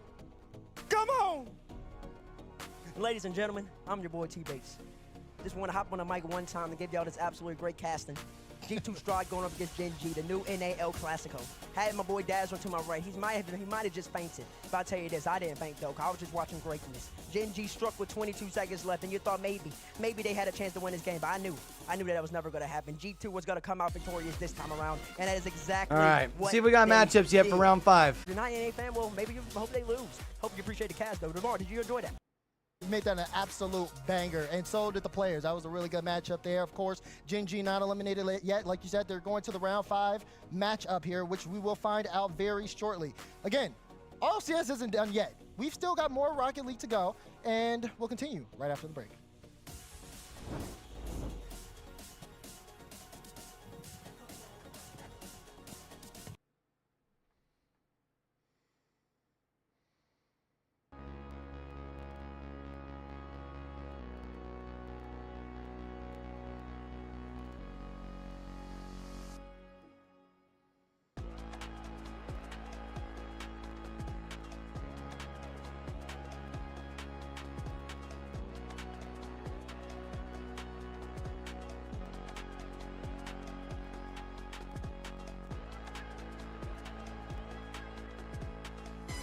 All right, chat.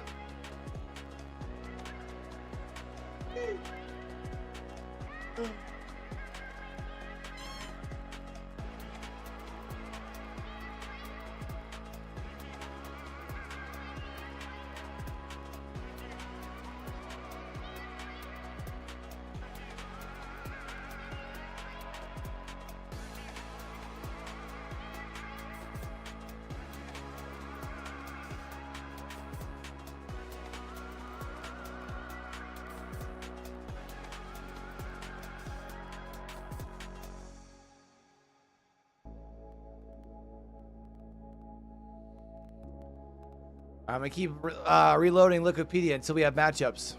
We got matchups! Also, it's gonna be showing us our bracket here as well, chat. That we've got so far.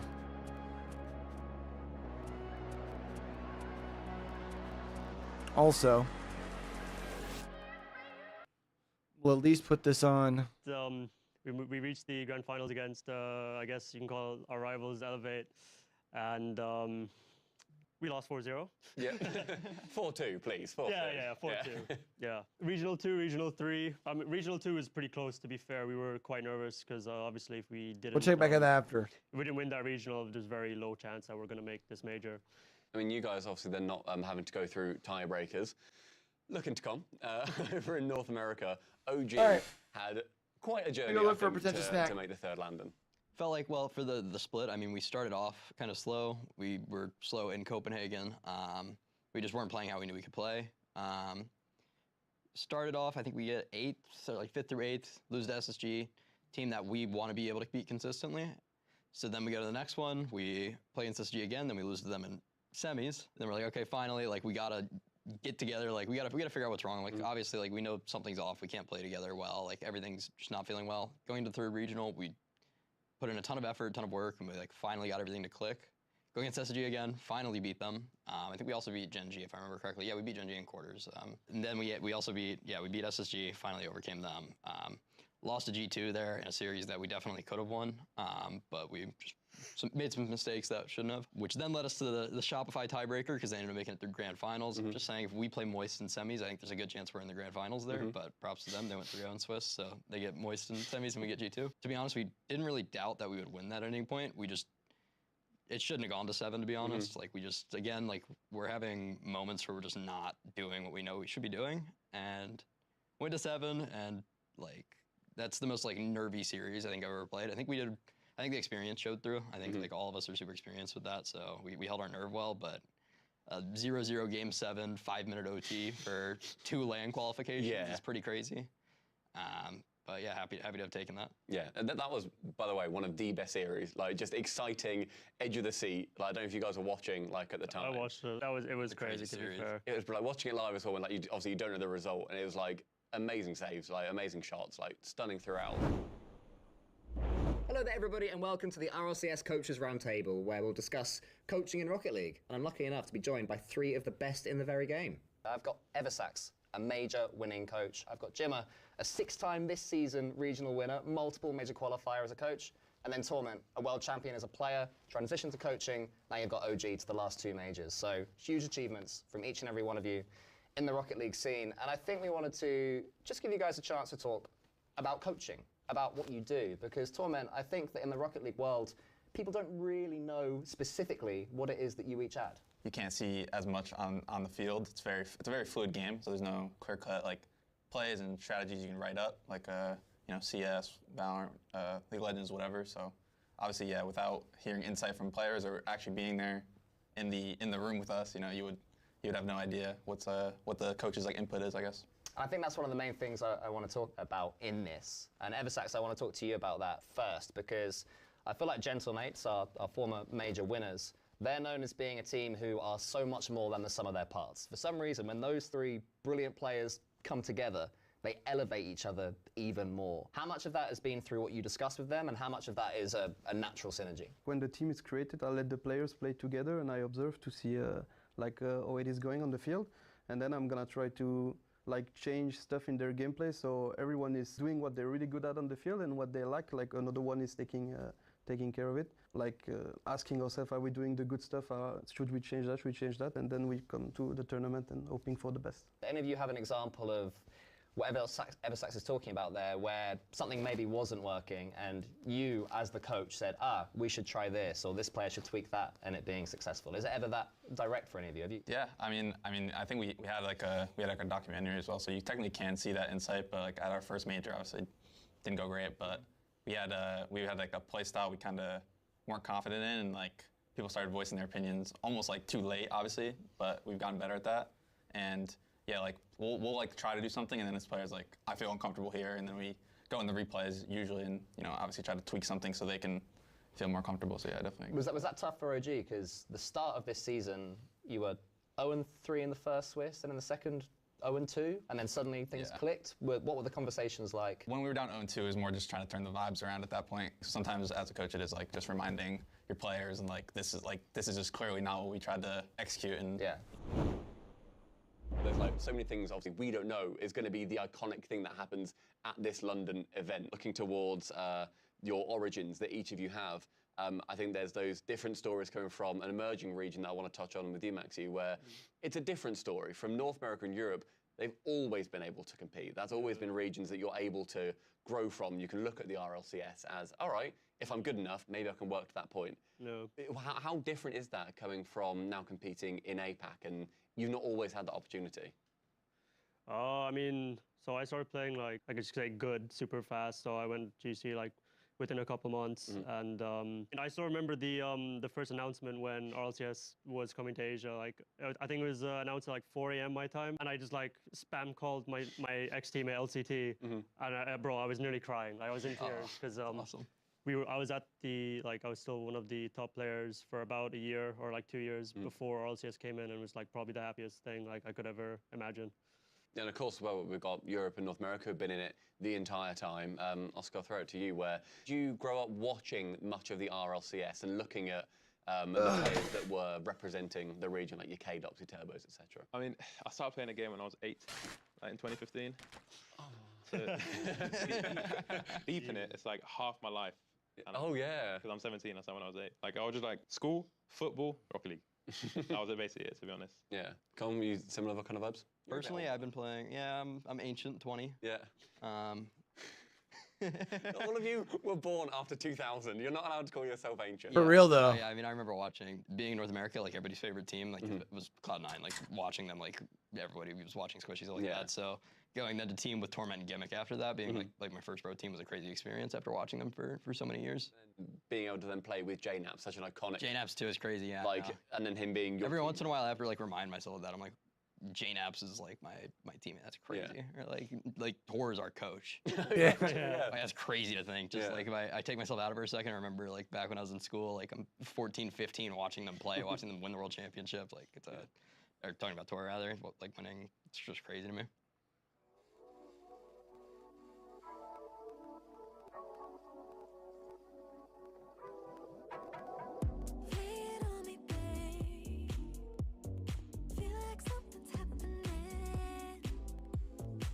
Oxygen versus Furia next over here, huh?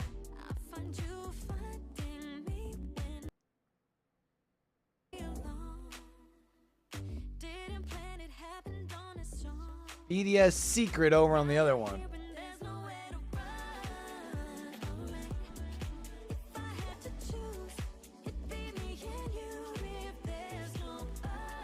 So Power Gen G is last. Imagine Gen G doesn't make it because they lose the power. Oh my god. Like imagine. You know what I mean?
Two more series, well, 3 more series. And tomorrow we got games starting at noon.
quick end to round 4. Furia and Space Station going at it. Space Station able to pull the upset here.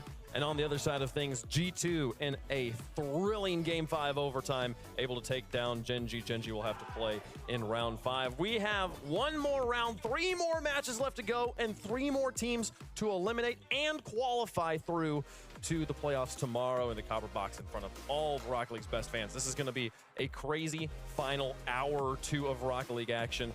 It's nuts that we're still just getting started, it feels like, here in London. It's been like 10 hours of gameplay. Yeah, the games are ramping up. I mean, we got 2 quality teams coming up on this stream. Oxygen versus Furia. I mean, Oxygen world implications. Furia, one of the best teams in the world. You want to see them play in the bracket tomorrow, but you also want to see Joyo playing from the crowd. But what a moment for North America, not only for obviously Space Station and G2 to qualify, but the Dazzer and T-Bates cast. I want to just give it up. Yeah. That was a great cast. That was a lot of fun. Oh, they're really fun to listen to. Of course, it goes Game 5 overtime, right? So it's ridiculous. How does it feel to have the unequivocally best first cast of anyone that's ever casted RLCS? Objectively. Like, just like for first cast standards, the standards is very low, and you were up here, so. I just want to say thank you for an amazing team that I work with. I've been watching all y'all, so yeah, there you go. And I also have a great great homie, my great best friend who casted with me, so that was great. That's not about I'm surprised you got any words left. I thought you used them all up during that cast. I used up a lot of words. I was talking at a rate faster than I ever have, but I didn't even watch the series, but I'll tell you this. So I'll tell you about it. Talk me to him. It's LJ. It's always LJ. Beautiful. We knew that coming in. I said he's the best player on the field in this, and we're going to see every highlight package has LJ a part of it. He began that play. It turns into a Hoxer assist, but LJ is part of it. We saw it earlier, the late game pass as well, LJ to Hoxer. Furia did fight. I expected a little bit more fight out of them, but LJ was just too much. Yeah, Gibbs, well, here's the thing that you don't understand about Furia and watching this team is that 3-0 in Copenhagen, an anomaly. All right, they love round 5, okay? They love making their fans sweat. They love sweating it. I mean, Hoxer, we talk about CJ being the South American kryptonite. LJ and Hoxer just loves killing South American teams, and LJ definitely helping them out in that respect, but you gotta put the respect on Space Station. They were insane in this series, and major props to them. I've been impressed with Chicago all day long. Not just in this series. Yeah, exactly. This is what LJ does. He's just going to be a highlight package. And unfortunately for Furia, they do get, I think, the toughest 1 and 2 team, and that is Oxygen in this next round. Honestly, Furia got the roughest draw of them all. Ready as we get round 5 set to go. Again, both streams still up and running. There will be one more match over on the alternate stream, and we'll have the other 2 matches of round 5 here on the main stream. So only 3 matches left to go. These are those 3 matches we will see. So Power will play against Gen.G Mobile 1, BDS will play against Team Secret, and Oxygen will play against Furious. So I believe we have BDS versus Secret on the alternate stream, and we will have Gen.G versus Power as our second match here on the main stream. So make sure you got both streams pulled up. That'll be the last match of the alternate stream from this point on, or from that point on. Once the BDS versus Secret is over, they will wrap up shop, and it'll be all twitch.tv/Rocket League for the remainder of the weekend. Yeah, remember the weekend, I'll tell you this, Team Secret, they're blessing the lucky stars because they've already qualified for the World Championship. If they had to win one more matchup going against BDS right here, whoa, would be a lot of pressure on them. But now they're just playing basically carefree. I mean, Brad got his tears out during that interview. He sure did. He's feeling great. He's racking up the points on my fantasy team, and I'm pretty happy about that. I'd love to see a no-pressure Secret here against BDS. Obviously, they're the underdogs, but I'm really excited to see what they can do. But we got 10 matches left. Every single one, elimination. There's 11 teams left in this tournament. True, because it's 7 tomorrow and Sunday. Yeah. At this point, this is what these teams play for. 1 match away from playing in front of that amazing Copper Box crowd. Well, let's start to get into it. Let's send 3 more teams home. Starting off, Oxygen versus Furia. One of their roads ends here. Big stories, big hopes for regions, for countries. Joyo carrying the title of Copper Box defending champion on home turf. You know he wants to be in front of that crowd again. Joyo always gets the conversation. He always gets the talk, especially when we're going to be here in London. But to me, the star of this team that has been pulling his weight the entire Swiss stage, Oski. That man right there, Big Oscar. He has been insane. And if Archie gets it going like he did late in that last series, I mean, this Oxygen team, they showed what they can do in Europe during the regionals, Gibbs. They can be absolutely insane if they're the 3-headed monster that we know they can be. The first 3 matches here, and Archie had 0 goals. That does not happen ever. Like in an EU regional, like at any international LAN, he shows up normally. Finally, it was game 2. Hit a big goal, and then after that, every highlight play was coming out of Archie, and he was looking great. So finally, he's unlocked, and that's what Oxygen absolutely need, especially now going up against Furia. Because also for Oxygen, we say it's a bad matchup for Furia. I don't think Oxygen wants Furia either. They probably didn't want them in BDS, or probably the two they did not want. So Oxygen coming out, they know they were going to get a tough opponent. They were coming through the lower bracket, basically. But it's now put up or shut up at this point. Look, guys were saying that a lot to you, Bates, in that last cast. But he sure here we was. go, Oxygen. It's now or never. He sure was. And listen, Archie, he started balling out. And that's why we talked about on the desk. We said, like, let him get a goal, let him get a taste, let him just see the net. That's just what you need to do sometimes. Get your confidence up. And he started playing better. Same went for Joyo, honestly. In game number 2, hit a nasty redirect against Twisted Minds that ended up unlocking him. And then Joyo started playing a little bit more free-flowing, a little bit more carefree. And really quick, Oxygen, they're 3 matches away. 3 wins away from making the World Championship. Okay, can they do it? This is a big one. If they lose this one, there's no more chances on the other side of things. But Furia, a team that played incredibly in the Swiss in Copenhagen, now here in round 5. They didn't want to have to be in this spot, but in this spot they are. Got to find a win here. Man, it's pain. It's pain being a fan of this team. All right, I'm just gonna get that out of the way, okay? But then when they are good, they are great. They're the best. And that guy right there, Yan, he can take over a lobby. You saw him do it against OG at the beginning of Swiss. Drufo, you see him going nuts. Lost, he can take over the lobby. All 3 of these players are capable of being that. Man, they're not even back on the alternate channel yet. Together. This has been a difficult Swiss for them. They've lost games that I know that they feel like they should have won. That guy right there, it lands on his shoulders. Yan has to be Yan. Yeah, Yan does have to be Yan, but listen, it's going to be a testament to Furia and all 3 players in themselves. Okay, they're coming fresh off a loss. It's only been about 15, 20 minutes or so, and they got to relock in against the Oxygen team that's coming off a W. They're feeling more confident. They found themselves. Furia, they've had tough series the whole entire time, but yeah, they got to just relock in, and they got to play one more. Yeah, Swiss is tough because you go 2-0, you're feeling good, but now you're only going to play all of a sudden, yeah, you're a Furia, and you're down here after 2 losses. They take down the Maids. That's a huge result. Maids go through 3-1 as well, so you know that's a quality win. They run into Vitality. Okay, that's fair. They have Zen. Fair enough. But then you run into Space Station. They have LJ. It seems like when there's that one key player, Fury right now, they cannot stop that key player. So that's what I'm worried about here, because if Oxygen, if they keep up what Archie was doing in games 2, 3, and 4, if he pops off, if Fury can't do anything about that, then they're in trouble. Yeah, so Archie is the player for you in this one, you think? I think it has to be. Like, Asi's going to do his thing, right? But Archie has to be that catalyst. And then, of course, Joyo with the ice. Like, I do worry where Furia, like, are they icy? Do we know that for sure? Because last time around, that quarterfinal run, they fell apart, right? It does feel like it depends. Yeah. You know, we talk about Moist versus Furia in Fort Worth, and you talk about Furia. This isn't their first date with round 5. It's true. Yan's been here plenty of times before, so. They've been able to overcome it, but they've also fallen at this stage. It's been boom or bust with this team. Jorby, who are you looking for Fury to step up against his Oxygen squad? Is it all Yan, or are you looking for Drew Lost? I'm looking for Lost. I want Lost to step up. I've seen Drufo make some great plays. Lost, he's had some good moments, but he's been able to take over lobbies. I don't think Yan is going to be able to do what he did against OG. He hasn't been able to against any of the other teams that they've played. So Lost and Drafinho, but Lost for me in particular, he's also a mechanical maniac. He's got to showcase some of that against this other mechanical powerhouse. Yeah, Lost has a low floor, I feel like, but he has a very, very high peak. There are times when he's trying to do a little bit too much and gets lost on the field, no pun intended, but they need him to do well to facilitate that offense, because if he causes chaos, that opens up space for Yan and, of course, Drafinho, and they will do wonders. But if he doesn't, then they could be in trouble. Hashtag FUR for Furia, hashtag OXG for Oxygen. Jorby, they've been struggling here. You sticking with Furia? Oh, absolutely, 100%. I think this is the exact matchup that they feel confident in. They're up against a mechanical team. They know how to play against mechanical teams. Yan's like, I'm better than all of these guys. And that's the kind of confidence that you need going into a game like this. I got Yan. I'm going Furia. I think they are the better team. I had Oxygen missing my top 8 when I did predictions. I'm going to keep to that. I am going Furia. I think if both teams could have won and slept in their beds and then woken up, I think I would have won Furia. But Furia's coming fresh off a loss. Oxygen's coming off a win. I think they found themselves in that last win too. Give me Oxygen over Furia. I'm taking them in 5. That's fine. Every time you pick Furia, they lose. So this is good. Every time they fix Furia, they lose.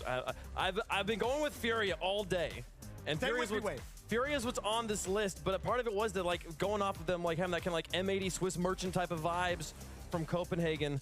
And I don't know. I'm going to stick with Furia. I'm going to stick with Furia, but Bates going the other way. Bates is leading predictions right now, by the way. I'm just going to spoil that. Ooh. Currently leading right now. That. And I kind of just wanted to copy his homework. He's just but jinxing me.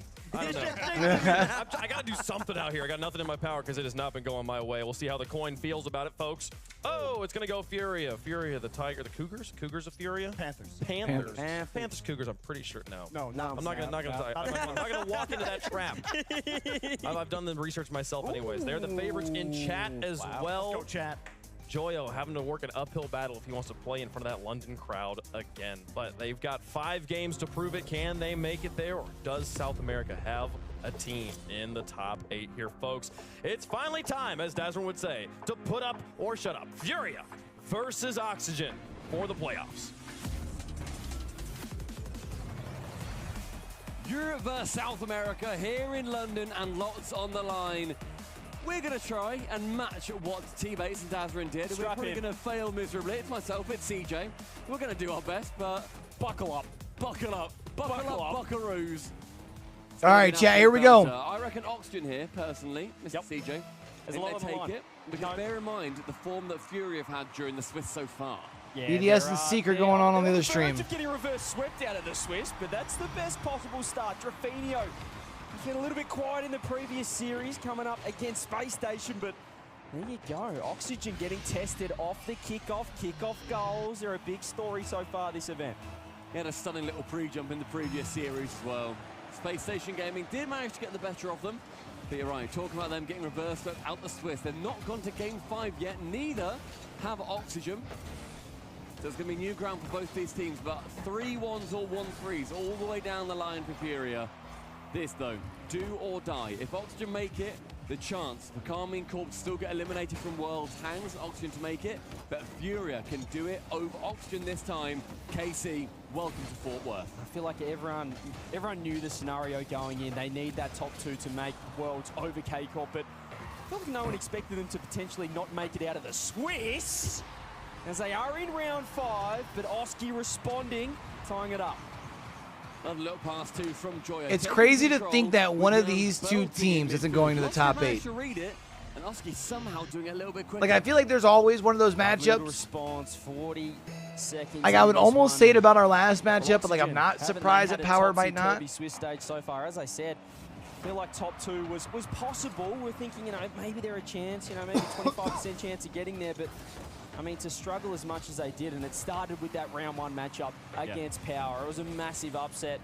I certainly didn't see it coming. I thought maybe Power could bring it to 4, but after that, Oxygen, as you can see, they got a nice win over Gladiators, then they dropped down to Gen G, and then they get the win over Twisted Minds. So they haven't exactly beaten, you know, top 8 contending teams so far, but this would be a massive scalp. I mean, Oxygen, My predictions as far as finals could still be alive as long as BDS win. 14th, then they cannot turn back time. Because they'll be finishing 6th. South America's #1 team. But you know a thing or two. CJ, I don't think they can finish lower than South that. American teams, especially Furia. Is there a certain knack to it, or is it just sort of have your opponent massively underestimate you and think you're rubbish? Thanks for that. No, it's all about confidence. It's all about mindset, mentality, and Oxygen. I feel like they've been lacking a little bit of that confidence. Not quite the team we saw online back in Europe, but a team that's also lacking a little bit of confidence is a team that was 2-0 to start the day, and are now in round 5. Furia, having said that, they dropped down to Vitality. They dropped down to Space Station, who look phenomenal. Space Station have only lost to Falcons. So the losses that Furia have been pretty quality. It's not the end of the world for them, but what does it do to their mindset? Yeah, mindset, I think, definitely the key. And your mindset's going to feel a lot better when all of your players have then scored. That's happened very recently with Archie finally getting a couple of goals in their previous series versus Twisted Minds. Going to want to get a couple more going through into this one, but Drafinio removing that pest in Joyo, trying to remove any of the players from their side of the pitch. Jan, a free ball, lots of boost, and he's going to use that boost space time. A lot of ingenuity, but couldn't quite work it past that final defender in Archie. Yeah, I mean, you talk about Archie online, he said it himself, he's become a bit of a tap-in specialist, the finisher for the team, but, I mean, up until that previous series, Stumpy, the only thing he was going to be tapping was his train ticket on the way home. It was really slow start from him, but he's on the board now, and they're right into this game number 1, 2 minutes left. And to get the response early. Yan now, 100 boost. It's dunked there by Archie, the man we're just talking about. 0 boost for him, lost, almost getting the beat, but Joyo, he has been a little bit quiet compared to his online form. Pretty much the entire team hasn't been. I feel I've gotten quiet. My fault, champ. It's been a long time since we've seen Joyo attend a major as well, and I think there was a lot of hopes and dreams resting on his shoulders, especially coming into this as the 3 Lions. And Archie the Lion just raw managed to send that ball away from his own net. Why is he seeing the 3 Lions for Oxygen? Got a lot of those. I think they are in England. After not attending for a long time. What? But if they manage to make it to the crowd, they are 100% the team that will be receiving the most energy and the most applause from their home side. Yeah, there's a bit of pressure on them as well. Obviously, they know what's at stake with Worlds, but for Joyo as well. Obviously, the last time he was here, well, he's the defending LANdon champion, if you would. So there's a bit on the line here as Archie almost. Great bump, though, from Furia. Joyo gets the pinch. Archie downfield. He can turn on this. Doesn't have Oski in support. He has pre-jump. That's the confidence we like to see from Oxygen. You get anything to work. Joyo's underneath. There's the handoff. There's the shot. Lost with the pre-jump save, though. Keeps it at 1-1. Joyo, quite a safe shot, too, going center of the net. Not a huge amount of power. Just wants it on target, realizing there is only 1 defender left. But didn't try and sneak around in any particular way. Final 35 now, ticking down. Midfield with Lost, trying to go for that reader at the B mode had in the G2 Gen G series. Oski up high, low boost, can't dunk on Yan, the last man. Joyo just gets dunked out. Early challenges coming through from Furia. Oski scoops up the 100. He's been beaten though by Lost. Who's back? Who's there? Oh, I thought Drupini was about to be able to dunk that down. Archie now with the counter attack, but he has thrown it away. Really nice poise from Yan. Sets up the solo play, tries to find Lost. The pre-jump comes through. The dunk. Oski, he's been bumped out of the Bump? way. Waits to finish. Lost to save this team. Lost here, so it's time off the sidewall though. One more chance. What can he do? He's trying to find Drafinio. Back post blocked out. Will we get OT? Does Yan want to keep it up? You betcha. Off the corner. Does beat one. Joyo with 0 boost finds the ground. Dangerous last 15 seconds or so with Oxygen. Furia putting on the press, but that vice-like defense holding firm for the 3 Lions. Lost back corner. Goes mid. Archie's going to be there to meet him. Who's up first? It's going to only be Yan on his own, rather Drafinio on his own. Joyo to receive, tips it just past the halfway line, but not past Yan, finally defending that pass. Drafinio time boost space, shut down rapidly by Archie. We're seeing Oxygen turn it around early into this overtime compared to what they were facing at the death of that previous game. That's a doink over the top. Who's there? No one but Oski.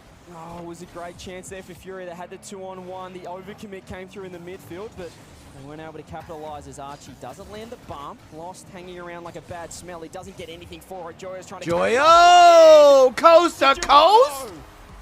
LANdon dreams alive for Joyo. Far down the pitch. Gets it past Lost. Wow. And an air dribble dancing. Wow.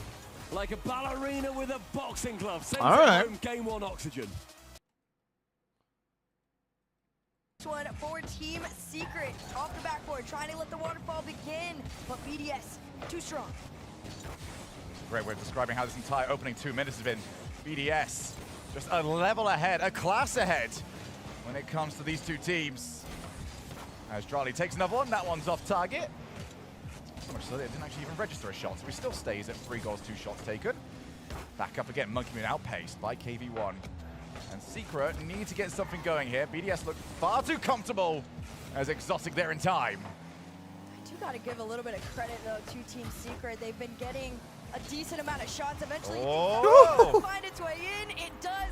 It took taking Monkey Moon to 0 boost and forcing him into his net along with that ball. That was just pure motivation at that point and force. The question does come though, BDS, why are you double committing? What was the need? You're up by 2. It does feel like the communication just lacks sometimes. I know it's nitpicky and it is a 3-goal lead, but then we get situations like this one and sometimes BDS just see it all disintegrate. It's not even completely, I think, them falling apart. It's like they have these moments, and this is a very hard That's my go. take after Drawley is going to put this one through, but they have these moments of inconsistency. Right now, Drawley clearly has been the most consistent offensively. He's caught every assist that has been handed his way, but BDS as a whole on the defensive end, they can't let things go through. So 4-1, BDS back to where they feel like they should be. Exotic to Monkey Moon. Trying to get it back to Exotic. Doesn't get there in time. Brad for Motta. Backboard, looks for the double. Couldn't quite find it. KB wants a little bit too far forward to really follow up the way you would like to, and Brad just couldn't quite read it. Oh, he had the opportunity to keep it going, but couldn't quite find his way in. KB1, though, it's a touch that goes all the way back, and you see Motta trying to race. Exotic opts to not go for the 1v1. He takes the late challenge, this one back into the hands of KV1, and Team Secret just trying to collect boosts and get out, but you see BDS, they're in turn taking these challenges very slowly at a solid pace. Yeah, it's all about just seeing this game to the end now. Although, Team Secret are quite happy to take the front foot. What can they do with it? It's all about maintaining these positions. This is a lot better than what we saw in the opening 2 minutes. Maintaining well. Motta's already up. Backboard. And Brad's just run out of boost to try and turn around yet again. And that one could be very awkward. Indeed, oh my goodness, Brad, what on earth has happened? Wow. Well, this is kind of over. Let's go ahead and just switch it on to, oh shit, sorry, anyways. Something that we're seeing develop in the last year or so is not necessarily challenging the ball straight away, but just waiting. Just a couple of seconds, letting another teammate in, forcing a touch, and a long shot. Bump Joyo. Stopped on the line. It was put on the plate for large Oscar. Look at this guy, Joyo, just being a pest in Fury as Nettie turns, he bumps Drafinho, he backflips to dunk the ball as well. Doing absolutely everything on the goal line. Oski walks it in. But that is just pure brilliance from Joyo. Perfect placement, I would argue. And Archie with a wow, back-to-back goals. Is this just over too? Is this just where the night ends with like 2 sweeps and then Gen G makes it difficult but like still wins anyways in the final series? Is that what happens here? That's what you want then at Oxygen. You get one, you can get the second one before you've even taken that next breath. Minute and a half elapsed. Yana does have to track back, but with more than enough boost, he can catch it. Can't get it around Joyo, however. This is going to leave an opening for Archie. The backboard again covered. Drafinho defensively has been demonic. Started to realize perhaps I am also still a curse for Fury. I've cast their previous 2 losses. This is the 3rd Fury match I've done today. It's not looking good so far, but still a lot of time to be played here. Yan off the ceiling with a reset, tries to get one more, goes low, and just beats everyone. That's what he's there for. Yan does it completely himself. Ceiling round 1, floor round the other, and no problem with Oski giving it a little tap. Just dips it underneath the last man, and that's a 1v3 play. That's what they need. This is a quality lineup that they're coming up against here. There's a reason why a lot of people had, I believe even at the start of day 1, chat had a 50% chance for Oxygen to get top 2, to take that spot off K-Corp. So this is the kind of opposition that Fury are contending, and they need Yan to step up. Here we go again, Joyo this time. Nice read off the backboard. But Fury are trying to just clamp down a little bit off this offense. We are in that final life territory, which is so exciting, and Archie has him sent long, and Drafinho has him sent to the scrapyard. Almost a chance again. Oski, though, with a bit of space, goes backboard. Nice early challenge. I like that from Fury. The confidence in defense when they do hesitate, a little bit questionable as Joyo wins the 50, and look at the aggression shown again. He finds a bump. Shot off target, but Joyo scoops up the 100 off the corner, and I mean more attack here for Oxygen. Drafinho, the only man with boost, but, well, he's flailing in the midfield. I think he might have expected a challenge there, and so then played for the block, but then because everybody was playing in front of the ball from Oxygen very aggressively, nothing actually managed to come through and make contact. Archie goes up, back down, and then up again, does get the block away. Joyo uncontested in the sky. You can't do this. You cannot leave him on his own. This time, though, shepherding that ball back into the orange half. Under 2 minutes now. Fury chasing a goal. Yeah, and again, though, shot on, shot in, bottom corner. You felt like it was covered. Everything there. 3 back for Oxygen. But he saw a pocket of space and made the most of it. Yans has been popping off all weekend, bro. Slots that perfect. Bottom corner. Filthy. Joyo backboard. Archie below the crossbar. Oski, yeah, he I don't know. Contact, but the positioning is sublime. It's just a last-minute change-up. He saw Archie pre-jump at the last moment, and that meant that bottom corner was free. Here's another chance. Lost this time, falling in front. It will help out Yan. He can get a play going, but Joyo dunks. Archie can throw it on net. No boost to work with. As again, this is much better from Fury. It was looking deadly. They were 2-0 down just a short minute ago. Right back in this one. Jaffinho again, I think, trying to, just assuming there's going to be more blocks coming in, but a lovely fake leaves Archie open for the ball. Backboard again from Jan, seeing a few more cheeky plays coming through for Oxygen, using each other and also using that negative space where a player isn't to form some passes. Oh, massive reset coming through there from Oski. Is now walking Oxygen. Joyo was down on that left side, but then went forward like center field. I wonder if there wasn't a talk about the pass. Bit of a 50 specialist, lost this time. Tries to get a solo of his own. It has been the Yan show so far. That's a beautiful dunk. Damn. Just when for him to respond to do something, he steps up. Leathery jump corner on the block. Gorgeous air draw, then completely leaves the ball alone. He reads the defender to perfection. Lost with the third for Furia. And saving them from going so early on to series point. His fantasy coach Gibbs is pretty happy with that one. I'm not sure he learnt it from Mr. Randy himself, though. What can Yan do? Can he get one more? He's looking for a pogo. That time Joyo said, I've done that a million times. I know exactly what you're doing. Oski with space. It's the reset, but his defense has been really impressive from Furia. They're able to challenge instantly, not give too much time for these solo plays to be set up. But the way that that does manage to get blocked is by making sure that you bump them out the way as often as possible. Jaffinho backboard, any bumps coming through? Nope. Joyo with boost. Joyo has Archie with them. He transitions like a maestro. Almost getting it to work, but yeah, falling on the ball again. He's been huge here in game 2.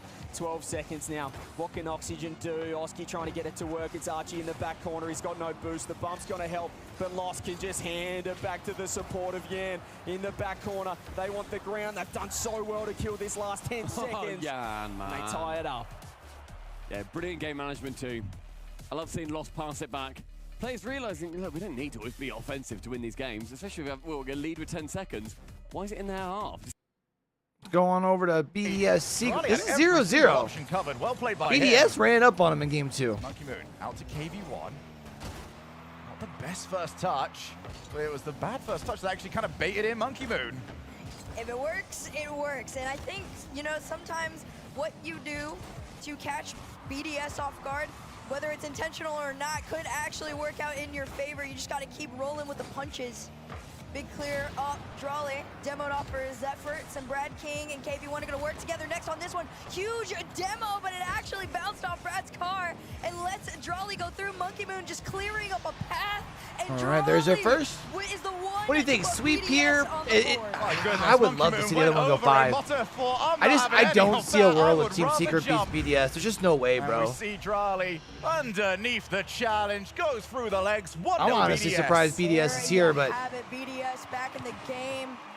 For so long, it felt extremely equal. I mean, there are 2 losses are to Falcons and Mates, so like. That goal in these last few moments here. But then their wins are to fucking OG, Mobula, and Secret. Like, I don't know, man. Monkey Moon quick on the challenge, almost finds that one through, but KV1 has been an absolute brick wall. Yeah, you can see BDS are really ramping up the pre-jumps. Not respecting Team Secret's first touch, which admittedly, it's been pretty weak. All of their hits are not getting the distance to force BDS to play further back, to respect what might happen. There we go, Brad does launch, and again, Exotic is up so early. He knows he's got Monkey Moon in the back corner. 40 seconds. Team Secret need a big moment. They really do, and I think Moda is very aware of that. He's demoed one, bump Monkey off. It's the Drawley respawn, though, that comes out in time. 30 seconds left. BDS on the push forward. Exotics 50 wastes precious moments that Team Secret need. And if BDS can score here, Exotic will give BDS the insurance they needed for game 2.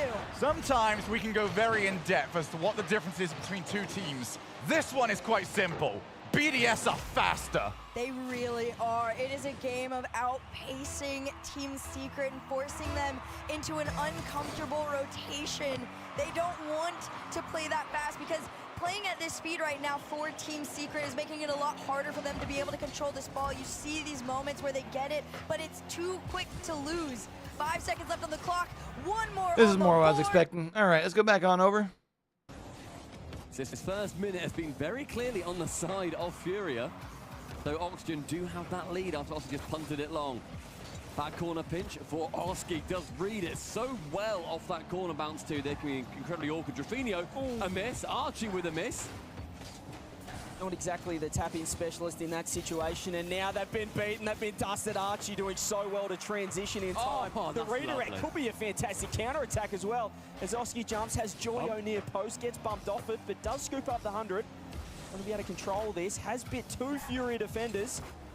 Now to keep this ball in, Oxygen. Oski tries to go quick, lost back corner, scoops up the 100, able to take it right across net and out of harm's way. We should say as well, bear in mind the B stream is going on the alternate side. So far, BDS lead over Team Secret 2-0. Me, being Monkey Moon's fantasy coach, I'm very proud of the performance that they're putting in, and I hope that they continue to do so. Thanks, Coach.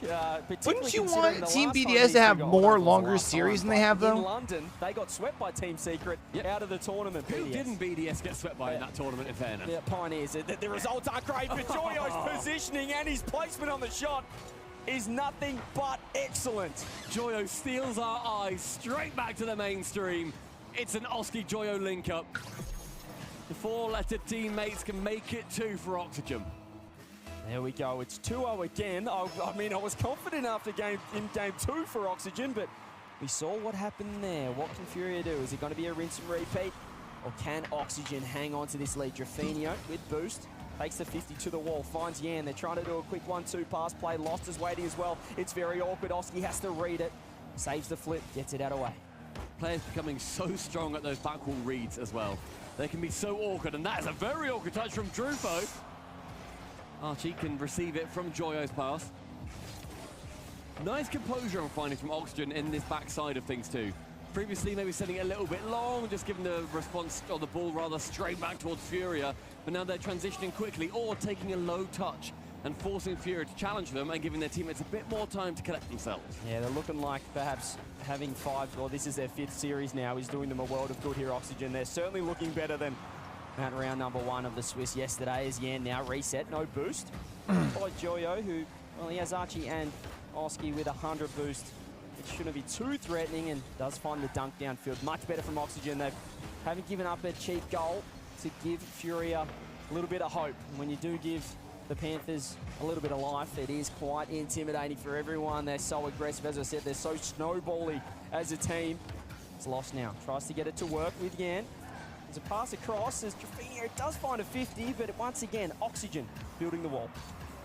Joyo for his own backside too, going for those musties. We know how confident he can be. Archie nearly finding him on the punt skyward as well.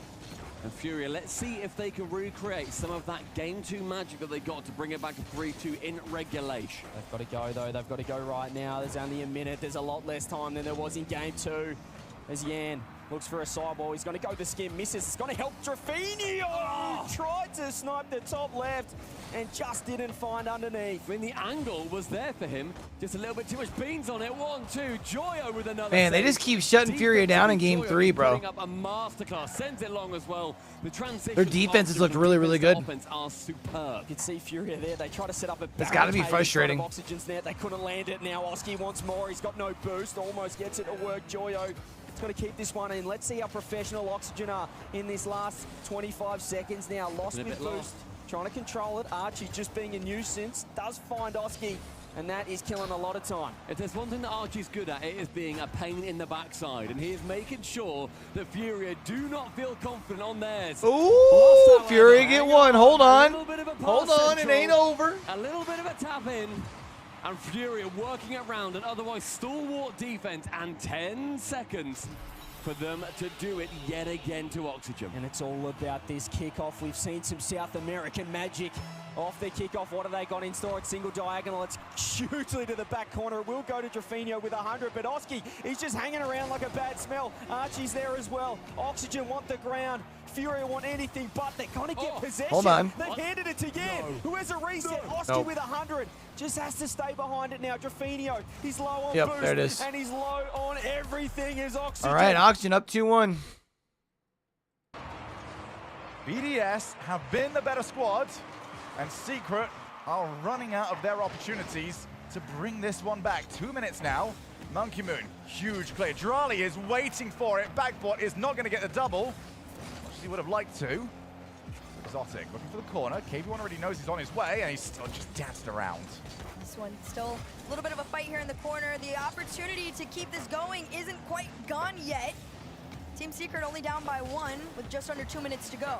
Big clear here from Moda. You got to follow it up. KV1, you see him cheating and lurking, taking the boost of BDS. If you can keep this ball forward, pressure could be too much, but Exotic says no. From the air to the net. This one denied by KV1. Secret's goal line defense is great, but it's not what they need if they're going to get back into this series. They need offense. They need opportunities. They need to defend their net. Nobody is home. They are trying their dearest to try and make these challenges and these clears, but the follow-up touches have been too quick to match. Again, Secret, when they get these clears, they just can't get the power.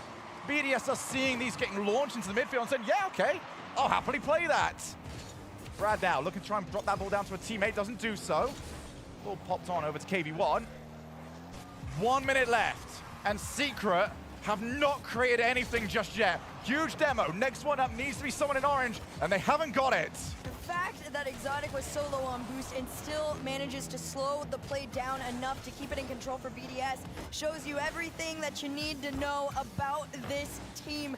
52 seconds and 2 goals is what stands between Team Secret and staying alive in the London Major. A pitch off the wall wastes precious moments that are needed. The tournament favorites have been made to fight for it to this point. I'm so close to booking their spot. There is a double commit. That one's not on target. Monkey Moon saved it for them. You know what? If you need it, take it. 24 seconds left on the clock. 20 seconds between BDS and the crowd here in London. Game number 3 has been a tug-of-war between control at these last remaining moments, but at the end of the day, BDS are the bigger ones. They have the bigger muscles, they got the bigger brains, and they got more goals. As this one hits the ground, BDS will return to the London Major crowd. Demons exercised. BDS are in the top 8. Many people will question how on earth it got taken to 5. Well, the competition is just that good at this event.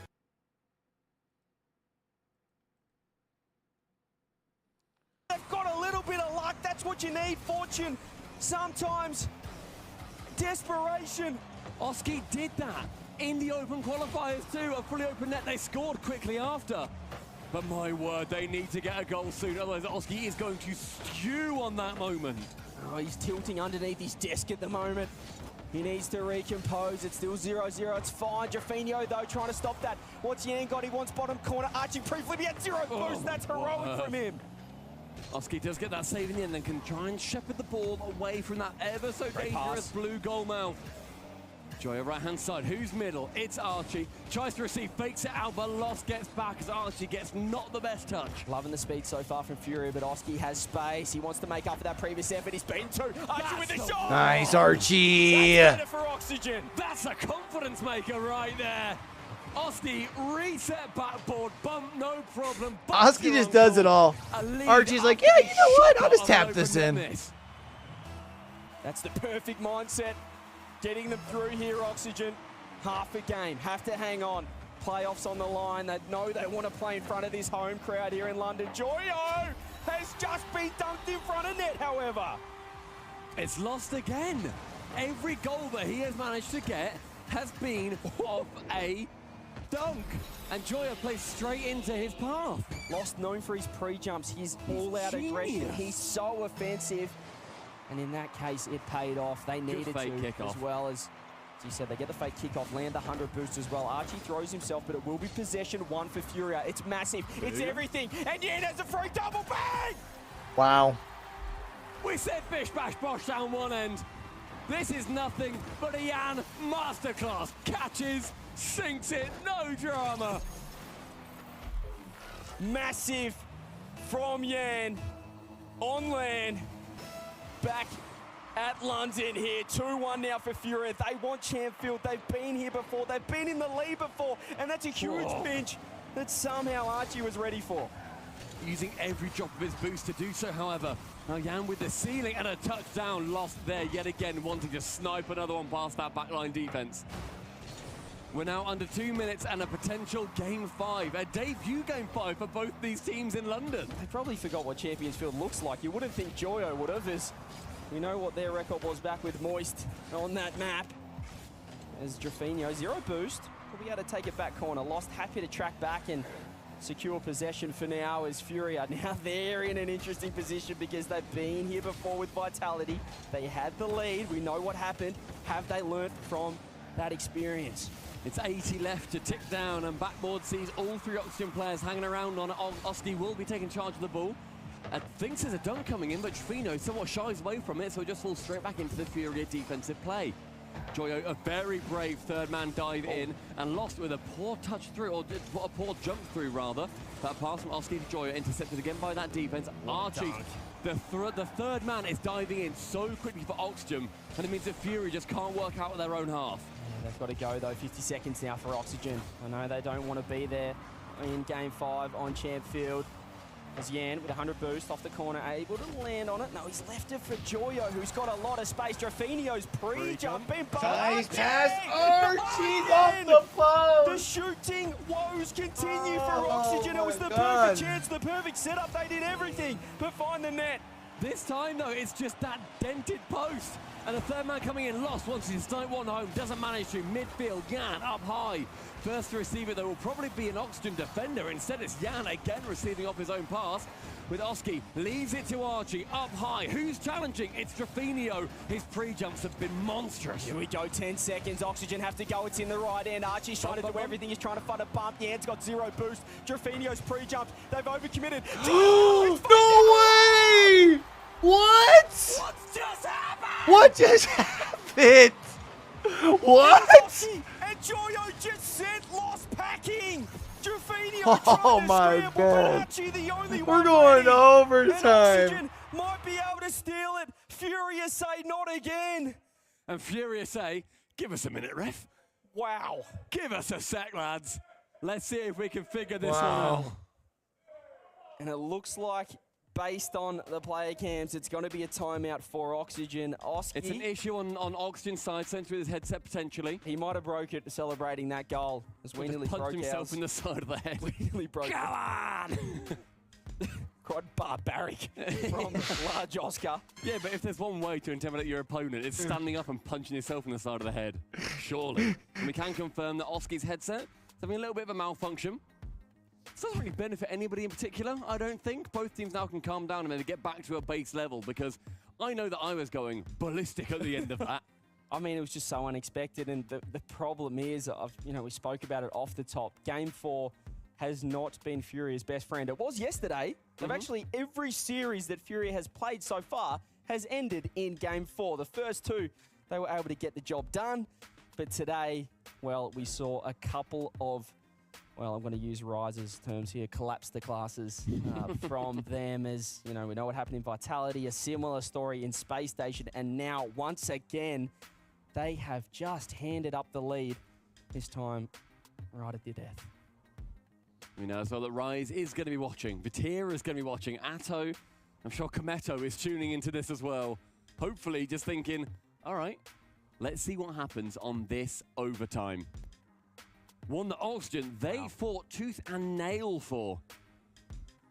You can tell they definitely didn't want that champ field, but at the same time, we saw a double commit coming out from Furia. The panic, Joyo just completely sending Lost to the shops. He had 0 boost in the meantime, Joey. He couldn't do anything, but the pressure, they know what has happened before previously from Furia in Game 4, and now they get their chance just to settle down a little bit, settle the nerves as we head into overtime here. As we said, if you've just tuned in, you don't know what on earth's going on.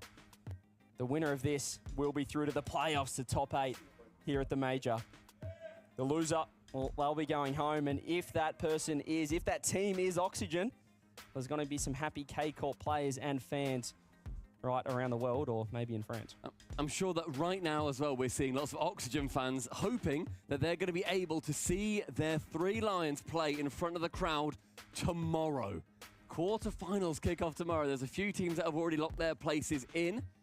We, of course, have got Vitality, Space Station, G2, Falcons and Gentlemates. One of those quarterfinals matches, by the way, Space Station versus G2.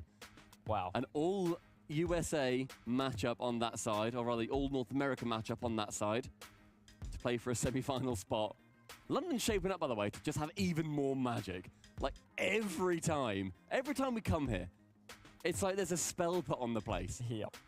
And just more and more storylines develop. There's always crazy things happening. And Oxygen want to be one of those teams that are part of that craziness. I mean, just look at our top 4 at the start of the day. We had a team from every region. We didn't have a single region with 2 teams in that 2-0 stage in the Swiss. And as you said, it is shaping up to be a fantastic playoffs. Cannot wait to see all of you who are attending here at the Copper Box Arena. One in chat, I reckon, if you're attending. One in chat. I reckon there'll be a couple of ones Just that aren't a little actually one in going, chat. but like to just join in. You can press 1. And if you're not going, just press 1 anyway. No, well, no, because then we don't know. Yeah, I reckon so. Okay, if you're not going, press 2. Yeah. Go on, be different. And if you don't like us, press 3. No, if you don't like us, press 1, and then we just go back and ignore the first part. I like what's going on here. But yeah, the important thing, getting back into this one, is we are just going to wait a couple more moments here to make sure Oski's all good with his headset. We don't want them to pause during the overtime with another headset issue. We want to make sure that we are all sorted, that it can go through smoothly. Well, importantly, this will be overtime kickoff. This is next goal. Obviously, next goal wins. It's overtime. You guys watch enough of this. But there's enough time now for both sides to discuss just exactly how this kickoff is going to go.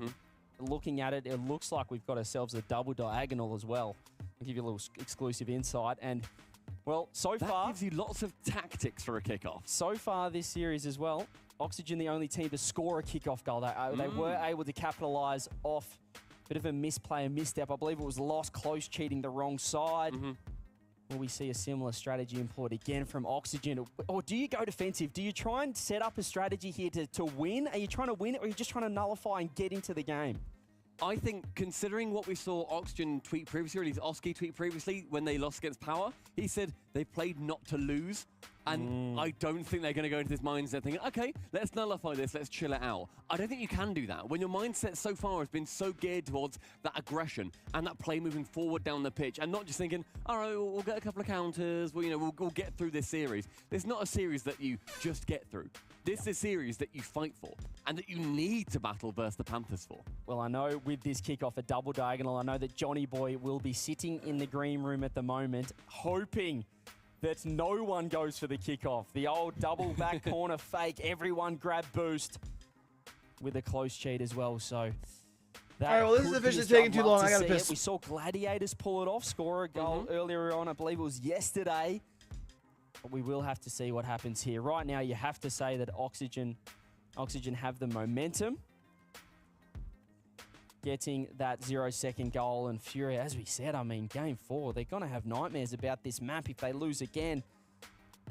And just to reiterate, if Furia are to drop this game right now, to be eliminated, they will have been reverse swept out of the Swiss. Pretty rare to happen. Haven't seen it happen in a while. I know Twisted Minds back in the wildcard at Worlds last year were on the verge of getting reverse swept. They couldn't get the job done, or they did deny the reverse sweep, should I say. But here we go, Furia. Just about to get into this one. This is everything on the line. Win and you're in. Lose, well, it's a flight home for at least one team. Yeah, the other ones have got a nice public transport ride home somewhere in the UK. And Oxygen, as we've been saying, they go through here and their dreams of Worlds are still alive. If they lose this game and then one more, that is going to be them having an absolute nightmare.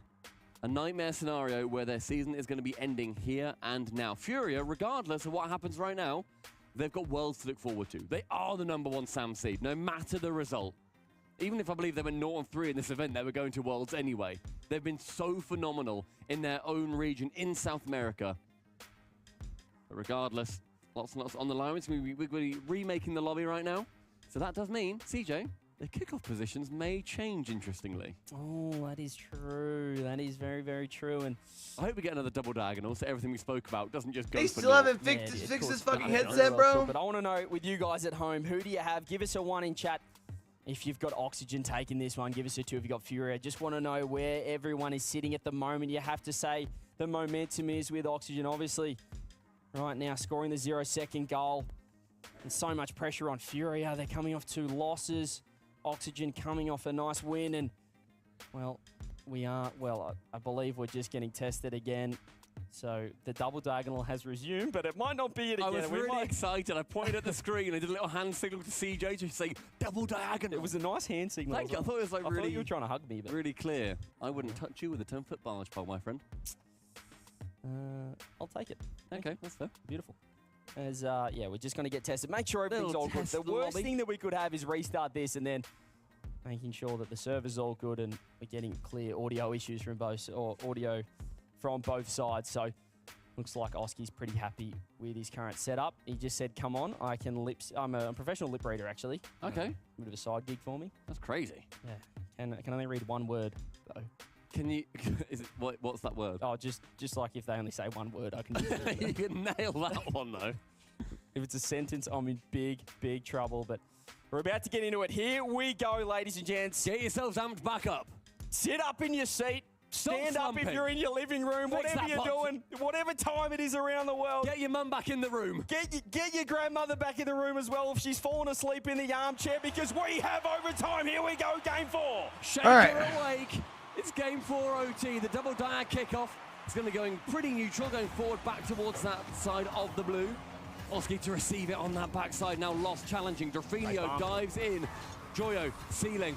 High past 1, but lost backboard again. Archie. Hi, that could have been on target. Is Oski there to receive it? No, Oski plays it safe at the back. This is fantastic for Oxygen, though. Archie, another shot on net. Yan this time, pre-jump save. Comes through. Oski's been beaten, but he does find the demo on Yan. Really strong start here from Oxygen. The pressure, the aggression already into this overtime. Again, it's next goal wins. If you just tuned in, what's going on? Winning, you're in. Losing, you're home. Almost a dunk from Yan. Yan's almost dunked his ass. There in the Oxygen camp, Archie.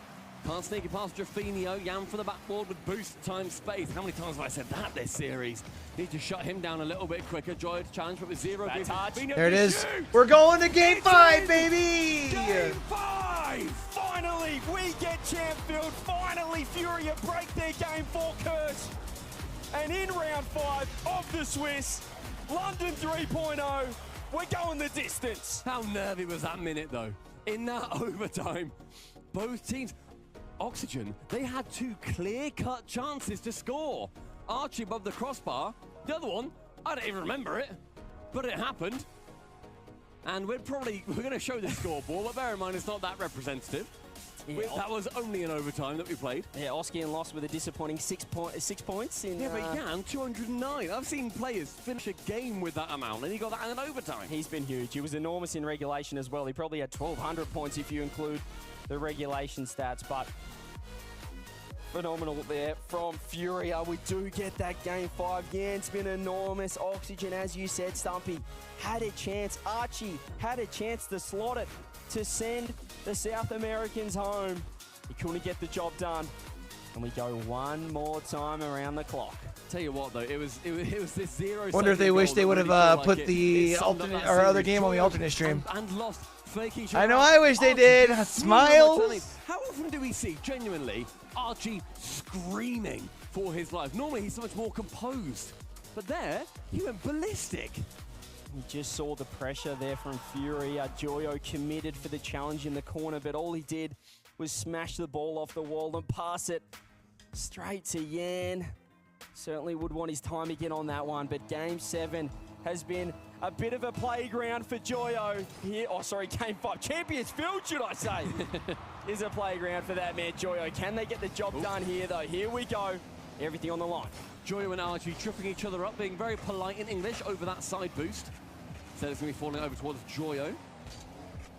And this is where Oxygen need to make sure that in their first Game 5, and Furious first Game 5 of this entire event, that they're going to be the ones taking it home. It does feel like Game 7. It's been that kind of series. It's been a long one as Yan, well, the hero of previous game. He doesn't get the reset this time. Challenged out. Drafinio able to catch. Opts to just throw the ball around. Somehow finds the demo. Oski goes low, pops over the top. Oski freestyling on the ball, not quite realizing what he wants to do. Look at Yan, though. He's just controlling this pitch at the moment, looking like the best player on it. Oski does find the 50. Lost doesn't want to get in. There's low boost. This is awkward. Archie, tap in special. What do you got? Wide again. Yeah, it's a great pass central, though, from Oski, and it's Archie with another great chance He's not going to be played with them, but a fake from Lost. The net relatively open, and we're seeing as well a player taking a little bit slow for Furia in the air, and then one on the ground playing recon and bumping anybody out of the way. And Oxygen resorting to just banging the ball downfield. They were low on boost. As Oski, Wifty comes through. Joyo meeting Yan. Lost on a way back corner. And to deal with that one, send it downfield. Look at Yan with a redirect off the corner. Joyo's got no boost. Jaffinio wants in. Oh, it's so awkward now for Oxygen. Able to scoop up the 100 infield pass. And Lost opens up game 5. Lost the man to receive. And Yan the one going central. And it was a Jaffinio with the first pass to Yan, sending that keeper away. Joyo bullied from a safe position, and Furia open our scoring. And it started with that Yan redirect in midfield. He half rotated, he cut the rotation of Furia and got a huge win. They had boost, they had control, but Oxygen now, what have they got? Archie takes it up, Lost gets the clear. His third man job has been phenomenal so far. Jaffinio tries to get the dunk onto Oski. Archie gonna leave this one as Lost now. Can Furia get two? It'd be huge for them. And Yan again, so confident third man. It's 2 minutes and that one goal being the only one scored. And Joyo backboard needs to work out as Yan has been doing so beautifully on the other side. Yan again wanting to be that pest sent long. Jaffinio, can he get back to it? Yes, he can. More than enough boost to do so. Oski wanting to go for that block. Jaffinio does get booked by him. I think both these sides too playing such high octane Rocket League. Must be feeling exhausted at this point in the series. Joyo's up for it. Another block. Not seeing too much extended offense in favor of Oxygen so far. And they will need to change that should they come back into this game. I love this. Both teams jump first, ask questions later. That's the play style, the aggression. It's going to suit Furia so far. Oxygen have to find a way back into this one. Strafino leaves it for Yan, who only can find Joyo. Low boost, though, coming through from Oxygen. Joyo on 0, Oski as well. He can wall dash down the line. He does get a touch. Great follow. Archie, though. Here's a great chance. Oski leaves it. Joyo dunked and blocked by Yan. It should have been a goal. It's going to be open down the other end. Oxygen threw everything, and they've been punished for it. How was no contact made? Joyo came in on a relative open net, like 90% open, and again, it just stood too firm. Oxygen, they fear no man, but that thing, it scares them. Just seeing these half chances go to waste again for Oxygen. How much will those misses come back to bite them here? Joyo trying to wait, trying to control the pitch, but it's going to challenge us having strong. That's a great demo from Joyo. Pop over the top, but every time they find an angle, they find an opening. There's just that last guy from Furia that has been the biggest nemesis of this Oxygen lineup. One loss goes up to challenge versus Oski with a, or rather Archie with a pre-jump. Final man back, Archie with a catch. Instead, a snapshot. Tries to challenge Jaffinio with 100 boost, mate. He knows the answer. Just looks like they're forcing it a bit at the moment. Oxygen is, this time you can see Archie jumping again, but he was nowhere near it. Loss was there in time. Nice from Oski into the corner. But a huge clear downfield. Look how easy that is. They just lose that pressure. Oxygen playing some real scared and nervous and then tetchy offense here, getting control of the ball, then immediately giving it back towards Furia. A minute left for Furia to take it in 5. They've got to go now. They've got to do something. We saw what they did before. We saw what Furia did when they were 2-0 down. Minutes to go now. Archie, redirect, blocked out. How do you block that? They're just ready for everything. Furia, they're one step ahead. They've read Oxygen's playbook. Yan's blocking it. Wow, is that another one? Yan's the third? That might just be enough.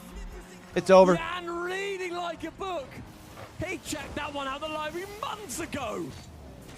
The final man back gets beaten by the Brazilian beast. They might just have stolen a spot in the playoffs, in the top 8. Here in London, in front of the crowd tomorrow, 45 seconds. What have you got, Oxygen? Can you throw a single punch? Anything to give yourself a chance here? Just over 30 seconds left, but Furia, they are in fine form right now. 30 seconds ticking down. Joyo with a shot towards target, blocked out by Jaffinio again. Oski, not enough boost to challenge it. And it's Archie wanting to work out from the back. But they're just throwing the ball away. They're not keeping it at the moment. Joyo's missing. They're panicking. Oski, he's trying to control the ball. They need it down the other end. Look at the positioning, though. Everything, every touch. The structure right now from Furia, it's perfect. Midfield is going to see nothing develop on the side of Oxygen. It's on target. It's not enough. Furia eliminate the all-English super team. Wow. Coming Corp, welcome to the World Championships, because Furia are through to the top 8. And they'll be there in the playoffs. Goodness me, what a series. 2-1 down. Damn, They yeah, it's gave talking away that the shit. win. They gave away the lead on 0 seconds in Game 4. They took a timeout. They took a tech pause, came back, got the win, and then dominated Game 5. 2 chances in that Game 4 overtime for Archie individually to score. He was so on it in the previous series as well. Finally got his goals. We thought that would be the turnaround moment, and it was for 4 games. As soon as it hit that overtime, however, they were down, they were out. And who stood in their place? The Furia. Devastation for Oxygen in particular. Joyo will not have a chance. One of the favourites to win the event. Joyo will not have a chance to defend his London crown here. Obviously winning last time over Falcons in the grand final. And confirming, therefore, that we will have a different winner on the roster of the LANdon 3.0 major. No Rise, no Vatira, no Joyo. This playoff bracket is shaping up to be an absolute beauty as we do get South America there. Obviously, we get Falcons in as well. Space Station, can they play upset? You just know we're here at the spiritual home of Rocket League. There's gonna be upsets. There's gonna be magic. Make sure you get yourself here. We cannot wait to see everyone tomorrow. We can also confirm as well that Gentlemates are going to be taking on Team BDS. We said about the All-NA quarterfinals. We've got an All-EU one kicking off as well, and I love seeing that we have a MENA team in there in Falcons. We've got a South American team in there for Furia. It's a global esport, and we're getting that this time. A massive result for Furia. They deny the reverse sweep out of the Swiss. They make the top 8, and we do now head to an interview. Love how they're yelling across each other, bro. That's right. It's the best. Big celebrations at the end there for Furia. And now I have Yan alongside me to answer a couple questions about that victory, and also a congratulations to KC for making it. I was just informed the lost, I'm going to ask you actually first off, lost is friends, I guess, with Vatira, so they must be really happy right now. Yeah, Lost and Vatira are big friends, and we even talk about like saving KC words, and it's got to be us. Right, exactly. Now to Yan here, I got to ask you about that. What a crazy series that was. It must have been exhausting, a lot of resilience to get through that. How do you guys keep the energy locked through the whole series? Uma série muito exaustiva e deve ter resiliência, tá ligado? Como que a gente consegue manter esse momento, essa energia desde o começo até o fim? Pô, por mais que tava dando tudo errado, assim, tipo, pra gente, a gente tava tentando sempre se ajudar mesmo dando errado, um apoiar o outro, manter o hype, que é o mais importante pra gente. E isso que você falou também, né, a resiliência. Então acho que esses foram os fatores principais pra gente ganhar. Even if everything going wrong, we try to keep us calm, hyped, focused, because that's what's like you said, resilience, that's the main word. Literally, I was up here and I looked down and I was like, oh, she's going in 30 minutes. And I was like, and I was thinking to myself, I wonder if that meat's thawed yet. Now, for there was in the middle of there was a tech break. It's Friday, Did that help or hinder you guys, do you think, towards your victory? Aquela pausa do Oscar atrapalhou ou ajudou você? Atrapalhou. Not good for us, not good. Can you explain why that's not good for you guys? You like to just keep going? Pô, você pode explicar por que não foi bom? Pô, tipo, a gente tava no meio do overtime, tipo, era a partida, pô, se a gente perde, a gente tá fora. Leaves his name, he's on the Então, pô, a gente tava pegado, tipo, aquecido já, tava no hype, aí, pô, pausa o negócio, tipo, fica muito tempo sem jogar, esfria tudo, isso querendo ou não, né? Yeah, last game, if we lose, we go home, and we're trying to like play, and suddenly it's a huge pause, huge break. Not good for us, but we try to keep us calm, chill, and let's go. Again, I'm not surprised. The play style shows it to you guys, like momentum and speed, that's for sure. Now, I don't want to keep you too much longer here. I just want to say Team Secret was over there watching, cheering you guys on. They wanted you guys to know that. Is there anything you have to say to them for locking in Worlds? Any congratulations as well for them? Você não sabia, talvez, mas assim que estava vendo a gente lá, eles estavam hypando a gente, torcendo. Tem alguma mensagem pra eles, que eles estão no Worlds agora também? Pô, eu amo vocês. Amo muito. I love it, Team Secret. Love it so much. Hey, congratulations again on the victory. Thank you guys for joining us. Thank you. And I believe Ladies and gentlemen, that leaves one more to go before we have our top 8 filled in. So please, one last stretch, one last glass of water. Come on back on the other side of the break. One more series of Rocket League.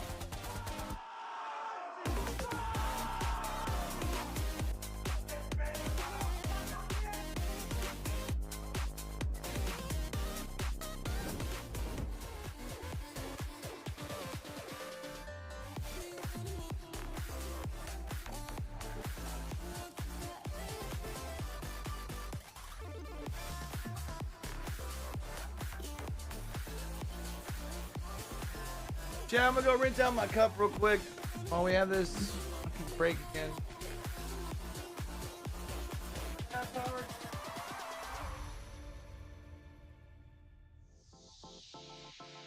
on, Daddy, get me.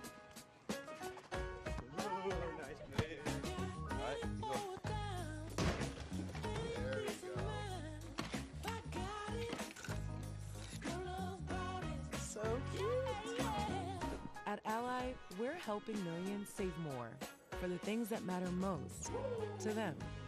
Whatever you're saving for, we're all better off with an Ally. Get back to work. Dickies Arena, Fort Worth, Texas. Welcome to Championship Sunday. This is the moment. Here, now, the final countdown to the final chapter. No back and forth. It's turn after turn. Bumps it off. Now comes the ball. No one from G2's there. They went for the dunk. Now Monkey moves downfield. A pass in front. We are going to Champions Field.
3.5 minutes, chat. Does that mean we should? What would that mean? Since it's Gen G and Power, do they probably still don't have teams placed, right? Or is this the 8th seed?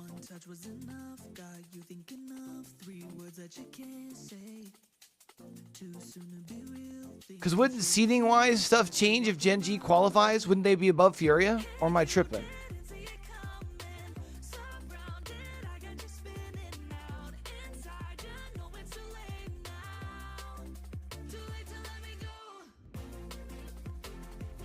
Oh, I could guess it could be up at 7th. That's why they don't have them there. Okay, never mind.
And it all backfired. Well, and I mean, you got to think of at this late in a tournament, Jen, like a tech pause like that, like how does that affect a player's mentality?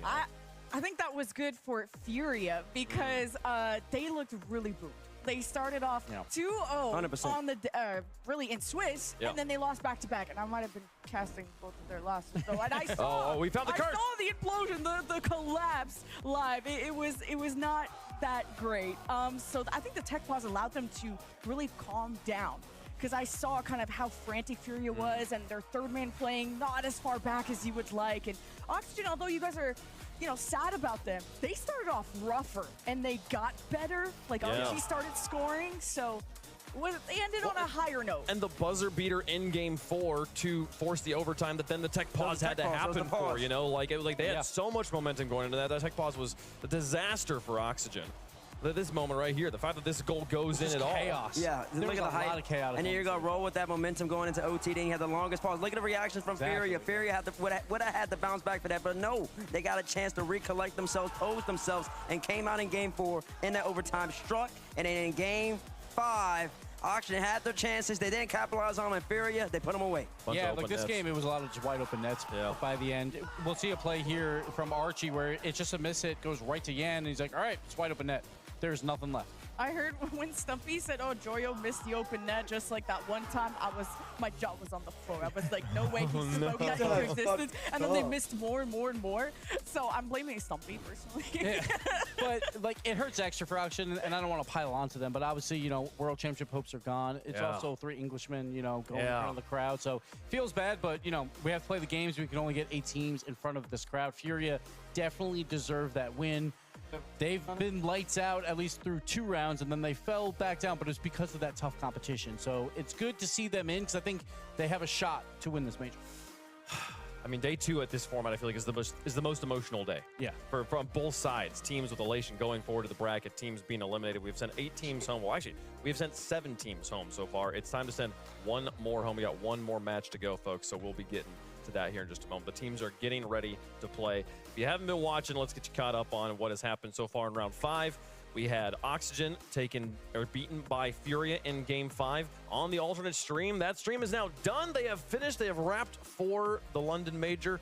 Team BDS took out Team Secret 3-0. Secret's run ends here, but South America 1 out, 1 in here in round 5, which leaves 1 singular match left with 2 teams still hoping to play in front of the crowd.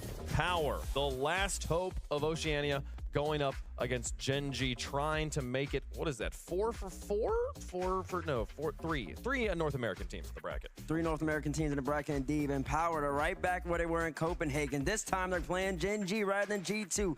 NA stands in OCE's way from getting another top 8 since getting their first top 8 since, was that the Chiefs a long time ago? Yeah, a long time ago. So yeah, OCE, they're still right here. They have a quality win against Oxygen, but now they're going up against a Gen G squad that just played an absolute doozy of a series against G2 Lemon. I really love watching this team. I think I really underrated them coming in, and for them to go to round 5, this is incredible. I have Torsauce personally on my fantasy roster, so I've been paying extra attention. How's he been doing?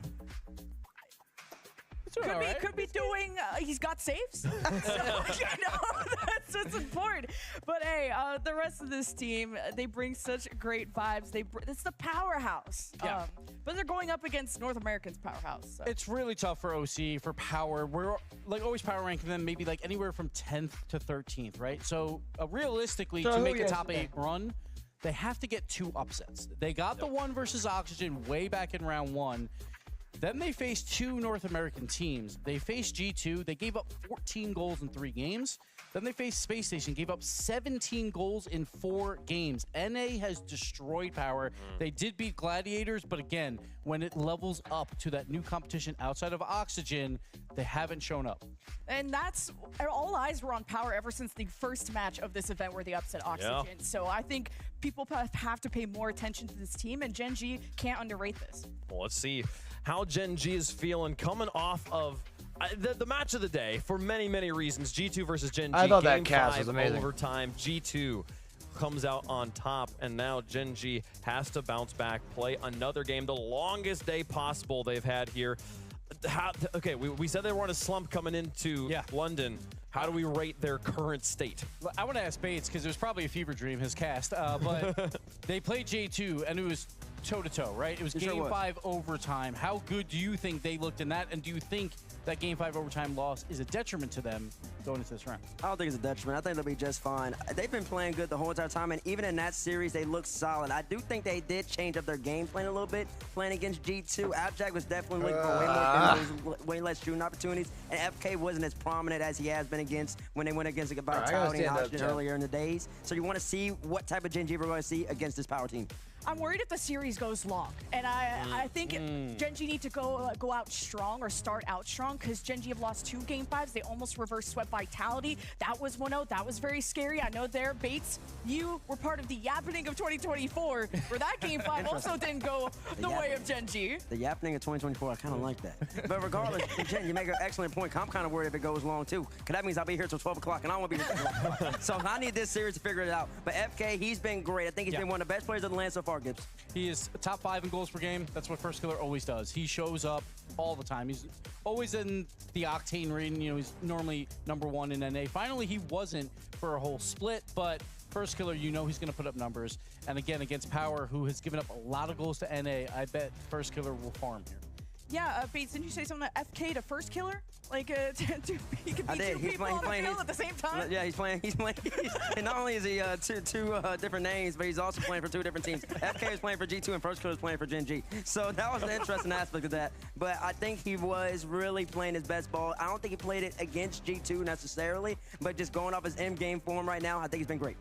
Well, folks, let us know who you think is going to win. Hashtag PWR, hashtag GGM1 in the chat. It feels like there's a clear favorite here, but I mean, we've had upsets before.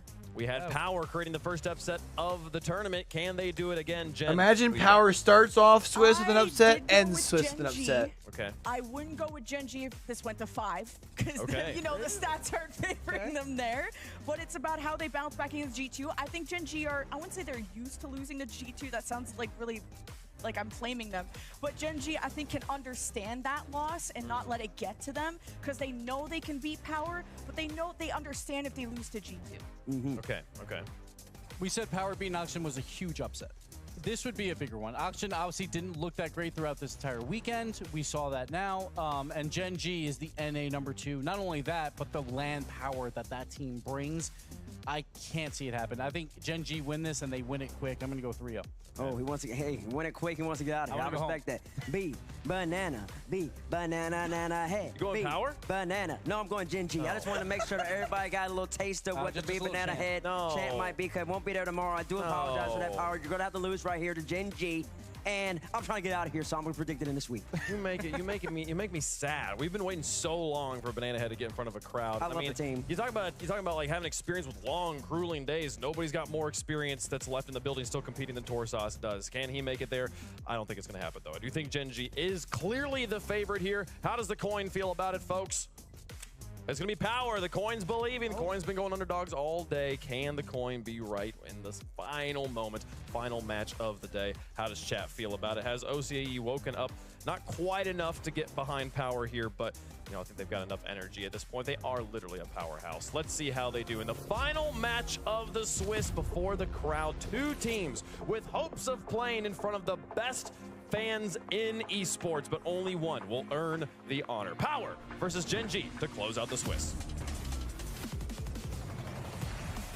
It's one more match for the Swiss, and then we move on to the playoffs. It's Johnny boy. Here's Johnny. But they haven't gone further than this in the Open Era, Stumpy. This is what they want. This is the ultimate goal, really, after they make it into top 8. I think that's where they wake up and it was all a dream. But let's see if they can make it happen here. Gen G, the final boss. Power coming through, bear in mind as well as the overwhelming #1 seed in OCE. They didn't lose a single event, Johnny. They went 6-0. A couple of different grand finalists that they managed to beat on their way there too. But you're completely right. Going up against Gen G, the #2 team in North America, is going to be a completely different caliber of fight. Well, the last time that these 2 teams played in Copenhagen, Power came out and scored 6 goals in the first game. Banana Head tied the all-time record for most goals in one game. And then they lost the next 3. So Gen G have shown today that they can do that. They can bounce back from tough game 1s. They have been slow starters, losing a bunch of game 1s in series they've played this weekend. Power, early chance to get the ball center. Not a lot of boost in the tank to follow up with. Gen G had plenty to defend with. For Power, the question mark for me is their defense. Can they keep their discipline? Can they make the hits that they need to make? I mean, this is not disciplined defense, but somehow it's going unpunished. Gen G are not there to make anything off that bouncing ball. Yeah, Gen G going to be going full offense, I'm sure, in this matchup, because you know that when you see OCE play typically, they are sellotape down the boost button and send your Bukara at that ball as fast and as hard as you can. Typically it works out because a lot of teams aren't actually expecting you to really go for that challenge or really go for that dunk. That's over his head, though. He has turned everything on his head, and yes, he really went for that challenge. This is just not where Fever wants to be. He's in no man's land. Banana Head gets dunked on. You've got no boost in defense. You've got to get behind the ball. Low 50 is the name of the game there. Not getting dunked on straight into your net. Gen G with a very easy goal to go up by 1. And a shake of the head for Power. They know that that's a pretty easy goal to give away. If they're going to lose here, they don't want to lose by giving away a bunch of cheap goals. They want to show what they're really made of. And as Chronic's fantasy team coach, I'm very happy with that goal. Good work, mate. Keep them coming. Let's keep me on top by some clear margin. I need to beat others at something that involves none of my skill, but Banana Head Shoots right below the crossbar. Apparently Jack going to be earning a save for that one. And Power, they are absolutely not without their offensive prowess. Good cover in the infield pass here from First Killer. Now tries to go the other way with the flip reset. Torsos has been bumped and First Killer finishes it off, but it's the physical play from Gen G capitalizing on the 2v1. There's definitely the thought, I think, in the Gen G camp where they could succumb to what happened with Oxygen at the start of this entire tournament, where they played not to lose. They thought, all right, let's look to the next series. Let's see where we're going to end up after we get through Power. That gave Power a door through, and they beat them 3-1. And Gen G, they're going to know that that happened. They'll be acutely aware that they cannot underestimate anybody. You are in round 5 with them. You have as much right to that quarterfinal spot as your opposition. And respect is going to be the name of the game, but a reset going just wide and First Killer no contact. Yeah, how they got here, in some ways similar. They've both taken down Oxygen 3-1, but it's the losses that are worrying for Power. They've lost 0-3 to G2, they've lost 1-3 to Space Station. Compare that to Gen G's losses, Game 5 against G2, Game 5 against Vitality, who swept Swiss, so they really have looked like the quality team. And Power have unfortunately let a couple of series get heavily away from them. They've been blown out when they have lost to other NA teams, and now they're up against an NA team to try and qualify. It's not going well for them. It isn't going well for them right now either. Wonderful couple of saves coming out from B-Head though. And I can see just inside that inside wall, staying a little bit sneaky in the net, and a 50 from Chronic, going to bounce over towards a fully boosted First Killer. Chronic rockets it above the crossbar, receiving an infield pass and on the open net. The plague that came from Oxygen, the residue still on the pitch, and Chronic's going to be there to return the favour down the other end. Oh, it's a 2-goal miss from Torsos. He did have to place that to the right side of the goal, but not that far to the right side of the goal. And an easy double tap for Chronic down the other end. Well, easy for a player of his caliber. I could definitely do what Torsos did the other end of the pitch. I don't see his power bullets off. I've seen that happen in our ranked games. I was wondering how Gen G was going to come into this game. Quite as And see if Gen G might come in with, like, you know, a little bit more of a laxer approach, kind of like they're talking about, similar to like what we saw from Oxygen to start off the Swiss bracket. Gen G may be already looking forward to that quarterfinals and a date with But they're locked as in. Apparently Jack returns to his homeland. Yeah, they wouldn't mind it. Probably helps they just had a hell of a match against G2, which kind of pushed them the distance, right? They're already +2. So if Gen G win this with any score, 3 games to 0-3 to 1-3 to 2, doesn't matter. They'll play Falcons in the quarterfinal. That's a screamer of a quarterfinals as well. It really is. And if Power are to win, it does matter. You know, they need to sweep if they're going to play against Falcons, but more likely if they win in a longer series, it would be Vitality. We wait for them in the quarterfinals, but we'll talk about that a little bit more if Power actually make this into a series. Right now, Gen G, I would actually venture to say that Power has a better matchup versus Vitality than they do the Falcons anyways. Not that either of them's like a favorable matchup by any stretch of the means. He's going to wait and prowl, maintain that control, and a pinch off his roof with Torsos. Fever in a good position that time for the save. The 0 boost means that there can be full advantage taken by apparently Jack. Push it down, banana head, back forward. 50's it, it's a low 50. He does maintain control, then gets sent to the scrapyard. Torsos high, a bump does not land on First Killer, who can clear it away, and then round that final defender, Appjack, to just about squeeze it home.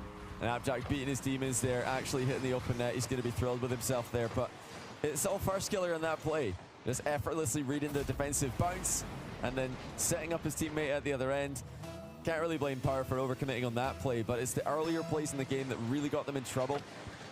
It seems like it's been a theme of the day, and it's becoming more of a theme every day in modern Rocket League. You cannot leave an isolated defender at the back, 2v1, 1v1, wherever it is. You just cannot play threes these days with one player in defense.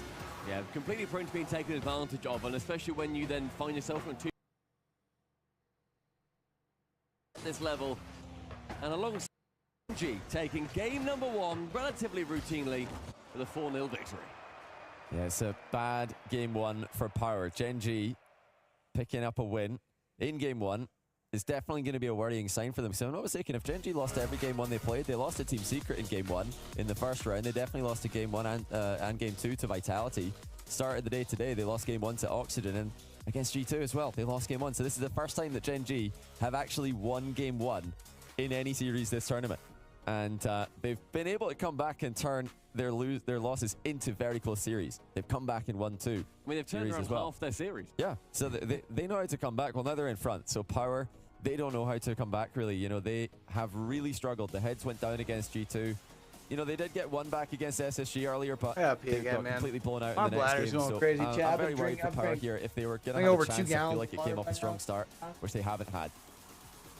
Power definitely needing to rethink their rule book, make sure that they're going to be able to think of something, anything it feels like, to really battle against number 2 in North America. And I'd also like to make sure that we say to Jimmer, get well soon. He's standing behind Power at the moment. He's been in hospital early hours of the morning. He was saying he might even be able to be here in round 5, but he's managed to muscle through. He is standing behind the boys. He's fighting to the absolute death, potentially, of their tournament. So get well soon, Jimmer. Drop some hearts in chat for him. But Genji, they're going to make sure that he gets a nice long rest as they want to try and finish this series in a nice quick 3-0. I know how kind of Genji just to give Jimmer no more stress for the weekend. It's just nice. Take it easy. You don't need to come to work tomorrow. Well, they would love nothing more than to make it into a top 8 for the first time in the Open era. They've been so close so many times. They've been reverse swept in the final round before top 8 many times, and we're not headed that direction right now because Genji are more likely to sweep them from this position. It's an easy finish for Chronic, but it's a quality flick that set it up in the first place. Power not doing enough in the defensive end.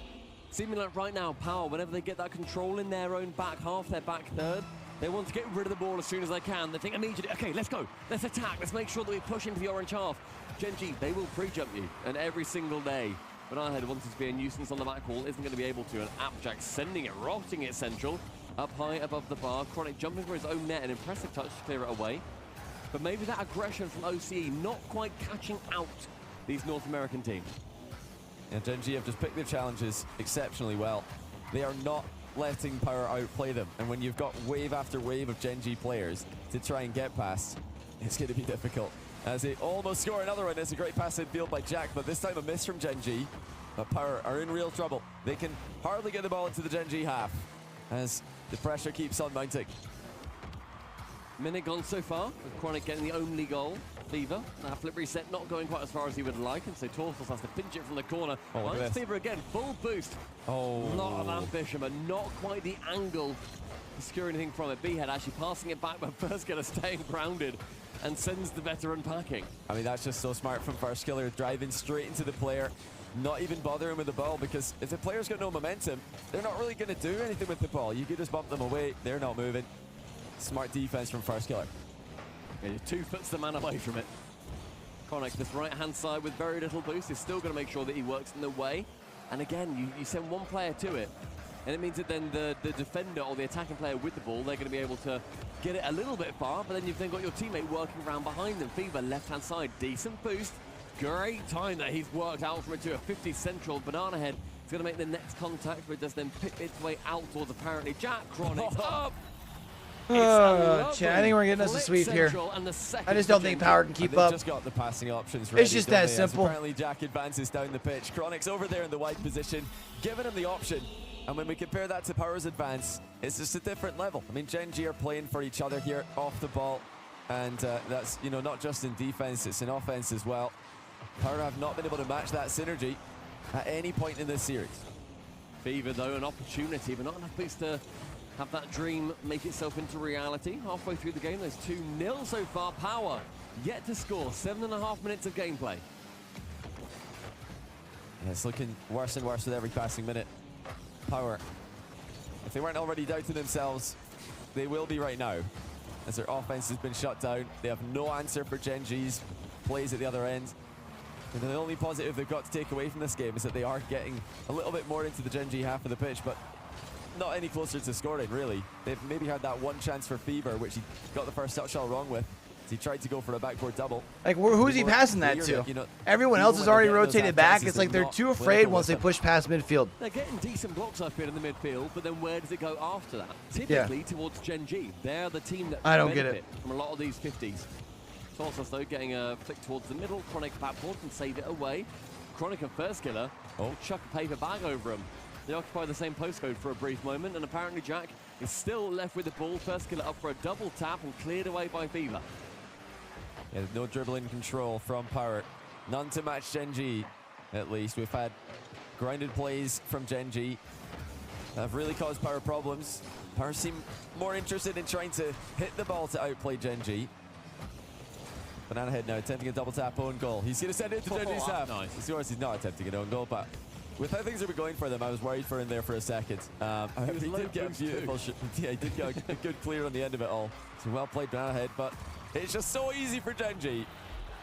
Honestly, they're at a half pace right now. They're still scoring at will. Again, that wide position. No They one's receive the there. pass, and it's just working every day. No one able to challenge them. Banana Head, yeah, he had the idea to, but unfortunately for him, he was going to be about half a second too late to it.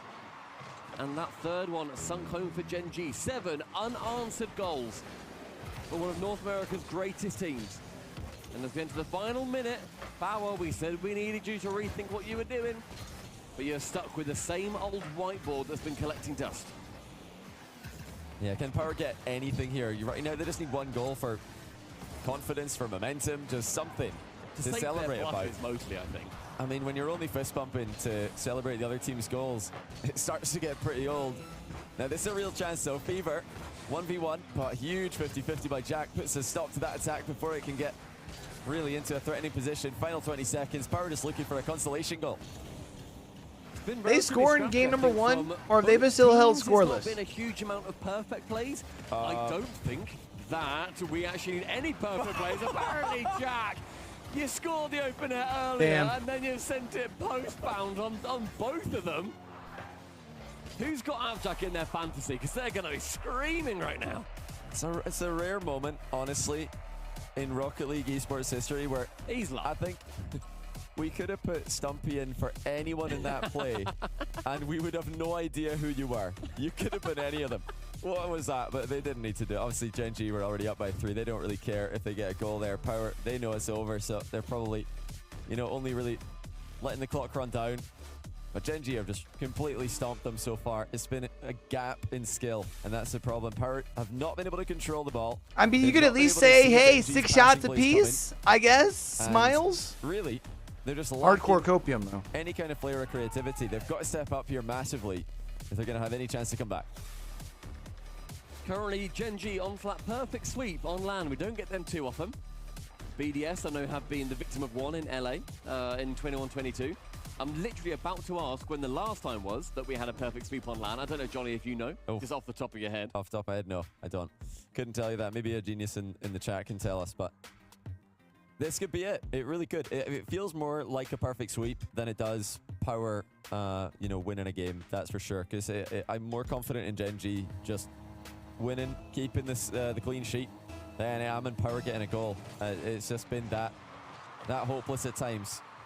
But come on, Power, give us something. Give the Aussies back home something to cheer about.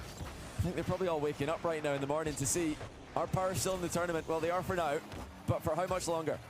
And you know what, Johnny? Apparently there were 2 at Copenhagen. Oh, I love that. Which is great. One of them was Power. Power were perfect swept by G2. Oh, it was in this round. The other North American Titan. Was it in this round as well? Was it round 5? I think it might have been. Oh, no, that's not a good sign. That's not a good sign at all. Oh, no. You don't want to go to round 5 and get perfect swept, but First Killer takes the inaugural shot on target. A here we go. Chance. Go on, Banana Head, he's lurking, he's waiting, he passes it central.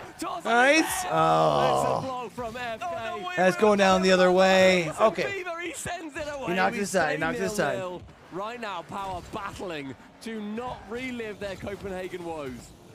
Can Power get a goal? Can they start something? I mean, if they get a goal, they better celebrate like they've won the tournament. Just try and confuse Gen G. Because Gen G are coming forward again. But they're getting a little bit complacent here. These are risky attacks. It's going to work. All right, well, Gen G's on the board. Leaving some gaps in the counter here. We're talking about not leaving one player alone at the back. I mean, there's definitely one player alone at the back there for Gen G. Power can't get the ball clear to punish him. That's my fantasy player right there, mate. Tap in. Tap in, Merchant. Middle of the goal. That's all it counts for. And apparently 4 of the 7 perfect sweeps on LAN have been by an NA team, which is outrageous. And Gen G wanting to join that illustrious group, making it 5 out of 8. Yeah, who were the opponents? How many of those were OCE is the question I want to know. Copenhagen, Power and Pioneers. Oh, for goodness sake, it's not looking good. Come on, OCE! It's really not looking great. It's put up a fight! Please give us a positive statistics now, because these statistics are adding up to make this seem even less winnable, even less scoreable. 1-0 Gen G. Power. I'll give you a positive statistic. It's not a statistic, but Banana Head has got the best name in Rocket League. He does. I would Imagine. argue. It goes into the most number of charms. It does. We've One got day so we'll many. hear them in front of a crowd. Well, they've had some chances courtesy of Genji stretching it a little bit on the offensive end here. I mean, at this point, Genji feels so confident.